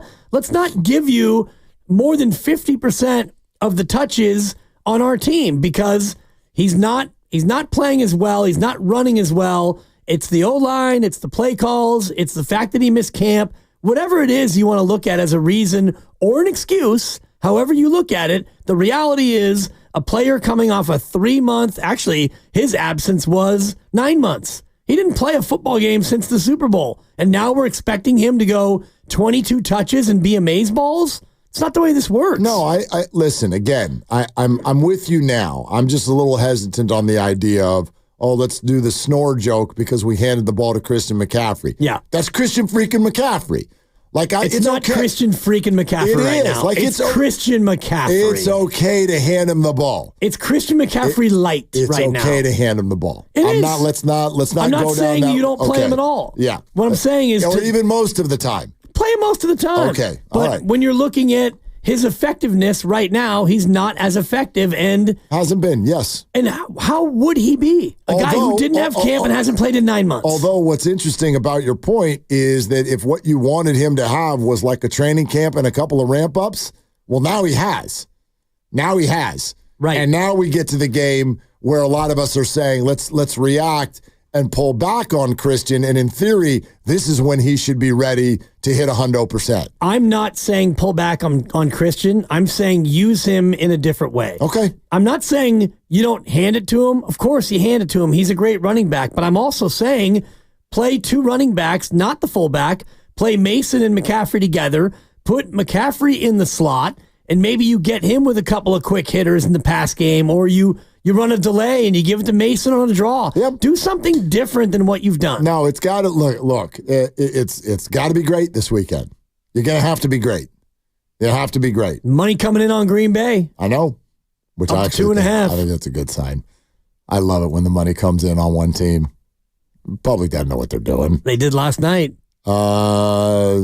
Was the money coming in late on Houston? Yeah, I think it opened at 7. Okay. Moved to 7.5. Okay. Not a dramatic move, but those of us in the know, that was an easy one last night. Those of us in the know. I'm back, Grandy. Those of us with the almost 500 records really knew what was about to happen last night. You know what's a tell about our button pusher back there is when I get a win, You don't hear the, hi, this is Jonathan Kuminga. Hey, Dibs, you'll pick stink. We're not playing You don't get it, Dibs. It's a Niners day. Come on. Yeah, plus. Well, how about yesterday? Hey, no. I'm going to give you the same line that Bob Melvin gave the Giants media all year long. Get to 500, and then we can have a talk. Until then... Oh, no, I'm not allowed to shush. It's like the only thing that I'm not allowed to do in this job. No, you are. And I do too much. I mean, I'm being over told. here. It's okay. Let's go to Doc Pandy in a couple minutes. Let's go to Miles in Hayward. Hi, Miles. What are you doing? How you guys doing? I was listening to the conversation about Shanahan. Granted, Shanahan is a good offensive coordinator, but I don't think he's a great coach. I never have. I think he's a hell of an offensive coordinator. But what's the difference between an offensive coordinator and a head coach? What's the difference? Look at the guy in Detroit. What's the difference between the guy in Detroit and Shanahan? He's a better head coach. And Shanahan's a better offensive coordinator. He's not a head coach. You guys wouldn't believe in Shanahan. He's not a good head coach. He's a good offensive coordinator. Miles. How do you explain the massive culture change that the San Francisco 49ers organization underwent upon his arrival? I'm gonna grant you your point. Okay, not a good head coach. So then explain to me what happened when he took over. That's exactly what I thought. Yeah. You're going to have a hard time explaining that one because with all due respect, Miles, thank you for listening. Thank you for calling. Your point has been wildly disproven for years. That's the stuff I can't stand. Please do not discredit achievement that has taken place over a long period of time in a sport because you're frustrated in the moment. Kyle Shanahan is literally the only good coach that the 49ers have had in well over a decade. And he came in and he changed a culture and he changed a roster and he did it, as they say, brick by brick along with John Lynch. And they've built something that 49er fans now expect something from and travel the world to see. Please do not gloss over that. That's really, really hard to hear. Well, he was pointing out that he feels like he's a really good offensive coordinator, but not a good head coach. And I do think that there are holes in his game as a head coach where, maybe he needs somebody else to help him with some of these things. Actually, the things you're asking for him to get help with are actually play calling and their offensive coordinator things. It's also game management. But the stuff I'm talking about is the actual head coach stuff. It's all the head coach stuff. It's the Dan Campbell stuff. It's all the head coach stuff. But the hard part is coming in and changing a culture. Oh, and he's done that. Exactly. So now the culture's changed, and now you have to go out, and the process has been good. Now you need the results. No question. But the culture has changed. The results have been there. The building, the roster, everything they did for 6 years. I'm not going to hear people acting like that doesn't exist. Oh, it exists. That's really hard to do. But you're making it seem like he's untouchable and he's perfect. Of course not. No, I'm not making it seem like that because I've sat here and agreed with you on a number of adjustments that need to be made and said he's having a bad year. But I can't stand it when people come in and now say everything that's happened for the last 6 years sucks. It's the reason why so many national voices here are telling you, the 49er fan base, that you're spoiled. For sure. And that you don't know what you have. So that's all I'm saying. You're listening to 95.7 The Game, KGMZ FM and HD1 San Francisco and Odyssey Sports Station. Always live on the free Odyssey app. Twitch and YouTube powered by First NorCal Credit Union. For a low-rate auto loan, apply online or just ask for First NorCal financing at the dealer. Off we go out to the River Islands guest line. Time for Cleared to Play. Let's take you inside the tent, get you updated on the latest injuries in the Bay. Proud to partner with UCSF Health on this segment. Here's our friend, Professor of Orthopedic Surgery, Dr. Nirav Pandya. Hey, Doc, what's going on? I'm doing good. How are you guys doing? We're great, man, and everybody wants to know what your thoughts are on Christian McCaffrey and whether or not he looks full speed and what he might be dealing with right now. Yeah, I think he still doesn't necessarily look full speed, but what the good news is that there's no reports of him having soreness. There's no reports of him having to take a game off. So I look at this in kind of two lights. One is, are you going to aggravate your Achilles again? Is there something he's going to take another couple weeks off? And we haven't heard that. Then the second part of this is it's probably going to take him some time to look and get back to that explosiveness that he had before, because he just simply took a long time off. And in order to be that explosive, there's a certain type of training you need to do over a long period of time to regain that. And you hear stories of how McCaffrey trains. He trains like a track athlete. You just can't do that when you have Achilles tendonitis. So I think this will evolve over the next couple of weeks where you start seeing him be more explosive. But yeah, he definitely does look a little bit slower than before. Now, maybe he doesn't have the biggest holes to run through, and that's part of it. But in general, I think it's not unexpected for him to be looking a little bit slower in his first 2 games back. Yeah, considering most of those first 2 games are usually in the preseason, and that's ostensibly what he just went through. The real alarming one from the weekend is Nick Bosa with a strained oblique on the other side. Is this pretty common where you overcompensate for one oblique and then you strain the other one? I think at that position, absolutely, that could happen. And where he plays, where he's constantly twisting, he's depending on his core a lot, you can get a lot of compensation because everything is just interconnected. I think the thing that's a little bit more concerning is that I think when he was at Ohio State, Bosa did have core muscle surgery on both sides, and the obliques are part of that core. And obviously, there are a lot of muscles that make up the core, and people can get surgery for different reasons. But you do worry when someone starts getting oblique abdominal issues, is this a re-aggravation of what happened in the past? So something to watch closely. And anytime you have the core involved, whether you've had surgery or not in that area, it does impact your ability to keep your knees stable, to keep your ankles stable. So something that is a little bit more concerning based on the position that he plays and just how powerful he is, as opposed to someone who may be at the wide receiver or cornerback position. Well, Doc, with what you viewed on TV, when you see someone's sort of lower half lock up like that and then walk off the field, were you surprised to hear Kyle Shanahan the following day say that they have not ruled Nick Bosa out for this weekend? I'm a little bit surprised. I mean, I think that this isn't one of those injuries that you can be effective at that position. It's just so much of what he does is based on his ability to kind of get down low, contort his body in certain ways to get to the quarterback. So it might be a little bit of gamemanship, and I am a little bit surprised. For Nick Bosa to pull himself out of a game, definitely it has to be something pretty big. And we'll kind of see how it goes. But I would not be surprised if he does not play this weekend. I meant to ask about the pain tolerance and the use of the needle on an oblique. Can Toradol be used for an injury like this? It can be used for kind of general pain relief, kind of getting it more systemically. But from a localized area, that oblique is so large, and sometimes they'll give you pain in the abdomen, and then the next day it'll be kind of pain shooting down your groin. It's a really hard area to kind of quote unquote numb up, but they can do general things to help with pain. But I think the important thing to understand is you need those obliques to be strong to be able to function. So even if you get the pain relief there, they're going to be injured. There's some tearing potentially there, so he won't be as impactful. So I think it's even with pain relief, it may not necessarily mean that he can be out on the field. Doc, let's look at George Kittle, and the team said, quote, he was close, and then immediately said we expect him to practice on Wednesday. We talk about hamstrings a lot and the possibility of re-injury, but what's your take based on what we know with George? It's interesting. They called it hamstring irritation, which makes me think this was more kind of like muscle soreness, not necessarily, kind of a strain or some sort of structural issue. So I think in general, at this point in the season, if an athlete's having some soreness, you just worry about if there's secondary compensation happening elsewhere. Because he was close, and the fact that actually we're going to let him test it out makes me indicate that this is more general fatigue, more wear and tear that's kind of built up over the season as opposed to a structural injury. And the fact that they were so quick to say, hey, he's going to practice on Wednesday, I'm a little bit less concerned for him. And the fact that he's had these issues in the past, he knows his body well and knows what's more serious, and what may just simply be soreness from, several games into the season. Yeah, hopefully he's ready to go at Lambeau. Mark and I were both saying we can't imagine him not being out there on the somewhat frozen tundra at Lambeau. I want to ask about Steph and knee bursitis. Is this just simple inflammation for Steph? Yeah, I think it was back in March. He kind of had a similar thing, last season. In general, where you get knee bursitis, it's whenever you have kind of repetitive impacts or falls, and that kind of bursa, which is kind of like a cushion around your knee, will get irritated. So just the amount of falling he does, whether he's going into the lane or shooting threes, it's not surprising that this is something that will pop up every now and then.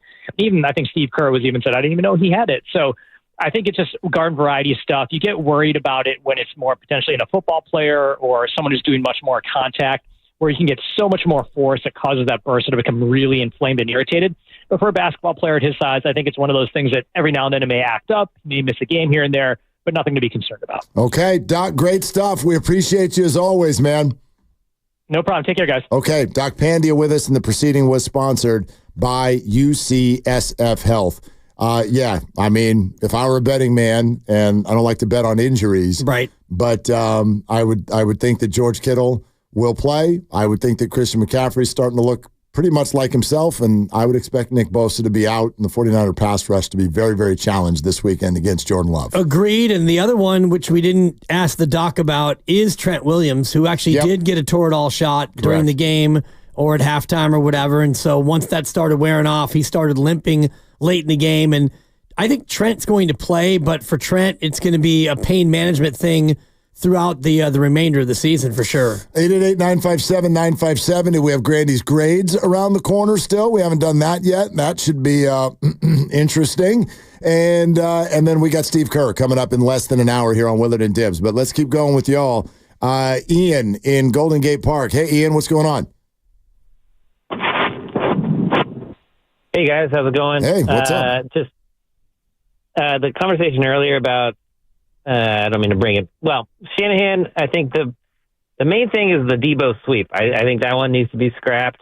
And one of the other guys was talking about how he didn't like him as a head coach. And I feel like maybe it could be time for him to bring in someone to help him with play calling. But I'm sure he does a lot of, communal things with his play calling. But, yeah, the Debo sweep's got to go. Ian, thanks. For me, jury is still out. I'm still trying to figure out. I know that it's a popular thing suddenly this week to be like, oh, Debo's aging. And maybe, / even probably, I mean, everybody's aging. You know what I mean? Like, is he really, really fallen off of a cliff?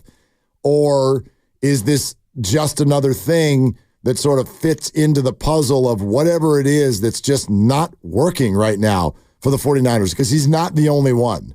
He's not the only one that suddenly looks different. You know what I mean? Like, Ayuk looked different when he was playing. Christian looks kind of different. I guess George doesn't look different.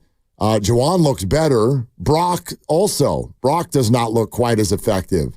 To me, there's a push-pull between the individual and the collective when we're looking at the effectiveness of Deebo Samuel. Yes, and I do think watching every single game 2 or 3 times, I'm not seeing Deebo make the explosive play very often, if at all. And I look at the Minnesota game, he had 8 catches for 110, and outside of that, he had 5 against Tampa for 62, 3 for 102 the first time against Seattle. That was a game where he had the one big explosive play, Deebo down the sideline, but otherwise he's been mostly bottled up. And I don't think the jet sweep is working anymore because I don't believe that he has that speed necessary to get around that corner. It's no longer a surprise play. Every team runs it. You watch as much football as anybody this side of Kurt Warner, who I found out last night watches every snap from every team and every game, which I thought was pretty cool. You want to talk about boring. I mean, that means the Jaguars. Oh, he watches it all. All of them. The Patriots. Yeah, hopefully we can get Kurt on again to talk about, not every snap, but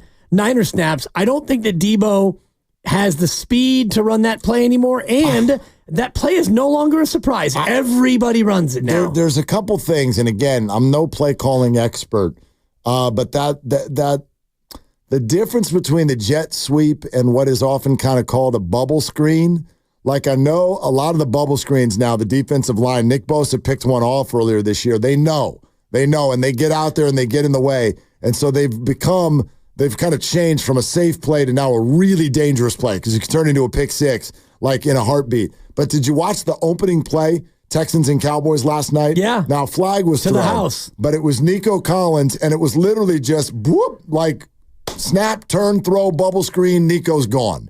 And it's the same play that Deebo took to the house in Philly last year. And I haven't seen that play this year. Yeah.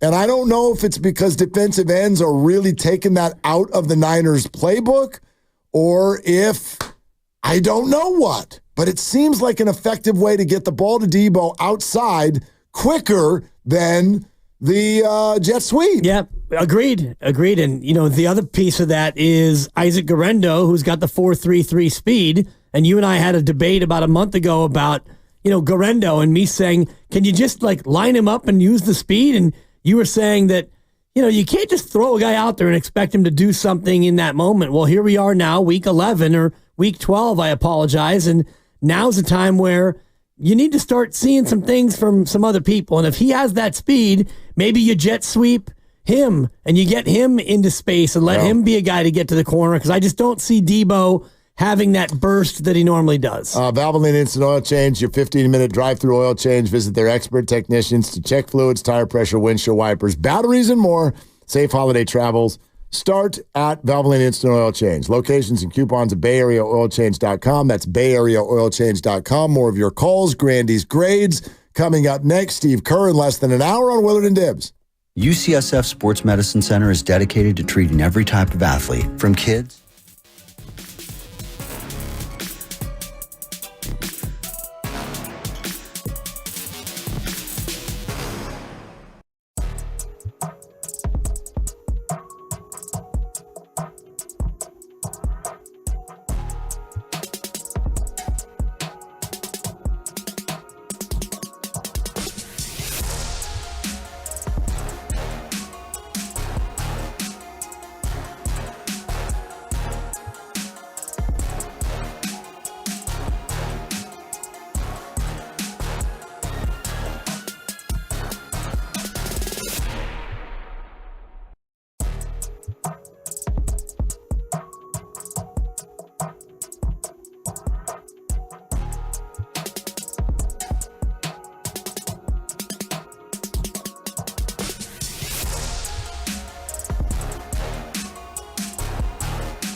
And the math supports me because if you don't win one of those games, the best you could do is go 9-8.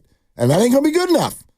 So now you can't prove what I'm saying through like a math equation because I don't know. Maybe the Cardinals will never win another game again. Maybe the whole NFC West is just going to fall apart and 9-8 will be good enough. And maybe you beat the Packers in Buffalo and Arizona doesn't lose and you don't beat anybody else. Right. But the premise of what I'm saying is that you have to win. Like, I think you got to go at least 5-2 the rest of the way. Therefore, you must either beat Green Bay, Buffalo, or Detroit. And that's really hard. The team we're watching right now has not shown that they can do something like that. Well, this team has not shown it can beat Seattle or the Rams or Arizona. So, yeah, if you want to look at what we've seen from this team. They have shown that they can beat Seattle. But they split with Seattle, so you're 1-3 in the division. And if you want to talk about this team, then we're not even talking about must-wins because this team that we've seen won't beat Buffalo, Green Bay, or Detroit. And they'll struggle with Chicago and Miami. But it's the NFL. Exactly. And stuff surprises us every single week. Yep. I mean, this team is not surprised, it's disappointed. Yeah, but I mean, again, what I'm saying is the team we've watched 10 weeks in a row, there's no way they can beat Green Bay. The Raiders went into Baltimore and won a football game. Yeah. I don't know what the hell's going to happen next. You never know. But I'd argue they must win one of those games.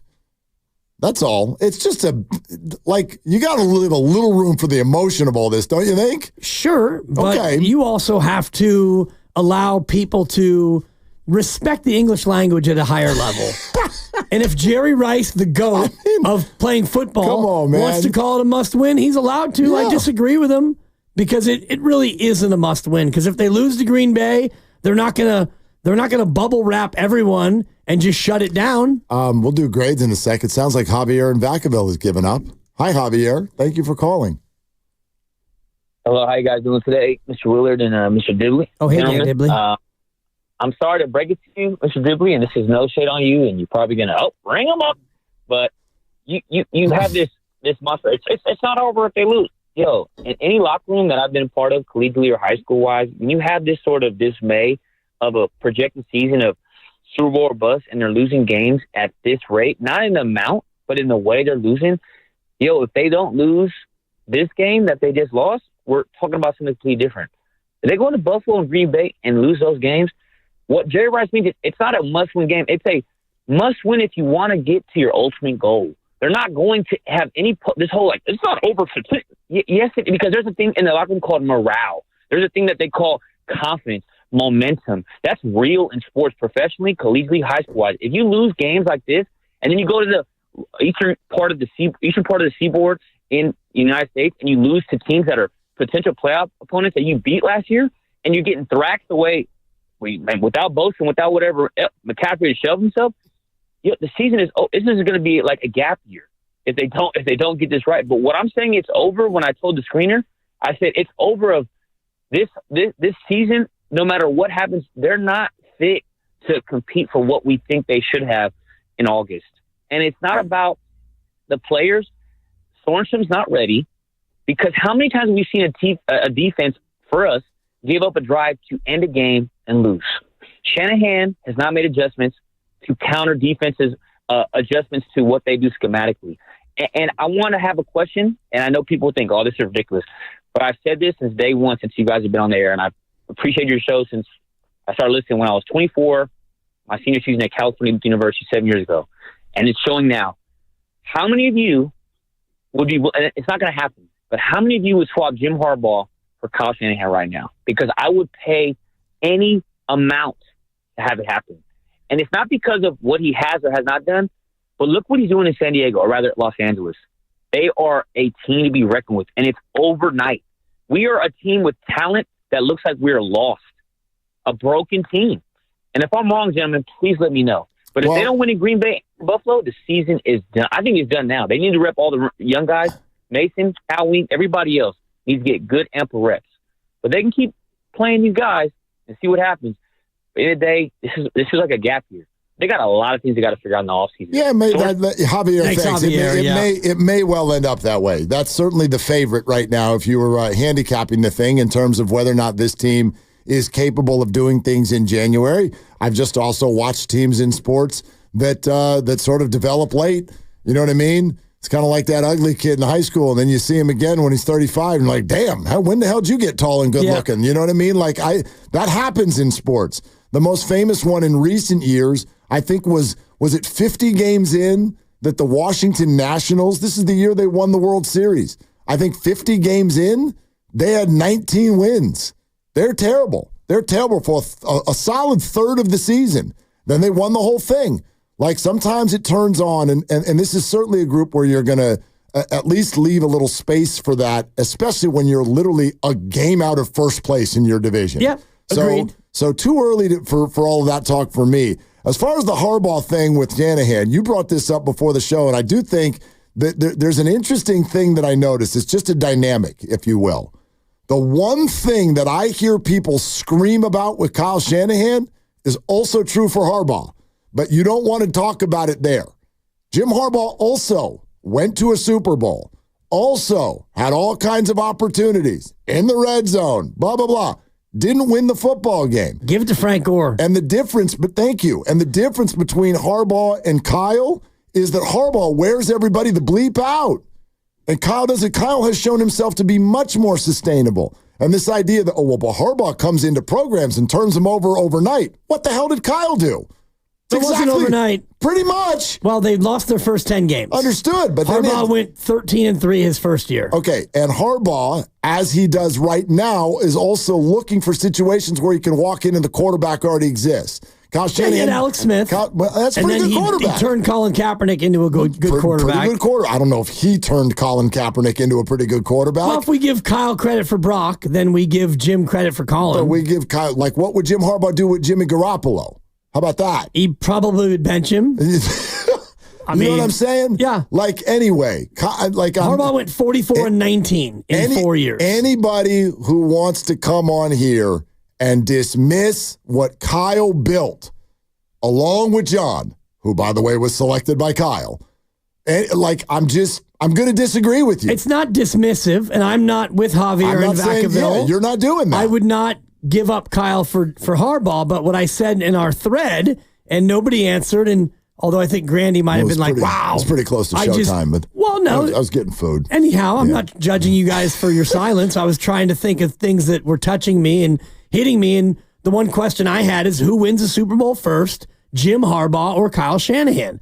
And right now, and Jim Harbaugh is a 5-year guy. When you look at the Niners receivers between Juwan Jennings and Jim Harbaugh is normally a 5-year guy. Yep. He was 4 with the Niners. He was about 7 in Michigan. He was about 5 at Stanford. It's what he does. So in the next 5 years, is Jim going to get one or is Kyle going to get one? I'd argue the likelihood is neither of them.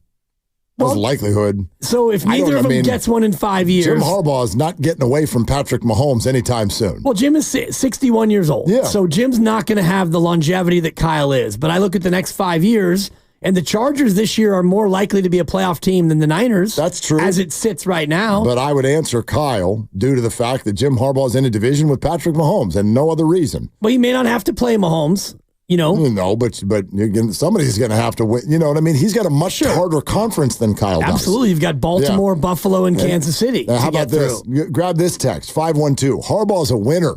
He's won big games before. He's never failed like this with overwhelming talent. So amazing how we change history. First of all, Grandy, what's Kyle's playoff record? I believe what do we got? 8-4? Yeah, he's won. He's been to 4 playoffs and he's won 2 games each time. Okay, that's correct. 8-4. All right. So remember now, Kyle's never won big games. Secondly, ask anybody with Michigan for a solid 4-year run if Jim Harbaugh was a quote winner, because Ohio State was sitting on his face for about 4 straight years and people had it until he finally had one team break through.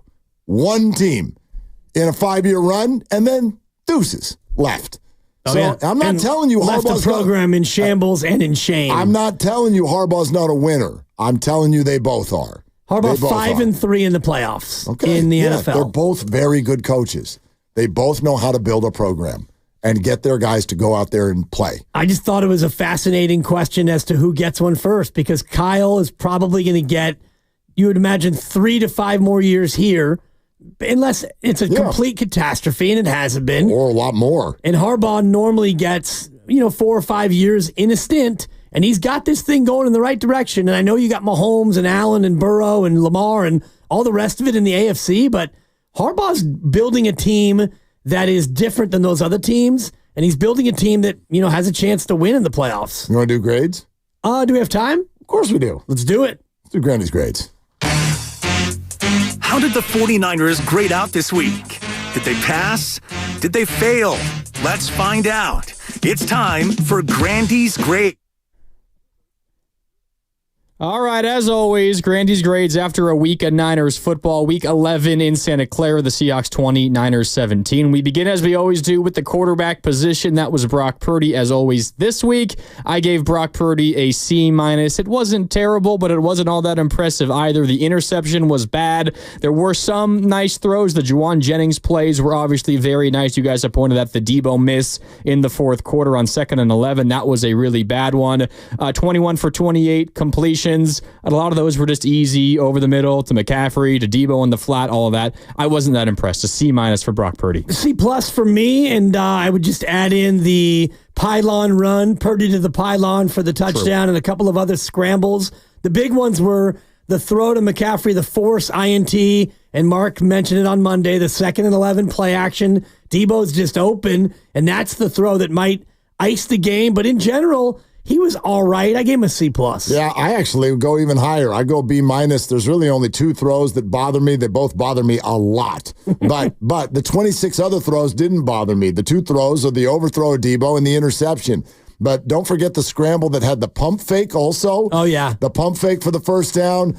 Look, if we're going to sit here and admit based on video that very, very little was open, he didn't have a lot of time, receivers aren't open, it was not a great game for Brock. But, and don't forget this also, how often was it 1st and 20, 2nd and 15? That totally robs a quarterback of their ability to go out there and be aggressive because of all of those offensive line penalties. So not a great game for Brock, but I also thought there were a lot of other places to look first, so B- for me. Up next, skill positions. That's wide receivers, tight ends, and running backs. Obviously, no Kittle today. That was, or this week, that was a big minus for the 49ers. Juwan Jennings was amazing in this game. McCaffrey was all right, nothing special, but he wasn't bad by any stretch. But you got nothing from basically everybody else. Skill positions, a C for me. Juwan Jennings carries that group. McCaffrey was all right. Everybody else, you got absolutely nothing. Yeah, I that feels about right. Maybe even a C+ because I didn't see anything that was like offensive. There weren't like fumbles, but there was the Juwan Jennings. I think also brings it up because he was restaurant quality in this game. But as we've talked a lot about, CMC was underwhelming.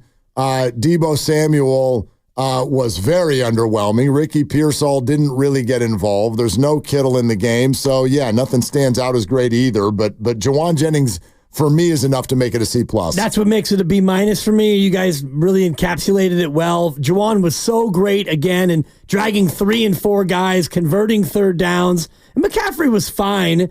No Pearsall is going to be blamed on another category coming up. Yes, true. Good point. Offensive line is up next. I'll keep this one short and sweet. Boy. D+ for the O-line. McKivitz penalties. Brendel was very bad once again. D+. They were very bad throughout this entire game. Yeah, D+. And you weren't able to rush it effectively. Purdy scrambling for his life. And the line of scrimmage was never getting to the second level on run plays. It was staying at the line of scrimmage. D+ is where I had it. I don't even know where you guys are getting your plus. What the hell did they do? Like, I'm not going to give them an F because failing means essentially you almost didn't even show up to the football game. But what the hell what did they do well? Give me one thing that the offensive line did really well in this game. Pony was pretty good, and Trent Williams was good, not up to his normal standard. I'm looking at it as a collective. Yeah. The fair. collective, you didn't run the ball well, you didn't protect well, and you made buckets of penalties. Yeah. You get a D. There you go. Fair enough. Up next is the front seven as we go over to the defense. This is the down defensive linemen and the linebackers.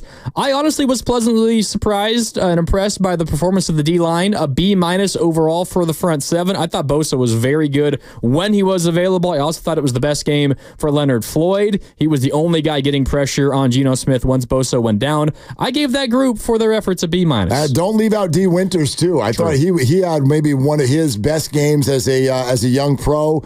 And so I actually would bump it up even a little bit more because I'm going to give a nod to the fact that it didn't really go bad until Nick left. And you got to acknowledge that. Like, your linchpin was out of the football game. So I'll go more like B+, because they were running this game. They were going to pull a close win out for the 49ers until Nick Bosa left. Yeah, 3 names, 1 sack, Yetur Gross-Matos, or Gross-Matos. Gross-Matos. As some would call him. Yeah. I thought that he played a really good game, broke down a little bit late, and Devondre Campbell, good early, and again, on that last drive, made a couple of critical mistakes. I have it as a solid B, though. Not bad, not bad. Secondary is up next. Obviously, this has been a group that's been very young of late without Mooney Ward. I gave that group a C+. You had an interception, but Jackson Smith and Jigba killed you underneath all game long. Maybe this is more schematic than player-based, but a C+ for the secondary. Flat C for me, and the interception, Yadam is like, oh, thank you, throw it to me, 15 yards overthrown, but you're right, Grandy. Jackson Smith and Jigba on that last drive. There was too much playing 8 yards off, too many guys breaking open, and other than the gimme pick, they only had 2 other passes defensed on the entire game. Yeah, I mean, good game for Lenore. Green had to leave for a second before he came back in. We know that Mooney Ward, who, by the way, was back in the facility today, which is great to hear, but we know he was out. I'm with you that the Yadam interception was just kind of a lucky spot for him to be, and he wasn't very good in some of the other spots, but overall not the spot where I would point the loss, so I'll go C+ for them.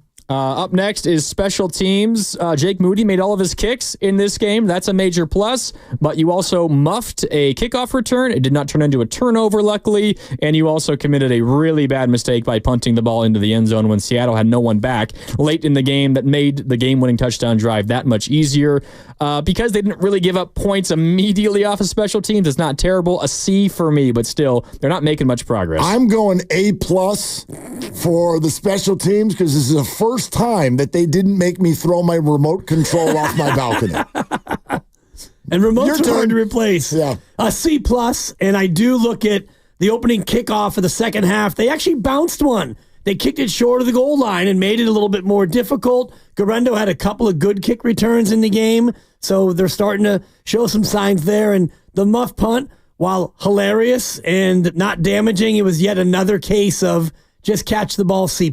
Yes, fair enough. And last but not least, it is coaching. You guys have been talking about this for the last 2 days. I don't need to add on that much. It's the same story all year long. No progress. They get an F from me. Whoa. It's a D. Yeah, that's Lucas in the background. Lucas just fell off of his chair. He did a goo-goo in the back. I had it at a D. Okay. Defensive coordinator that doesn't blitz. Head coach blows 2 challenges, and I know you were almost out of time at the end of the game, but it would have been nice to have a timeout there. But you challenged twice, and you lost them both, so just not a real good performance from the coaches. Once again, an F is for people who barely show up. So Kyle and his mullet, they were there. But yes, a frustrating lack of adjustments, a frustrating lack of Jordan Mason. All of the frustration is there. And he's at the top. So yeah, I'm with you with a D for the coaching staff. Man, Grandy dropping the hammer on Shanahan. Yeah, he mad. Well, he started the whole week with text. He's like, all right, where do you focus? Give me one answer.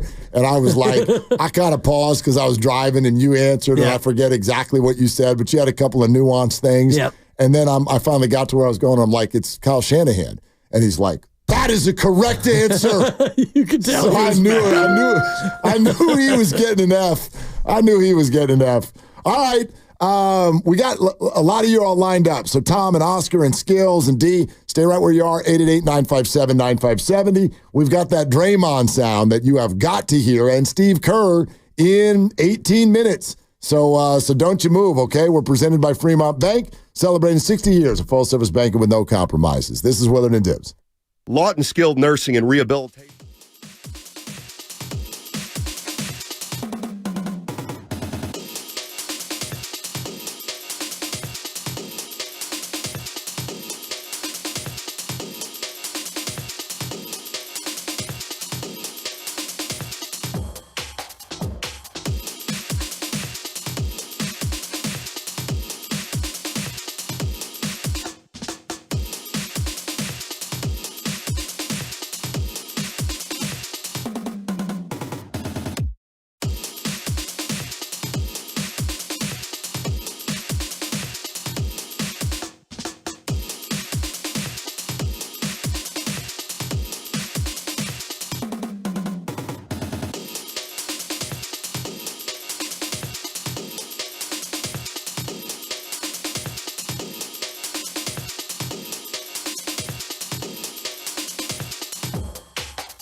it's Lindy Waters. Catch my head coach, Steve Kerr, with Willard and Dibs each and every week right here on 95.7 The Game.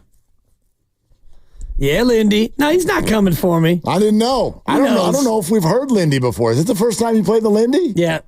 That sounds right. No, yeah. Okay, Lindy. Do your thing, Lindy. Looked good last night. He's a good player. He wasn't the one throwing the ball all over the place. No. That was Draymond Green. It was Day-Day. Yeah. Yeah. So I said this at the end of the game, too, on Twitter. Look, the Warriors didn't play well, but good Lord, I love this team. Pretty fun. Like that was some fight at the end. You got to go out there and fight. You got to go out there and be tough. Yep. Like they just kept. It was clearly a game. It was a game they were going to lose. Like the whole night, it sort of felt that way. And they just kept scratching and clawing. You got to go out there and be tough. Thank you. And for them to get to the end and even just have one, just release it, let it fly. No, you hit the back iron. Okay. We're Warriors. It never gets old. It's the best. But yeah, down 9 with 3.5 to go. Really good, man. Really good. You didn't have your good stuff. You messed around. You turned it over. You can't make a free throw. Good Lord, Bill Walton's turning over in his grave. Like, somebody make a free throw, please. But man, they fought. They fought and hung in and kept coming and kept coming. Their defense down the stretch kept getting stops at the right time. So yeah, I just love it. I love the way this team plays right now. Yeah, competitive, and even in a loss last night, you look at the way they went about coming back and fighting to come back, and you had 2 looks at it. You had one of those Steph shots where it's like, no way. And then you realize he makes these all the time. And it was out. And then Draymond with a great save, and the ball's loose with a couple of passes, and Steph made the right play. You're covered. You kick it over to GP2 with a very clean look to tie it. You had every chance to make that, I mean, at that point, when you're down to a buzzer situation, you take an open look. Take an open look, it didn't go in. Didn't go in. I think there are some questions, like the question that we keep asking, we're going to keep coming back to it. You have games like that, and you start thinking about, this team's good, but are they good enough? Do they really have that pop and pizzazz? And I do think that we'll get to some questions at some point this year if this keeps coming up. We're going to get to some questions about, hey, in the offseason, you guys sort of made it sound like Brandon Podziemski was untouchable and that's what the league was going to demand if you want to get a good player in return. I would argue so far Brandon Podziemski does not look like an untouchable player. No. So far this year. No, 0 for 4 last night and 1 for 3 from the line. That to me speaks to maybe a confidence that's not all the way where it should be because the mask is off. The mask is off. And now the shooting should get better, right? Because he can see clearly and all the rest of it, but he's off to a slow start, to put it lightly. Very much so. And probably getting fewer minutes than he was expecting. Yep. So anyway, Steve Kerr in less than 10 minutes. We'll play the Draymond for you. He has a really interesting story about, remember that game? It was almost a couple weeks ago now, Boston, when Steve Kerr unloaded on Steph. And everyone was like, whoa. Now, Draymond has an interesting story about that. We'll play it for you in just a few minutes, but we'll get some more people that want to talk Niners. Tom in Morgan Hill. Hi, Tom. What's going on? What up, Willard? What up, Dibs? Thanks for taking my call. How you guys doing? What's up? Good, Tom. Good. Good. I'm not the most articulate, but I'll try my best here.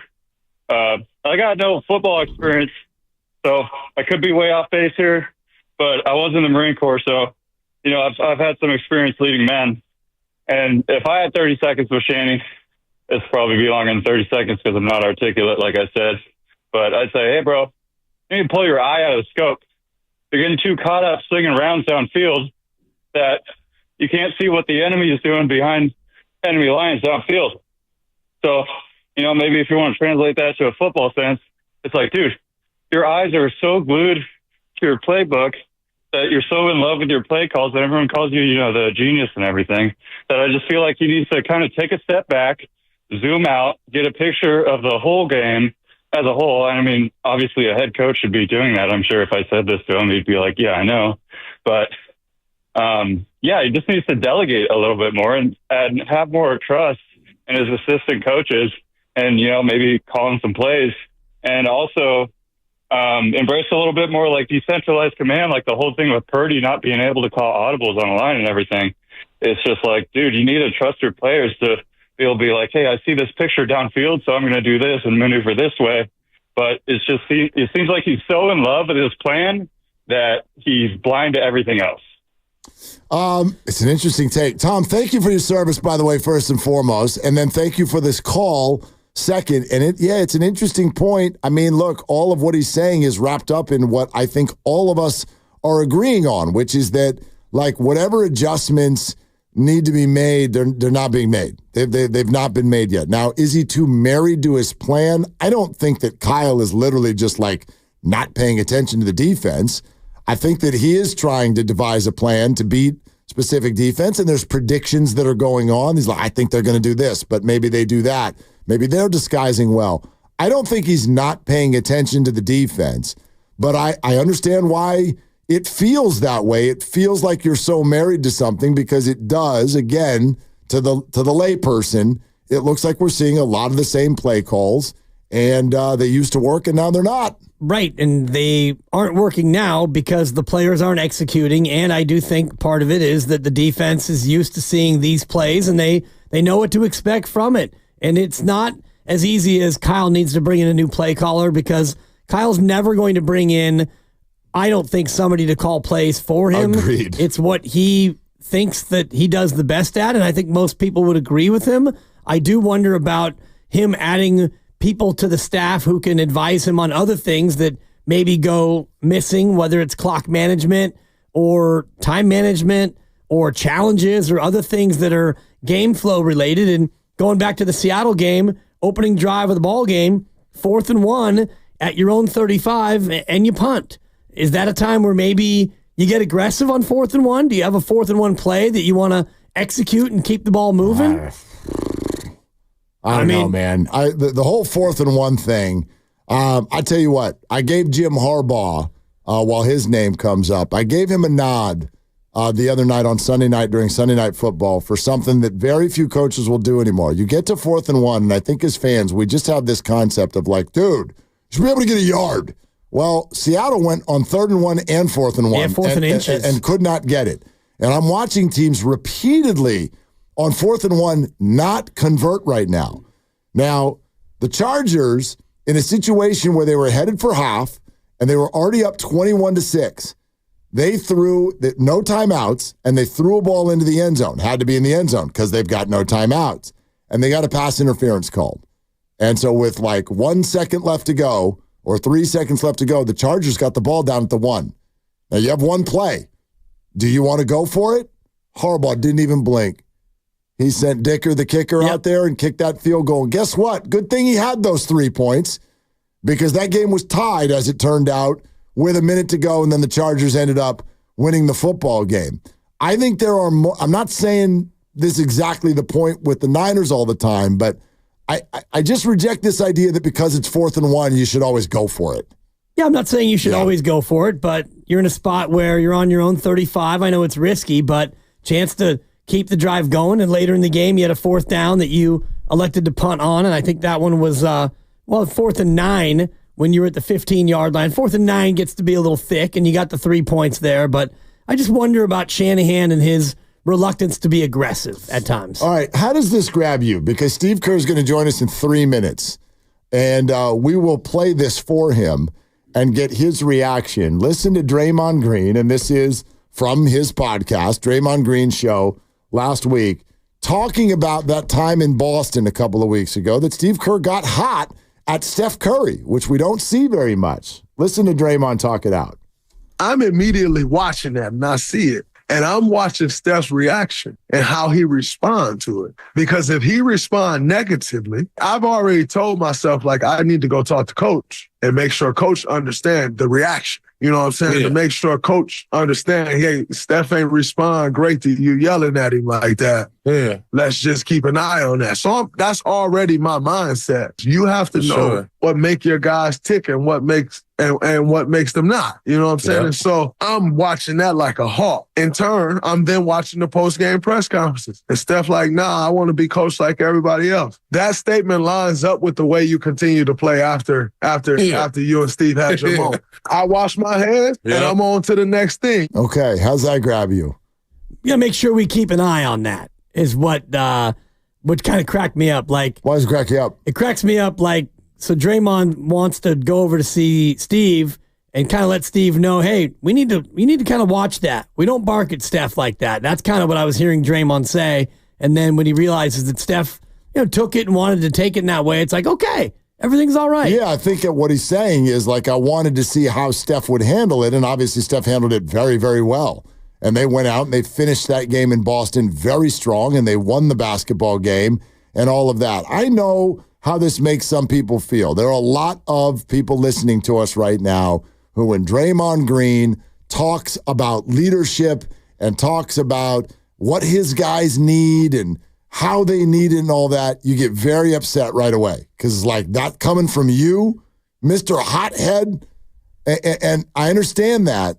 I know Draymond has had some very high-profile bad moments, but everyone with the Warriors organization has been pretty clear for years now in stating that that Draymond Green is an absolutely key force, not only on the court but off, in terms of leadership. I kind of accept what he's saying here with regard to, like, we don't see that very often, so keep an eye on it. See what happens next. And what happened next was really good. I accept it, but it's just kind of funny to me that a player is going to go to the coach and say, hey, we may need to watch that, the way you bark at another player.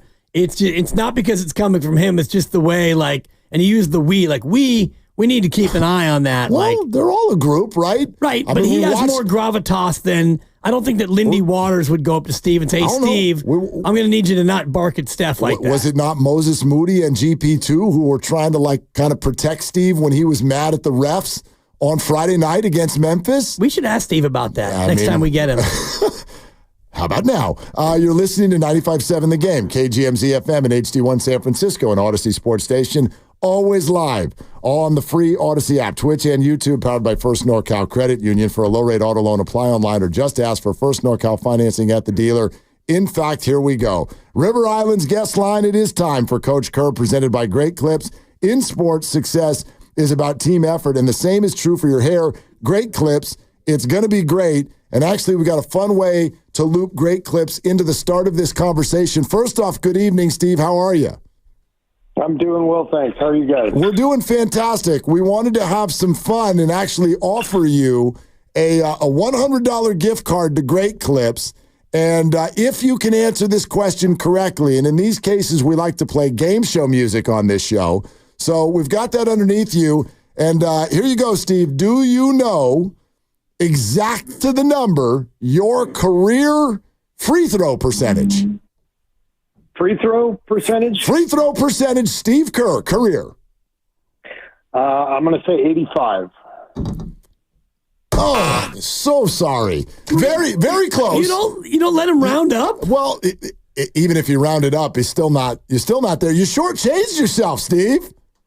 Really? Where was I? 86.4.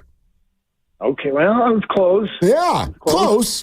But I mean, we're not giving out gift cards for close. I mean, that's fair. Yeah, that's fair. All right. So, by the way, to that end, free throw shooting. How do you approach this with a team when they're struggling, or even an individual?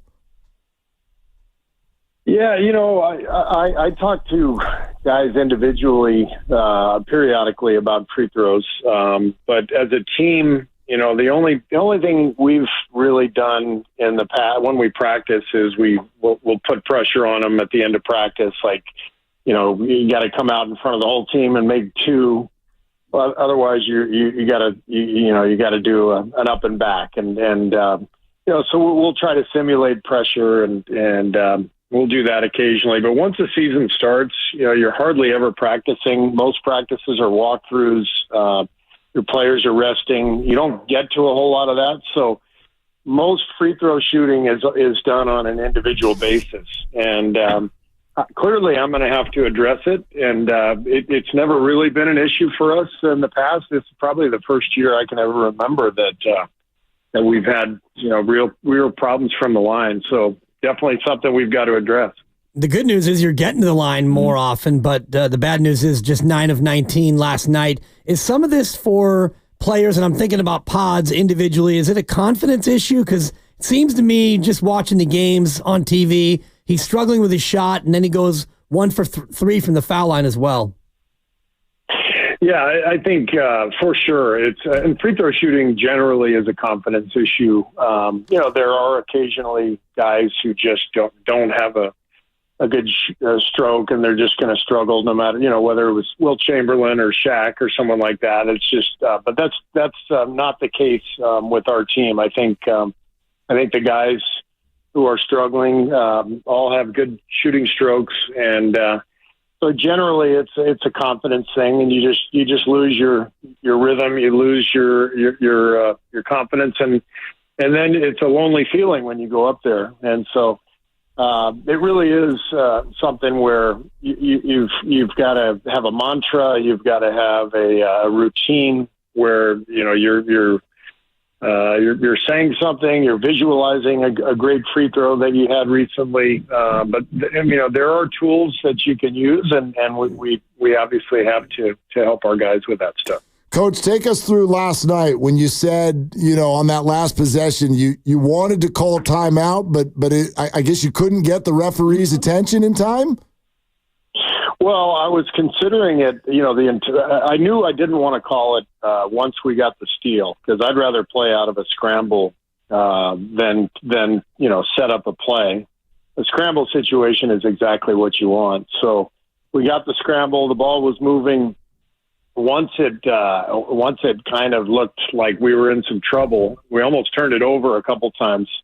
I started yelling timeout, but I'm all the way at the other end of the floor. The only way you're going to get that timeout is if you're right in front of the ref. And as it turned out, we ended up getting a great look. I was proud of Gary for letting that thing go. He put a really good stroke on it, and right off the back rim. So, that's something you take in a scramble situation. You get a good look. That's about as good as you're going to do. The bad news is 19 turnovers, and the good news is, as I was telling Mark earlier, down 9 with 3 minutes to go, and you showed some fight. When you look at that game last night, is it a glass half full of the rally late or the glass half empty of the overall sloppiness? No, glass half full. And some of the reason for the glass being half full is the sloppiness itself, because I know we can get better. And, we're doing some different things this year. Our patterns offensively are a little different. We're putting Steph and Draymond in some different situations. So they're going to get better, as is our whole team. But it's really up to them to and to us execution-wise to see the pictures cleanly and recognize when to attack, when not to. And I just thought we got into a little bit of a rush. Both games we've played the Clippers, they've gotten us into a little bit of a rush. They're an excellent defensive team, and and we started turning it over. But the good news is, second half, only 6 turnovers. Obviously, played much better, even without making a ton of shots. So I feel really good about our team. Steve Kerr with us, Willard and Dibs, as he is every week here, 95.7 The Game. Coach, I hope there's been enough space between last Friday night and now to where we can at least look back on it with a little bit of a half chuckle. I wonder, based on some video we saw, when the game ended against Memphis, Moses Moody clearly knew, right? He knew that you were hot. Like, what was going on over there where he sort of knew right away, I better protect my coach? It was just a frustrating fourth quarter. They just really quarter and a half, all the fouls. The game was so disjointed. So it was not fun to experience that down the stretch. I'm never proud when I go after officials. These guys are they're all good guys. They work hard. They're doing their best. I thought it was a tough night for them, and that's what I was letting them know. But I didn't particularly think it was a good look for me. When you look to impart that message, and you don't normally let the passion get the best of you, but what is the way that you feel like you can impart that? Because the Crew did have a rough second half, and you do want to get that point across, and we all wait for the last 2-minute report, which is a bunch of hooey, if you ask me, because they don't fix anything. Yeah, but it is. How do you get your frustrations out in the appropriate way? Well, you try to be patient and have civil conversations with the officials and I felt that was happening through most of the game, and then I sort of lost my mind. So it's just I'm pretty competitive, and I can snap once in a while, and whether it's on the team or on a clipboard or on a ref, and like I said, I'm not proud of those moments, but it is who I am. Or heck, even Steph Curry sometimes, right? Like, how about this, Steve? I don't know if you heard this yet, but Draymond went on the podcast and was sharing a little bit of his perspective when he was watching you kind of get on Steph at the end of that Boston game. Have you heard yet what he said about that?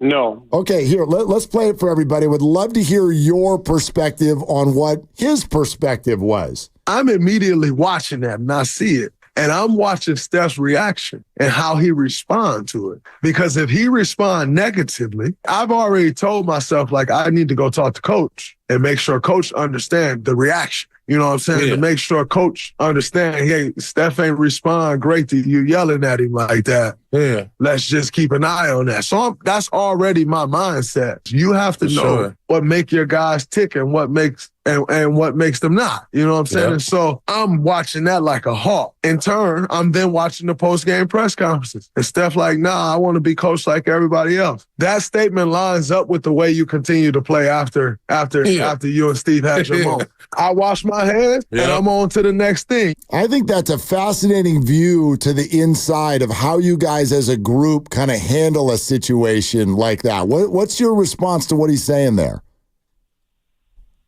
I think he's dead on. I think it's my job as a coach to know how everyone's going to react. And I learned in year one with Steph that I could yell at him and I would get a good response. He does want to be coached. What he said to the media afterwards is the truth.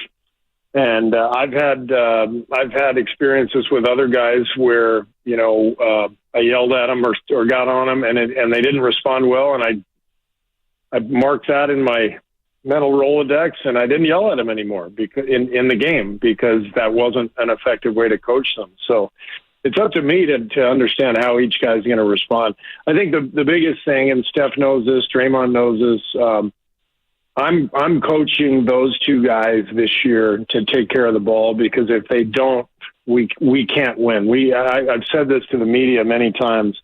We can't play like we did 5 years ago and expect to win, because we don't have an overwhelming talent advantage like we did then. So it's up to me as a coach to demand the things that we need to do to win the game, and both Steph and Draymond understand that and respect that, and that's why they let me coach them. Do you have to have a little bit more turnover tolerance this year, Steve, because you're asking for a faster pace and you're also asking for more ball movement? No, because the counter to that is we are much more organized this year than we have been in the past. In the past, we haven't insisted on perfect spacing, and we haven't insisted on getting to spots and then playing kind of secondary offense out of the break. We've really given them a lot of freedom, and it's been very successful. But the last couple of years, we have not done well. We won one playoff round in 2 years. So this year required some changes. We're still moving the ball, but we're doing it out of more structure, and we're demanding this structure. And we're getting there. We have a long ways to go, but I'm really encouraged. Even watching the tape last night, there's a lot of good stuff, and all this stuff is really nuanced. You're not going to be able to see it just by me, saying this. I'd have to kind of break down the tape with you, but because we're doing some different things and we're demanding different things, that doesn't give them license to turn it over. It's in fact, it's the exact opposite. We're demanding that they take care of the ball as we get better organized and better spaced. Coach Steve Kerr with us here on Willard and Dibs. Hey, I know he's out tomorrow, but do you have any further update on DeAnthony Melton? Not yet. We will soon. You know, he's been seeking other opinions, and we've really been evaluating everything, just trying to get him the best advice he can get, and we're obviously very concerned. Anytime you're talking about an ACL, it's I had one in college, and tore it completely and had surgery, and it's a serious injury. So we're really taking our time and making sure DeAnthony gets all of the advice he needs. Steph with a less serious knee ailment, I won't even say injury, with reportedly he's probable with bursitis. Are you and the staff starting to already take a little bit of a look at where you might be able to give him rest? I don't want to use the phrase load management because that's a dirty word and I could lose my job for cursing like that. But are you guys starting to look at it, Steve, early on? No, we honestly just to sort of take it week by week, and how's Steph feeling? How is he banged up at all? What's the schedule look like? And he has had the knee issue, and so we'll continue to monitor it. But if he's injured and needs to sit, then he's going to sit, and that's the way it is. So we'll just we'll navigate the season as best we can. Even when he is playing, it feels like this year the quote non-Steph minutes are more productive than they were last year. How are you feeling about non-Steph minutes? I feel great about them. I think we have such a deep team. We have so many guys who can make decisions and handle the ball.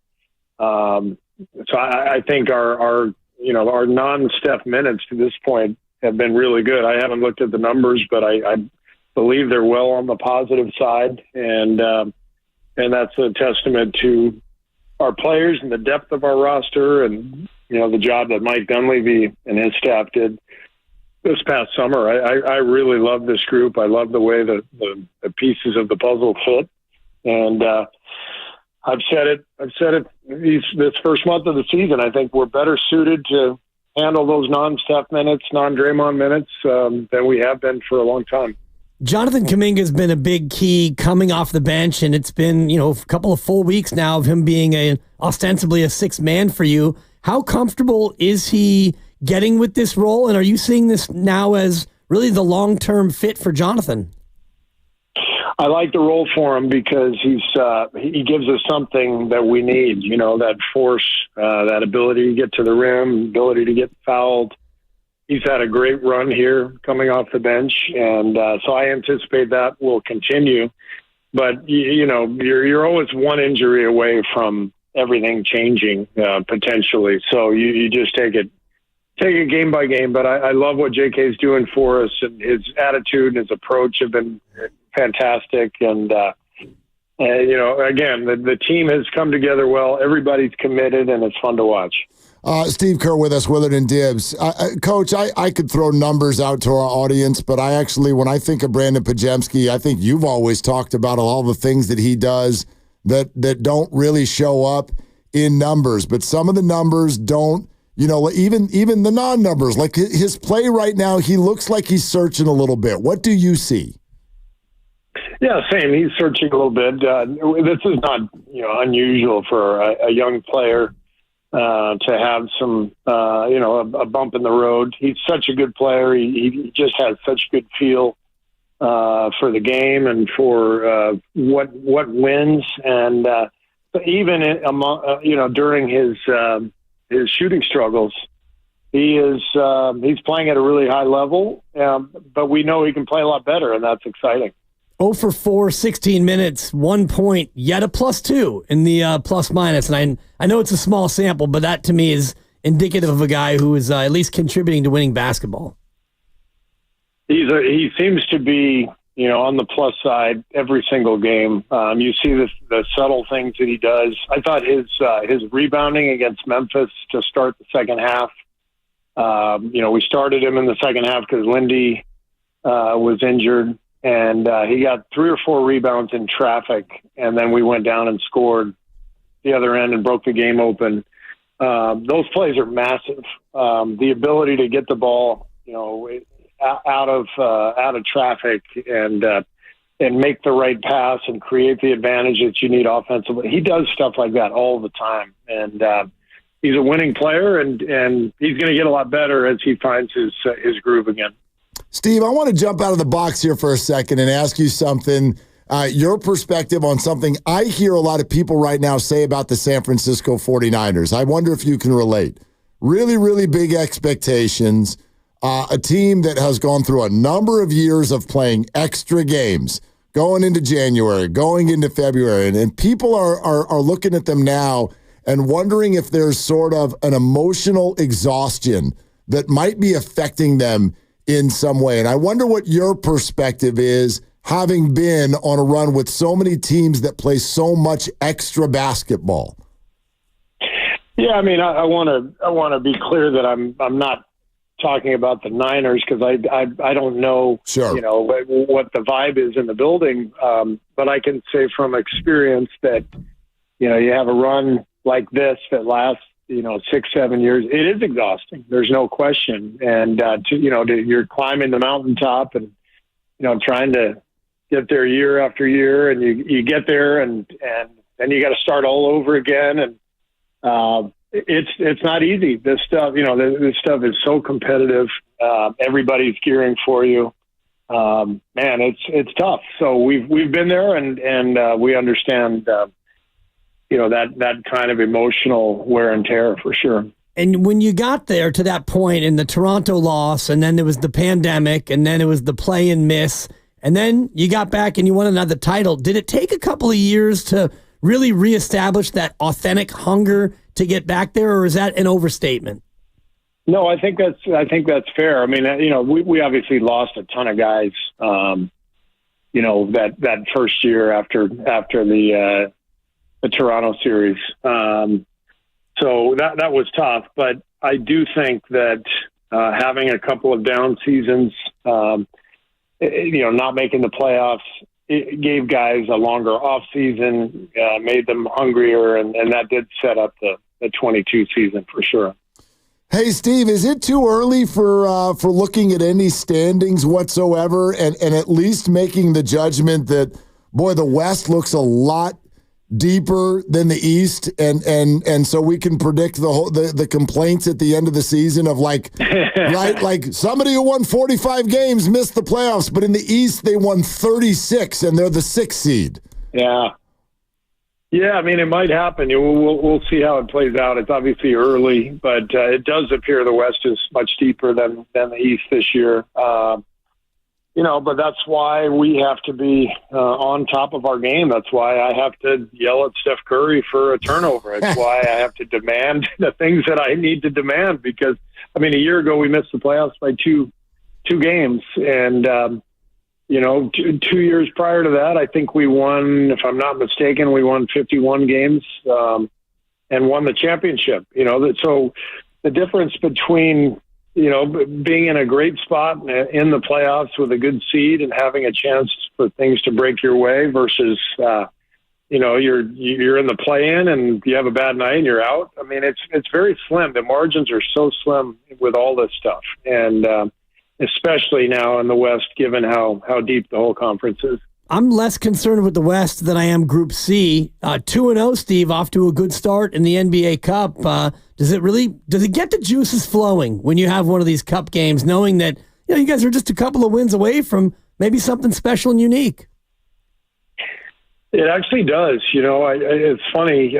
My impression here in year 2 is that if you can win the first 1 or 2 like we have, then all of a sudden, your ears perk up. And if things go wrong, if you've got a bunch of injuries or whatever, and you have a tough night, you lose the first one, or, maybe all of a sudden you're just kind of like, well, it's not meant to be. But our guys are excited. You know, we have another Cup game in New Orleans this week. If we win that one, we're in great shape. We'd be 3-0, and everybody else has at least a loss. And it's, it'd be pretty interesting to advance. And our guys are competitors. You know, they love to win, and it would be fun to advance and see if we could get going in that thing. Yeah, Steve, I thought I read your lips after the Memphis game. What you said to that ref was, "This is the NBA Cup, and you're ruining our chances." Something like that. Wasn't that it? Yeah. Like Point differential's a thing. Point differential. Yeah. Hey, couple quick things before you go, Steve. How's Kevon Looney feeling, and might he play tomorrow night? He's feeling better. He got a workout in today, and so I think he's questionable for tomorrow. But knowing Loon, I think he'll be ready to go. Okay, and reportedly the Dodgers meeting with Juan Soto today. Your thoughts? Oh my God! As if they need any more talent on their team. So how about the Giants? Are the Giants getting a meeting with Soto? TBD, Steve. All right. Yeah. I hope they do, because watching that guy hit is there might not be a better guy to watch. The way he glares at the pitcher, right? Nods his head after a good pitch, kind of agrees with the pitcher's choice. I love watching that guy hit. He is incredible. So I hope he comes here. That'd be fun to watch every night. It'd be great to see him hit 420 feet out to right center and having the right fielder catch it, don't you think? Well, appreciate you guys. Yeah. Thanks for having me on. Yeah, thank you, Steve. Thanks, Steve. We'll talk to you next week. Yeah, sounds good. All right. Okay, take care. Yep, you too. There it is. That's Steve Kerr right here on William Dibbs 95.7 The And Game. elite canine control from Steve Yeah, today. pretty good. Yeah. Pretty good. Unless he Sorry wasn't. about my dog. Yeah. Hey, cut it out. Unless he wasn't at home, but he got those two pups in order. Yeah, he did. Yeah. He did. I mean, I think they saw the way he talked to Steph, and they looked at each other like, we better button this thing up around here. Yeah. So, and how he talked to the ref, which, it's just one of those weird ones when it happens after a win. And I know that game got closer than anybody would have wanted, but you won that thing pretty handily, and yet he still was that mad. I mean, I have to admit, just my entry point to all of this was, as I said, we go home Friday night, the kids aren't home, we open up a bottle of champagne, we're watching the Warriors play, the Warriors go up by 1,000 points, and lovely Christy convinces me to turn on this ridiculous show on baby. Netflix. 60 million viewers. Mine didn't buffer, so we're able to see the whole thing. Oh, boy. I wished it had buffered so that maybe I could have left, because nothing happened. For those of you where it was buffering, nothing happened. Talking about Jake Paul versus Mike Tyson. You missed nothing. And then that whole clam bake ends. And every time, in between rounds, I'm like, go back to the Warrior game. At least make sure everything's cool. And it was. And then all of a sudden, you get back to the end of the Warrior game. It's like, oh, they're only up by 10. There's only a minute to go, though, so I think we're fine. And then they win by 5. And then here comes Steve, flying out after the refs. And Draymond had already been ejected. Yeah, and you're like, what happened? Yeah. It took a while to even know, what it was that built up that level of frustration in a game that seemed like they were on cruise control the whole time. It turned into a ref show after halftime, and it was both ways. It was just, you couldn't make it 2 trips down the floor without a whistle and a foul both ways. There was no flow to the game. No flow. No flow. Right, no progressive. Wait a minute. Let's go to Joe in San Jose, who thinks that I asked a stupid question of Steve Kerr. Hi, Joe. What are you doing? Hey, thanks for taking my call. I mean, no, I'm just saying, the Draymond Green podcast, why did you guys bring that up? That's irrelevant, because Draymond been with Steve Kerr for years, and why did he thought that he yelling at Steve Kerr was so surprising when they've been to the rodeo so many times? I don't understand that. Well, Draymond's the one who was talking about it. Have you ever heard Draymond talk about watching Steve Kerr yell at Steph Curry, keeping an eagle eye on it so that he could see how Steph would react? Have you ever heard that before? No, but they've been together for so many years. It doesn't matter. You see my point? It doesn't matter because why is he so surprised when they've been together for so many years? I just thought it was kind of weird. That's all. But it was a great interview. All right. Well, thank you. Thanks, Joe. I thought the surprise for me stemmed from Draymond addressing it and Draymond being surprised. Right. That's why I think it was apropos because Draymond sounded surprised that Steve went this hard at Steph to where Draymond's like, I'm going to have to monitor this. I also would like to spotlight the question, why does it matter? Well, it doesn't have to. It can just be interesting. Yeah. That's all. I mean, I could argue if you really want to go down that road, Joe. We're here hosting a sports radio show that is largely about the Warriors, Giants, and 49ers. And then once a month, it'll be about something stupid like Mike Tyson. None of it matters. It all matters. None of it matters. It all matters, and none of it matters. Agreed. You're going to go to bed tonight, no matter who won and no matter who lost. So none of it matters, but I find a lot of it interesting. And I thought that was interesting, the Draymond comments. And we should play, because there might be people who just joined here, and we haven't played it for 20 minutes. This is what Draymond said, and he was talking about the game in Boston a couple of weeks ago and watching Steve Kerr yell at Steph Curry. I'm immediately watching that, and I see it. And I'm watching Steph's reaction and how he responds to it. Because if he responds negatively, I've already told myself, I need to go talk to Coach and make sure Coach understands the reaction. You know what I'm saying? Yeah. To make sure Coach understands, hey, Steph ain't respond great to you yelling at him like that. Yeah. Let's just keep an eye on that. So that's already my mindset. You have to know what make your guys tick and what makes and what makes them not. You know what I'm saying? Yeah. And so I'm watching that like a hawk. In turn, I'm then watching the post-game press conferences. And Steph like, nah, I want to be coached like everybody else. That statement lines up with the way you continue to play after you and Steve had your moment. I wash my hands and I'm on to the next thing. That's Draymond Green bringing you behind the curtain. Yeah. What's not cool about that? It's very cool, and it's really interesting, and I hadn't thought about it in terms of Draymond's perspective because Draymond is normally the guy who barks at people, and just thinking about how many times he's barked at Steph, I can't remember too many instances where, he just straight up barked at him. There's been some back and forth over the years, of course, but to have him react like that to Steve doing it tells me that Steve probably doesn't do it very often either out front. I wouldn't think so. I mean, Steph's a pretty good basketball player. You probably don't have to do that a lot. This Steph guy's killing us. Yeah. Yeah. One thing I do think we've learned over the last 2 conversations with Steve, and then actually just watching Warrior basketball that I don't think a lot of people know, Steve runs hot. Oh, yeah. Steve's like you. Well, yeah. He's got a lot more class. He's and a lot more perspective. No, but likable, but then you get to know him a little bit. You go see a few sides. Well, he is super competitive. I don't care. And he's won 9 of the last 29 NBA championships. Yep. So if you want to talk about who wins, he's won 9 of the last 29 as a player and as a coach. He won 5 as a player and 4 as a coach. So this man knows competition, and just to see him do that against Memphis after a win, to beeline for the ref and wriggle around 2 different players to get your finger pointing point across, that tells me that he was super mad. Absolutely. Because after a win, normally you just brush it off and maybe you send an email to the league office and say, hey, do me a favor. Firmly worded look at these 3 guys. Could you look at what they did to that game? It was a joke, but after a loss, I could see it. I actually was in a spot like that coaching high school volleyball where we lost a match in a tournament. I walked right up to the ref afterward and said, you are terrible. And I walked away. 2 minutes later, the tournament director comes over with the ref. Boop!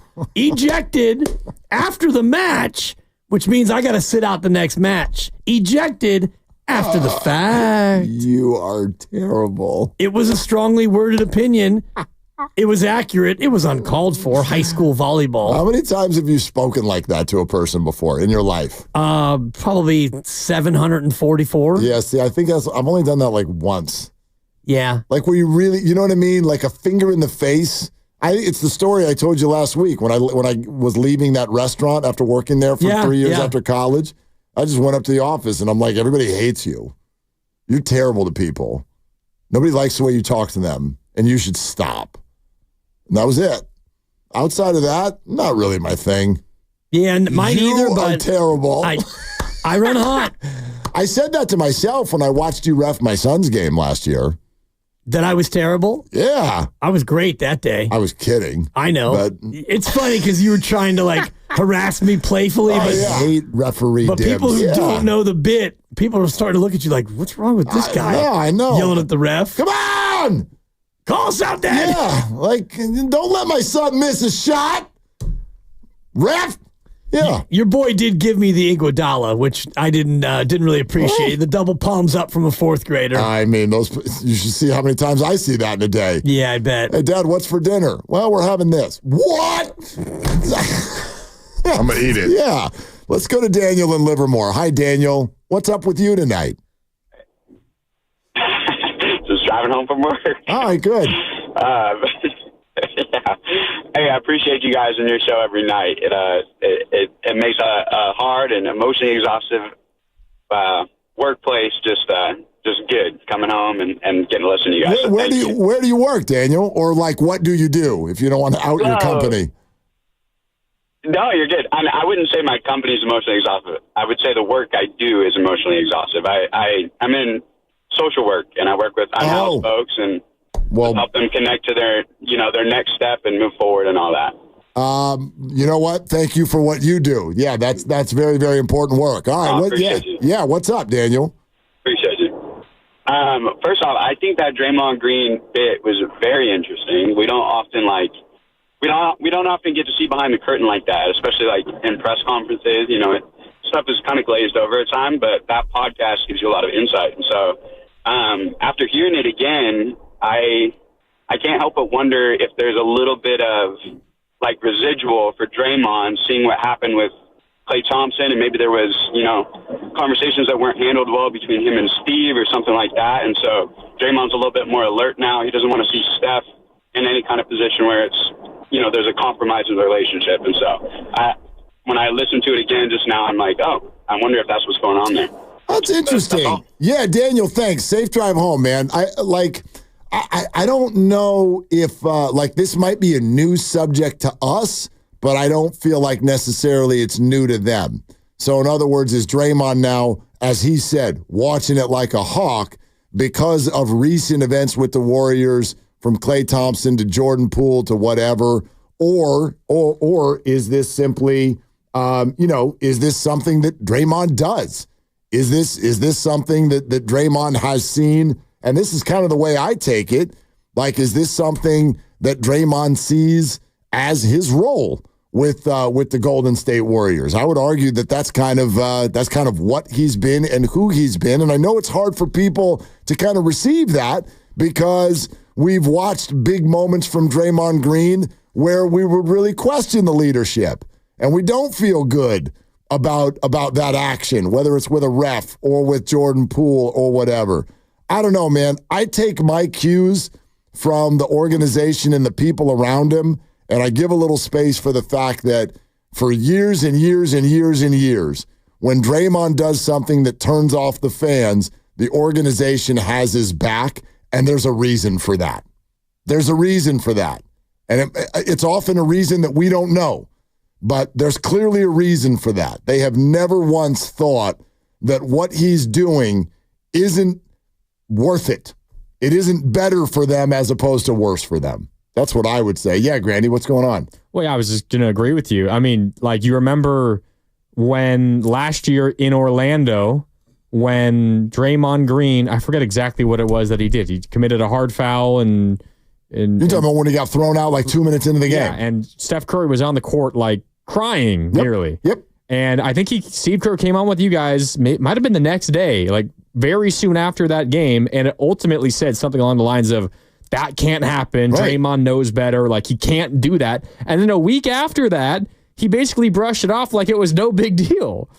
Like, he was like, yeah, I mean, that's just Draymond. Totally. Like, it was within 24 hours after it happened, it was like the biggest possible thing. And then a week later, it was, there were a few things last year where, and Steve has even joked to himself about it, where they're like, look, this is a zero tolerance policy. We will not tolerate this.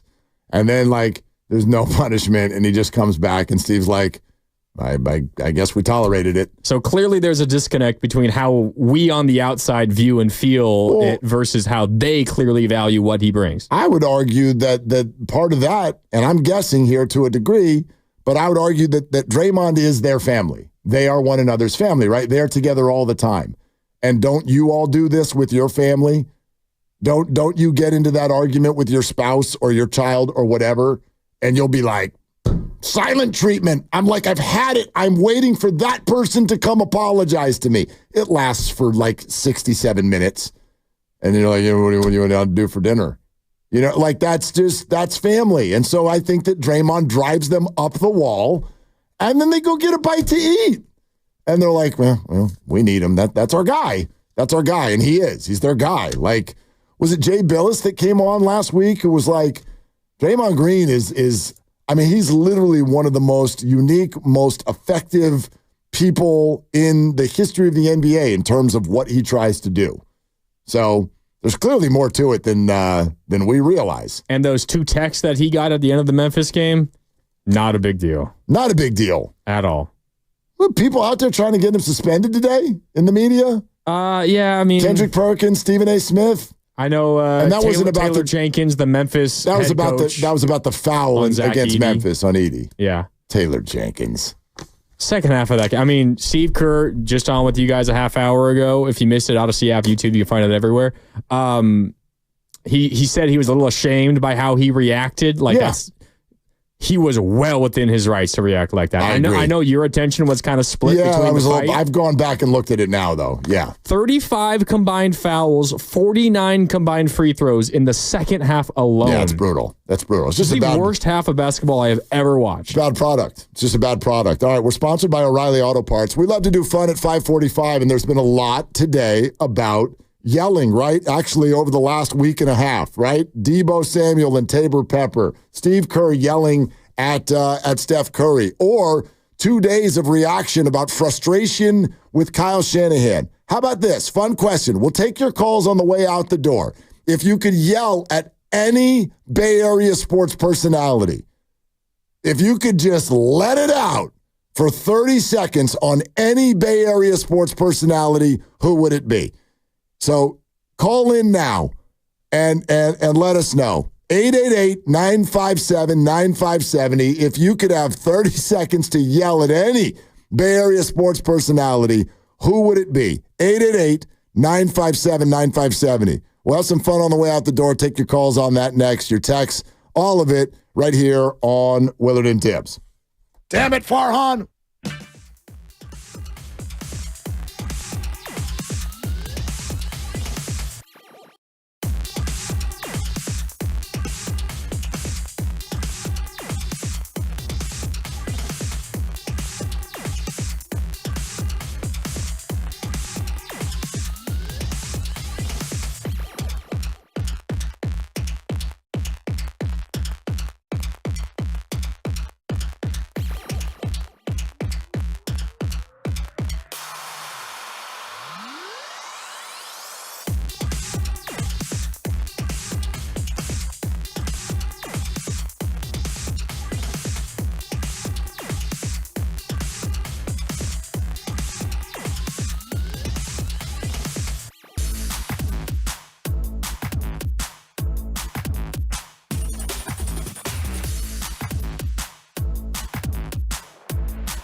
confused by your question. Now, back to Will and Dibby on 95.7 The Game. I got my answer. Yeah?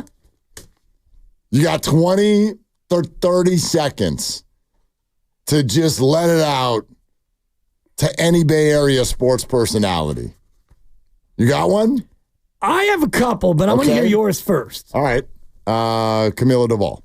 I was actually thinking about that. I would like to sit down with Camila Duvall and give him a piece of my mind. And just yell at him. Well, I mean, who do you think you are? I mean, I'm not like, I mean, it's funny. I posed the question, but the idea of just like unloading, like screaming at a person, I'm sort of kind of against it. But like, there's a lot of frustration in my mind pointed at that person right now. And I do think there's a very solid chance that he got himself traded with the way he behaved last year. And so just so people know, this isn't because, like, I'm never going to be like, I just scream at this person because he threw a fastball over the middle of the plate and Juan Soto hit him in the bag. Right. It's not about that. I think that Camilo spent the majority of the year thinking that he was more important than the team.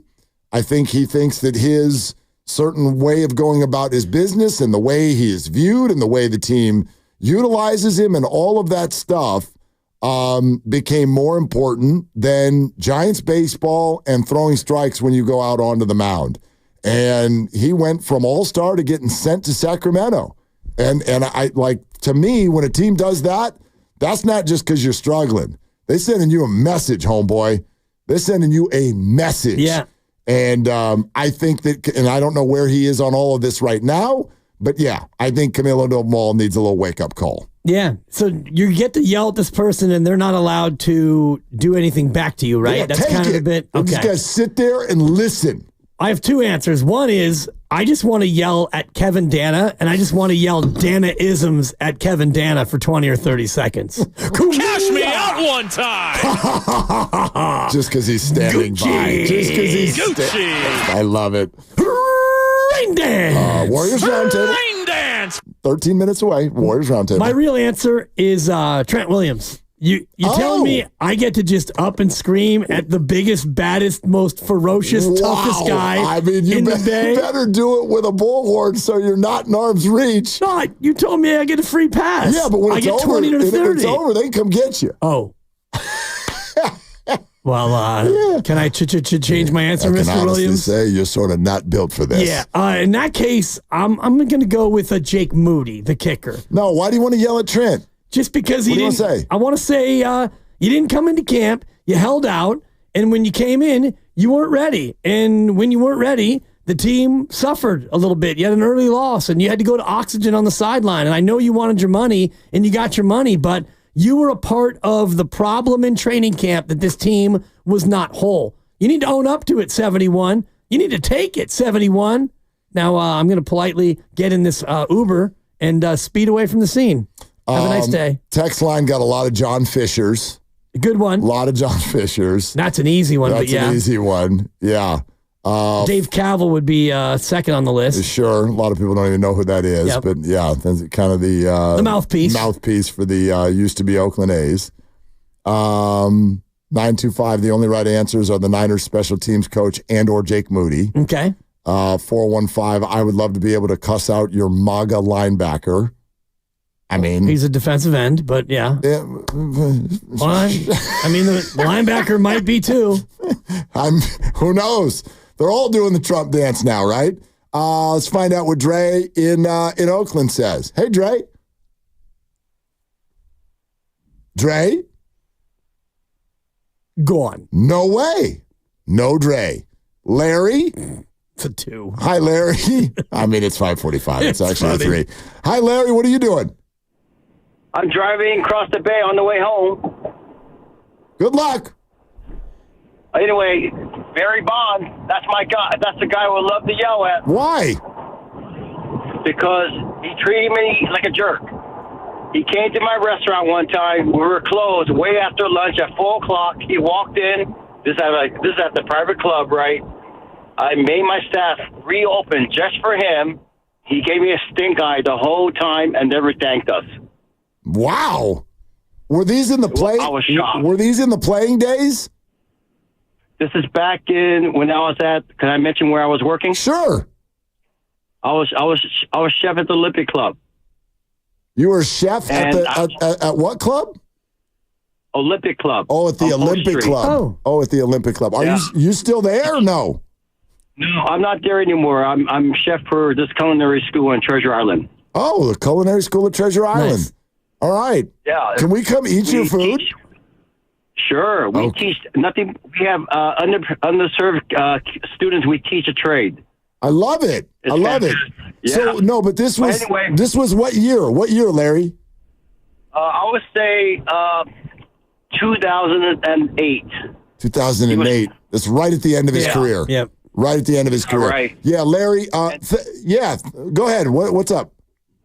Well, I also worked at the Carnegie Room before September 11th, and he used to come in all the time in his car, and all the parking attendants told me he was such a jerk. And I would back up Barry every time. There's no way.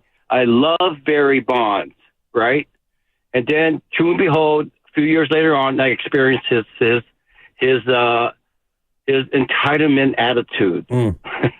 Well, he's amazing. He's a great hitter, but God, he made me feel like nothing. Oh, well, Larry, I'll say this, and I didn't have very much experience with Barry Bonds, the player. I interviewed him a couple of times. I think that Barry, the player, and Barry, the retired person, is a different person. Completely. Yeah. But there are more stories like that than there are stories of, man, Barry was so nice to me. He spent 5 minutes with me. You don't get as many of those as you do. I could give you one from just like a few months ago that actually happened to me. But That's Barry, not playing days Barry. Though. No, this is Barry now. Yeah. Like, I mean, I don't know different guy. I think Barry has turned over a new leaf, and that's a very good thing. Oh, Dre called back. Hi, Dre. What's up? What's going on, fellas? I had to get in on this one because I tell you who I would give it to. Who? Andrew Wiggins. Oh. Andrew Wiggins would get it. Why? Every time he would stand in the corner because he has no moments. He has no moments. He has no scream on you moments. He has those moments where he says, give me the ball, give me a screen, or get out of the way and let me cook. I want to see him just go. He has the talent for it. He has the talent. I want to see him go absolutely bonkers and then scream on somebody. I mean, stop standing in the corner. Go ask for the ball. I want to see him yell at Steph Curry, say, give me the ball. And he has the talent. So I think I just give it to him. Okay. And then I go sit courtside and give it to him all game. Thanks, Dre. Andrew does have one moment. He has one moment. I mean, the dunk on Luka in the conference finals. That was one for sure. John in Concord. Hi, John. What's up? Oh, hey. Do I turn the radio down? Sorry, I'm new at this. That'd be great. That would be preferable. Yep, we sure can. Yeah.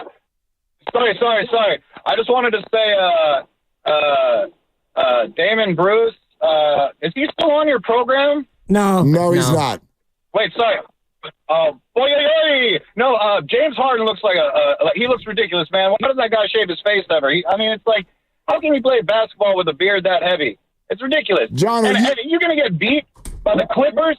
He's an old man. He out old manned the Warriors. I'm like, I can't believe it. I'm beyond myself. And Jordan Poole, we would have had another ship. So I blame Draymond for that.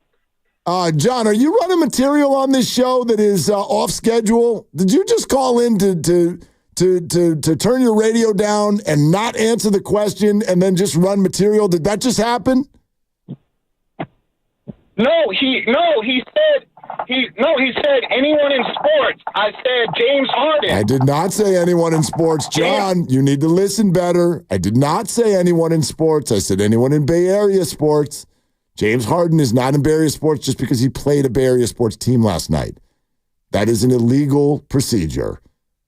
And you did not lose 5 yards, but you did lose the connection to the radio station. And by the way, I'd like to pass that message along to the 650 who also texted in with 8 exclamation points. Farhan!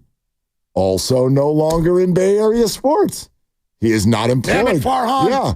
Although maybe he or she is just being playful because of our sound drop. That's a possibility as well. Do you two have any you You guys in the other room, you Grandies and Director of Sports Lucas Alexanders? My first thought was Kyle Shanahan. Obviously he hasn't been great of late, but it's for one specific reason. Fire the special teams coordinator. Do something to address this. They got an A+ on Sunday, Grandy. From you? Yes, that's correct. Not from me. And the reason you gave them an A+ was because they didn't single-handedly tank the game. That's right, because it's the first time You're grading on a major curve. First time I didn't want to pull my eyes out while watching them play. Although they were close. If the ball from Jordan Mason had been picked up by the other team, then I would have pulled my eyes out. But they didn't. He slapped it out of bounds, so we're okay. If there is not a major overhaul this offseason of everything special teams related, then I don't know what to say. Hey, Lucas, did you have one? Or did you want to cower out of this? I was going to say Shanahan, but it's too obvious right now. Thanks to both of you for really digging deep on that one. Appreciate it. You got it. Anytime. You're welcome. All right. Hey, that was fun today, everybody. Thank you very much for being with us. We really appreciate it. Want to remind you again, if you're new to the station, if you're new to the show, stay a while. We try to have a good time, mess around a little bit, and we hope that if you're checking us out for the first time, that you're enjoying what you're finding. Guess what? We do it every day. I mean, not on Saturday and Sunday, but we are. We're going to do it again tomorrow. Here does come Kevin Dana and Gary St. Jean, Warriors Roundtable, okay? A full hour of everything going on with the Dubs. That's what's coming up, and it's brought to you by Fremont Bank, celebrating 60 years of full-service banking with no compromises. For Dibs, for Grandy, for Lucas, I'm Mark. Why don't you shoot your shot? That's all you got. The following is an attorney advertisement. If you get sidelined by a workplace injury,